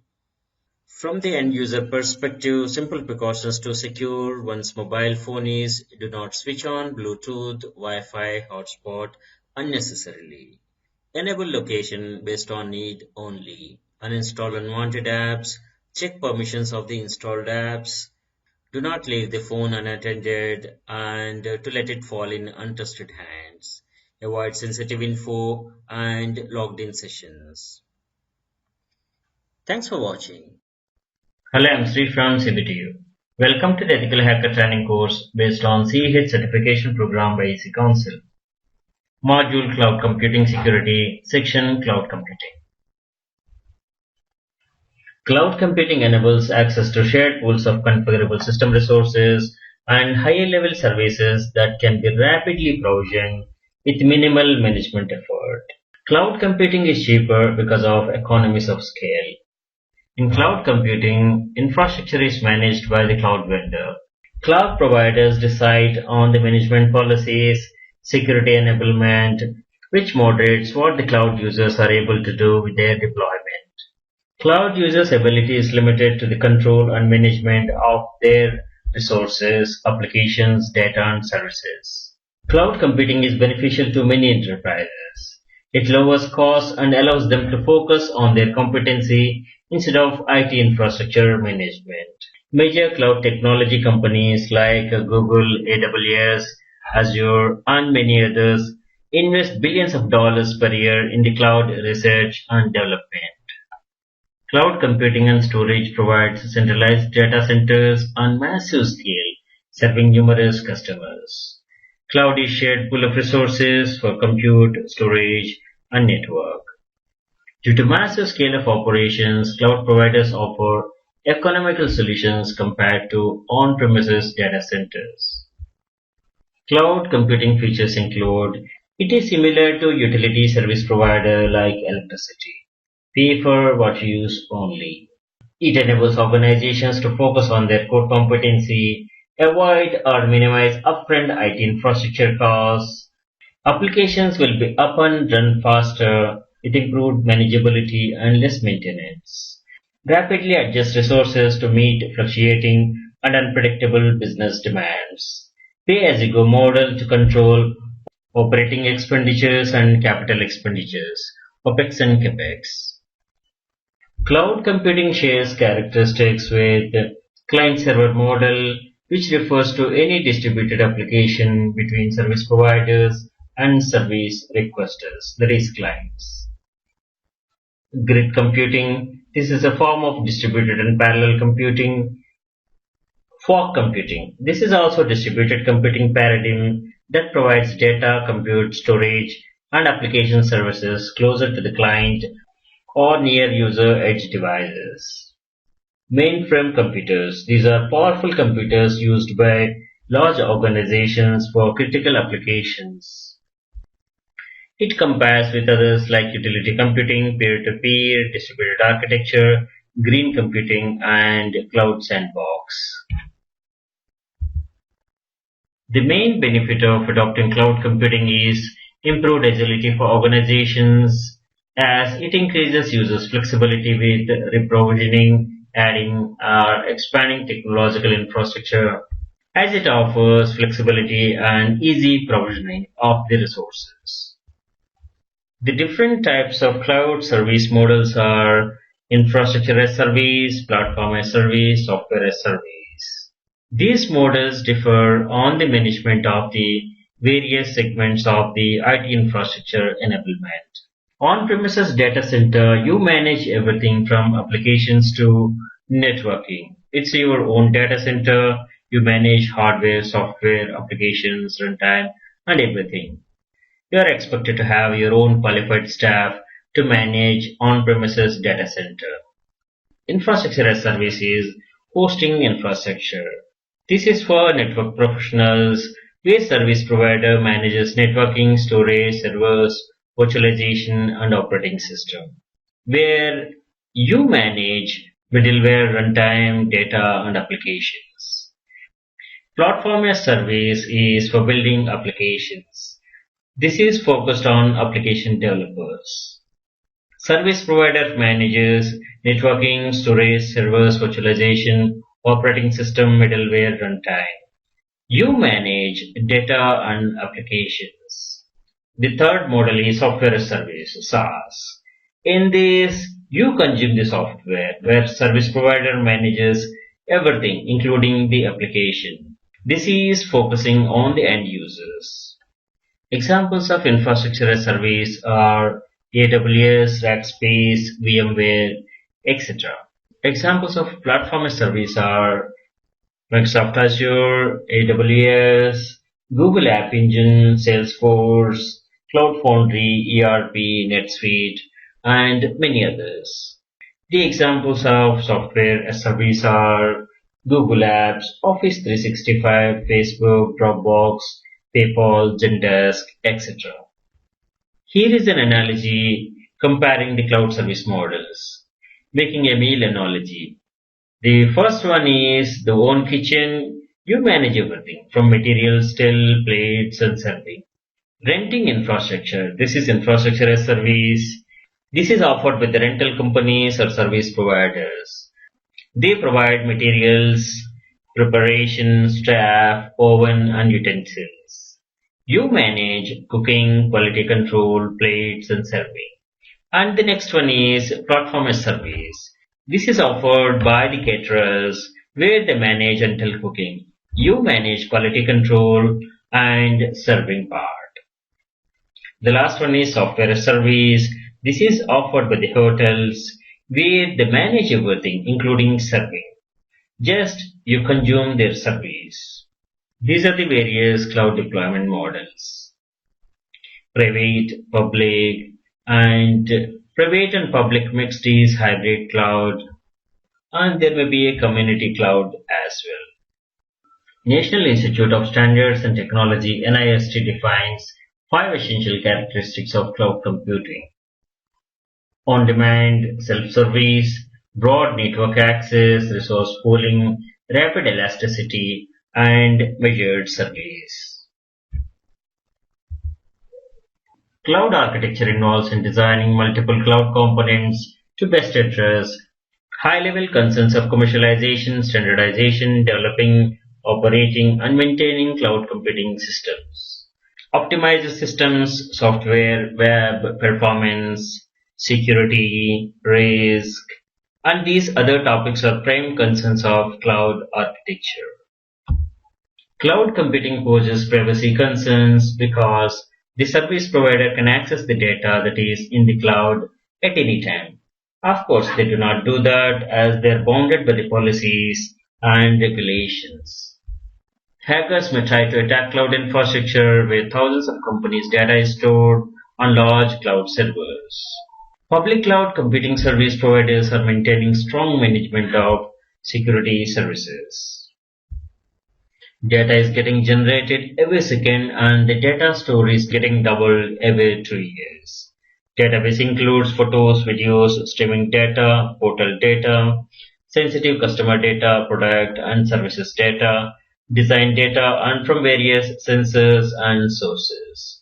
Cloud is acting as a scalable infrastructure to handle the massive growth of data handling requirements, with more and more organizations leveraging cloud infrastructure.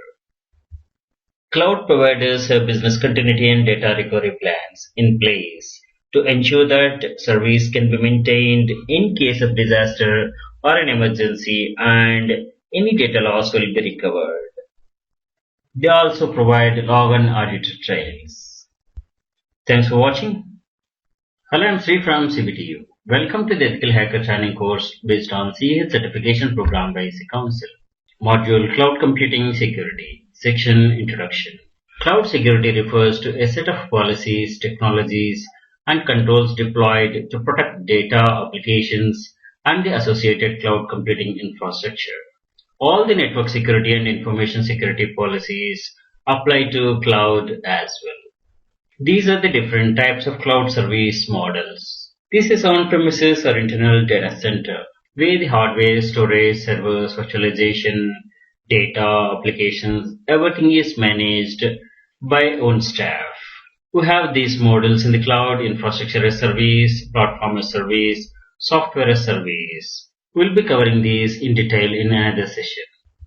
These are the cloud deployment models.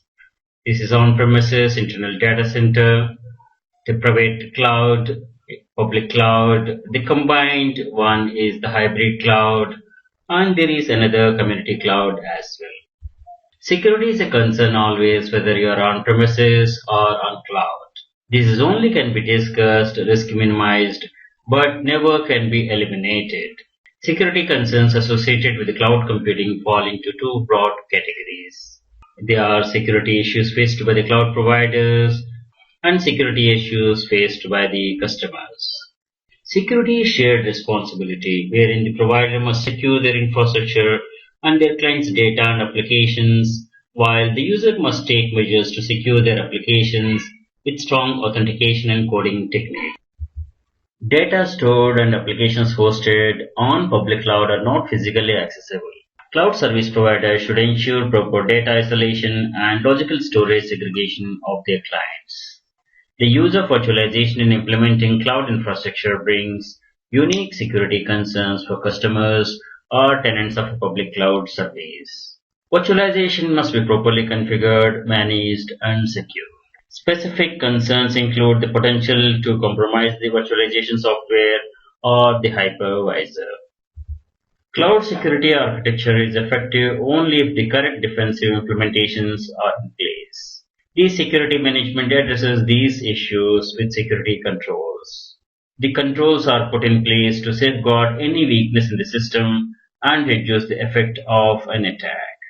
The main controls in the cloud security architecture are deterrent controls, preventive controls, detective controls, and corrective controls. Deterrent controls are warning information controls which are intended to reduce attacks on a cloud system. Preventive controls strengthen the system against security incidents by reducing attack surface. Detective controls are intended to detect and react to any incidents that occur. In the event of an attack, a detective control will signal preventive or corrective controls to address the issue. Corrective controls reduce the consequences of an incident, normally by limiting the damage they come into effect during or after an incident.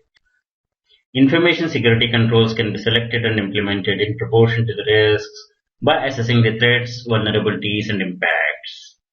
Cloud Access Security Brokers, CASBs, are the softwares that sit between cloud service users and cloud applications to monitor all activity and enforce security policies.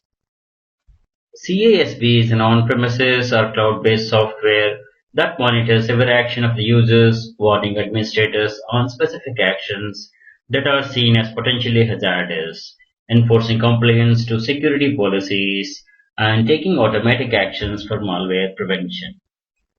A CASB may deliver security management or both. CASBs that deliver security must be in the path of the data access between the user and the cloud. CASBs that deliver the management may use APIs to inspect data, inspect firewall logs, proxy logs, and activity in the cloud to alert risky events. API-only CASBs such as CloudLock offer management using APIs provided by the major SaaS applications. Security and privacy are achieved by the identity management, physical security, personal security, and privacy. Every enterprise will have its own identity management system to control access to information and computing resources. Cloud providers integrate the customer's identity management system into their own infrastructure using federation or single sign-on technology, or biometric-based identification system, or provide an identity management system of their own. Data security comprises these three parameters: data confidentiality, access controllability, that is, only authorized users can access the data. Data integrity demands maintaining and assuring the accuracy and completeness of data. Numerous laws and regulations on privacy and data protection exist, and some of them are PCI DSS, HIPAA Act, SOX Act, FISMA, and many others. Cloud Security Alliance (CSA) announced the top 7 threats to cloud computing in all cloud computing environments. As per this, abuse, insecure interfaces and APIs, malicious insiders, shared technology issues, data loss or leakage, and others. Cloud security providers must secure their infrastructure and customers' data by using layers of security, that is, defense in depth concept. Other protection methods include strong encryption and strong key management, strong passwords, identity and access management, security policies and regular audits, compliance, that is, adhere to the policies and regulations. Thanks for watching. Hello, I'm Sri from CPTU. Welcome to the Ethical Hacker Training course based on CEH certification program by EC Council. Module Cloud Computing Security, Section Cloud Security Alliance, CSA. This is the web page of Cloud Security Alliance. CSA is member-driven, not-for-profit organization chartered with a mission to promote the use of best practices for providing security assurance within cloud computing. They also provide education on the uses of cloud computing to help secure all other forms of computing. CSA was formed in 2008 as a coalition by individuals who saw the need to provide objective enterprise user guidance on adoption and use of cloud computing. Their initial product is security guidance for critical areas of focus in cloud computing. This was put together by dozens of volunteers. In 2009, the CSA is incorporated in Nevada as a corporation and achieved US federal non-profit status. It is registered as foreign non-profit corporation in Washington. CSA has over 80,000 individual members worldwide. CSA gained reputation in 2011 when American presidential administration selected CSA Summit as the venue for announcing federal government's cloud computing strategy. CSA works with minimal staff and it has over 400 active volunteers participating in the research at any time. This is at max salary survey. You know that top 7 out of 10 highest paying professions are of security, and CCSK tops the list. Cloud Security Alliance Certificate of Cloud Security Knowledge, CCSK. This is followed by the IAPP's CIPP, ISA's CASSP. The 10th one is PMI's PMP, that is Project Management Professional. CSA supports National Institute of Standards and Technology NIST, European Commission, Singapore government, and various data protection authorities. The Cloud Security Alliance has a network of chapters worldwide which are separate legal entities from the CSA. They operate within the guidelines set down by the CSA. Individuals who are interested in cloud computing and have experience to assist in making it more secure receive a complimentary individual membership based on a minimum level of participation. Key areas of research include cloud standards, certification, education and training, guidance and tools, global reach, and driving innovation. CSA provides security guidance for critical areas of focus in cloud computing. This is foundational best practices for securing cloud computing. This helps organizations make risk management decisions regarding their cloud adoption strategies. Governance, risk and compliance, that is GRC stack, is a toolkit for stakeholders to assess clouds against industry-established best practices, standards and critical compliance requirements. Cloud Controls Matrix, CCM. This is security controls framework for cloud provider and cloud customers. The other areas of research are Cloud Trust Protocol, Consensus Assessments Initiative Research, and Software-Defined Perimeter. Cloud Security Alliance has 25 plus active working groups. Some of them are Cloud Audit, Cloud Cert, Cloud SID, Cloud Metrics, Cloud Data Governance, Mobile Working Group, Big Data Working Group, Trusted Cloud Initiative, Security as Service Working Group, Security Trust and Assurance Registry, STAR. This is all about CSA. Visit their website for more information. Thanks for watching. Hello, I am Sri from CBTU. Welcome to the Ethical Hacker Training course based on CH certification program by EC Council, module Cryptography and section Introduction. Cryptography is the study of secure communication that prevents third parties or the public from reading private messages. Crypto means hidden or secret. Graphy means study or writing. Cryptography means hidden writing. Cryptography is synonymous with encryption, the conversion of readable information to non-readable format. Decryption is the reverse process. Cryptography takes care of information security aspects such as data confidentiality, integrity, authentication and non-repudiation. Applications include e-commerce, payment cards, digital currencies, passwords, digital rights management, and secure communications. We have cryptography, cryptanalysis, cryptology. Cryptography is the technique of transforming and transmitting confidential data in an encoded way so that only authorized and intended users can obtain or work on it.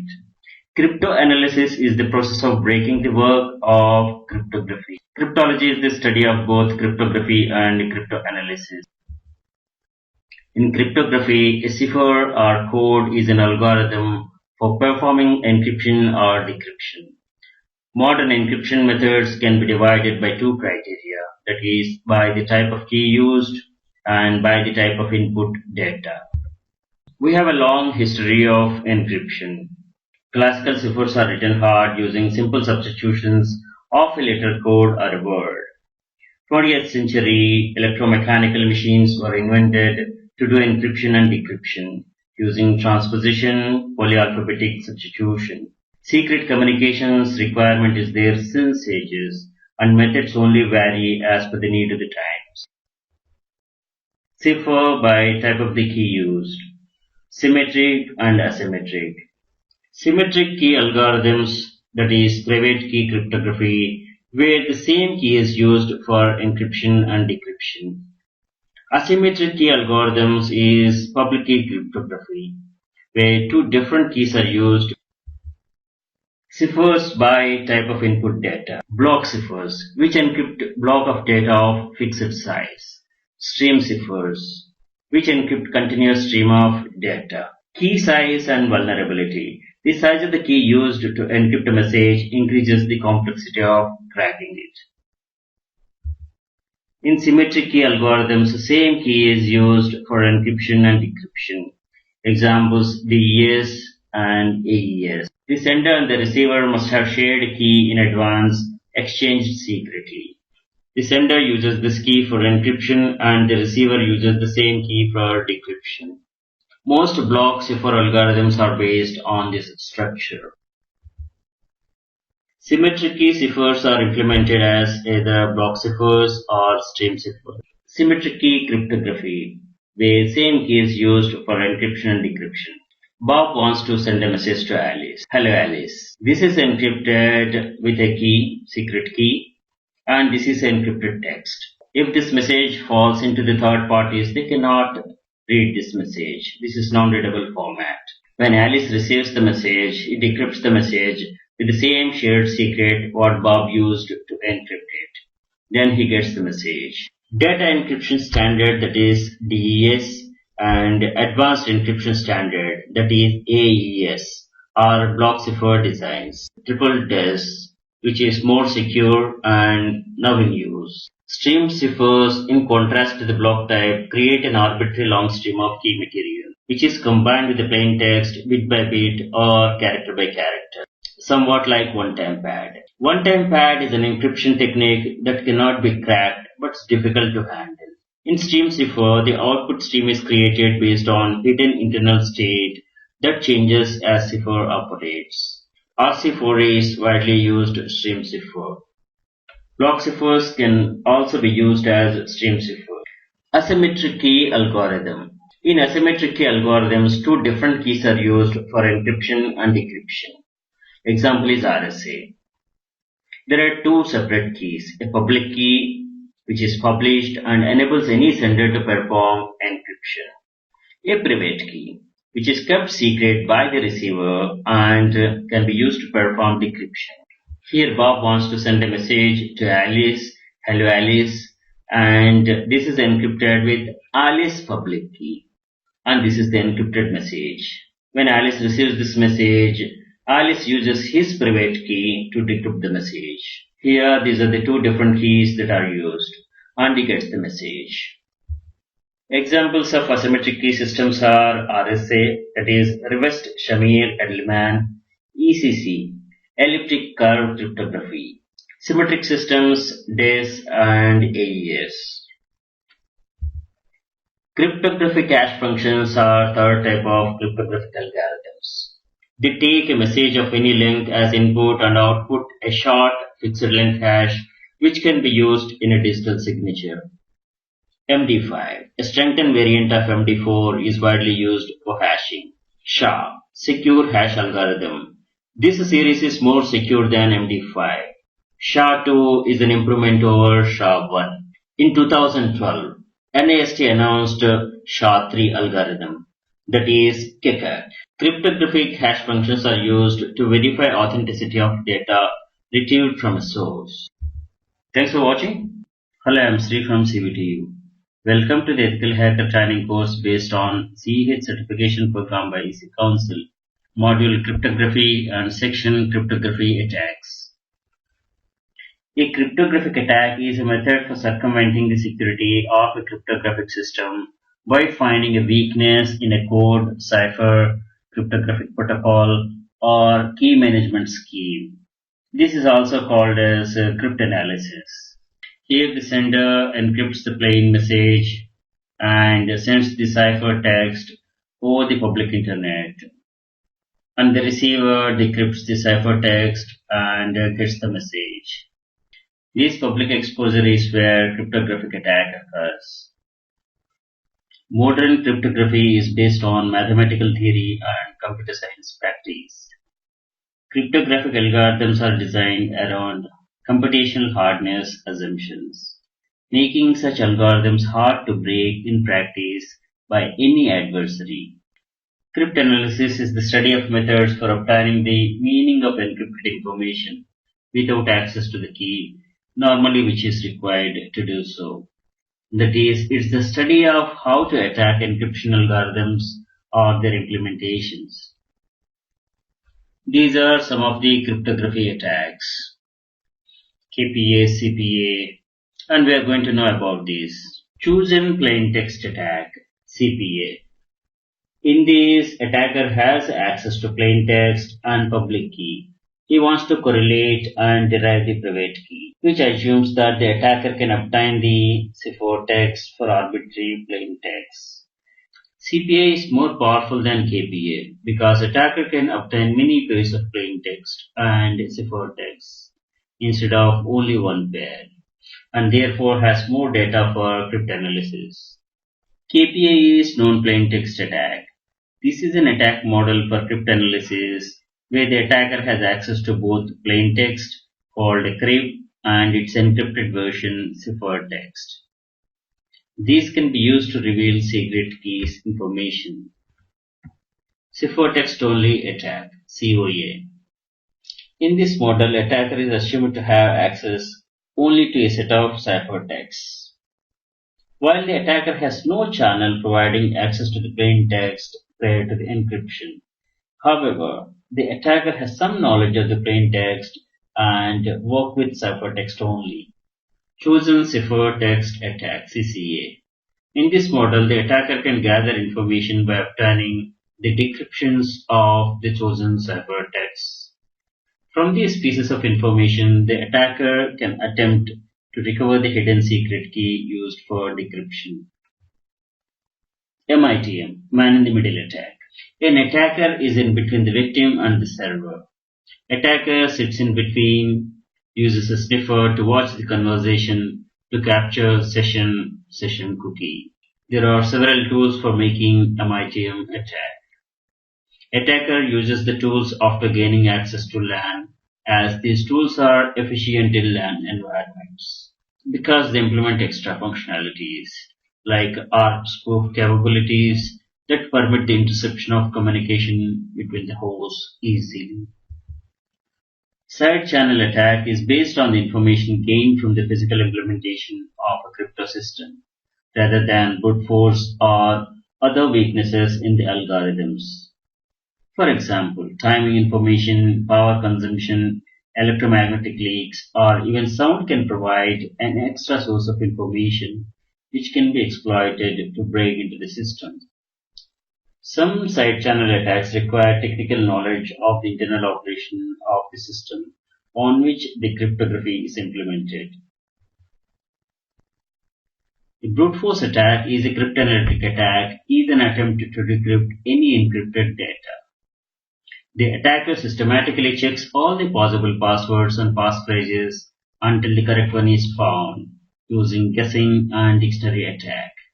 Brute force attacks are an application of brute force search or exhaustive search, which is a problem-solving technique for systematically enumerating all the possible candidates for the solution and checking each one. Any weaknesses in an encryption system makes the task easier. Credential recycling is reusing the username and password combinations gathered in previous brute force attacks. Pigeonhole principle is the basis for birthday attacks. This is a probability model where 10 pigeons are put in 9 holes. At least one hole has more than one pigeon. The probability reaches 100% when the number of people reaches 366, the days in a year. However, 99.9% probability is reached with just 70 people. Birthday problem is the probability of 2 out of some random people having the same birthdays based on pigeonhole principle. Birthday attack is a cryptographic attack, uses the probability model to reduce the complexity of finding a collision for a hash function. Exploits the mathematics behind the birthday problem in probability theory. This attack can be used to abuse communication between 2 or more parties. The attack depends on the higher likelihood of collisions found, random attack attempts, and a fixed degree of permutations, that is pigeonhole. With the birthday attack, it's possible to find the collision of a hash function. There is a general result that quantum computers can perform birthday attacks, thus breaking collision resistance. Thanks for watching. Hello, I'm Sri from CBTU. Welcome to the Ethical Hacker Training course based on CH certification program by EC Council. Module Cryptography, Section Public Key Infrastructure, PKI. Public Key Infrastructure, PKI, is a set of rules, policies, and procedures needed to create, manage, distribute, use, store, and revoke digital certificates and manage public key encryption. The purpose of PKI is to facilitate the secure electronic transfer of information for a range of network activities such as e-commerce, internet banking, and confidential email, etc. Activities where validation is required by more than passwords. PKI is an arrangement that binds public keys with respective identities of entities, like people and organizations.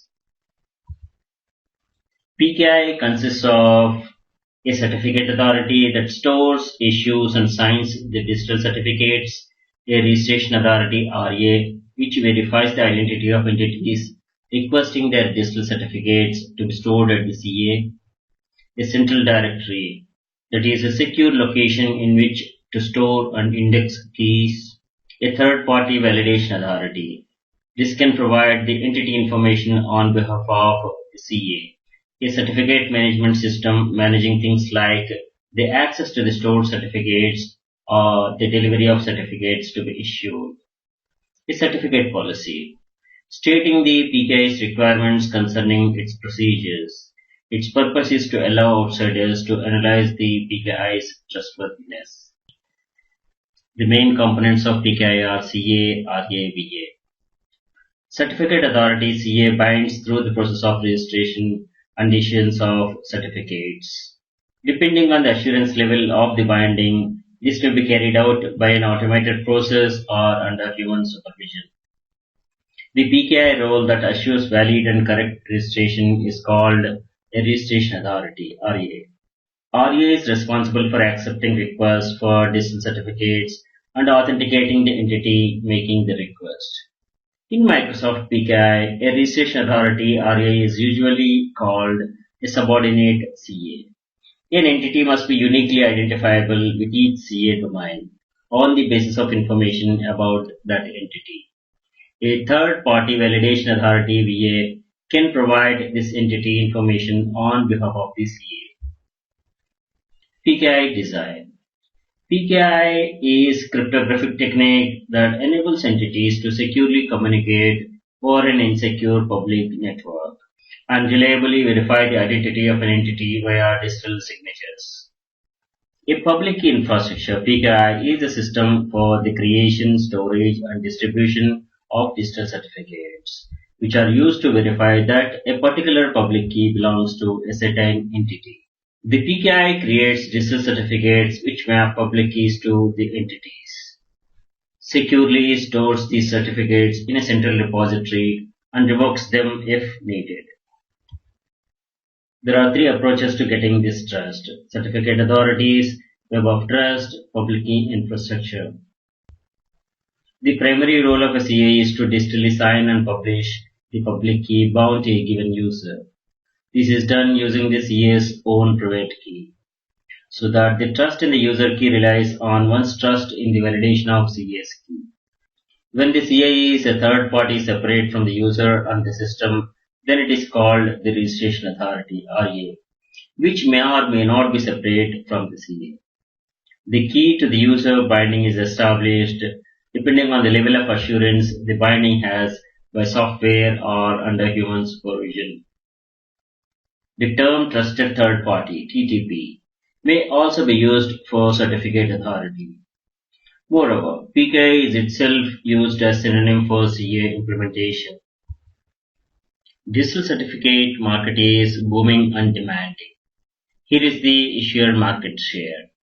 CA is a trusted third party trusted both by the owner of the certificate and by the party relying upon the certificate.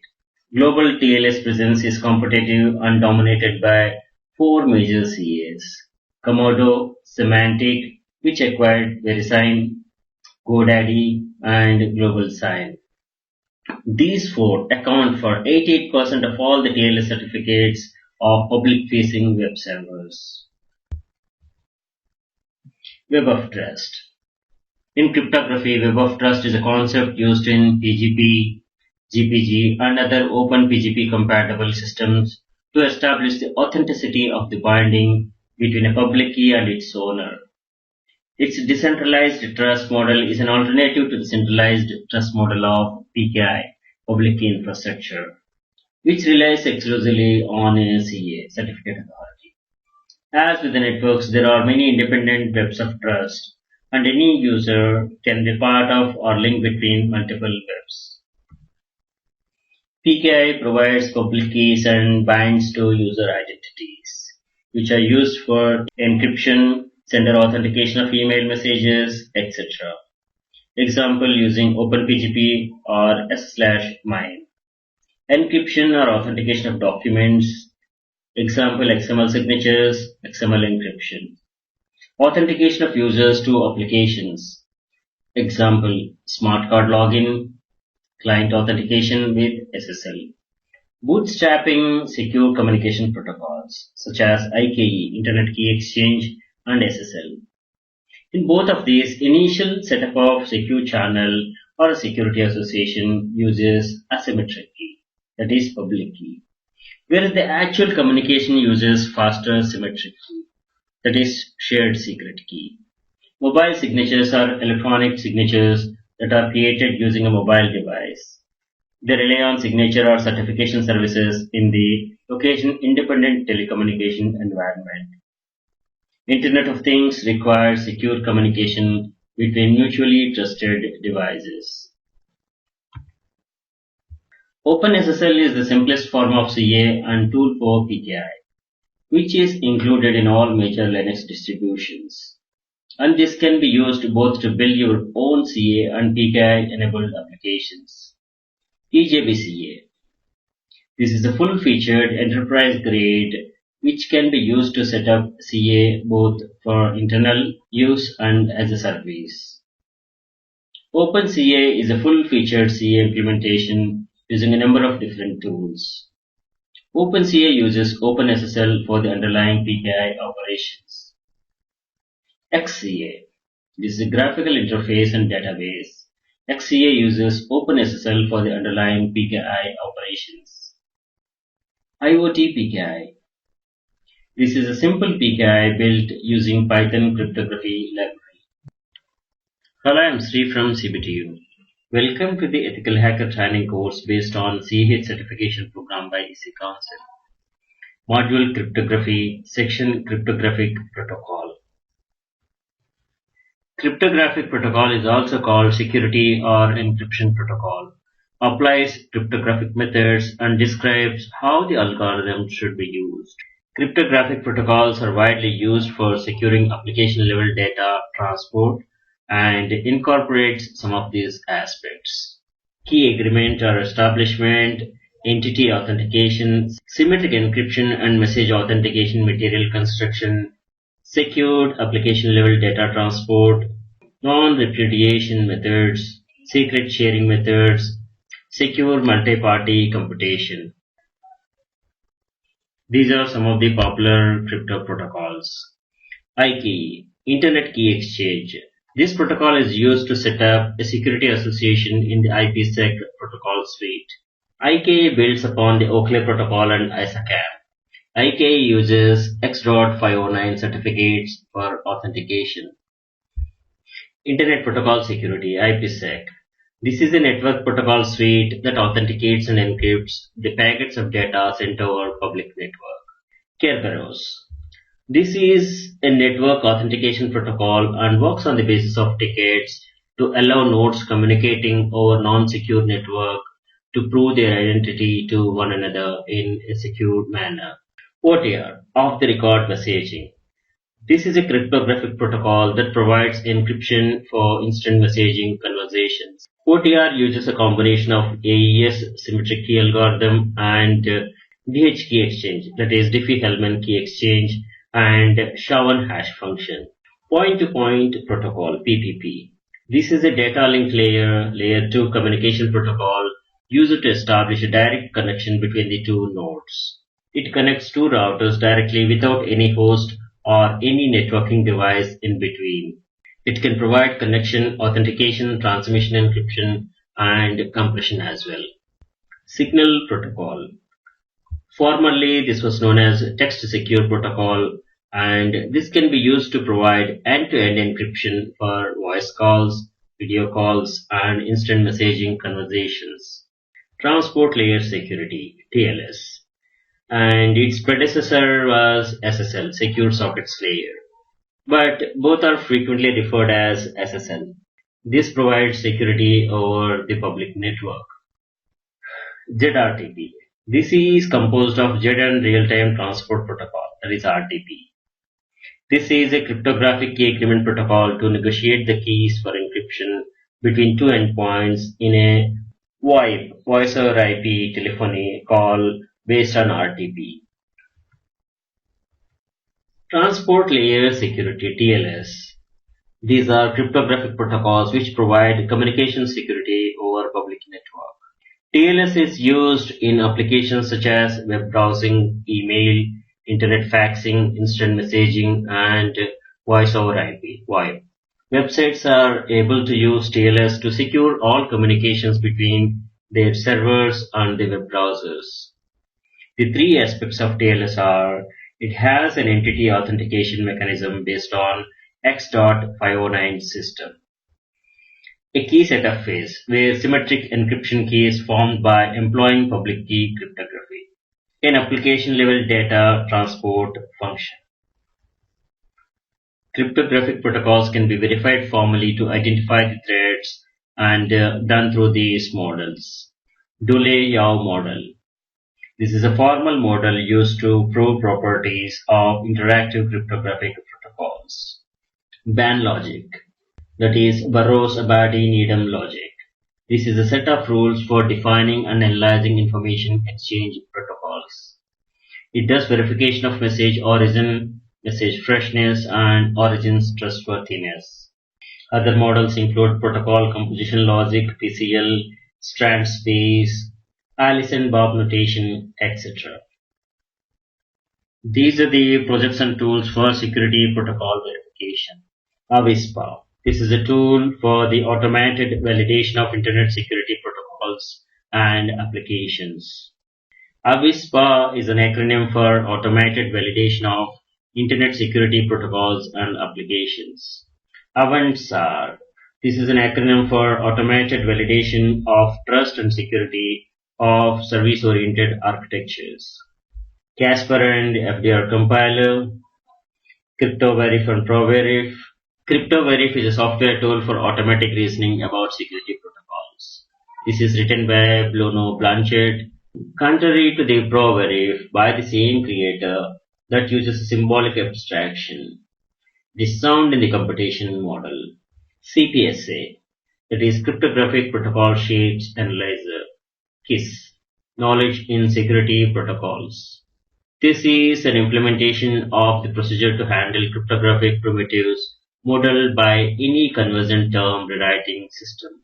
MOD NPA. This is MOD NRL Protocol Analyzer. Skyther, Tamarind Trover, and many other verification tools are there. AVANT-SAR proposes a rigorous technology for the formal specification and automated validation of trust and security of service-oriented architectures. This technology will be automated into integrated toolset, the AVANT-SAR validation platform, tuned on relevant industrial case studies. The objectives of this project are the AVANT-SAR validation platform, an automated toolset for validating trust and security aspects of service-oriented architectures, a library of validated composed services and service architectures, proving that our technology scales to envisaged applications. MOD NPA is an analysis tool for cryptographic protocols. Skyther is a tool for automatic verification of security protocols. This is managed by Department of Computer Science, University of Oxford. Thanks for watching. Hello, I'm Sri from CBTU. Welcome to the Ethical Hacker Training course based on CH certification program by EC Council. Module Cryptography, Section Cryptography Tools. These are some of the popular cryptography tools: OpenSSH, PuTTY, SSH, WinSCP, PGP, GPG. This is the web page of OpenSSH. OpenSSH is based on Secure Shell Protocol, SSH protocol, to secure network communications via the encryption of network traffic over multiple authentication methods and provide secure tunneling capabilities. OpenSSH is the connectivity tool for remote SSH login. OpenSSH is a fork of the SSH program by Tatu Lonen. First released as part of OpenBSD in 1999 under BSD license. Current version is 7.6, released in 2017. OpenSSH is integrated into all BSD projects and all Linux flavors. Microsoft supports OpenSSH on Windows and accessible through Windows PowerShell. OpenSSH is a premier connectivity tool for remote login with the SSH protocol. It encrypts all the traffic to eliminate eavesdropping, connection hijacking, and other attacks. OpenSSH provides a large suite of secure tunneling capabilities, several authentication methods, and sophisticated configuration options. The OpenSSH suite consists of these tools. Remote operations are done using SSH, SCP, SFTP, key management with SSH add, SSH keysign, SSH keyscan, and SSH keygen. The service side consists of SSHD, SSH daemon, SFTP server, SSH agent. OpenSSH is developed by a few developers of the OpenBSD project and made available under BSD style license. OpenSSH being a great suite of tools incorporated into many commercial products. Secure Shell provides secure encrypted communication between two hosts over an insecure network. This replaces insecure telnet or login or SSH alternatives. Most Unix users run the open source OpenSSH server and client. PuTTY is popular on Windows and also available for mobile devices. This is the web page of PuTTY. PuTTY is a free implementation of SSH and Telnet for Windows and Unix platforms, along with an Xterm terminal emulator. It is written and maintained primarily by Simon Tatum. Latest version is 0.70, released in 2017. PuTTY is a hand tool for all the network professionals. There will not be a network professional who doesn't know about PuTTY. WinSCP is free SFTP, SCP, and FTP client for Windows. This is integrated into one software program for file transfer to FTP server or secure SFTP server. WinSCP 5.11.2 is released in 2017. SSH, Secure Shell. This is all where the story began. SSH is a software package that enables secure system administration and file transfers over insecure networks. It is used in nearly every data center in every larger enterprise. This page is maintained by the inventor of SSH, Tatu Lonen. He wrote SSH 1.x and SSH 2.x and still works on the related topics. The open source OpenSSH implementation is based on his free version. GNU-PG or GPG. This is a complete and free implementation of the OpenPGP standard as defined by the RFC 4880. GPG features. It allows to encrypt and sign your data on communication, versatile key management system as well as access module for all kinds of public key directories, command line tool with features for easy integration with other applications. For GPG, a wealth of front-end applications and libraries are available, and it provides support for ss/mime and Secure Shell. Symantec acquired PGP and Symantec PGP desktops and servers are launched. PGP. This is an acronym for Pretty Good Privacy. This is an encryption program that provides cryptographic privacy and authentication for data communication. PGP is used for signing, encryption and decrypting tags, emails, files and directories, and all disk partitions, and to increase the security of email communications. Safeguard data on computers, laptops, tablets, hard drives, removable media, files, email system, and cloud-based applications, including SaaS, allowing you to collaborate with confidence. Protect data and facilitate compliance without compromising performance. Thanks for watching. Hello, I'm Sri from CBTU.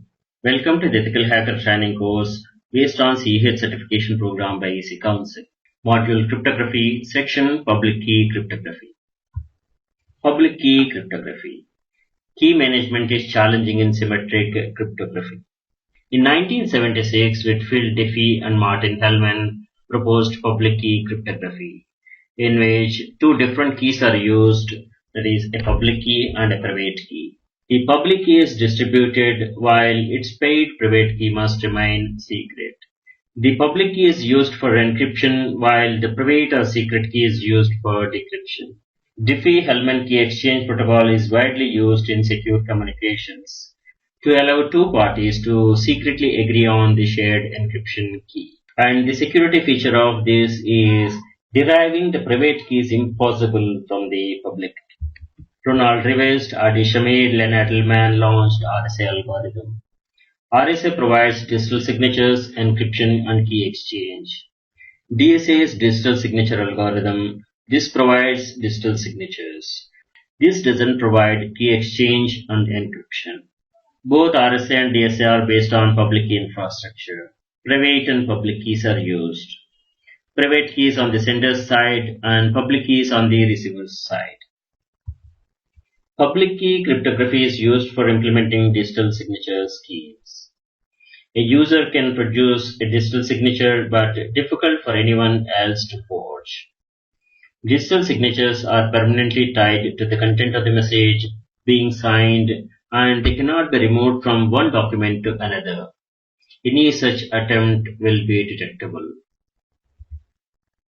Padlock icon from the browser indicates a public key cryptography system is in use, that is TLS here. For Google site, it shows secure connection, and for the example domain, it says connection is not secure. The information submitted can be viewed by anyone. And when you click on more information, it will show you the connection encryption details. TLS, AES, SHA, and the bits here, and the version, TLS version. And for the example.com, the connection is not encrypted. Digital signature info. Under the general tab, you can view this is issued to whom and issued by whom and the validity and the fingerprints. Under the details tab, you can view the certificate hierarchy. Digital signatures are central to the operation of public key infrastructures and many network security implementations, such as SSL, TLS, and many VPNs. In digital signature schemes, there are two algorithms, one for signing, in which secret key is used to process the message, or a hash of the message, or both. One for verification, in which the matching public key is used with the message to check the validity of the signature. RSA and DSA are the two most popular digital signature schemes. DSA doesn't encrypt and can only be used for signing and verification. RSA can be used for encryption and decryption as well. The goal of cryptanalysis is to find some weakness or insecurity in a cryptographic scheme and breaking it. Cryptographic protocols or cryptosystems are designed to provide public key encryption. Cryptographic engineering or security engineering is the study of how best to implement and integrate cryptography in software applications. Protocols used are RSA, NOR signature, Al-Gamal encryption, PGP, etc. It's not all smooth for the cryptography. There are prohibitions. Cryptography or secret communications may be a criminal affair and restrictive laws prevail in many countries. Regulations are enforced on usage of cryptography and make it license-based. Key disclosures are also made mandatory as required by the authorities in some countries. In 1998, DMCA, that is Digital Millennium Copyright Act, is signed, which criminalizes all production, dissemination, and use of certain cryptanalytic techniques and technology. Cryptography is central to the DRM, Digital Rights Management. In DRM, group of techniques for technologically controlling use of copyrighted material being widely implemented and deployed at the behest of some copyright holders. Beware of copying information that is available on the internet without proper attribution or permission. Thanks for watching. Hello, I'm Sri from CBTU. Welcome to the Ethical Hacker Training course based on CEH certification program by EC Council. Module Penetration Testing, Section Penetration Testing Introduction. A penetration test or simply pen test is mostly authorized attack on a system to evaluate the security of the system. The test is performed to identify both weakness, vulnerabilities, including the potential for unauthorized parties to gain access to the system's features and data, as well as strengths enabling the full risk assessment to be completed. The process identifies the target systems and a particular goal, then reviews available information and undertakes various means to attain the goal. Some of the penetration test features are: it helps determining whether a system is vulnerable to attack, strength of the defenses to defeat the test. When an ethical hacker does the penetration testing, PT report will be submitted to the system owner or organization. PT report generally contains uncovered security issues, vulnerabilities, vulnerability exploitation possibilities, assessment of potential impacts to the organization, followed by the suggested countermeasures mitigation strategies to reduce the risk. Penetration tests are a component of a full security audit. For example, the PCI DSS requires penetration testing on a regular schedule or after any system changes. Flaw hypothesis methodology is a system analysis and penetration prediction technique, where a list of hypothesized flaws in a software system are compiled through the analysis of specifications and documentation for the system. The list of hypothesized flaws are then prioritized. The prioritized list is used to direct the actual attacking or testing of the system. A wide variety of security assessment tools are available to assist with penetration testing, including free software and commercial softwares. A number of Linux distributions include known OS and application vulnerabilities and can be deployed as targets. Such systems help new security professionals try the latest security tools in the lab environment. Examples include DAM Vulnerable Linux, DVL, and the OWASP Web Testing Environment, WTW, and Metasploitable. Several operating system distributions are geared towards penetration testing. Such distributions typically contain a pre-packaged and pre-configured set of tools. These are popular Linux distributions for pen testing: Kali Linux, Security Onion, Matrix, and all these. These are the popular software frameworks: Burp Suite, Metasploit, Nmap, OWASP Job, W3AF, and many others. The process of penetration testing may be simplified as two parts. Discover vulnerabilities, that is, combinations of legal operations that let the tester execute and exploit the vulnerabilities. Specify the illegal operation. Once attacker has exploited one vulnerability, they may gain access to other machines, so the process repeats. That is, to look for new vulnerabilities and attempt to exploit them. This process is referred to as pivoting. Metasploit provides Ruby library for common tasks and maintain a database of well-known exploits.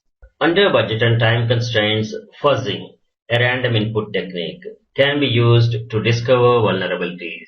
The tester uses a random input to access less often used code paths. Well-trodden code paths are usually free of errors. Errors are useful because they expose more information, such as HTTP server crashes, buffer flows, etc.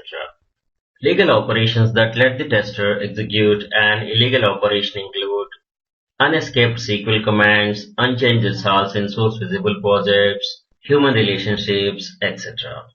Testers package the payload for the target system, which triggers its execution. The illegal operation, or the payload in Metasploit terminology, can include functions for logging keystrokes, taking screenshots, installing adware, stealing credentials, or altering data, etc. Some companies maintain large databases of known exploits and provide products that automatically test target systems for vulnerabilities. Some of them are Metasploit, Nessus, Nmap, OpenVAS, and W3AF. Tiger teams are launched in 1970s. The federal government and its contractors began organizing teams of penetrators who are known as Tiger teams. Tiger teams were sponsored teams of crackers who attempted to break down the defenses of computer systems to explore security holes and remediate them. The leading computer penetration expert, James Anderson, described a general attack sequence steps. Find an exploitable vulnerability, design an attack around it, test the attack, seize a line in use, enter the attack, exploit the entry for information recovery. A penetration test target may be black box, white box, or gray box. In black box penetration testing, hackers do not have inside access and required to gather information by footprinting, scanning, enumeration, find vulnerabilities, and exploit them. In this, unauthorized access is obtained for malicious activity. White box penetration testing. A hacker is ethical hacker. He is authorized person by the organization. Hacker is aware of network architecture, security system, IP host details, etc. This is simulation attack to test the strength of the defense from outside attacks. Grey box pen testing.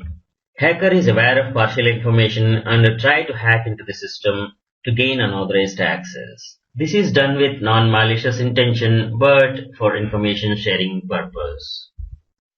We will tour some penetration testing tools demo and take up some case studies and review ethical hacking for safe digital world. Thanks for watching. Hello, I'm Sri from CVTU. Welcome to the Ethical Hacker training course based on CE certification program by EC Council. Module Penetration Testing, section Linux distributions for penetration testing. These are the popular Linux distributions that come with a prepackaged tools and which can be used for pen testing. Kali Linux, Security Onion, Matrix, Deft, and all these are popular ones. Kali Linux name is well known among ethical hacker community and security professionals. Please watch Kali session for more details. Security Onion is Linux distro for intrusion detection, network security monitoring, and log management. It's based on Ubuntu and contains Snort, Suricata, Bro, OSEC, Swill, Squirt, Elsa, Explico, Network Miner, and many other security tools. The easy-to-use setup wizard allows you to build an army of distributed sensors for your enterprise in minutes. This is the webpage of Security Onion. The Matrix is fully featured security distribution based on Debian, consisting of 300 plus open source and free tools that can be used for various purposes. Matrix is popularly used in penetration testing, ethical hacking, cyber forensic investigations, security testing, vulnerability analysis, and much more. Matrix is designed to run from live environment like a CD-DVD or USB stick and can be easily installed. Matrix is member of Open Invention Network, that is OIN. This is the webpage of Matrix. Blackbox is Ubuntu-based Linux distro for penetration testing and security assessment. Blackbox comes with desktop environment with complete set of tools required for ethical hacking and security testing. It's a highly customizable and well-performing system. It includes security and analysis Linux tools, which are web application analysis, network analysis, sniffing, vulnerability assessment, computer forensics analysis, and exploitation. This is the webpage of Blackbox. CERT is Computer Emergency Response Team. The CERT Coordination Center, CERT-CC, is the coordination center for the Software Engineering Institute, SEI. It contains the vulnerability analysis tools, SET Tapioca, BFF, FOE, and Dranger. This is the webpage of CERT. DEFT, Digital Evidence and Forensics Toolkit, is a GNU Linux-based distro made for computer forensics. It can run live via DVD-ROM, USB pen drive, installed or run as a virtual appliance on VMware or VirtualBox. DEFT is paired with Dart, a forensic system which can be run on Windows. DEFT is widely used by the government agencies, auditors, and others. This is the webpage of DEFT Linux. Network Security Toolkit NST is a bootable ISO live DVD USB flash drive based on Fedora. NST can be used for network security analysis and monitoring. NST comprises these tools: Nmap, Zenmap, Ntop, Session Manager for VNC, and all these. This is the web page of Network Security Toolkit, NST. GRML is live CD operating system based on Debian, made to run from a USB flash drive. It includes X Windows System Server and window managers. It contains sysadmin tools, security and network related software, data recovery and forensic tools, and many other tools. It uses G Shell as the default login shell. This is the web page of GRML Live Linux. Parrot Security Operating System, or ParrotSec. ParrotSec is a Linux distro based on Debian. It's designed for penetration testing, vulnerability assessment, and mitigation, computer forensics, and anonymous web browsing as well. It's developed by the FrozenBox team. It offers an addition to carry out cloud service penetration testing also. This is the web page of Parrot Security Operating System. Black Arch Linux is an Arch Linux-based Linux distro for penetration testers and security researchers. It may be used as a standalone live CD or live USB or run from a virtual machine or can be installed on a PC. It offers over 1900 plus tools organized by category for security and forensic analysis. This is the web page of Black Arch Linux Pentest distro. Pen2 is a live CD and live USB designed for penetration testing and security assessment. Based on Gentoo Linux, Pen2 is provided both as 32 and 64-bit installable live CD. Pen2 has lots of tools for penetration testing and security assessment. This is the web page of Pen2. Thanks for watching. Hello, I'm Sri from CBTU. Welcome to the Ethical Hacker Training course based on CEH certification program by EC Council. Module Penetration Testing, Section Penetration Testing Reporting Templates. We are analyzing Offensive Securities Sample Penetration Testing Report. Well-known Linux distro for pen testing, Kali Linux, is from Offensive Security. Thanks to Offensive Security for providing this report. The report is available at this link. Report contains all the documentation classified as executive summary, that is summary of results, attack narrative, how PT is being conducted, exploitation, findings, etc. Conclusion, which contains recommendations, remediation plans, etc. and annexes. Attack narrative is categorized as remote system discovery, admin web server interface compromise, interactive shell to admin server, and all these. Let us dive into the report. This is the PT report from Offensive Security, available for download on their website. The table of contents include executive summary, attack narrative, conclusion, and appendix. It's all self-explainable, and this is NSLOOKUP, and we identify the name servers with this tool. This is the architecture of target network.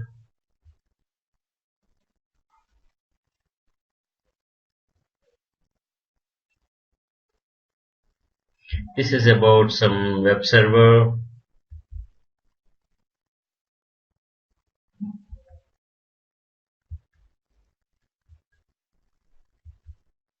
You can go through this report for more information. Tell me pretty lies, look me in the face, tell me that you love me, even if it's fake.